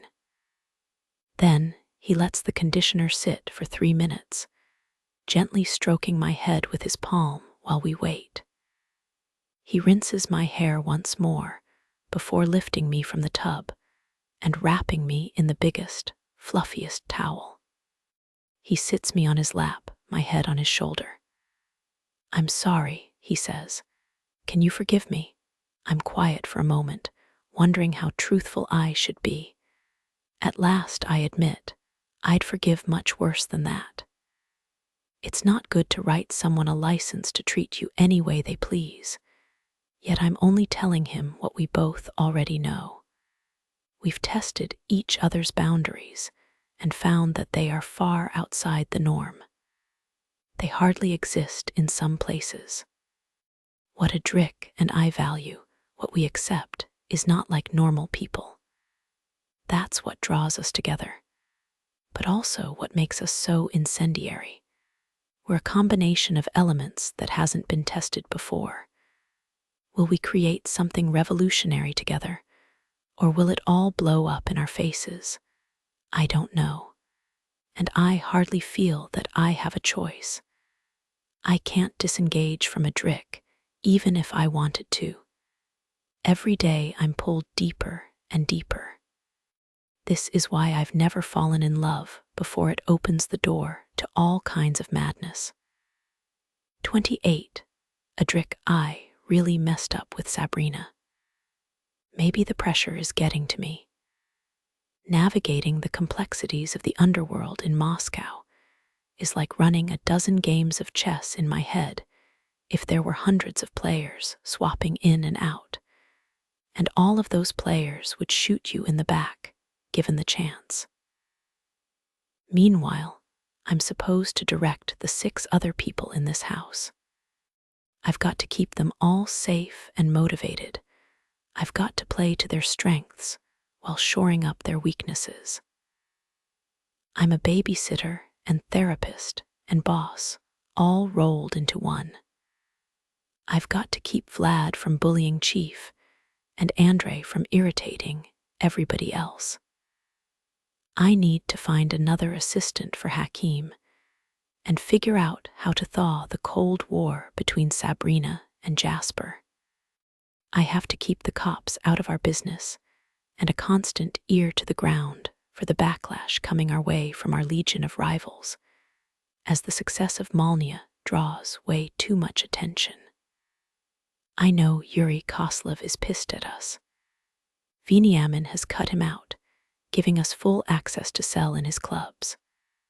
Koslov is a member of the High Table, and not someone I would have wanted as an enemy. Unfortunately, while I believe in abundance when it comes to making money, power is a zero-sum game. For one to gain, someone else must lose. The wolf pack is on the rise. Several of the old guard are declining. Moscow is in turmoil. 2 of the Kachki got in a conflict no one seems to quite understand, some say, it was over a woman. Others, that it was a refusal to pay a gambling debt. Whatever the real reason, Boris Kaminsky put a dagger in the eye of his old friend Nikolai Brezhnev. Even the high table isn't exempt. Savlynika had his mansion raided, $48 in cash and jewels carried out by the cops. Nika himself is sitting in a prison cell, an unheard-of humiliation for a bratva boss. Apparently, he got on the wrong side of the Minister of Energy over a bad oil deal. Chaos creates opportunity, but also risk. Everyone is on edge, violence breaking out in Solntsevo and Kapotnya over what should have been minor disputes. The Chechens and the Slavs are closer to war than they've ever been. The distribution deal with the Markovs is crucial. They're a powerful ally. I'm sure the Chechens and Yuri Koslov would love to squash the wolf pack before our drugs get any more popular, but now they risk tangling with Nikolai Markov and Simon, Severov's family as well. I had to roll that cash back into more product. I feel confident it was the right choice. And yet, I do respect Sabrina's intelligence. She's not wrong. I'm taking a risk, running such a thin margin. A calculated risk. I did promise her to make decisions together. But at the end of the day, there can only be one general. Still, I don't feel good about any of this. I don't feel in control. I had so much confidence in my ability to do everything at once. Reality is messier. Jasper is loading up the last of our ready-made product for Andre to take to the distributors in the clubs.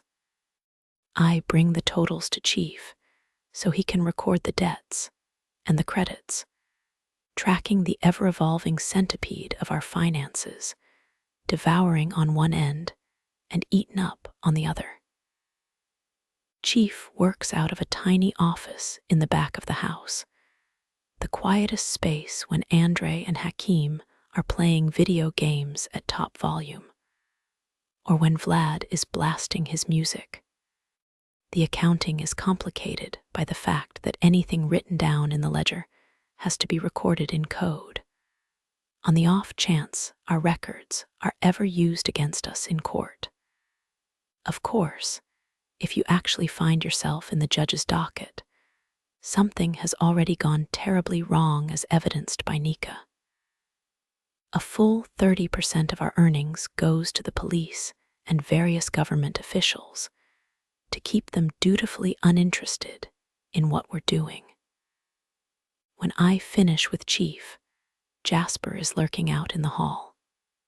We haven't spoken since the incident down in the gym. Jasper already resents Sabrina's presence the most of anyone in the house. He believes she's warping my decisions. I had to show him that she's no temptress bewitching my mind. I had to demonstrate that I'm the one in control. Jasper may need a lesson of his own. As soon as he sees me, he says, "I think Sabrina should stay in the lab." Both Jasper and Sabrina hate picking up the raw materials together. This isn't the first time one of them has tried to get out of it. Not happening, I tell Jasper flatly. She's volatile, Jasper says. Unpredictable. She's also useful, I remind him. I'm not keeping her locked in the house. You saw how she lost her temper over nothing. What if something really pisses her off? She could get us in serious trouble. I turn and face Jasper, filling the hallway with my shoulders, blocking his path, letting him know I'm serious. Sabrina is a tiger. One of a kind, nothing else like her. And no, a tiger can't be tamed who would want it to be. All its power comes from the fact that it's wild. You can't cage a tiger. You can only try to be its master. Nobody wants a tiger that's a shell of itself. You want the most powerful tiger you can get, and that comes with dangers. If you have a German shepherd, that dog will lay down its life for you. With a tiger, if you don't feed it and you don't respect it, it will eat you. Jasper considers this, eyes narrowed, hands stuffed in his pockets. At last he says, "Am I the dog in this metaphor?" "I don't know," I reply. "But I can tell you, the tiger doesn't ask what it is in the metaphor. It already knows what it is." Jasper smiles thinly, accepting the reproof. He may not like me taking a slap at him, but he can't deny that Sabrina is valuable. She already proved her worth. The hybrid drugs were her idea. Hakim helped with the execution, but the formulas were her creation. She was the one bold or reckless enough to experiment on herself. She's the one who knows how to create an experience. The pills are selling beyond our wildest dreams, and Sabrina's branding makes them recognizable and highly covetable in the open market. Imitators pop up every day, but the packaging is distinctive enough that the devotees will only accept the real deal. Malnia, Elixir, and Opus are becoming as legendary as Orange Sunshine in the 60s. I have to keep my focus on the mob of rivals jealous of our success. Jasper and Sabrina will keep working together. It's good for both of them. They'll realize that soon enough. 29. Sabrina, Jasper, and I are waiting for another shipment in the middle of nowhere.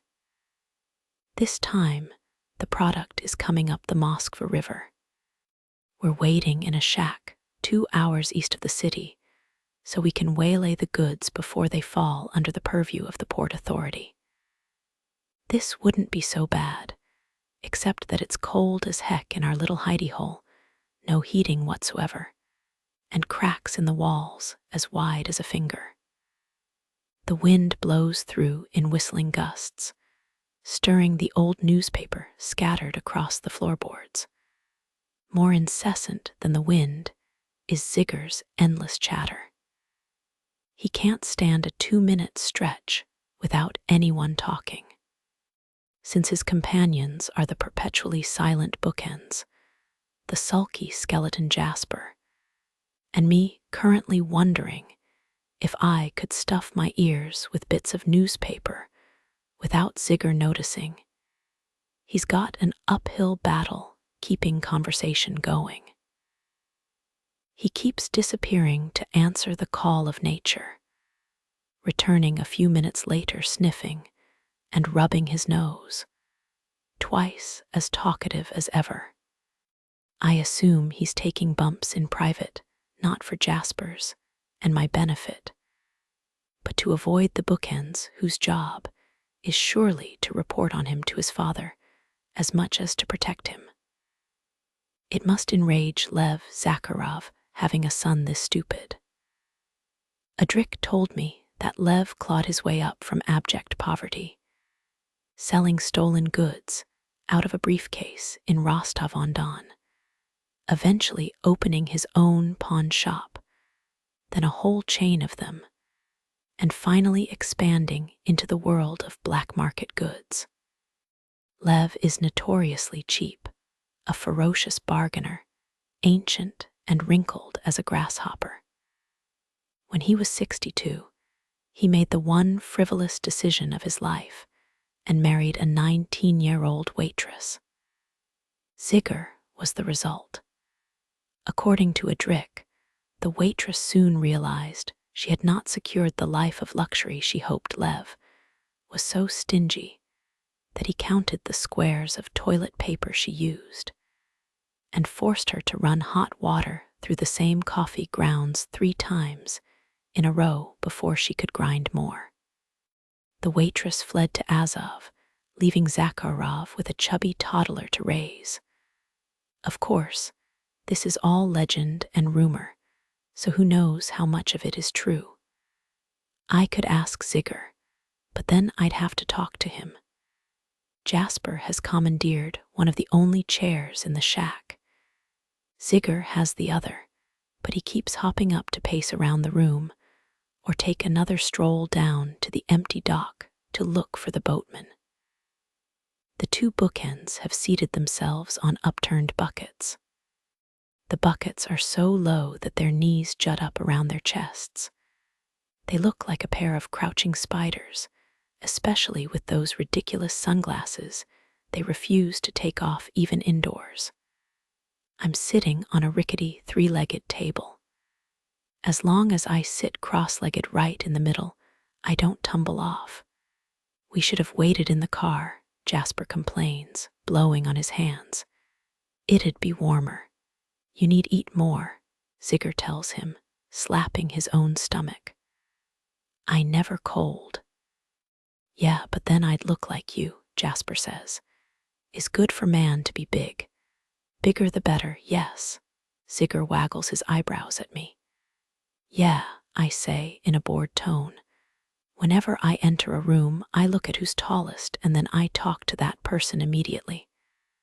I pretend to scan the room, squinting at each of the men in turn. Looks like Tweedledee wins, I say, nodding to the left bookend. Better luck next time, Zigger. Ho ho, time to get busy, Georgie. Zigger chortles. The left bookend, apparently named Georgie, turns his head toward me, scowling behind his sunglasses. Who this Tweedledee? He demands. He's a famous rock star, I say. I'm surprised you haven't heard of him. I could swear Jasper almost smiles before remembering to be miserable. He's in a worse mood than usual. Adric pulled me aside before we left, asking me to take it easy on Jasper. How come? It's a bad time of year for him, Adric said. I assume he means this is when Jasper's family died, the kind of anniversary no one wants to celebrate, but you can never forget. That would make sense, because for the last week, Jasper has barely left his room. He looks so rough that even I feel sorry for him, hair not combed, face unshaven, shadows under his eyes dark as bruises. So thin and pale that he truly does seem determined to starve himself down to the bone. He obviously hasn't been sleeping. He's keyed up and twitchy. Every time Zigger makes a loud or abrupt noise, about every 2 minutes Jasper jerks in his chair. If glares could kill, Zigger would be on his 28th resurrection. I'd be on my 6th or 7th. How much longer? Jasper demands of Zigger. How I should know, Zigger shrugs. No cell service. He was supposed to be here an hour ago, Jasper says, checking the time on his phone. You know boats, Zigger says, making a vague gesture in the air. To irritate Jasper, I say, I don't know boats. Can you explain them to me? Jasper shoots me my 8th fatal glare. Boats, Zigger says wisely. Sometimes fast, sometimes slow. Wow, I nod. You're so right. Another 10 or 20 minutes pass in silence. And by silence, I mean no one is speaking, but Zigger is making a clicking sound with his tongue against the roof of his mouth. He's managing to do it at precisely the irregular interval you can't get used to. Every time he clicks, Jasper's eye twitches. Jasper's leaning forward on his knees, hair falling into his face, clutching his head. You have headache, Zigger booms at top volume. I take back what I said before Zigger's growing on me. The enemy of my enemy is, if not exactly my friend, at least a useful annoyance. The bookends break out a pack of cards. Vi Cottite Igrat, Tweedledee asks Zigger. Nigh it, Zigger says, looking sulky. The bookends bet heavy, and I'm guessing Zigger already burned through his allowance. He's been making the strippers of Moscow rich and happy. Vi, the right bookend says to Jasper. He shakes his head. They don't ask me to play. That annoys me, not because I want to play, but because they would have asked if I was a man. The bookends treat me like furniture, or actually, more like a yappy little Pekingese brought along by Jasper for no discernible reason. Zigger watches the bookends methodically turning over cards on the upturned milk crate between them. With a dramatic sigh, he stomps outside again, returning a few minutes later flushed and glassy-eyed. "We play real men's game," he announces, pulling his revolver from his pocket. He holds up the gun so the steel muzzle glints in the greenish light of the shack. "Put that away," Jasper snaps. "We're all armed, but it's bad form to pull out your gun and play with it. Bad form to even acknowledge it's on your person. Too bad, Causadrick made good on our bet he bought me a P-30L with a custom compensator, which really is the handgun from the first John Wick movie." I'd love to blow Zigger's mind by telling him that Keanu Reeves gave it to me. Ignoring Jasper, Zigger snaps open the drum of his revolver, letting the bullets fall to the floorboards one by one, until only a single .38 remains. He spins the drum, flicking it back in place. "You know this game," Zigger says. "Very famous." "Oh yeah," I say blandly. "Mongolian roulette. You know is Russian game," Zigger shouts. "You make me angry with these jokes, Mongolian." "Pa," he spits on the floorboards. "Put it away," Jasper hisses. He's still seated, but his body is stiff, turned toward Zigger now, his lips as white as his skin. The bookends are barely paying attention, still absorbed in their game. I doubt this is the first time Zigger's gotten high and pulled out his revolver. Zigger points the gun at me. Simple rules. We pull trigger once each. God will decide who is good and who has been naughty. Jasper's fingers dig into his thighs. He's so tense he's almost shaking. "Quit fooling around," he barks. Zigger swings the gun around so it's pointing at Jasper instead. He takes a few steps forward, closing the gap between them. "You want go first, Jasper. Better odds." Don't even think about. Jasper is cut off by the distinct click of Zigger pulling the trigger. Nothing happens, the chamber is empty. But Jasper leaps to his feet with a howl of rage, snatching the gun out of Zigger's hand and pointing it right in his face. "You think that's funny?" he shrieks. "What were you gonna do if it went off?" Without thinking, perhaps without even meaning to do it, Jasper's finger jerks on the trigger. Instead of the same empty click, the gun fires. A small, dark hole appears in the center of Zigger's forehead. Zigger's expression is one of pure astonishment, mirrored in Jasper's shocked face. He falls backward, crashing to the floorboards with a thud that shakes the shack. The two bookends look up, mouths open in surprise. I rip my gun from my waistband and shoot them each in the head, one after the other. Zigger's bodyguards topple off their buckets, their playing cards scattering across the floor in a flurry of hearts and spades, clubs and diamonds. Jasper turns to me, paler than paper, mouth open in shock. "What the fuck? What the fuck, you what the fuck?" I shout back at him. We're both frozen in place, staring at the carnage around us. In less than 20 seconds, we went from utter boredom to 3 men dead on the floor, blood slowly spreading outward in bright halos from the holes in their heads. "This is so fucking bad," Jasper says. "Why'd you shoot the other 2? "'Cause they would have put 10 bullets in your chest and brought your head back to Lev. And if I didn't let them do that, they'd sure as fuck rat you out." Jasper stares at the fallen bodyguards, absorbing the truth of this. "You're right," he says at last, and then a moment later, very quietly, "Thank you. It's fine, I say brusquely. But what the hell are we gonna do now? Jasper casts a swift look down the dock, checking the time on his phone. We need to get out of here before the boatman shows up. What about the supplies? We could wait till he gets here, Jasper says. But then we'll have to kill him too. Neither of us particularly likes that idea.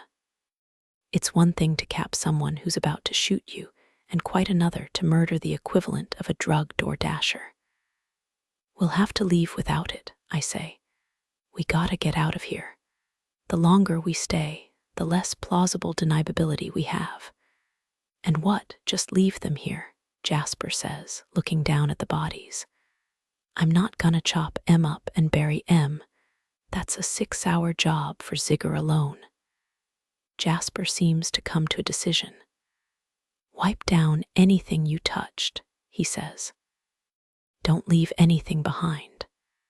We look around the shack once more to see if there's anything we missed. The wind sounds eerie and ominous in the dead quiet, no chatter from Zigger anymore. Not even the gentle flick of playing cards turning over. Let's go, Jasper says. We practically sprint back to the SUV, pulling out of the dirt road and speeding back to civilization.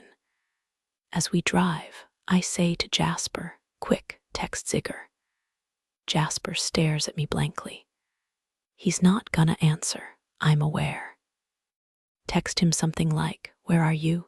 Then do it again in an hour. Oh, Jasper says. He pulls out his phone, typing the message one-handed while holding the steering wheel with the other. He presses send, then says, I don't think Lev is gonna buy that. What else are we supposed to do? He's got no proof of what happened. He won't need proof, Jasper says darkly. That's too true to argue.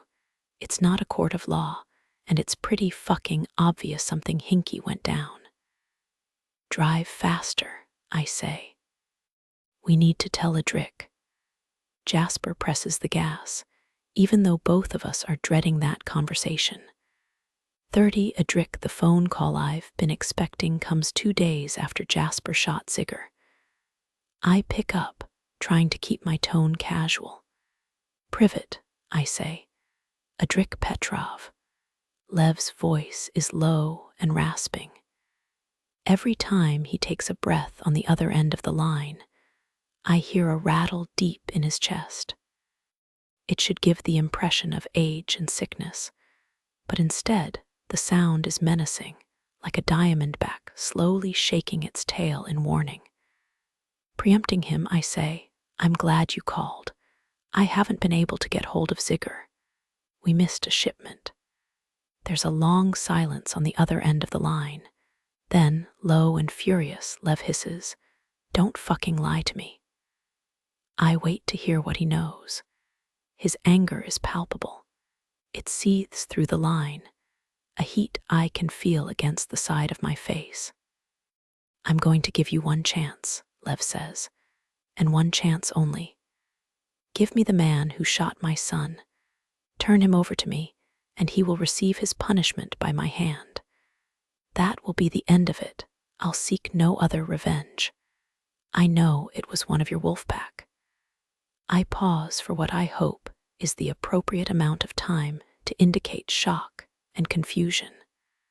I have no idea what you're talking about. Zigger is dead. I hear a creaking sound, perhaps the phone shaking with rage in his hand. I thought better of you, Adric. I thought you had honor. Now my temper rises. What kind of honor is that? Handing over one of my men to your pliers and blowtorches? Never. I'm sorry for what happened to your son, I truly am. But these are my brothers. Even if one was responsible, I wouldn't sacrifice him to you. Is that your final answer? All my answers are final. Then I hold you responsible, Adric. It will be your head. Come and get it. I hang up the call. Sabrina is sitting cross-legged on the bed.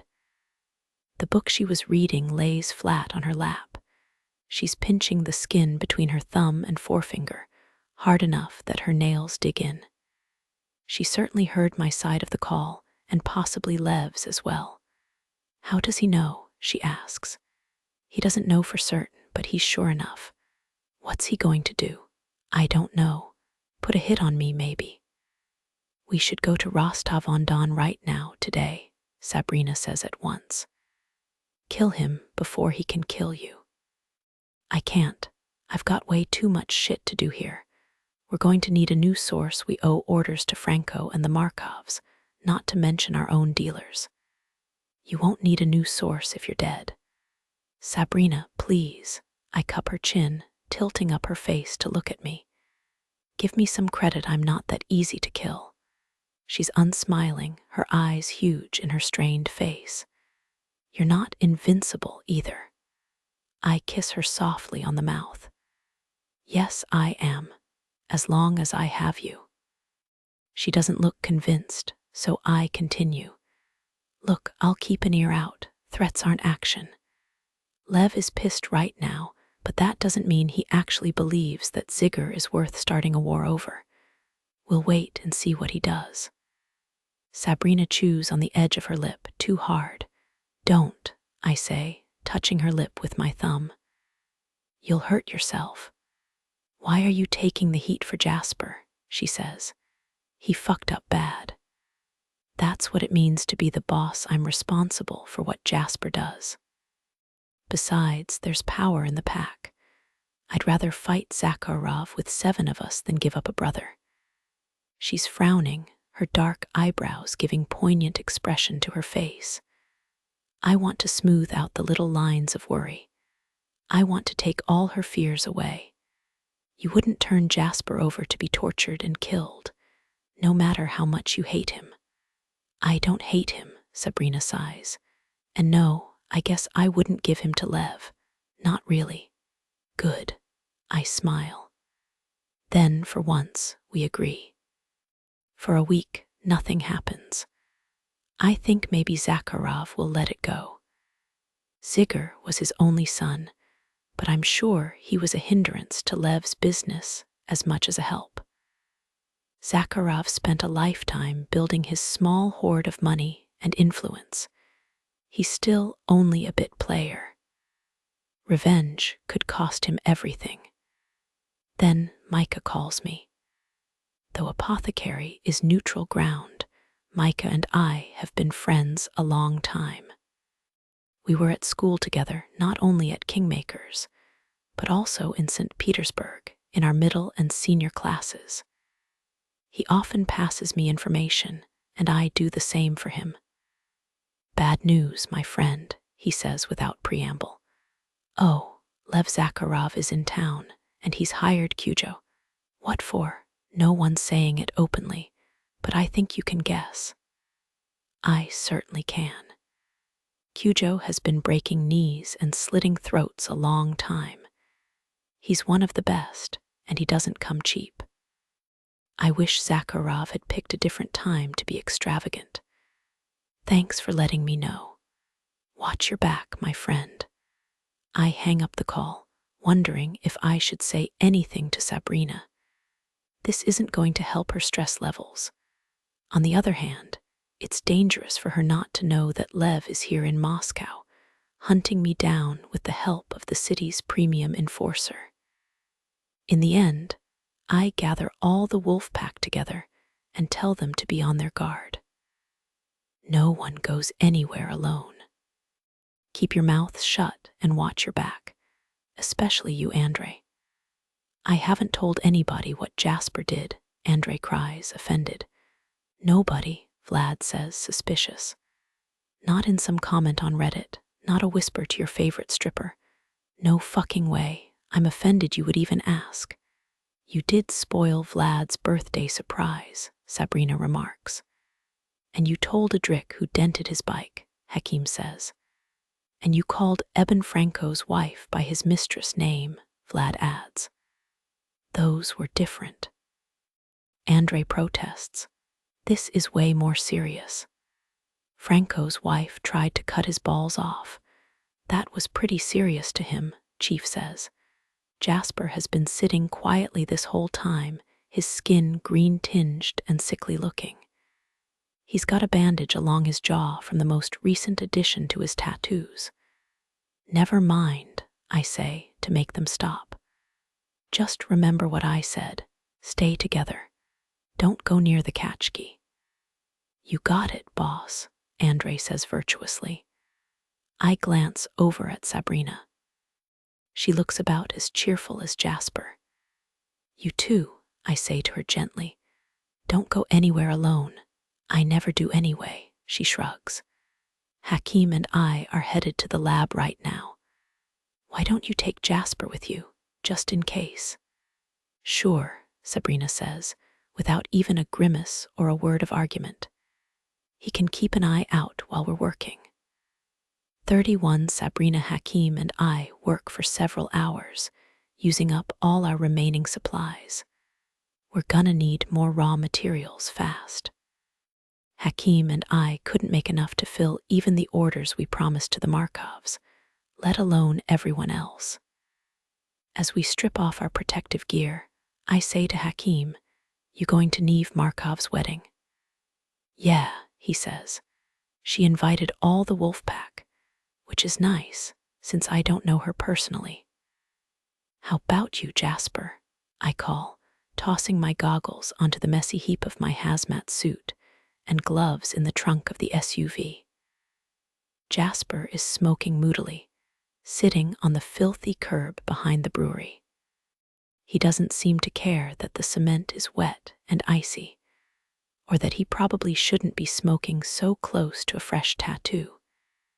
He gives a little start when I call out to him, looking up at me with those pale green eyes ringed with black. I don't know, he says. I don't like weddings. This one's gonna be a who's who of mafia royalty, though, I say. It's the mafia Oscars.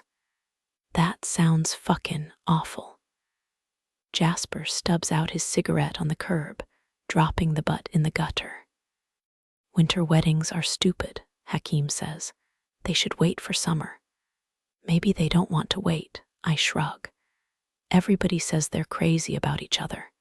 Yeah, give it 6 months, Jasper says. You should write greeting cards, Jasper, I say, for people who want to ruin their loved one's day. Happy birthday, Hakim says. The endless nothingness of death is 1 year closer. Happy anniversary, I say. I've only cheated on you twice in 20 years, and I feel like that's pretty good. Happy Father's Day, Hakim says. All my worst traits come from you, Dad, yet I look like Mom, and that bothers you ever since the divorce. Fuck off, Jasper snarls. I have at least 6 more Jasper greeting card ideas, but I decide to save them to tell Adric later. Jasper really does look like shit, and it's not as much fun to tease him when he's all fucked up. Come on, I say. You gotta try Shake Burger. We drive around the purse factory, even though it would only take a couple of minutes to walk. Jasper looks around at the turquoise vinyl booths, the checkered tiles, formica tables, and the old jukebox in the corner. Looks like that Pulp Fiction movie, he remarks. You like Tarantino, I say.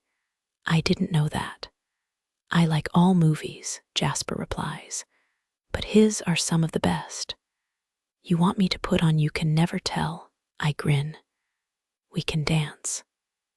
Jasper can't dance, Hakim informs me, plopping down on the stool closest to where his crush is furiously slicing tomatoes. Dobry den, Alla. Alla glances up at us, but offers no greeting other than a long-suffering sigh. GD Misha, I ask. Where's Misha? VSH Cole, Alla grunts, school. Oh, right. I check the clock on the wall. We're early today.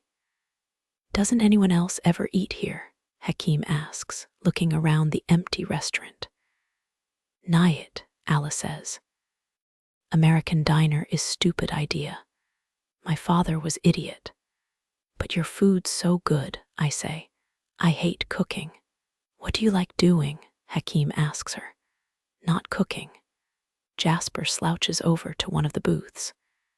Usually, I take a spot at the counter next to Hakim, but some impulse of sympathy, or maybe just the desire to talk about Tarantino, prompts me to sit opposite Jasper instead. "What's your favorite movie?" I ask him. He's silent so long that I think he isn't going to answer. Then I realize he's considering the question with more deliberation than I would have expected. At last, he says, "Predator, The Mirror, Inglorious Bastards, The Big Short, and The Irony of Fate." "Not bad," I say. "I love The Big Short, but I feel like nobody else has watched it." "I watch it every year," Jasper says, "to remind me what happens when people get greedy." "Yeah, and what do you watch Predator for?" I grin. "So you know what to do when aliens start hunting us." To my surprise, Jasper smiles just a little. That one was my brother's favorite. I've never heard Jasper mention his family before. I want to ask him about his brother, but I don't want to step in anything when we're finally getting along at least a little bit. Alla brings us a couple of burgers without waiting for us to order. She already knows what I like, and I guess she figured Jasper would want the same. Jasper lifts his burger and takes a bite, chewing gingerly because of the plastic wrap along his jaw. He just expanded his skeleton tattoos, covering the left side of his face with a perfect approximation of the lower mandible and teeth beneath. "Shit, that's really good," he says. He puts his burger down a moment later, looking out the window listlessly. He's been a wreck since the thing with Zigger. "I have a brother too," I tell him. "Damien." "I know. I've heard you talking to him on the phone." "He's younger than me. He goes to Kingmakers next year." "Isaac was older," Jasper says quietly. "I idolized him." "What was he like?" "Smart, confident, aggressive. He wasn't a dick, though. Even though I was 5 years younger, he protected me." That sounds a lot like a Drick. Many things are coming clear for me in this moment. I should probably shut up now. But I can't stop myself from saying, "A Drick told me what happened to your family. I'm sorry." "Don't give me sympathy," Jasper says, looking at his hands in his lap. "I don't deserve it. Everyone deserves sympathy." Jasper gives a bitter laugh. "A Drick didn't tell you everything. He said there was a car bomb, that your mom and dad and brother were all inside." "Did he tell you why?" I shake my head. "My father worked for a Don named Casimir Anisim. Have you heard of him?" "No." "He was the big man in Belarus at the time. My father was his accountant." Jasper cracks the joints of his fingers mindlessly, compulsively. Crack, crack, crack, each pop sharp and distinct in the quiet of the booth. My brother was brilliant and good at everything. Not me. It was a struggle to get my parents' attention. I wasn't popular at school. My marks were shit. Over the summer holidays, I was always underfoot, driving my mom crazy. So my father would take me along with him on errands. Sometimes he took me to Anisim's house. He'd go into the boss' office, and I'd sit out on the patio, playing with Anisim's dogs. He had 2 cocker spaniels. He pauses again, making a face as if he's in pain, as if his stomach hurts. Anisim would come out to watch me with the dogs. He said they liked me better than anyone. I knew he was important and my father's boss, so at first I was scared of him. But he looked kindly, like a grandfather with white hair and blue eyes and round gold-framed spectacles. He wore tweed suits and smelled like peppermint. He used to give me peppermints and tell me that he could see I was clever and observant. He'd ask me things like, did I notice the new painting in the hall? When I said I did and described it to him, he praised me for it. It all sounds so benign, and yet a feeling of dread creeps over me. Jasper is still looking down at his hands. I can tell he's not seeing his fingers or anything else in the restaurant around us. His eyes are glassy, his skin bleached whiter than ever. He started asking me other questions. What was my mother's favorite flower? What did my brother like to do for fun? I thought he was curious or testing me. Maybe he meant to send my mother flowers or take my brother to the movies. I was 8 and an idiot. All 8-year-olds are idiots, I say softly. Jasper hardly seems to hear me. My father would ask me afterward, "What do you talk to Anisim about?" And I'd say, "Nothing. The dogs mostly." I didn't want my father to stop bringing me along or to stop his boss talking to me. I loved the attention. Soon the questions became more specific.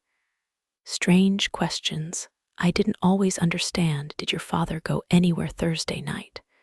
Does he have another cell phone? I knew there was something off about it. Maybe I even knew I was spying on my father, but it seemed harmless. My stomach is churning, though no more than Jasper's, I'm sure. I want the story to stop, while compelled to hear every word of it. Anisim was right about one thing. I was observant.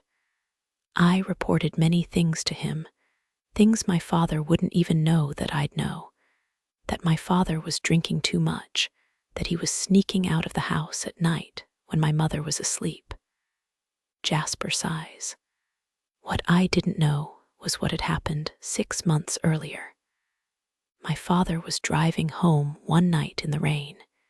He hit a woman crossing the street. She was a nurse, walking to the bus stop from the hospital. My father knew he'd be charged, so he fled the scene. He didn't know the militia had him under surveillance. They saw the whole thing. They'd been looking for an in with Anisim. The hit and run was a gift from heaven. They cornered my father, threatened him, swore that Anisim would never find out where they'd gotten the information. And maybe he wouldn't have. Jasper's face contorts. His fingers clench into fists and then lie still on his lap. But he did suspect a mole. I gave him all the information he needed to confirm it was my father. His lieutenant put the bomb in the car. It was Sunday morning. We were all driving to brunch. I was in the back seat with my brother. My mother turned her head and said, "It's a long drive. Did you use the bathroom?" I ran back into the house. We had a big house with a detached garage. My father started the engine so he could drive the car close to the door and pick me up out front. I stepped outside right at that moment. I heard the key turn and saw the car explode in front of me. The blast blew me backward into the house. My hand is over my mouth. I can't speak. It knocked me out for a minute. When I came to, I stumbled outside. The car was a ball of fire and smoke. The windows had shattered. I could see all 3 of them black and melted, their faces on fire. My mother and father in the front. Isaac in the back seat. That's awful, Jasper. God, I'm sorry. I'm feeling deeply guilty for every moment I resented him, for every stupid remark I've thrown his way. Jasper looks at me, eyes narrowed. Don't pity me. It was my fault. He passes one skeletal hand over his face, as if to wipe away his own emotion. In that moment, I finally understand his tattoos. They're penance for what he did, the mark of death all over his body. The reminder of his family, burned to the bone. Perhaps a desire to join them. And the tattoo on his face that's penance for Zigger, for endangering his new family once more. I want to say something to Jasper, what, I'm not sure. Misha comes bursting through the door, throwing her backpack down next to Jasper and plopping beside me in the booth. You're early today, she chirps. Jasper is making a face like he's never seen a human child before. Who is this? Misha, I say. She's the manager. More like the janitor, Misha mutters, casting a mutinous glance at her sister. Did you finish Ender's game? I ask her. Yeah, last night. Perfect. I pull a battered paperback from my coat pocket. I brought you the next one. There's a sequel. Sort of. It's the same story, but from Bean's perspective. You might like this one even better. Cool, Misha says, immediately opening the book and beginning to read. You done? Jasper says to me, returning to his usual chilliness. Yeah, I say. And then to Allah, can I get another box? No sense letting Jasper's burger go to waste. 32 Adric were supposed to be going to Neve Markov's wedding in an hour, but nobody is ready. Sabrina comes in from the garage, oil embedded all the way under her fingernails and in every little crack and line of her hands. Streaks of grease on her face and in her hair, which is twisted up in a knot on her head with pieces coming down all around her face. She's wearing a pair of Chief's coveralls.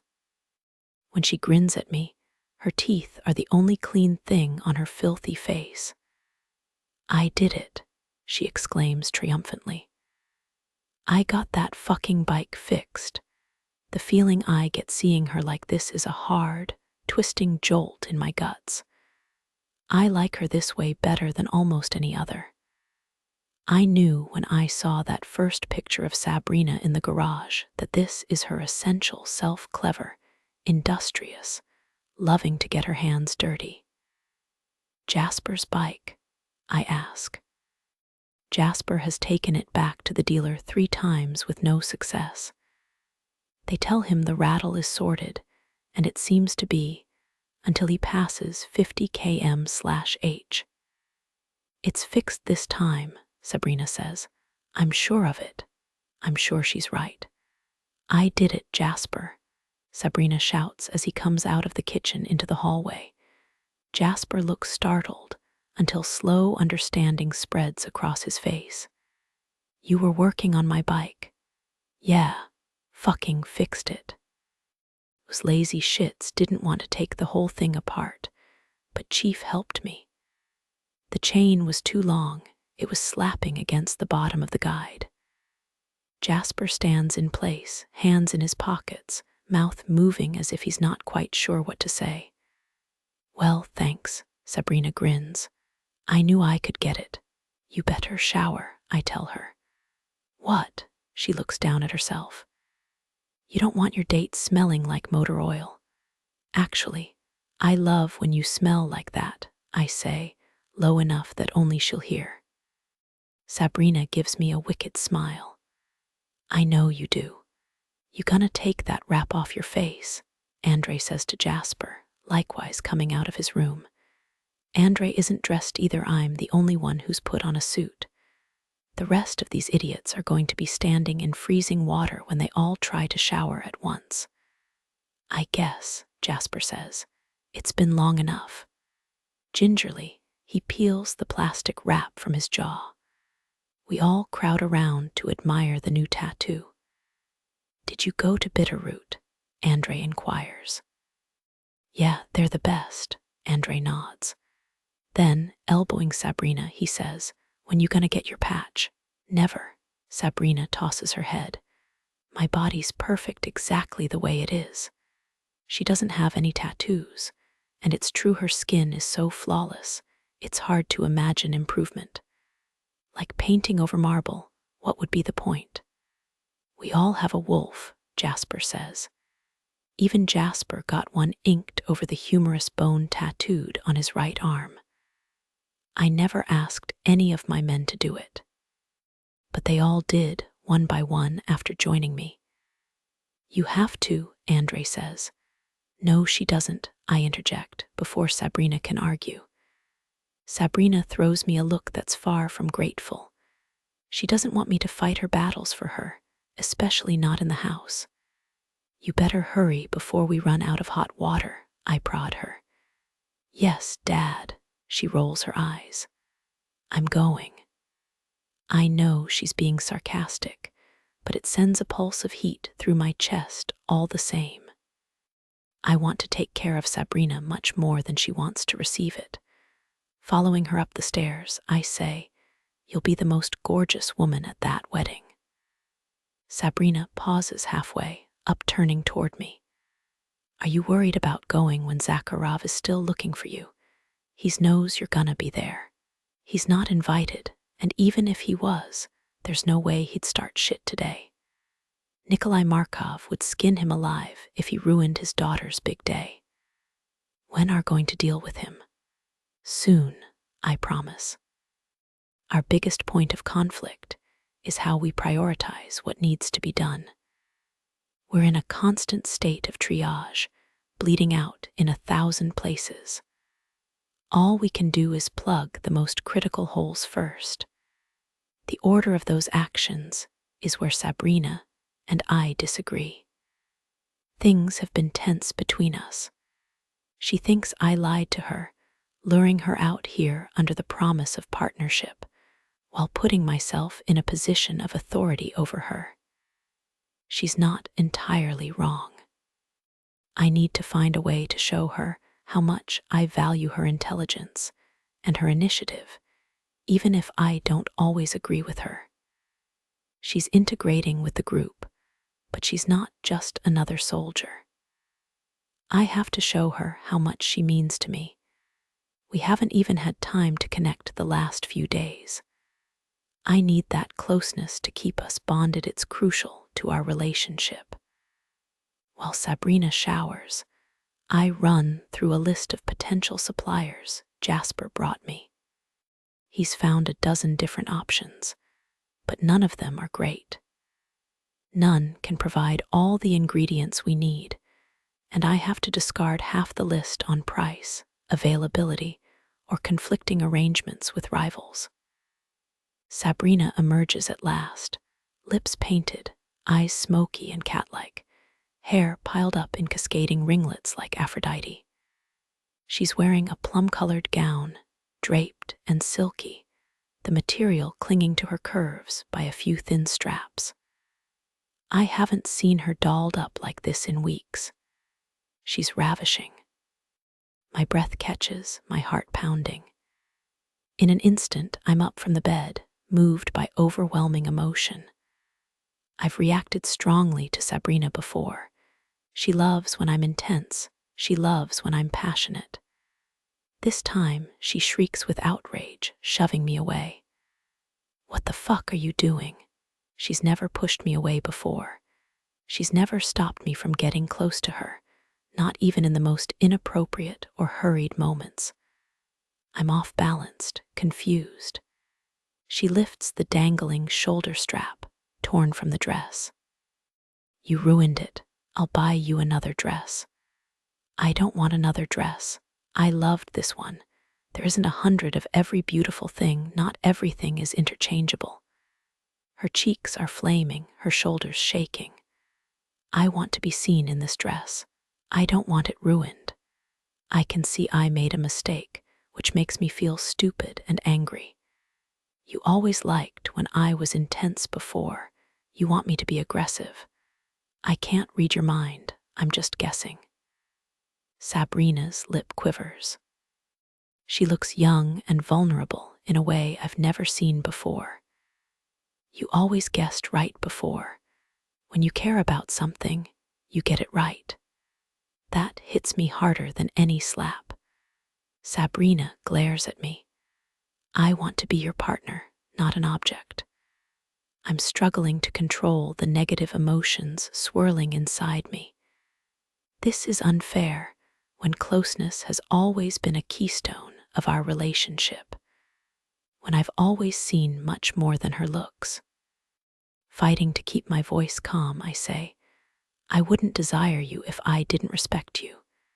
From the day we met, I've only had eyes for you because I respect you the most.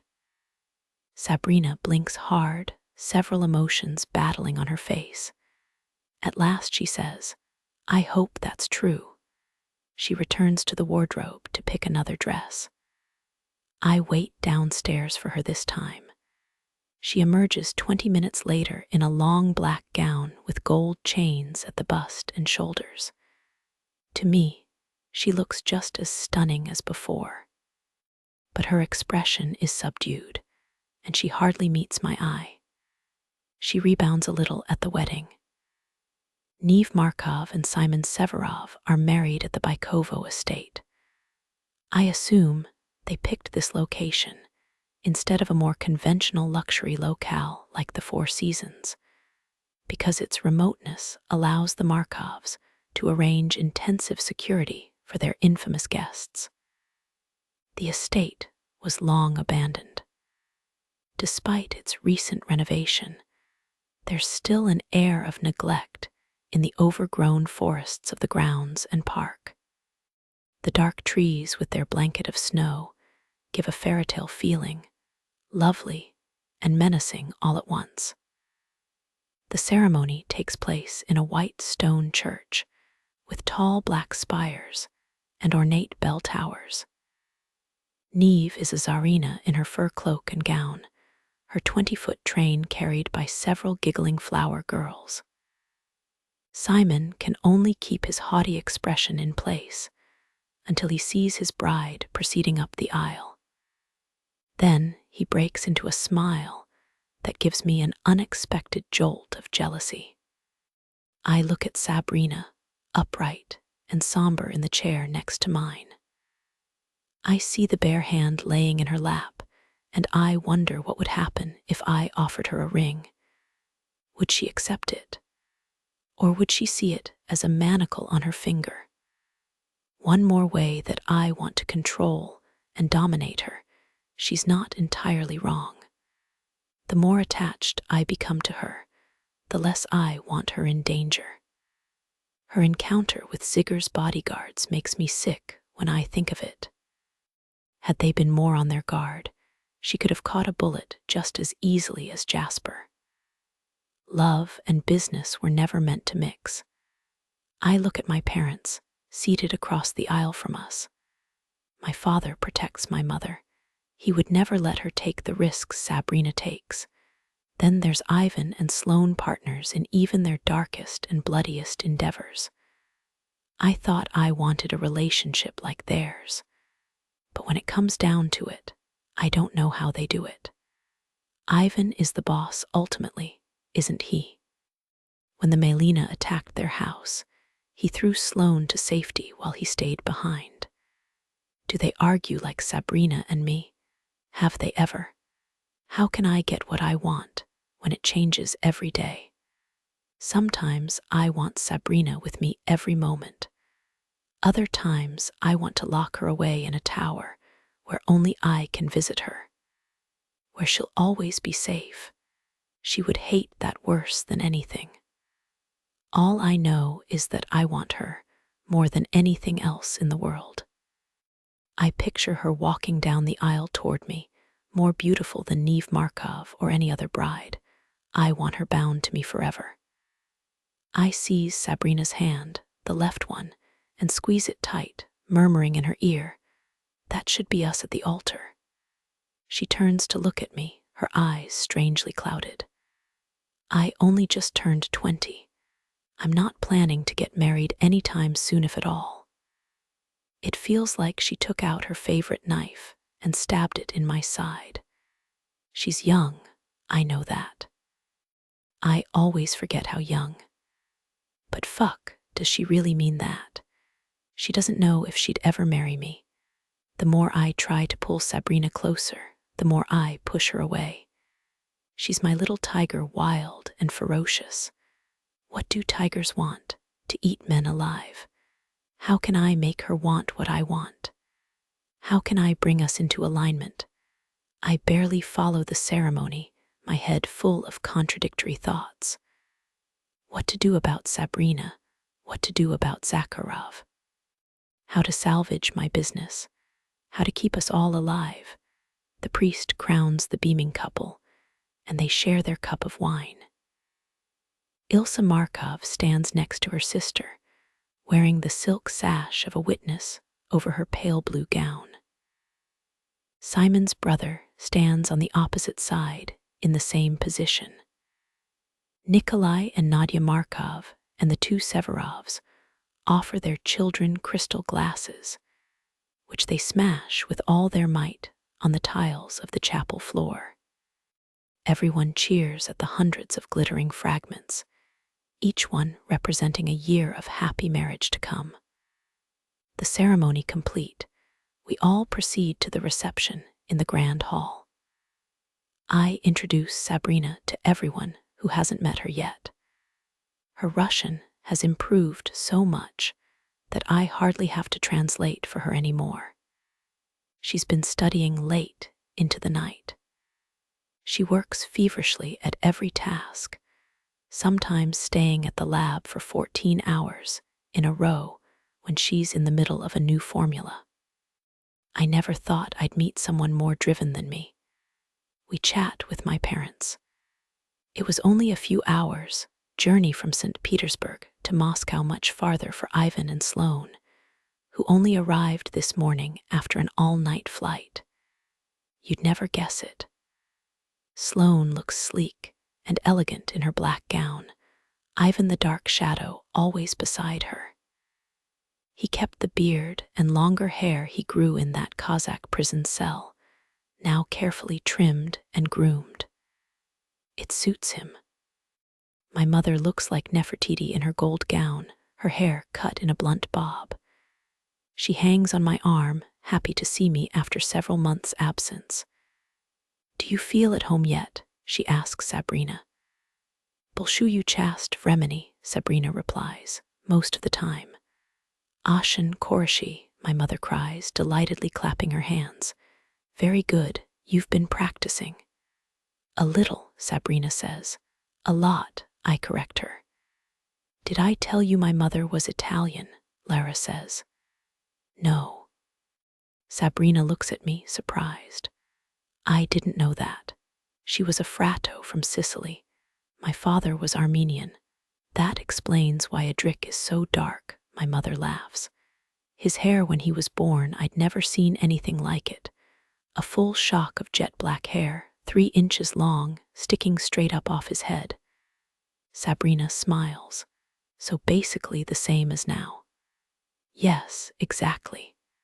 My mother reaches up to ruffle my hair. I sigh and let her do it. It wasn't going to lay flat anyway. "Do you ever go back to Sicily?" Sabrina asks her.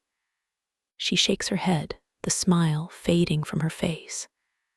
"My mother died when I was young, my father shortly after Adrik was born. My brother, too. Dom is all I have, and the boys, of course." "I'm sorry," Sabrina says. "Dynasties can fall in an instant, no matter how powerful they may seem." "Your father had it coming," my dad says, angry after all this time. "If my grandfather were here in this room, my father would kill him all over again for how he treated my mother." "Sabrina's father is Italian, but her mother is Puerto Rican," I say, to change the subject. "It's good to intermarry," my father says. "Keeps the bloodline strong." "Of course you'd say that," my mother laughs, kissing him lightly on his scarred cheek. "You're completely biased." "Too bad Cade couldn't come," Sabrina says. "Kingmakers is so strict," my mother scowls. "They should at least let them come home for Christmas. Or you should have," she shakes a finger at me. "We were working." "I've heard about your work," my father raises an eyebrow at me. "Not exactly what we discussed. I think you know I'm always going to exceed the mandate." "Is that what you call what happened with Zakharov, exceeding the mandate?" "We're not here to talk business," my mother says, laying her hand on his arm. "I don't need you checking up on me," I tell my father, my temper rising. If I wanted to be under his thumb, I would have stayed in St. Petersburg. Sabrina slips her hand into mine, standing close by me. "Adrik is doing incredible things here," she says. No one's ever grown a market as fast as him. Every one of his men is brilliant and loyal to the bone. He'll handle Zakharov like he handles everything else, like the man you taught him to be. I look at Sabrina, my throat too tight to speak. She's meeting my father boldly, her tone respectful, but her words impossible to mistake. She won't stand anyone criticizing me. My father is surprised, though not entirely displeased. Indeed, he says, Adrik has always been a son I could be proud of. As my parents move on to congratulate the Markovs, I pull Sabrina tight against my side. Remind me not to piss you off. If only you would take that lesson to heart, she says, sipping her champagne. And what about you? I say. Queen shit stirrer. She smiles. What fun would it be if I always behaved? I can't even picture that. You'll certainly never see it. We part shortly afterward, pulled into separate conversations. I shake hands with Simon and his new bride, and give Ilsa Markov a congratulations she accepts with brittle thanks. The Markovs are popular as well as influential. Almost every gangster of note is here to pay their respects. I see the several of the Kachki, including Cujo himself, who watches me impassively from the other side of the room. If he really has been hired by Zakharov to seek revenge on his behalf, it must irk him to stand so close without being able to take action. While I'm keeping an eye on Cujo, Yuri Koslov sneaks up on me. Adrik, he hisses. Yuri. He's tall and shaped like a rectangle, with thick dark hair combed forward in a Caesar. His heavily hooded eyes have a bluish tinge to the lids, crowded close to the bridge of his hooked nose. He wears a heavy gold watch and ring on his right hand. Congratulations are in order, he says. I'm not the one who got married. He smiles thinly, more the homewrecker type. I wasn't aware you and Veniamin had officially tied the knot. We had a successful partnership for 6 years until you showed up. That's funny. Veniamin seemed only too eager to make a new arrangement. But isn't that always the way? The husband is surprised when the wife files for divorce, especially when someone's involved with her on the side. That happens when the husband isn't getting the job done. His mouth twists in a sneer, upper lip almost touching the bottom of his nose. Arrogant as ever, I see. Arrogance is an exaggerated sense of one's own abilities. I'm accurate. You might want to reevaluate your perceptions. You've underestimated the sway I still hold. I'm not the only one displeased with your attempts to jump the ladder in Moscow. The Petrovs think they can spit in the face of the high table. We haven't forgotten the events of the last year. Nor have the Petrovs, I say quietly. I haven't forgotten who conspired against us. Danil Kuznetsov may be dead, but Foma Kushnir is still a member.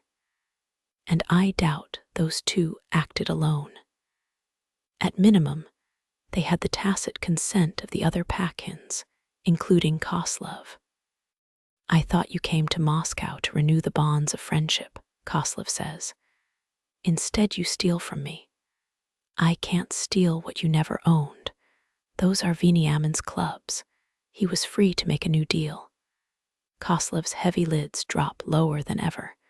A deal that should have included me. You're making enemies, Adrik. It's not too late to make a friend. I know a shakedown when I see one. Friends bring something to the table. Come to me with an offer instead of a threat, and perhaps I'll consider it. Koslov's sallow face flushes with rage. He would love to punish me for my insolence, but he knows as well as I do that I possess a resource everyone wants.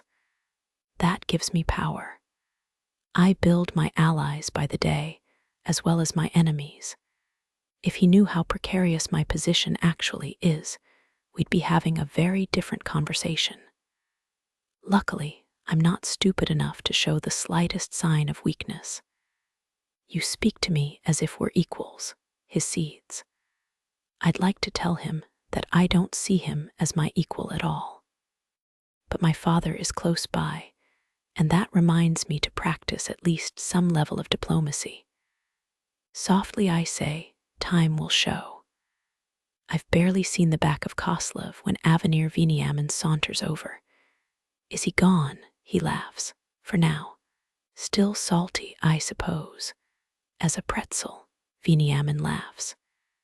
You've already doubled his sales volume, and you actually pay me on time. The results speak for themselves. I'm hearing incredible things about this opus. I want the whole lineup. It will sell just as well. I don't tell him that I have literally no pills at the moment and no way to make them. Across the room, I see Sabrina speaking with Christian Kovalenko. She's gesturing with her hands, her face animated.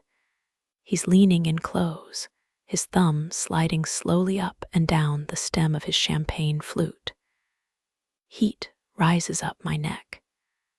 Excuse me, I say to Viniamin, cutting him off in the middle of more effusions on our future prospects. I stride across the room, pushing my way through the crowd. When I reach Sabrina, I grab her by the arm. A drick, she says. Have you? Let's go, I bark. A drick, Christian gives me a shit-eating grin. It's been too long. I was just talking to your lovely partner here. It seems we can help each other. I turn on him, practically snapping in his face. Help each other? Like you helped Micah? No fucking thank you. I wouldn't take a pint of blood from you if I was dying in the street. I'd rather bleed out than have any part of you touch any part of me. Micah, Christian laughs in such a convincing way that I could almost believe him if I were a fucking idiot. You got that all wrong. I had nothing to do with that. Save it. When your loyalty was tested, you showed everyone who you were. He doesn't like that. His smile strains, pulled thin at the edges. Like when Ivan was taken, Christian says softly. And it showed everyone how weak the Petrovs really are. I step in close enough that I could rip out his throat with my teeth. And yet Ivan's here today, at this wedding, because of what we were willing to do to bring him home. Someday you'll learn the difference between a brother and a hired gun. Grabbing Sabrina by the arm again, I march her away from that smarmy fucking snake before I do something I'll regret. Sabrina allows me about 4 steps before she rips her wrist out of my grip. What the fuck? She hisses at me. We're not working with Christian. Perfect, she snaps, throwing up her hands. 'Cause we have so many other options and so much time to get what we need. Oh no, wait, we owe 6 different people massive orders of drugs with no possible way of fulfilling any of them. Keep your voice down. Are you fucking kidding me right now? You have no idea who he is or what he's like. No, why would I? You haven't shared that information with me.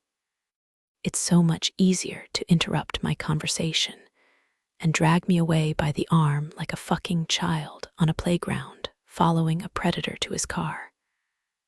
Stop behaving like a child, and I'll stop treating you like one. You're the one holding some old grudge from school. It's not my grudge. Christian was the Miles Griffin of our school. He was the connection for contraband. And he had a partner, Micah Leonti. You remember him from Apothecary. She nods. They got themselves in hot water selling tainted product. A girl in our class odd on fentanyl. Somehow, Christian walked away without so much as a slap on the wrist, while Micah lost 2 fingers and was expelled from school. You're saying Christian sold him out. He's a backstabber. And I'll tell you something else, he's connected to the Melina. Whether he was involved in what happened to Ivan or not, he fucking knew about it. We are not ever working with him, under any circumstances. Understood, boss, Sabrina says, tossing back the last of her champagne. Don't be like that. How do you want me to be, a drick? You act like I'm independent until the moment I'm not doing exactly what you want. We make choices together until I don't agree with you. Stop the charade already. Before I can reply, she set her empty champagne flute on the tray of a passing waiter and turned and walked away. Perfect. I've managed to alienate the high table, turn away a potential supplier, and seriously piss off the woman I love. Well done, Adric. That's got to be some kind of record. 33, Sabrina. I'm so fucking frustrated I could scream. I head to the bathrooms to calm down, but several minutes of pacing the powder room only makes me more agitated. The candy-colored room feels like a padded cell, if Marie Antoinette were in charge of decorating. The gilt mirrors, upholstered walls, and frilled furniture press in on me from all sides, the air heavily perfumed with the scent of overblown lilies. I feel powerless and hamstrung, tasked with impossible feats, my legs cut out from under me every time I gain traction. Adric acts like he's so rational, but he makes emotional decisions like everyone else. We work with people we don't like or trust all the time. Why is Christian any different? Adric made us partner with Zigger, and look how that turned out. As I'm silently fuming, washing my hands over and over at the sink, Sloane comes and stands at the mirror next to mine. I look at our twin reflections, both of us dark-haired, olive-skinned, wearing black gowns with a slit up the thigh. I could be looking at myself 30 years in the future. Sloane's eyes meet mine in the mirror. Trouble in paradise, she says, ever the spy. She was probably watching Adric's and my entire conversation. Adric respects Sloane more than almost anyone, probably more than he respects me. If I were going to be jealous of anything, I should be jealous of that. I might have made a mistake coming here. Maybe you did, Sloane says evenly. I turn to face her, anger rising all over again. You don't think I could do what you do? Sloane picks up a folded towel, drying her hands with easy grace. You haven't put in the time, and you haven't done the work. You want to be a queen, and you don't even speak the language. I'm learning as fast as I can, I hiss. This isn't a classroom. There's no room for mistakes. Yet you've made a few of your own, I snap back at her. Sloane doesn't rise to the bait. Her calm is a steady vibration that fills the room, pressing against my eardrums. Her eyes hold mine, bright and clear and hypnotic. You think I came to Russia to kill Ivan with guns blazing? Pew pew, I'm a fucking gangster. When I broke into his monastery, I knew my life was stretched out like a thread across a pair of shears. I made one tiny mistake, and the tide turned against me in an instant. If Ivan didn't happen to have a tiny kernel of humanity inside him, I would have met a horrific end. If you think any of these other men are Ivan, they're not. They will skin you alive. They don't care that you're beautiful. They don't care that you're special. You're nothing to them. I lift my chin. I've never needed anyone to save me yet. Sloane looks me up and down. It's hard not to shrink before that stare, especially when I know she's seeing every last detail. The dark circles under my eyes, the motor oil under my nails, the little red marks on my arms where I pinch myself when I'm stressed. Sloane says, I was a lone wolf once too. You feel strong when you think you don't need anybody, but the truth is you just don't have anybody. I'm stripped in front of her, exposed. I don't have my family here. I don't even have a Drick's support. Enemies on all sides, friends who barely tolerate me. I am alone, and I don't know how to be any other way. Ivan treats you like an equal, I say. You'd never put up with less. Actually, Sloane says, her voice gentler than I've heard it before, I escaped from Ivan the first chance I got. Then I came back to him naked in rain boots, asking for his help. Our relationship changed when I allowed myself to be vulnerable. This is hard for me to understand, hard for me to even picture. I don't know how to do that, I say.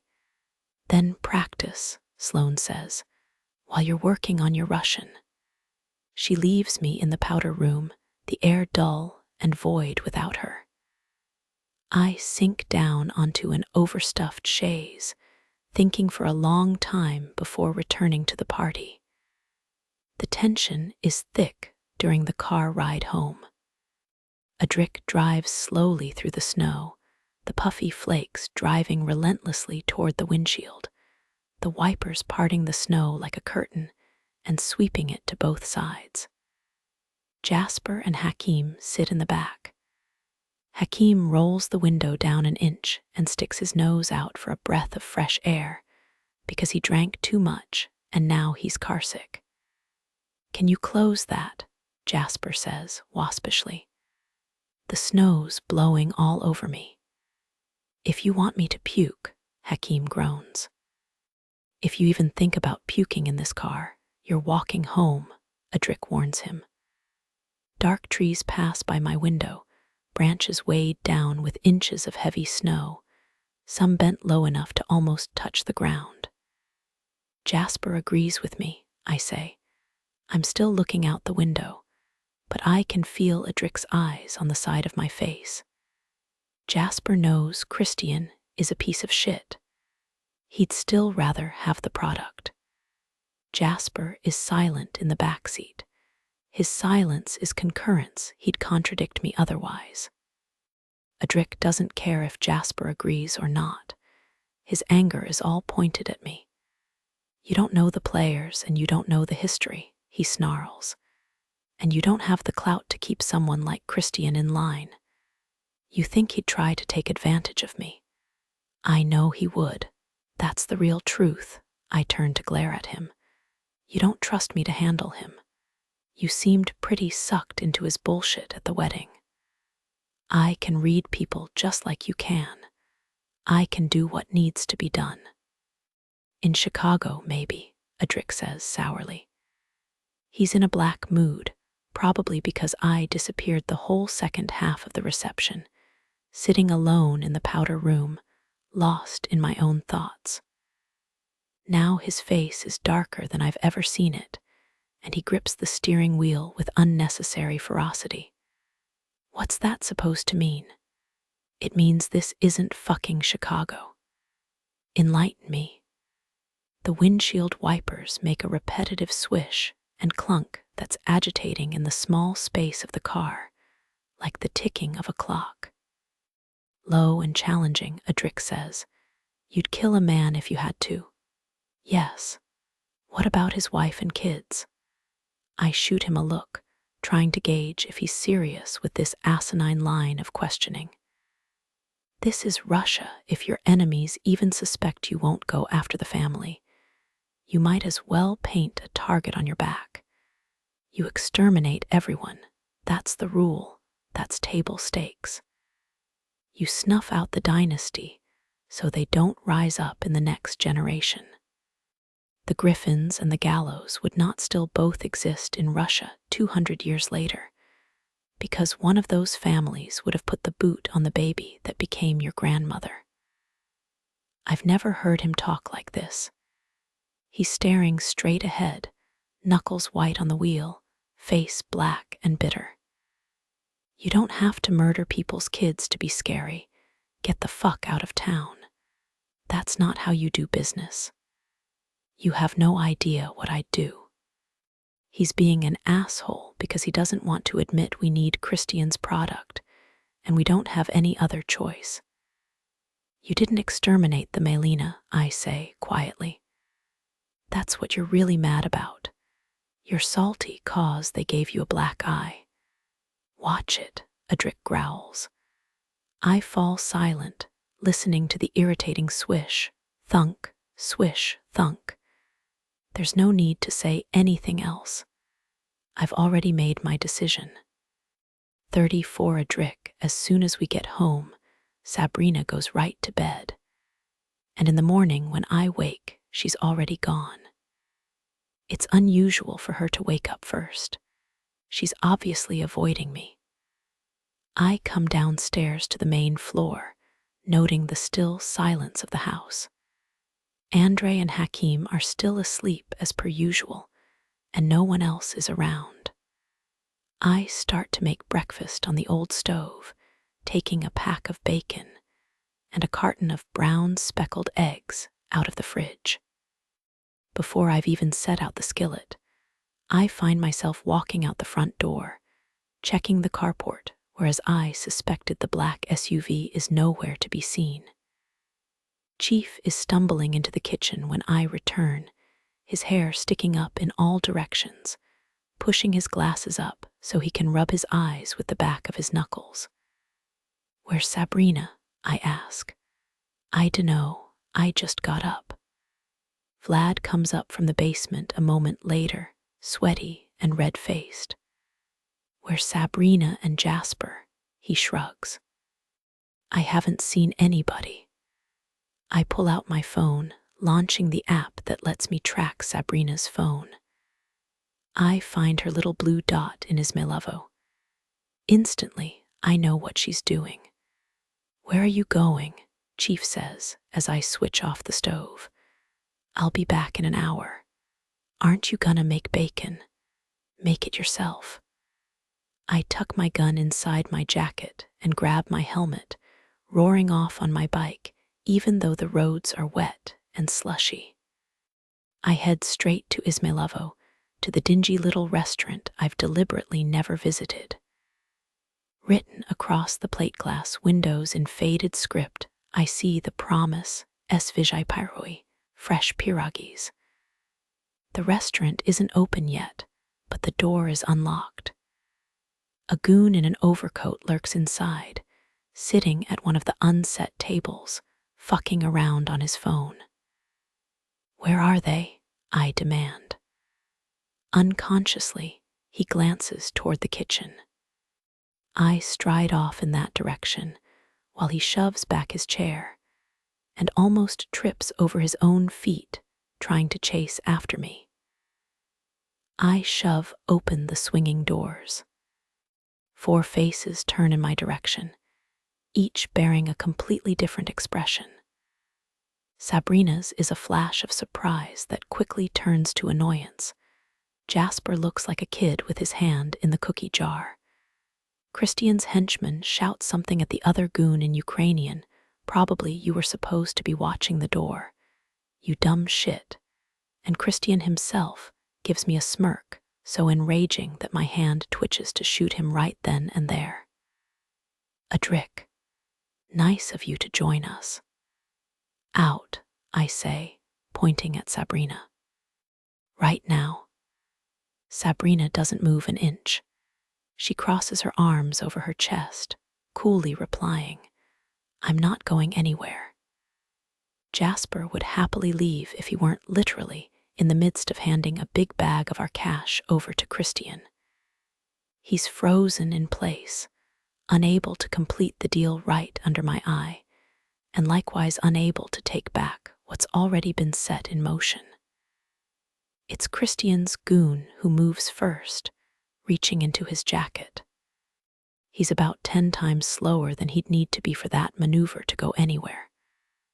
Before he can pull his hand out, I've got my gun in his face, hissing, "Don't even fucking think about it."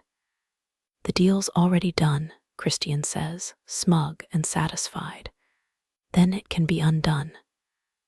I pick up the black duffel bag at Sabrina's feet and fling it in Christian's face hard enough that he stumbles backward. His hair is disarranged, his cheeks blotchy with anger.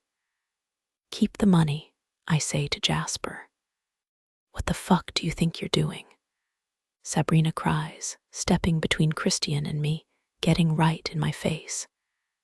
"We need that product, not from him. You're being insane." Before she can say another word, I stoop and seize her around the thighs, throwing her over my shoulder and bodily carrying her out of the kitchen. She shrieks like a harpy, hitting my back with all her might, screaming, "What the fucking fuck, are you serious right now? What the fuck, Adric, put me down or I'll..." "Let's go," I bark at Jasper. I don't wait to see if he follows. I'm carrying Sabrina out of the restaurant, back to the car, where I fling her in the passenger seat and close the door in her face.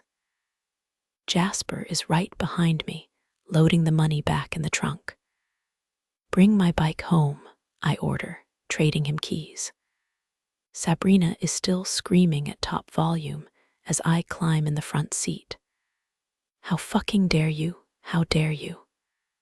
I bellow back at her, twisting the key so hard I almost snap it off the fob. The engine roars to life, and I peel away from the restaurant, my hands shaking on the wheel. I don't know if I've ever been this angry. You take my lieutenant and make a deal behind my back after I forbid you to do it. "Forbid me?" Sabrina sneers. "You're not my father and you're not my fucking boss. This is my business as much as yours, my fucking product.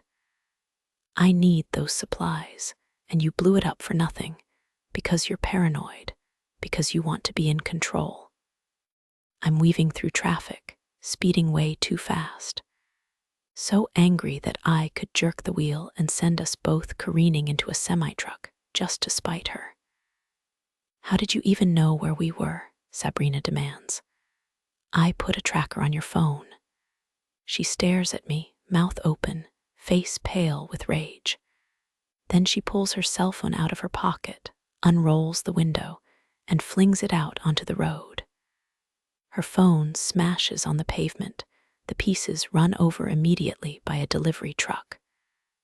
Really fucking clever. I shout at her. She's breathing shallow, chest hitching, no color in her face. Her lips are ashy and her eyes wide and unblinking, burning with cold fire. "I can't believe you," she hisses. "You put a chip on me like a fucking dog."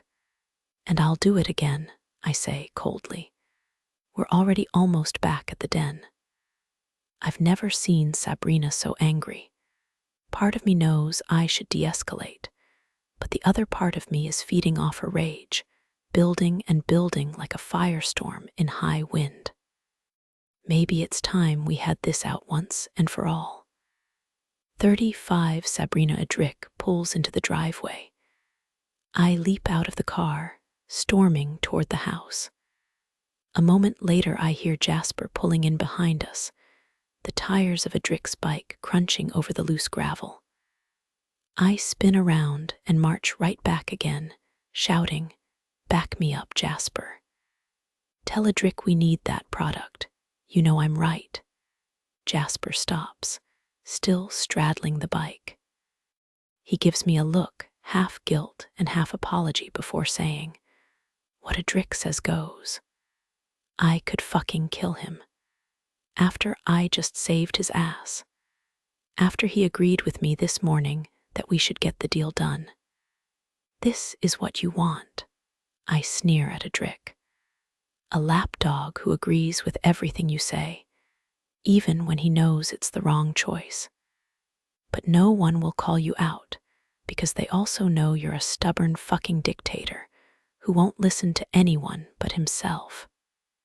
"I should string you up by the ankles for what you did," Adric snarls, his voice low and vicious. You humiliated me, I scream back at him. I made a deal, I gave my word, and you carried me out like a toddler. You think Kovalenko's gonna keep that to himself? He'll tell the whole fucking city. No one will respect me, because my own partner doesn't. The memory of Adric throwing me over his shoulder makes my whole body burn with a heat that's painful. That feels like it'll swallow me whole. I wish it fucking would. I've never been so embarrassed or so hurt. I see the tiniest flicker of shame on Adric's face acknowledgement that what he did was wrong. But he won't fucking say it. He won't admit it or apologize. I'm so tired of the lies, tired of the bullshit. I want the truth once and for all.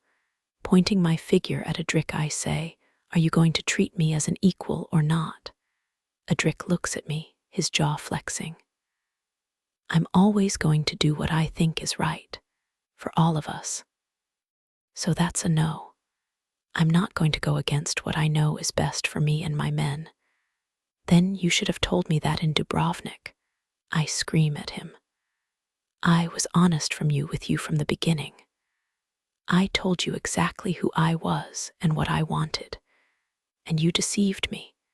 You let me think things were going to be one way when I came out here, and they're not. They never have been. Adric pauses. His jaw works. His narrow blue eyes little more than slits against the cold winter sun.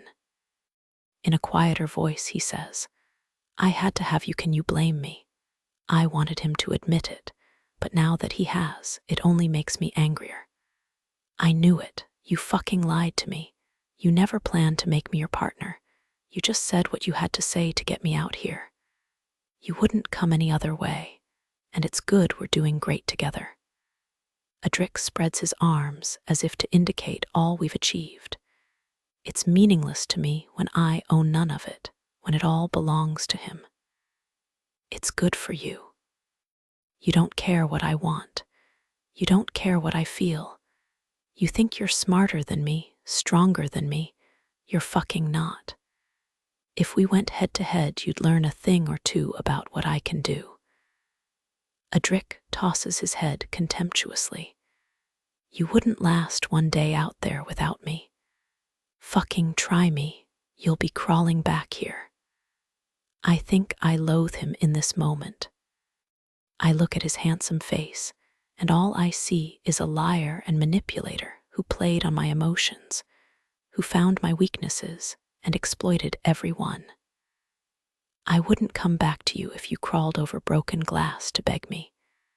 I'm promising you that, Adric, and unlike you, I never break my word. Calm down, he says. You're being ridiculous. I am a human torch of burning rage. Every word Adric speaks is pure gasoline poured on the flames. I'm not gonna fucking calm down. It's fucking over between us. Do you understand me? Over. We're not lovers. We're not even friends.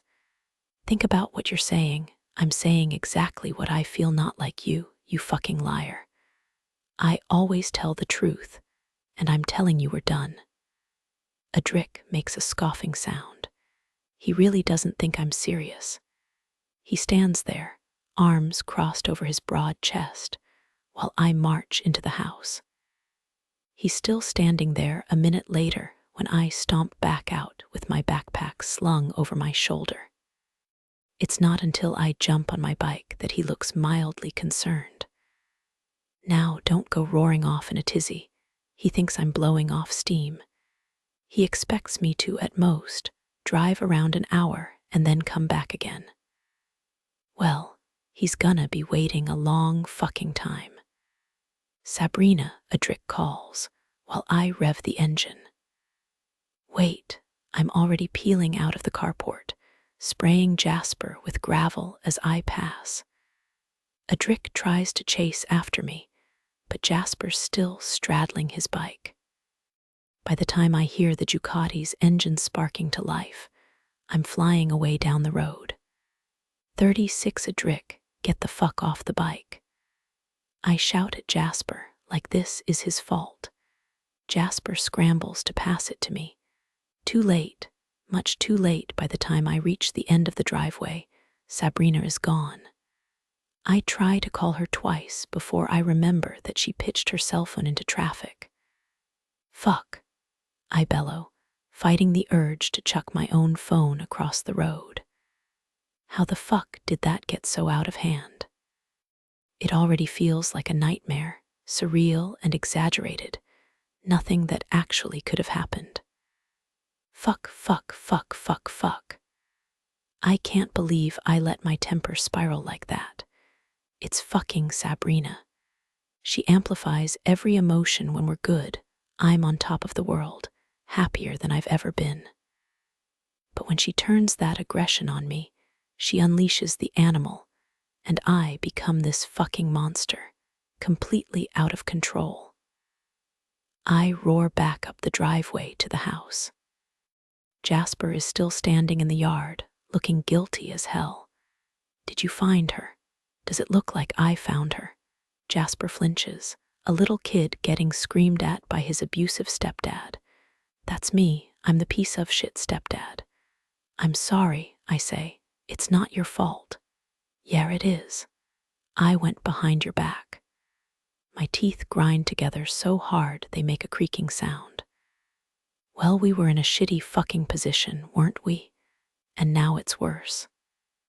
I stalk into the house, Jasper at my heels, stumbling under the weight of the bag of cash he and Sabrina planned to exchange for raw materials.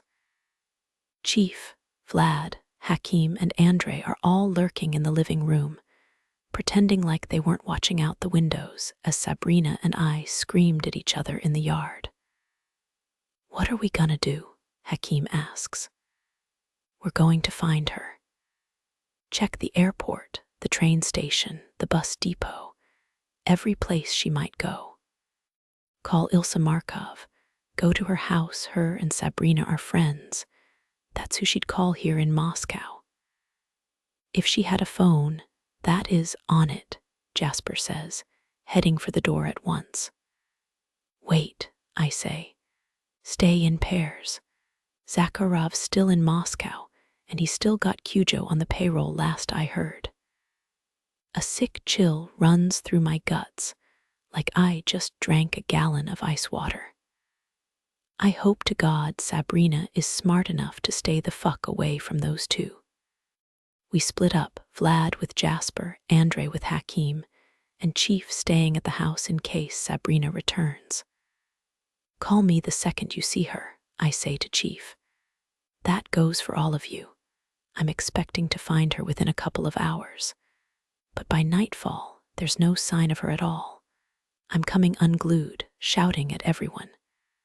How are we supposed to find one girl out of 12 million people? Andre complains. She's a gorgeous American. How hard can it be?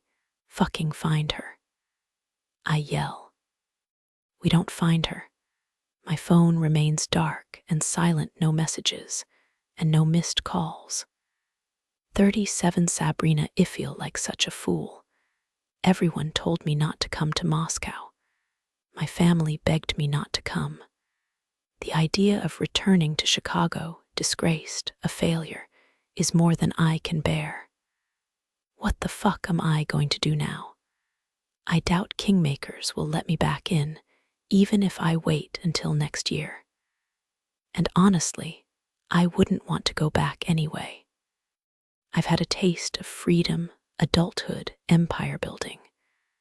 Most of the time, I really fucking loved it. Our business was accelerating by the day. That's what really pisses me off a Drick, and I built something incredible. Now, I guess it's his business. He gets to keep it all while I walk away with nothing. All I've got in my pocket is a couple thousand in cash. I don't have my phone, cause I threw it out the window. I wouldn't have done that if I'd known I was going to leave 20 minutes later. Knowing that a Drick had been tracking me, spying on me, made me feel slimy and exposed. I wouldn't have minded sharing my location if he'd asked me first. or if it was mutual, the ability to find each other makes sense from a safety perspective. But as per usual, he did whatever the fuck he wanted with no consideration for what I think. My mind twists around and around in a cyclone of negative emotion. I'm alternately furious, regretful, resentful, and afraid. I have no idea what to do. I hate all my options. I'm not going back to Adric. I'd rather curl up and die than eat that kind of crow. And I'm not going back to Chicago either. That would be admitting defeat. There has to be another option.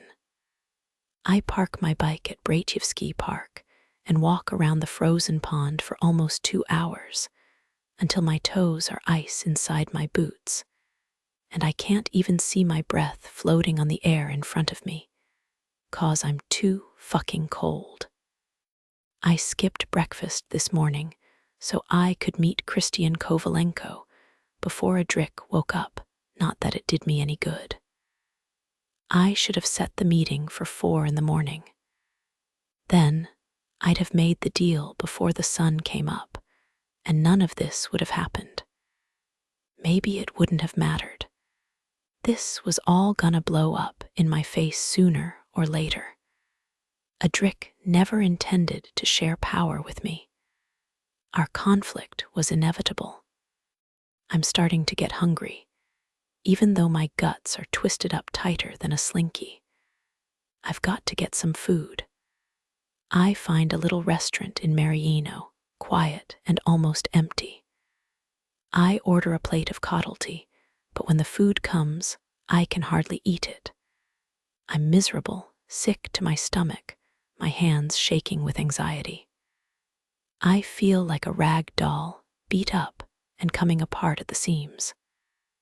I took almost nothing from Adric's house, none of the new clothes I bought, no toiletries.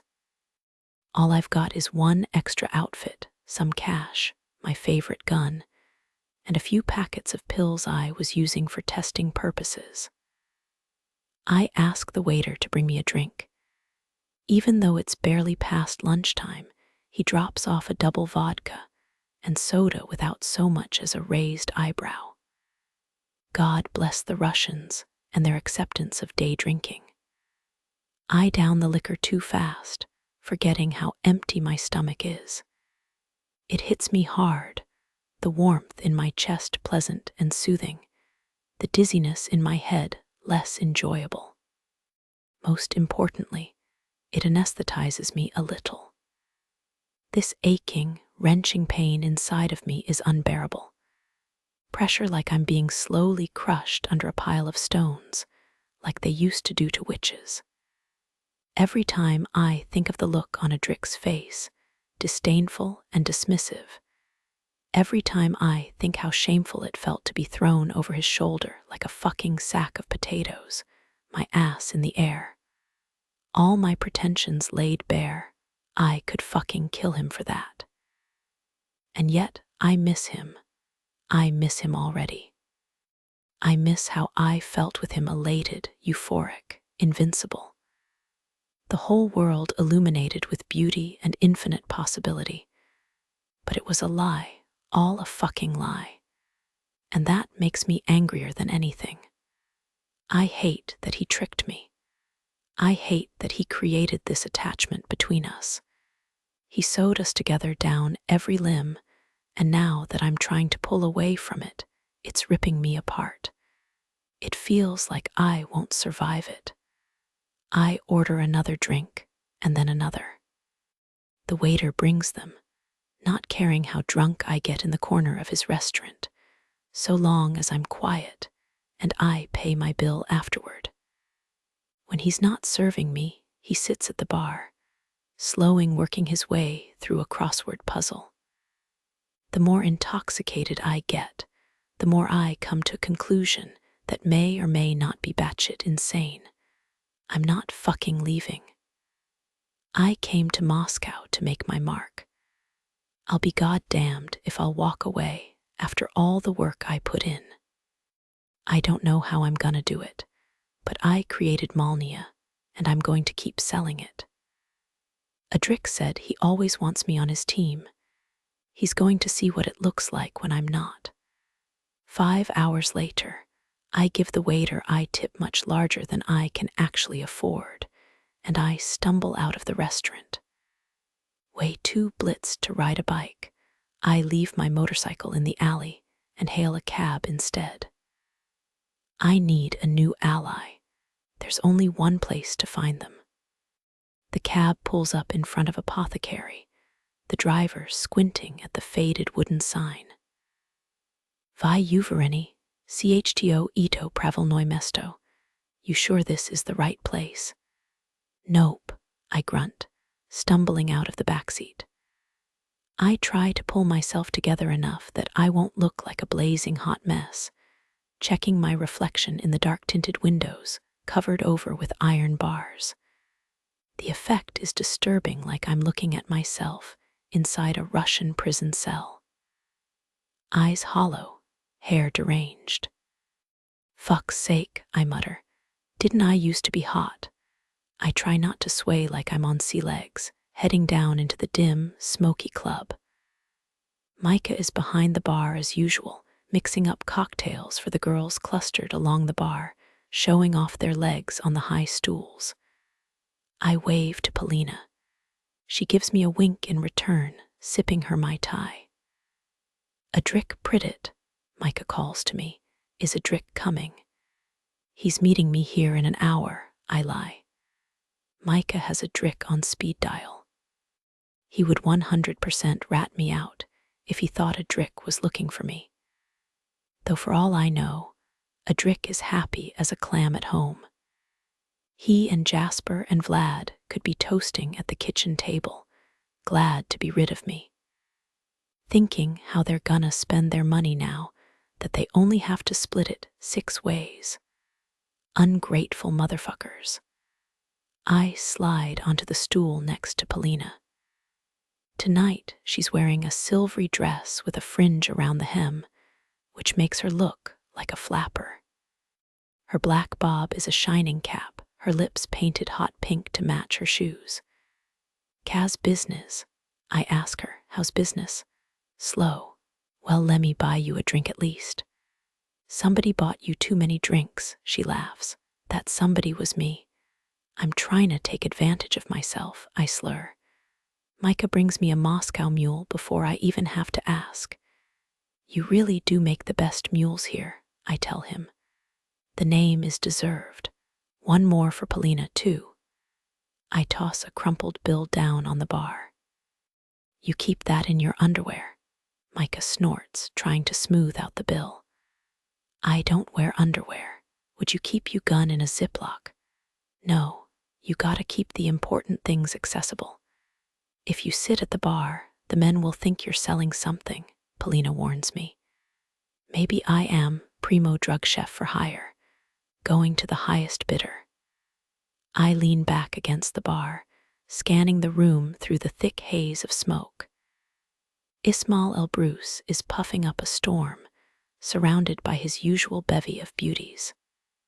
Few of the Kachki are here, though luckily not the one they call Cujo. If he's looking for Adric, I sure as fuck don't want him to catch sight of me. I don't know if Zakharov knows I was present when his son was shot, or even if he'd recognize me. I'd rather not find out by getting chucked in a trunk of a Soviet bodybuilder. The club is relatively quiet, since it's only a weeknight. The most commotion comes from a table in the back, where a motley assortment of gangsters are playing Texas Hold. My ears perk up when I hear a familiar voice barking. Yaskazel Teeb, Klim, Nikakik Grebenik Zastelnik Razgovorov. I told you, Klim, no fucking table talk. Craning my neck, I see the dark hair, broad shoulders, and unmistakable outrage of my favorite ex-girlfriend. Her antagonist, the chatty Klim, is a scrawny Slav with earrings in both ears and an unlit cigarette hanging from the corner of his mouth. He throws an amused look to his compatriot across the table, remarking, "I'm allowed to make conversation." "Not about your cards," Ilsa snaps. "Take it easy." "I'll take it easy when you pay me what you owe me from last week." "Last week, you got a miracle ace on the river. That was a bad beat, and you know it." "It's not a miracle, it's probability, you dumb shit. And you're still gonna pay me." Ilsa's face is flushed, her voice low and guttural. If I'm not mistaken, for once in her life, she's drunker than I am. Because they're speaking in Russian all the way across the room, I lose the thread of the argument whenever they lower their voices. From what I observe, the two Slavs are trying to take advantage of Ilsa's inebriated state to win back some of the money she's taken from them. They're communicating across the table in hints and signs, while Ilsa grows more and more indignant. Fair play is everything to her. If you really want to piss her off, the quickest way to do it is to cheat. I don't know which straw breaks the camel's back, but Ilsa leaps to her feet, upending the table, sending cards and chips and cash scattering everywhere. The Slavs howl in outrage, along with the other 4 players at the table. There's a mad scramble for the muddled money, the players snatching up everything they can reach and stuffing it in their pockets. Klim is shouting in Ilsa's face. Steel flashes as his buddy pulls a knife. I'm running. Micah is faster, putting one hand on the bar and vaulting over it before I've taken 2 steps. "I told you, Ilsa, if you flip one more fucking table, I've got her," I interject, grabbing Ilsa by the arm. "I'm taking her home." "What about my money?" Ilsa cries. "Leave it," I hiss in her ear. "They want to shank you." "Fucking try it," Ilsa hollers, leaning over my arm to swing at Klim. "You skinny little bitch baby bastard." "All right, he got the message," I say, hauling her away, while Micah blocks the Slavs from stabbing us in the back on our way out the door. Ilsa is both taller and heavier than me, and neither one of us is sober.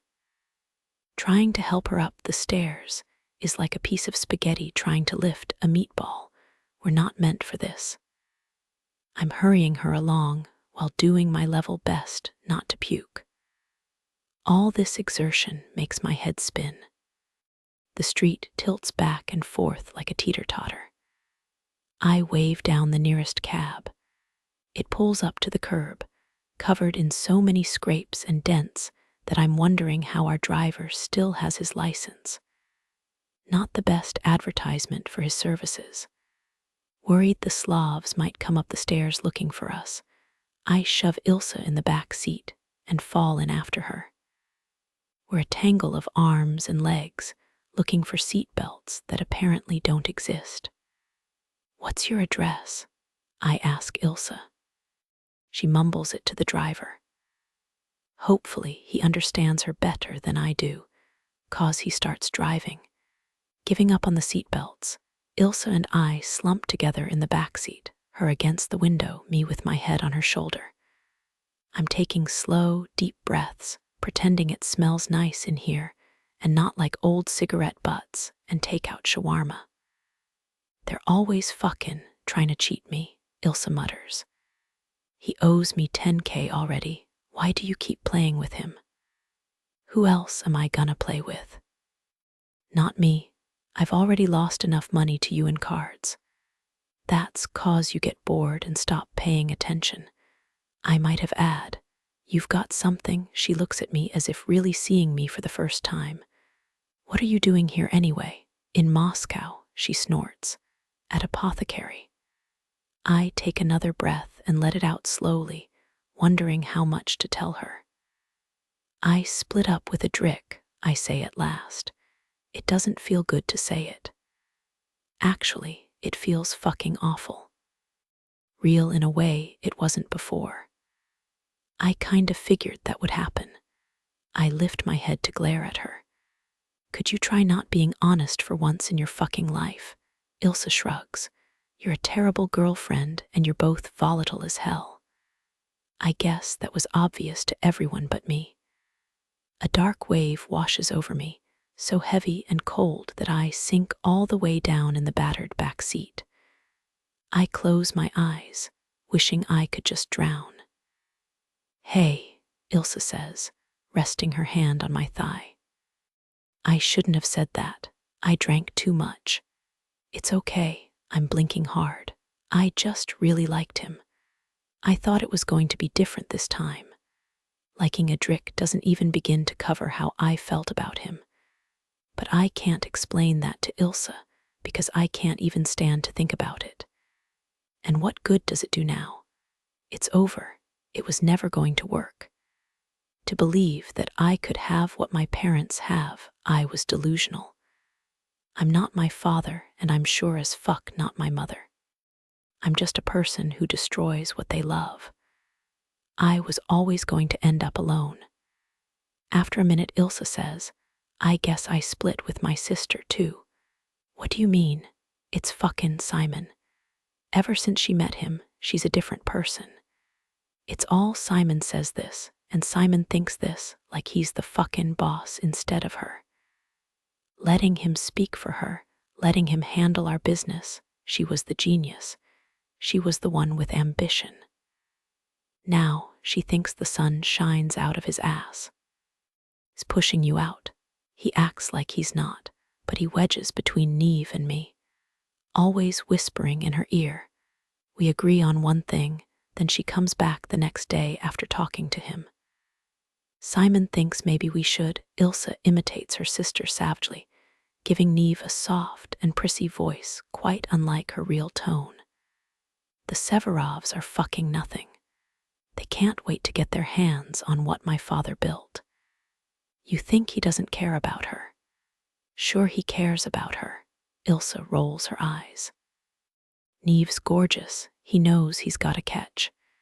And she's dick drunk, all giggly and twitter-pated. I swear to God, he's brainwashing her. With sex, I laugh. Yes, Ilse cries, and she's falling for it. I can't believe I used to respect her. She was my Xena. Now I find out she's just another Ariel. The disgust in her voice makes me snicker. Also the fact that Ilse has apparently watched both Xena the Warrior Princess and The Little Mermaid. Her antipathy to all things love and romance is maybe the only thing that could cheer me up in this moment. So, what are you going to do? I'm not fucking working for him. I can tell you that, Ilse says darkly. I was supposed to be Neve's lieutenant. Simon doesn't want me, and I wouldn't do it for him anyway. You living with her still? I've got my own place, thank God. It's up there, she points. Mostly for the cabbie's benefit, he's struggling to see the numbers on the dimly lit street. Thanks for the ride, I tell him, doling out a little more of my limited cash. Ilse steps out of the car, forgetting that she's drunk, almost eating shit on the curb. Who put that there? She mumbles. Stalin, she laughs her loud, barking laugh. I did miss you. Yeah, I say, feeling the first touch of warmth in my chest not attributable to too many shots of liquor. I missed you too. We climb the metal stairs to her fourth-floor apartment. She's not exactly living large in this old cinder-block building.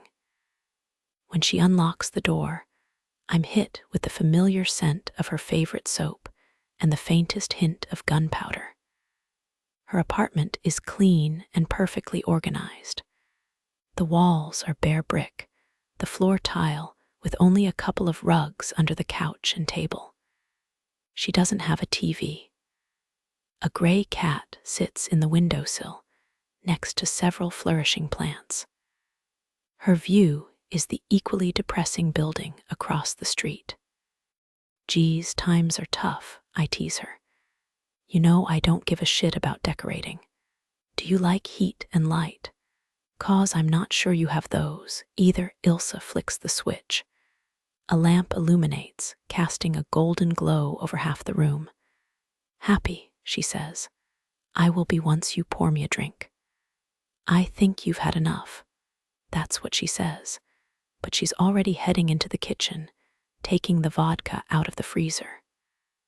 My favorite thing about Ilsa is how easy it is to tempt her. She's the most disciplined person I know, until I convince her to be otherwise. She brings back the bottle, no glasses. I take a swig, the liquor colder than ice, burning all the way down my throat like it will freeze me from the inside out. I swallow more, hoping it will numb everything I don't want to feel. Gimme that. Ilsa takes the bottle partly to stop me drinking more, and partly so she can drink a few swallows. Sitting on her couch, each of us sprawling back against an opposite arm, our legs meeting in the middle. I've kicked off my shoes, the arch of my foot rests against the curve of her calf. I can't believe you left school, Ilsa says. Don't rub it in, you regret it. I don't believe in regret. Still the same old Sabrina then. I sit forward to grab the bottle, inverting it and letting the vodka run down my throat in 3 long swallows, wiping my mouth on the back of my arm. I wouldn't say that. Oh, what's different? Well, I take another pull. I speak Russian now, so it's gonna be a lot harder for you to talk shit without me noticing. Ilsa smiles without showing any teeth, just a sideways quirk of her mouth. Ilsa is what in the olden days would have been called a handsome woman. She's all bold lines, dramatic eyebrows, the bone structure of a queen. When she's angry, she's fucking terrifying. When she smiles at you, you feel like she's bestowing a favor. It's hard to make her laugh, really laugh. When she does, it's loud and satisfying. Anything I have to say, I'd say to your face. I know, there's a long pause. I lean my head back against the armrest of the couch, listening to the rush of cars on the street below the window. The vodka is doing its work. I'm not happy actually, I'm still fucking miserable. But that misery seems separate and contained, like a dark cloud in the center of the room. I can skirt around its edges instead of standing right in the middle of it. My body hardly seems to belong to me. I look at my hands on my lap and they're someone else's hands. What they've done, what they will do, has nothing to do with me. I don't have to care about everything so much. I don't have to feel. Nobody else seems to. I can be numb and cold and cruel like the rest of the world. Were you happy to see me here? I say to Ilsa, still looking up at the ceiling. She's silent for a moment. Then she admits, yeah, I did miss you. More than I thought I would. What did you miss? She lets out a soft, amused sound. You want me to compliment you? I need it. She lifts my foot and holds it in her lap, squeezing it with pleasant pressure. I missed how I can always tell what you're thinking, what you're feeling. You're easy to know, easy to understand. You mean I'm simple and obvious? I laugh. She presses the heel of her hand against the arch of my foot, twisting like a mortar and pestle, sending a wave of relaxation all the way up my leg. You're genuine. No need for the lasso of truth. She rubs the ball of my foot with both thumbs, smiling that crooked smile. You always made me feel like Wonder Woman, like I could do anything. I'm glad I wasn't always an asshole. Not always. Ilsa hooks a finger in the elastic of my sock, slowly peeling it down the length of my foot, baring the delicate skin beneath. My foot looks vulnerable and naked in the low light, toenails unpolished and pearlescent. Something else I always liked. Ilsa says, her voice low and throaty. How responsive you are, she brushes her fingertips lightly up the sole of my foot, from heel to toes. The wave of sensation sends a shiver up my spine. Well, you always knew how to touch me. Her hands wrap around my bare foot, close and intimate. The rest of my body is heavy and relaxed, soaked in warmth. She's kneading and massaging, taking control of all of me through the pressure on this most sensitive part. She looks at me with those blue eyes, not bright and narrow and electric like a Drix, but large and soft and dark, like the ocean at night. Slowly, she lifts my foot to her mouth, running her tongue lightly across the underside of my toes, her tongue soft and wet and velvety. Yeah, I know what you like. She peels off my other sock, then tugs off my jeans, tossing them aside. The thong I'm wearing is a soft peachy pink, the thin material clearly showing the outline of my pussy lips, the cleft between, and the wetness soaking through the material. Ilsa touches the wet spot with her thumb. Yeah, same old Sabrina, I groan, shifting my hips slightly, pressing against the ball of her thumb. Ilsa pulls my underwear to the side, looking at my pussy, the tip of her tongue slipping out to moisten her lower lip. You still have the prettiest pussy I've ever seen. She rubs her thumb lightly between my lips, spreading the wetness all the way up to my clit, rubbing slow circles around the nub. Her hands are soft. They give me a floating, melting feeling. They remind me how soft I am, too, how relaxed I can be my thighs part. My pussy opens like a flower. Ilsa brings her fingers to her lips, tasting me, licking my wetness off the ball of her thumb. Her lower lip glistens, full and red and ripe and delicious. She slips her middle finger in her mouth, wetting it. Then she slides it inside me, just once, pushing it in and pulling it out with exquisite slowness. I let out a long moan. You like that? She murmurs.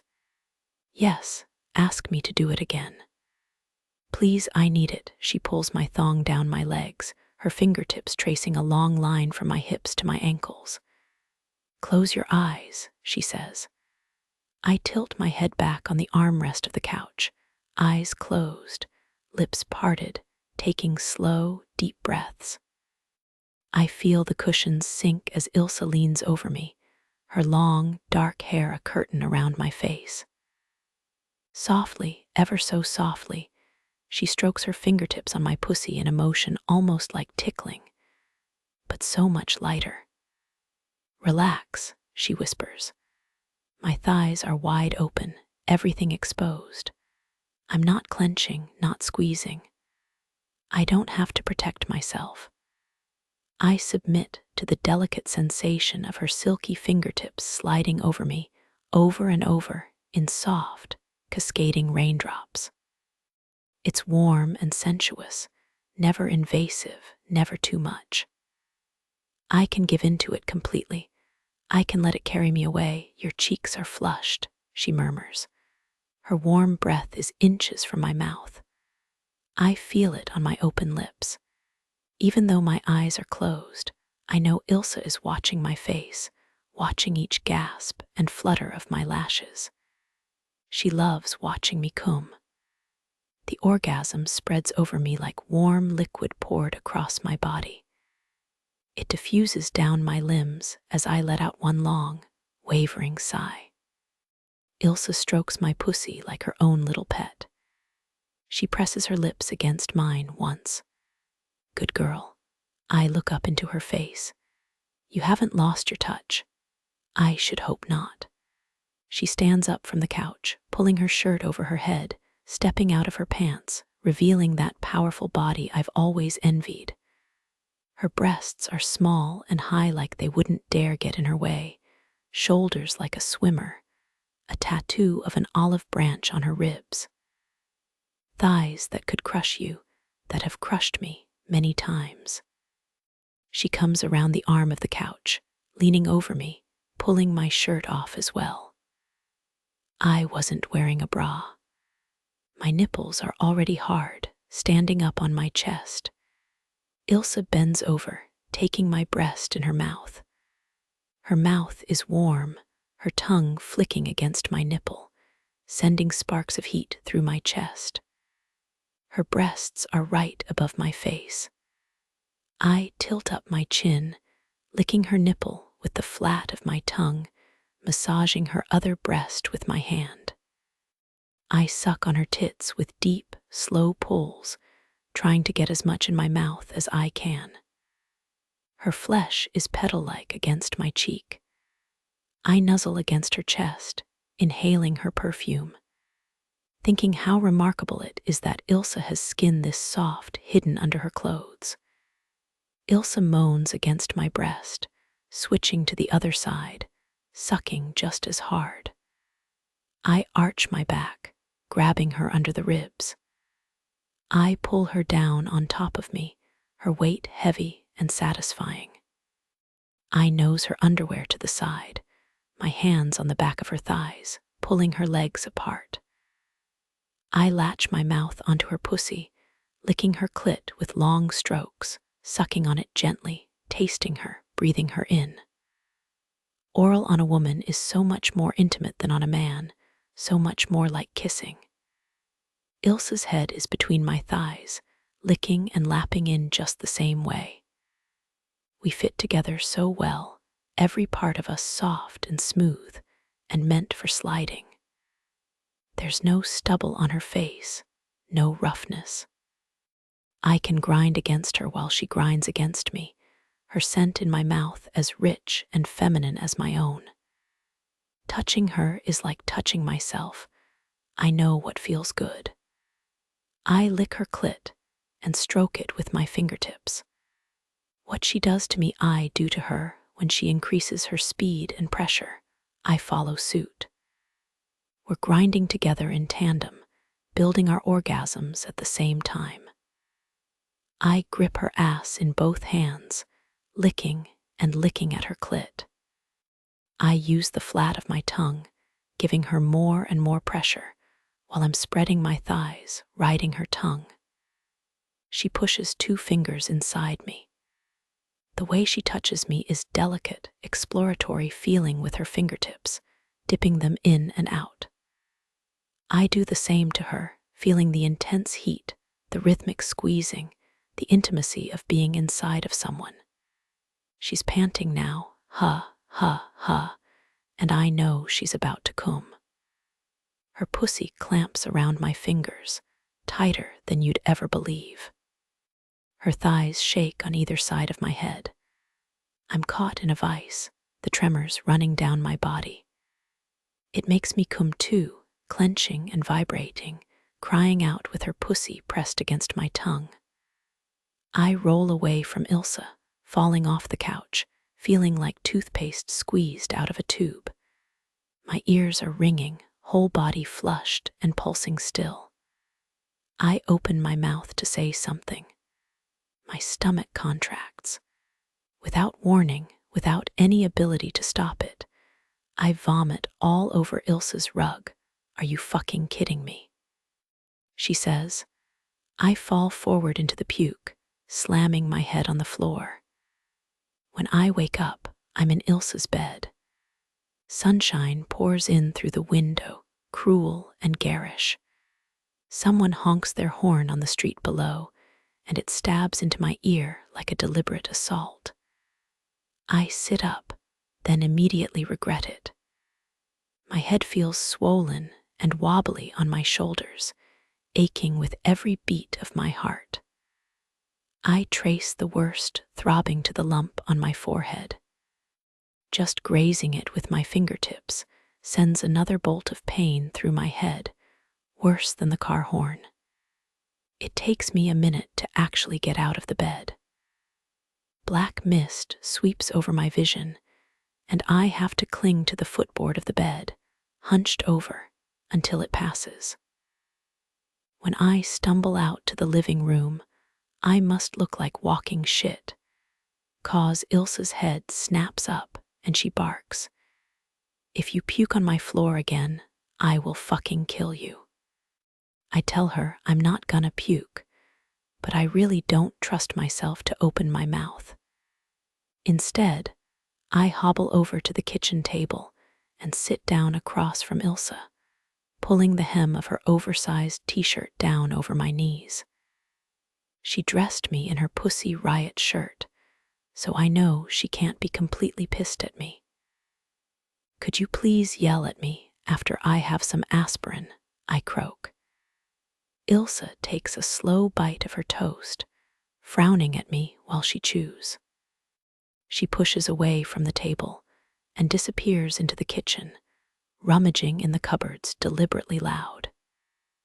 She takes an ice tray out of the freezer and bangs it against the counter like she's setting off depth charges. I'm sorry, ye, I moan, hands over my eyes.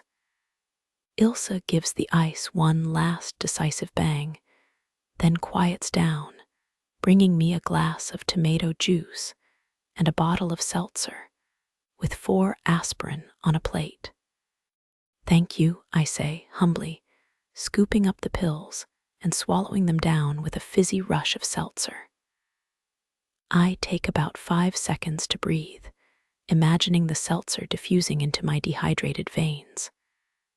Then, I push the tomato juice an inch toward Ilsa, saying hopefully, little hair of the dog, you are so irresistible, intolerable. I've heard that. Ilsa splashes a shot of vodka into my tomato juice, probably because she knows I'll die otherwise. She watches while I gulp it down, yanking the bottle away when I reach for more. You're worse than I thought. I'm fine. I'm gonna be completely fine.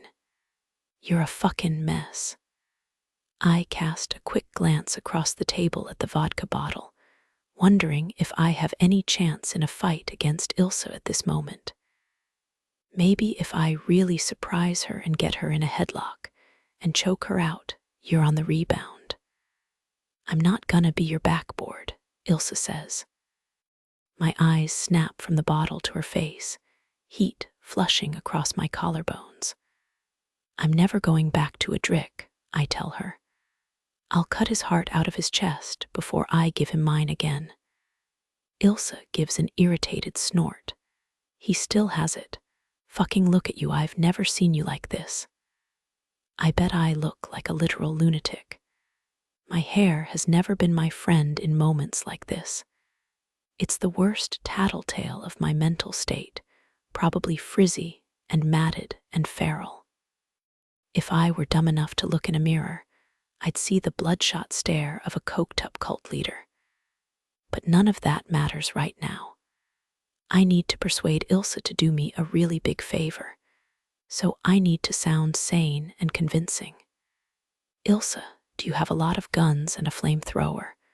Oh my God, she groans, thrusting both hands into her hair like she's gonna pull it out. Hear me out. A Drick has something that belongs to me. I need to get it back. What do you think you're going to do? Not me. Us as partners, equals. 2 people that won't fuck each other over a lie or get married to some asshole named Simon. We don't have any muscle or money, no agreements, no alliances. It doesn't matter. We've got the recipe for the goodies everyone wants. Ilsa stuffs the rest of her toast in her mouth, not convinced. I can't fall into your black hole again, she says. What's that supposed to mean? It means you're insane and unreasonable. Nothing's ever enough for you. You want more, more, more, more, more. Okay, but don't we deserve more? Isn't more the most fun? Ilsa lets the tension stretch out, really sticking it to me. At last, she says, I'll help you, but I'm not gonna fuck you. Gross, I would never, she laughs. I'm serious. Me too.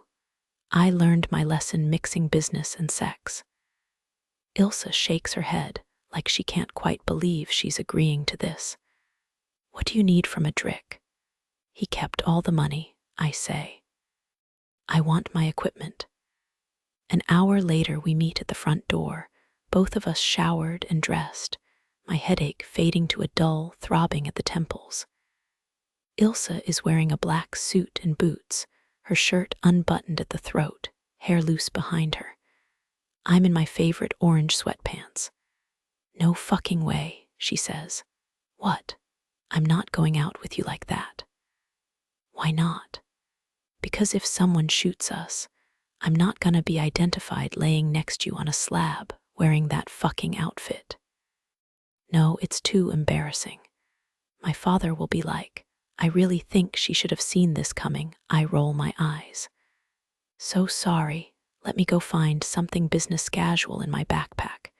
You can borrow something of mine. I could if you had better clothes. You own sequin pants and 2 jackets with fringe on them. 2. I've seen them. That information was privileged. We were never married. I've told your secrets to everyone. That explains some looks I've gotten. We grin at each other, flushed with the adrenaline of what we're about to do. I could maybe borrow an outfit, I concede. Give me a minute. I reemerge from Ilse's room 5 minutes later, wearing her gray suit. She's broader in the back, but I'm bigger in the chest, so it fits better than I expected. Discreet enough for you, I say. Yes. Ilse looks me up and down, her lips quirking up on the right side. You know how I feel about a woman in a suit. You're goddamn right I do. We drive over to the lab. Because there's no raw materials to work with, Hakim isn't there. I punch in the code, shaking my head when I see Adric hasn't changed it. He really doesn't know me at all. Ilse and I gather up everything I want, stowing it in the back of her car. The most valuable item is the custom pill press.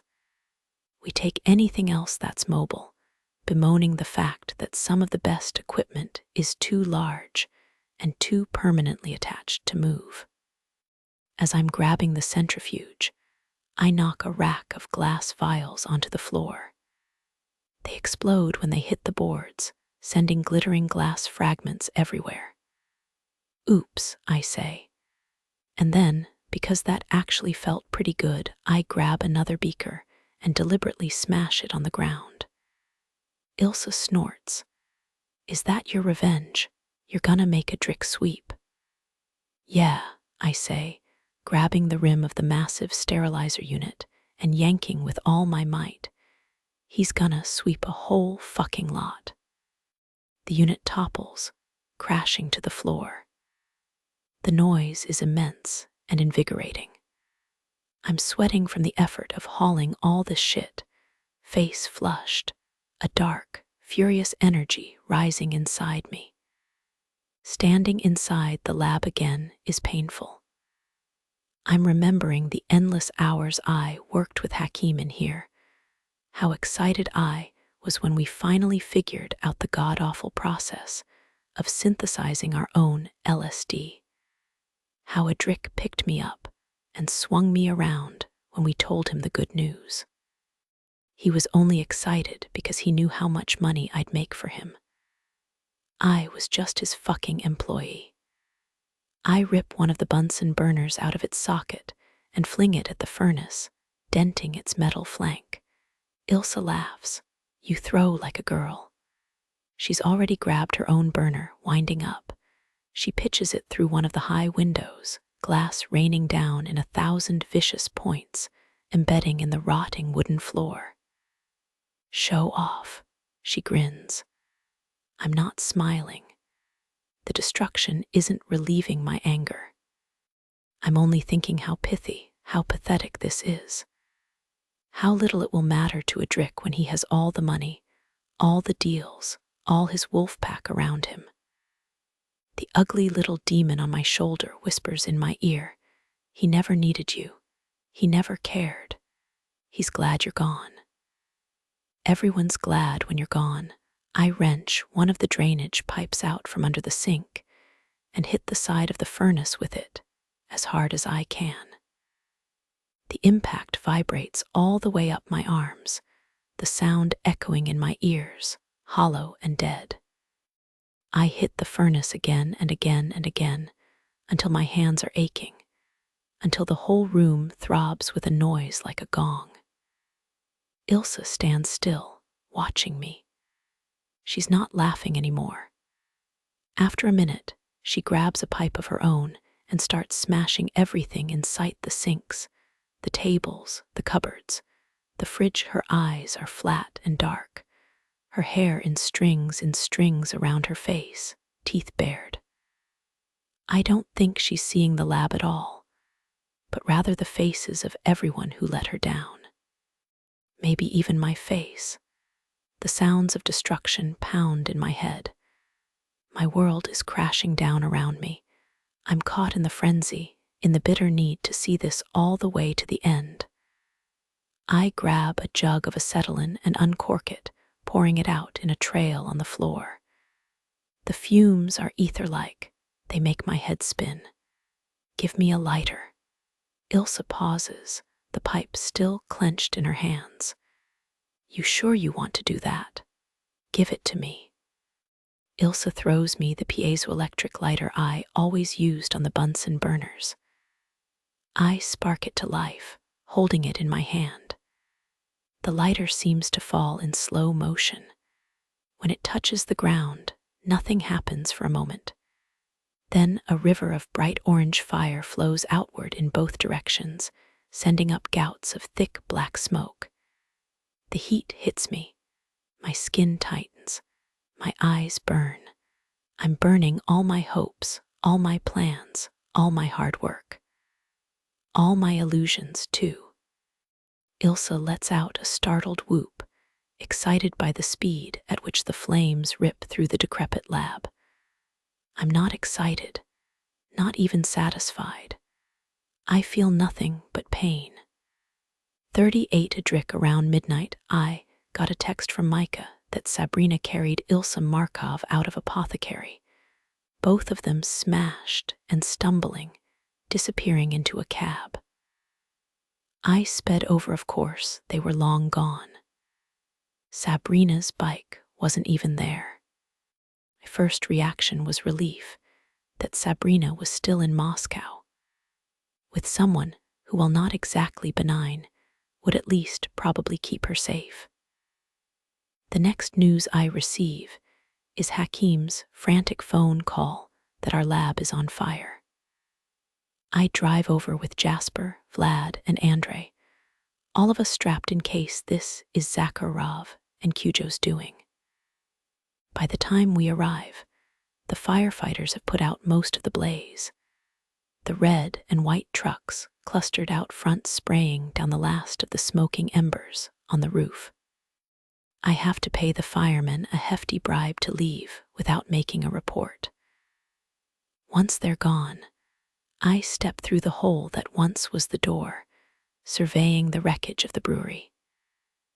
The interior space is a hollow, blackened hole, charred beams dangling from the ceiling, windows smashed outward, the floor piled with smoking rubble. I'm surrounded by the slow drip, drip, drip of ink-dark water from the roof. The stench is overwhelming, smoke and chemical-drenched wood burning my lungs. Some of the damage is from the fire itself. The rest of the equipment was vandalized intentionally. Pipes ripped off the boilers, tables smashed up, sinks bashed and dented. I see black rivers where accelerant was poured and then set ablaze. Jasper picks through the ruin on the other side of the room. His shirt is pulled up over his face. He hates the smell of smoke. Hakim leans against the doorframe, arms crossed over his chest, not bothering to look through the mess. He knows there's nothing salvageable here. The fire swallowed everything, chewed it up, and spit it out in scorched splinters. A storm of heat and wrath and madness. Jasper comes to stand by me, lowering his shirt, his eyes pale and fierce, the teeth and bone tattooed along his jaw making him look particularly grim. Sabrina did this, he says. I know. Vlad whips his head around, lip curled in a snarl. That filthy fucking bye. I turn a look on him that shuts him up mid-shout, the words dying in his throat. Don't, I hiss. When she comes back, you don't want to have said anything you'll regret. Comes back, Vlad stares at me, blinking slowly. She destroyed our fucking lab. We should kill her for this, we'd kill anyone else. She's not anyone else, Hakim says from the doorway. She built this lab in the first place. And then fucking burned it down, Vlad scoffs. She's angry, I say. You think, Andre laughs. I shoot him a look almost as mean as the one I gave Vlad, making him duck his head and scuttle away from me like a crab. She took some of the equipment, Hakim says. Jasper side-eyes me. We can both guess what that means. She's setting up her own shop, Jasper says. Possibly. With who? Maybe Ilsa. You think the Markovs are cutting us out, poaching our chef? I don't know. I don't know if Neve Markov is a part of this, or only Ilsa. It's no secret there's been friction between the sisters. Since the wedding, Ilsa might be disgruntled enough to strike out on her own. Sabrina and Ilsa won't get far alone. They'll need money and assistance. We're so fucked, Andre says, looking around the wreckage with a level of awe bordering on amusement. Sabrina has put us in a hell of a jam. We owe drugs to Avenir Viniamin for his nightclubs, to Eben Franco for his strip clubs, to the half-dozen brothels we promised elixir, and to our street dealers. To the Markovs as well, though they just dropped to the bottom of my priority list. What are we gonna do? Jasper murmurs. Can you make it yourself? I ask Hakim. If we get you another lab, I can make Malnia. We hadn't finalized the recipes for elixir and opus. He means Sabrina hadn't finalized them. I don't know if Hakim can do it on his own. Malnia is our bread and butter. It's the one that matters most. But we still need somewhere to make it, and a new supplier for raw materials. It's going to cost me dearly to rebuy all this equipment. Sabrina's doing this on purpose, putting the squeeze on me, turning the screws to prove her point that I should have kept a larger cash reserve. She knows exactly where I'm scraped thin. She knows everything about our business. I can't stop staring around at the damage. This is Sabrina's rage directed at me, destroying everything we built. The inside of the brewery looks like the interior chambers of a heart burned, blackened, ruined. This is how much I hurt her. Now she's hurting me in return. Back at the house, Chief, Andre, Hakim, Vlad, and Jasper argue in the kitchen, a babble of conflicting ideas and warnings. We need a supplier. We could go back to Kovalenko. Fuck no, the Chechens could sell to us, temporarily. It's a month at least until we're up and running again. Not if that's not possible. But what if I push past all of them, heading upstairs? Where are you going? Jasper calls. Gonna lay down for a minute. I hear the silence as they stare at my back, then the shuffle as they all cast looks at each other, confused, wondering what's wrong with me. I head up the stairs alone. It's pointless to talk this over with them. I already know what needs to be done. We'll have to take on a new partner. The options are few, and I hate all of them. But there's no other choice. We'll burn every bridge we've built if we can't get our product out on time. I lay down on my bed, hands clasped behind my head, looking up at the ceiling. I wonder what Sabrina's doing right now, at this moment. I don't believe for a second that she's satisfied with burning the lab. She took that equipment because she's going to start cooking drugs again. If we went head to head, you'd learn a thing or two about what I can do. That's what she shouted at me right before she left. We were both yelling, both angry. I lost my mind for a minute. I didn't mean any of it. But Sabrina did. She's always been more honest than me. I thought she'd cool off and come right back again. Now I realize this is only the beginning. She sees me as her enemy, her rival, her betrayer. I asked her to jump. I promised that I'd catch her. Then I let her slip through my arms and fall. She's been gone 24 hours. Every minute that passes is a spoon scooping into my guts, digging out another piece of me. There's a hole in my chest, a deep hollow. If I lose any more, I might collapse. I miss her. I fucking miss her. I can smell her shampoo in the shower, the hand soap she bought in Danilovsky Market, the last spritz of her perfume she pressed from wrist to throat before setting the bottle back on the shelf. I roll off the bed and retrieve the bottle from the bathroom. It fits in my palm like a purple glass grenade, the lid missing or lost. I spray the perfume into the air. The mist settles on my outstretched palm. I cover my face with my hand, inhaling deeply. Sabrina. Sabrina, the ache in my chest is too much. I lay down on the bed once more, pulling out my phone. Starting at the beginning, I scroll through at every photo I have of her. The very first is the one she sent me after Dubrovnik, crouching at the wheel of her bike, working the wrench. Looking back over her shoulder, eyebrow raised in mild surprise, a smile breaking out as she catches sight of whoever stood there holding the camera, probably her mom, or maybe her dad or brother or grandpa. Grease streaked under her eye like a baseball player, hair tied back by a filthy bandana, little curls coming down. Her upraised palm gripping the wrench, bicep tensed like Rosie the Riveter, cheeky and fierce.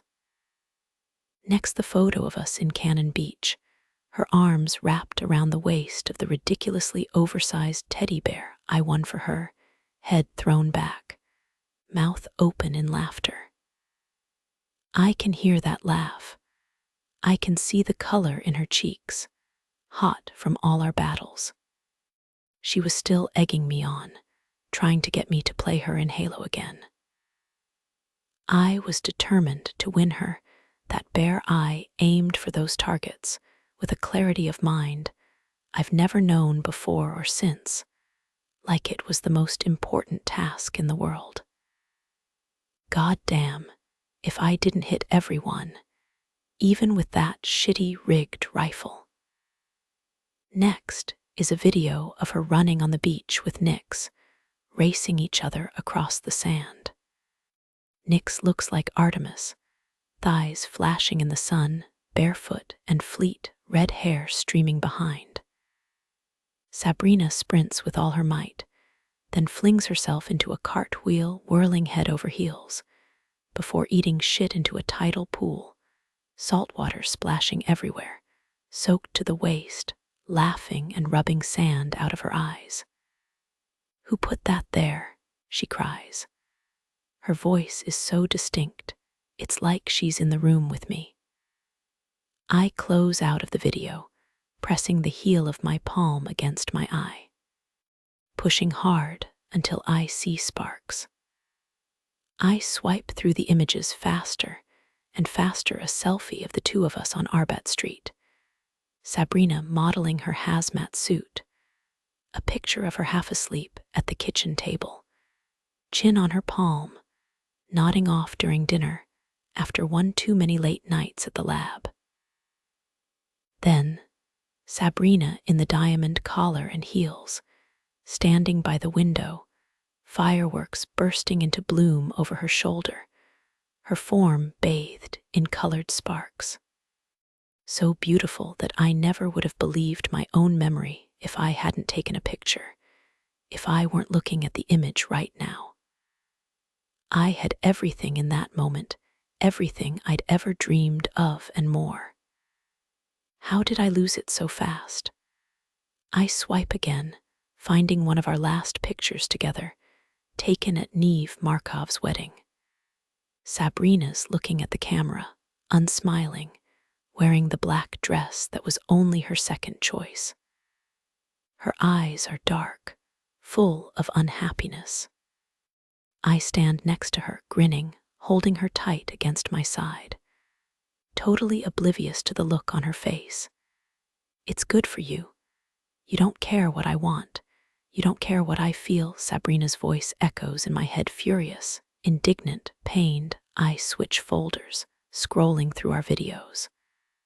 I find my favorite, the very first she ever made for me. The camera jostles as she adjusts my phone on the bookshelf, angling it toward the bed. Then Sabrina crosses the frame, hair a wild mane down her back. I remember her scent and her taste. I lift my hand to my mouth, inhaling her perfume. The Sabrina on my phone moves with grace. Her head turns toward the camera, cheek against the plaster, eyes closed. Her lips part. She lets out a long breath that I feel in my own lungs, my soul coming out in that sigh. I look at her proportions, sleek and feline, the curve of her waist, the strength in her stance. Sabrina is my standard of perfection now, the only thing I'm attracted to. Anyone taller than her is too tall, thinner than her is too thin, paler than her is too pale. I want whatever she is, and nothing else. She is beauty and strength. She's made for me. I hear Sabrina cry out my favorite sound, soft and plaintive, almost begging. She's moving with passion, panting with each roll of her hips, moaning every time she presses against me. I need to turn my face against her neck and smell her scent where it's strongest, right against her hairline. That's what I need. The Sabrina on my phone collapses, shivering with pleasure. I stand up from the bed, pent up and shaking, clenching my phone. I can't fill the hole inside me. I can't wash away the sickness in my guts. I close the video, staring at the home screen. No messages, no missed calls. In despair, I hurl my phone against the wall, smashing it to pieces. 39 Sabrina. I'm laying by Christian Kovalenko's vast indoor pool in the depths of his mansion in Rubliovka. The space is damp and cave-like, the domed roof covered in hand-painted tiles, white and blue, with images of thistles, cathedrals, stags, and birds. Images of the outside world in this deep hole in the ground. The pool is filled with salt water so brackish that you can only see a few inches below the surface. Anything could be hiding in the dark water. Ilsa swam laps for an hour. Now she's laying on her back, a towel over her eyes, possibly asleep. I don't think she's getting rest at night. She tries to stick by my side 24/7 because she doesn't trust Christian or his men. She's supposed to be my partner, but she's reverted to bodyguard, like she used to be for Neve. It's her nature to try to protect the people she loves. We've been living in this mansion for almost a month. Our rooms are right next to each other. Once or twice, I've even slept in Ilsa's bed when we've stayed up late talking, or I just needed to feel the warmth of her back against mine. We aren't involved, though Christian thinks we are. He watches us on the security cameras. The nights I stay in Ilsa's room, he's pissy in the mornings. I let him think what he wants because it helps keep him at arm's length.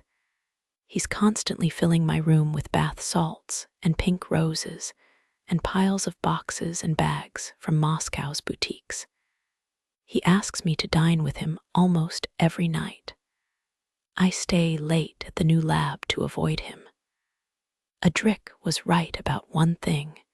Christian makes my skin crawl. He has not improved on further acquaintance. In fact, when I hear his strutting walk echoing across the tiles, I consider rolling into the pool and holding my breath under the water until he's gone. Instead, I stay exactly where I am, head cushioned on a towel, eyes closed, pretending to sleep like Ilsa. I'm hoping he'll give up and go away. His footsteps slow as he approaches. I feel his shadow overlaying my prone frame. Any more beauty sleep, and I won't be able to look at you. I open my eyes slowly, gazing up at Christian Kovalenko. He's got his hands stuffed in the pockets of his trousers, face freshly shaven, dark hair combed into a careful pompadour above a high fade. Christian is overgroomed for a gangster. His suits are tailored too tight. He wears pocket squares and cufflinks, diamond studs in both ears. He's handsome in a GQ kind of way, cleft chin, white teeth, strong Roman nose, but he's too slick for my tastes. He definitely plucks his eyebrows. Then there's his personality, smarmy, manipulative, and envious. His insecurity revolts me. When Christian insists on engaging me in conversation, I've made it a habit to stare at him, waiting for him to get to the point. Your boyfriend's back in business. Christian tosses me a small plastic baggie. I hold it up to the light, examining the pill inside. It's small and ovoid, daffodil yellow, stamped with a lightning bolt. That's all they could manage, since I took the custom press. Heat spreads through my chest. Adric is selling my product, my fucking invention. I look at Christian. He has to snap his eyes back to my face. He was trawling his gaze over my damp bikini bottoms, the little droplets of water gathered in my navel, and the points of my nipples poking against the triangle top. I want to pull on a robe, but I won't give Christian the satisfaction of seeing me squirm. Nor will I correct him when he calls Adric my boyfriend, or Ilsa my girlfriend. He wants to be contradicted. I'm beginning to believe that Christian's fixation on me is nothing of the sort. It's Adric who obsesses him. He talks incessantly of how they were rivals at school. Every conflict, every interaction is dug up and recited, or at least Christian's version of events. Unfortunately for Christian, I spent a lot of time with Adric. The Adric Christian portrays overconfident, arrogant, easily bested by Christian's machinations, and Christian's aspersions bears little resemblance to the man I know. Stealing me away from Adric is Christian's greatest achievement. The only thing that could top it is running Adric's business into the ground. How do we stop him? Christian demands.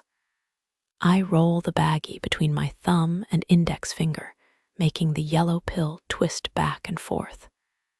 We sell our Malnia cheaper. Cheaper.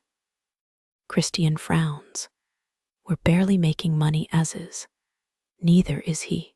Adric has to buy materials at top dollar from the Chechens, and he has no cash reserves. We can undercut his price, drive him out of business. Christian pretends to consider the idea like he's the one in charge. I can tell from his smirk he's already on board. He has the money to do it, flush with cash after inheriting from his father. Davia Kovalenko was a broker, facilitating the sale of construction contracts to oligarchs. He had a heart attack while fucking his favorite mistress on a yacht in Sochi. He might have survived it if the mistress had called for help, instead of robbing his body of watch, rings, credit cards, and cash. Christian told me that he slit the girl's mouth on both sides when he tracked her down, as punishment for the theft. He should have thanked her. Christian loves playing boss, ordering around his motley mix of mercenaries. A few are Kachki, a few Ukrainian, a few Bratva, though from lesser, lower families. He pays them generously, but they don't respect him. I hear their muttered jokes. I see the looks they give each other behind his back. How long do you think it will take to drive him out? Christian asks. I shrug. A month or two, maybe. It'll cost Christian a fuck-ton of money, not that he'll notice. He reminds me of a trust fund kid who purchases a nightclub or a clothing line, hemorrhaging money because they understand nothing about business. I'll stop the bleed when it suits me. After I've cut Adric's legs out from under him, Christian drops into a squat next to me. Russians have the most remarkable ability to hold that position, even while wearing dress pants and loafers. What about the new drug? He says, looking at me from under his thick, dark brows. He has an unpleasant way of speaking, as if everything is an insinuation or a double entendre. Especially with me, he uses a soft, intimate tone that makes me want to smack him upside the head. It's ready, I say. I tested it last night. Christian sticks out his bottom lip in a pout. Why didn't you invite me? Maybe next time, I say with zero sincerity. Christian rests his palm on my thigh, looking in my eyes. You'd be surprised how helpful I can be, Christian. Yes. Get your hand off my leg. He smiles at me like I'm joking without moving his hand. Are you deaf? Ilsa barks. She hasn't moved the towel off her eyes, hasn't sat up, but her voice cracks like a whip, echoing in the cavernous space. Christian jerks back his hand, then smooths his hair like that was the real reason he stopped touching me. This better work, he says, his voice several degrees colder. It's an expensive proposition funding your operation. You're already selling 5 times what you ever sold before. I toss my head. Spare me the complaints. Putting the squeeze on Adric is a slow process by which I continually drop the price of Malnia, while selling as much product as I can to flood the market. Adric has to buy materials at the Chechens, exorbitant prices, losing money on every sale he makes. He can't keep it up forever. Christian complains weekly about the money we're bleeding out twice as fast as Adric, but I know our reserves can stand it. It's a siege. I'm starving Adric out of his castle, while I still have a storehouse full of food. Adric is under attack, yet I'm the prisoner at Christian's house. Not only because I don't want to encounter any of the wolf pack on the streets of Moscow, but because Christian becomes more anxious and repressive by the day. I've strong-armed him into sinking his fortune into this standoff.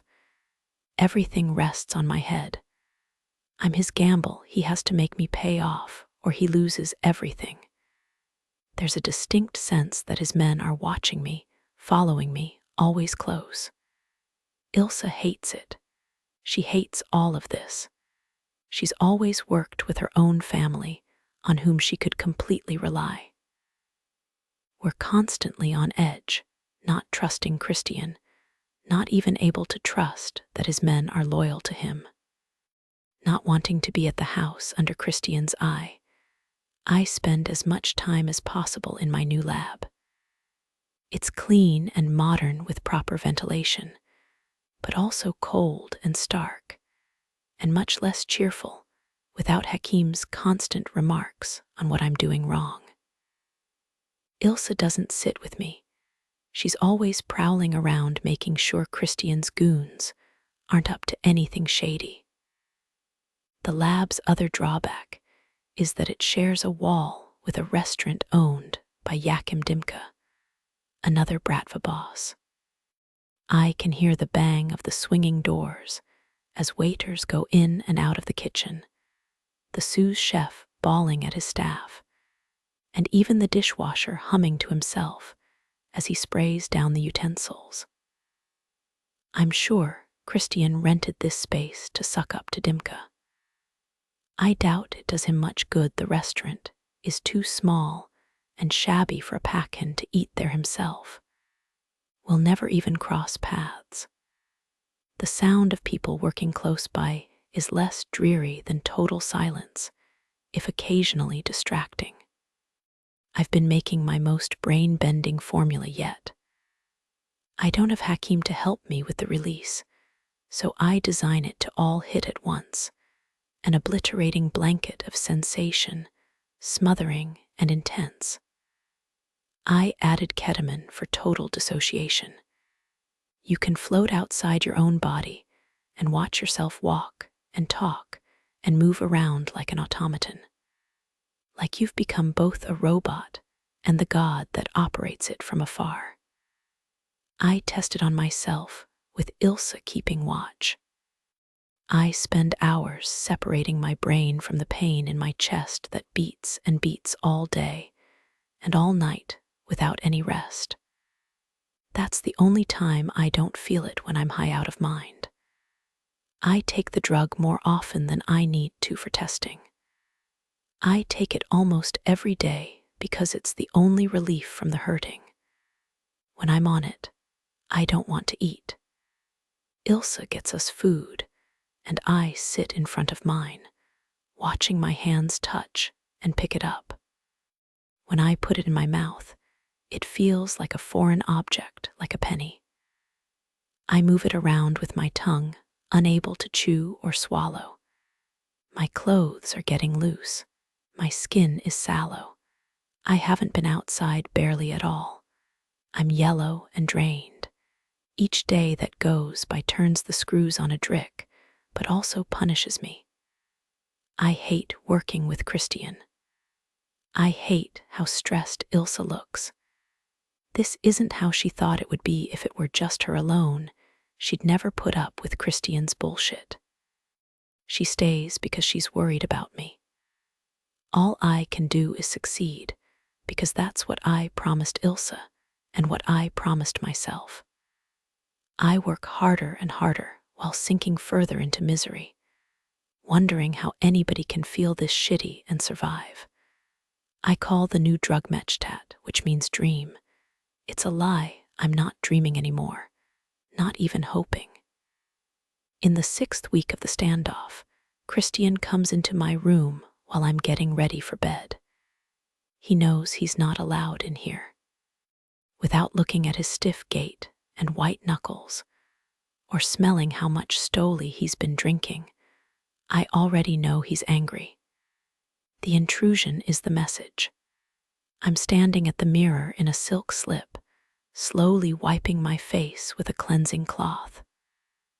I took a double dose of Mechtat earlier, and I'm just at the point where everything looks distant and posed, like a movie set. I see the pleasant chiaroscuro quality of the light, dark everywhere, except the soft golden ring light illuminating my face. When I'm high, I like to spend a solid hour washing, moisturizing, and massaging my face, telling myself I'm still beautiful, no matter how ugly I feel. Christian looms up behind me, a pale face floating over my shoulder in the mirror. With his black hair slicked back in his dark suit, he certainly looks like the devil's bargain. When he's angry, the edges of his lips go white, and the area around his mouth stiffens like the muzzle of a dog. You said if we sold the drug cheaper, a Drick wouldn't be able to buy supplies anymore. You said he wouldn't be able to fulfill his contracts to the clubs and the dealers, and we'd get them instead. That's right. I watch my lips move in the mirror dusky red, the color of a rose a gangster would lay on a coffin if this really were all part of a movie I was filming. It's simple math. He'll run out of money first. That's why America is the business giant of the world and not Russia, 'cause you don't respect the fucking numbers. Well, guess what, John Nash? He's just partnered up with Yuri Koslov, and he is filling his orders, and we are still losing a metric fuck ton of money. By the end of his tirade, Christian is yelling right next to my ear, loud enough to make the hair shift around my face. I stay perfectly calm. That's the beauty of the dissociative state. Christian can't possibly annoy or upset me. I can't even feel the stress I was feeling before I took the drug. Good or bad, nothing touches me. Happily, this reads to Christian as confidence, as if I'm certain that what I promised will still come to pass. Even better, I assure him. Now Adric has to split his profit too.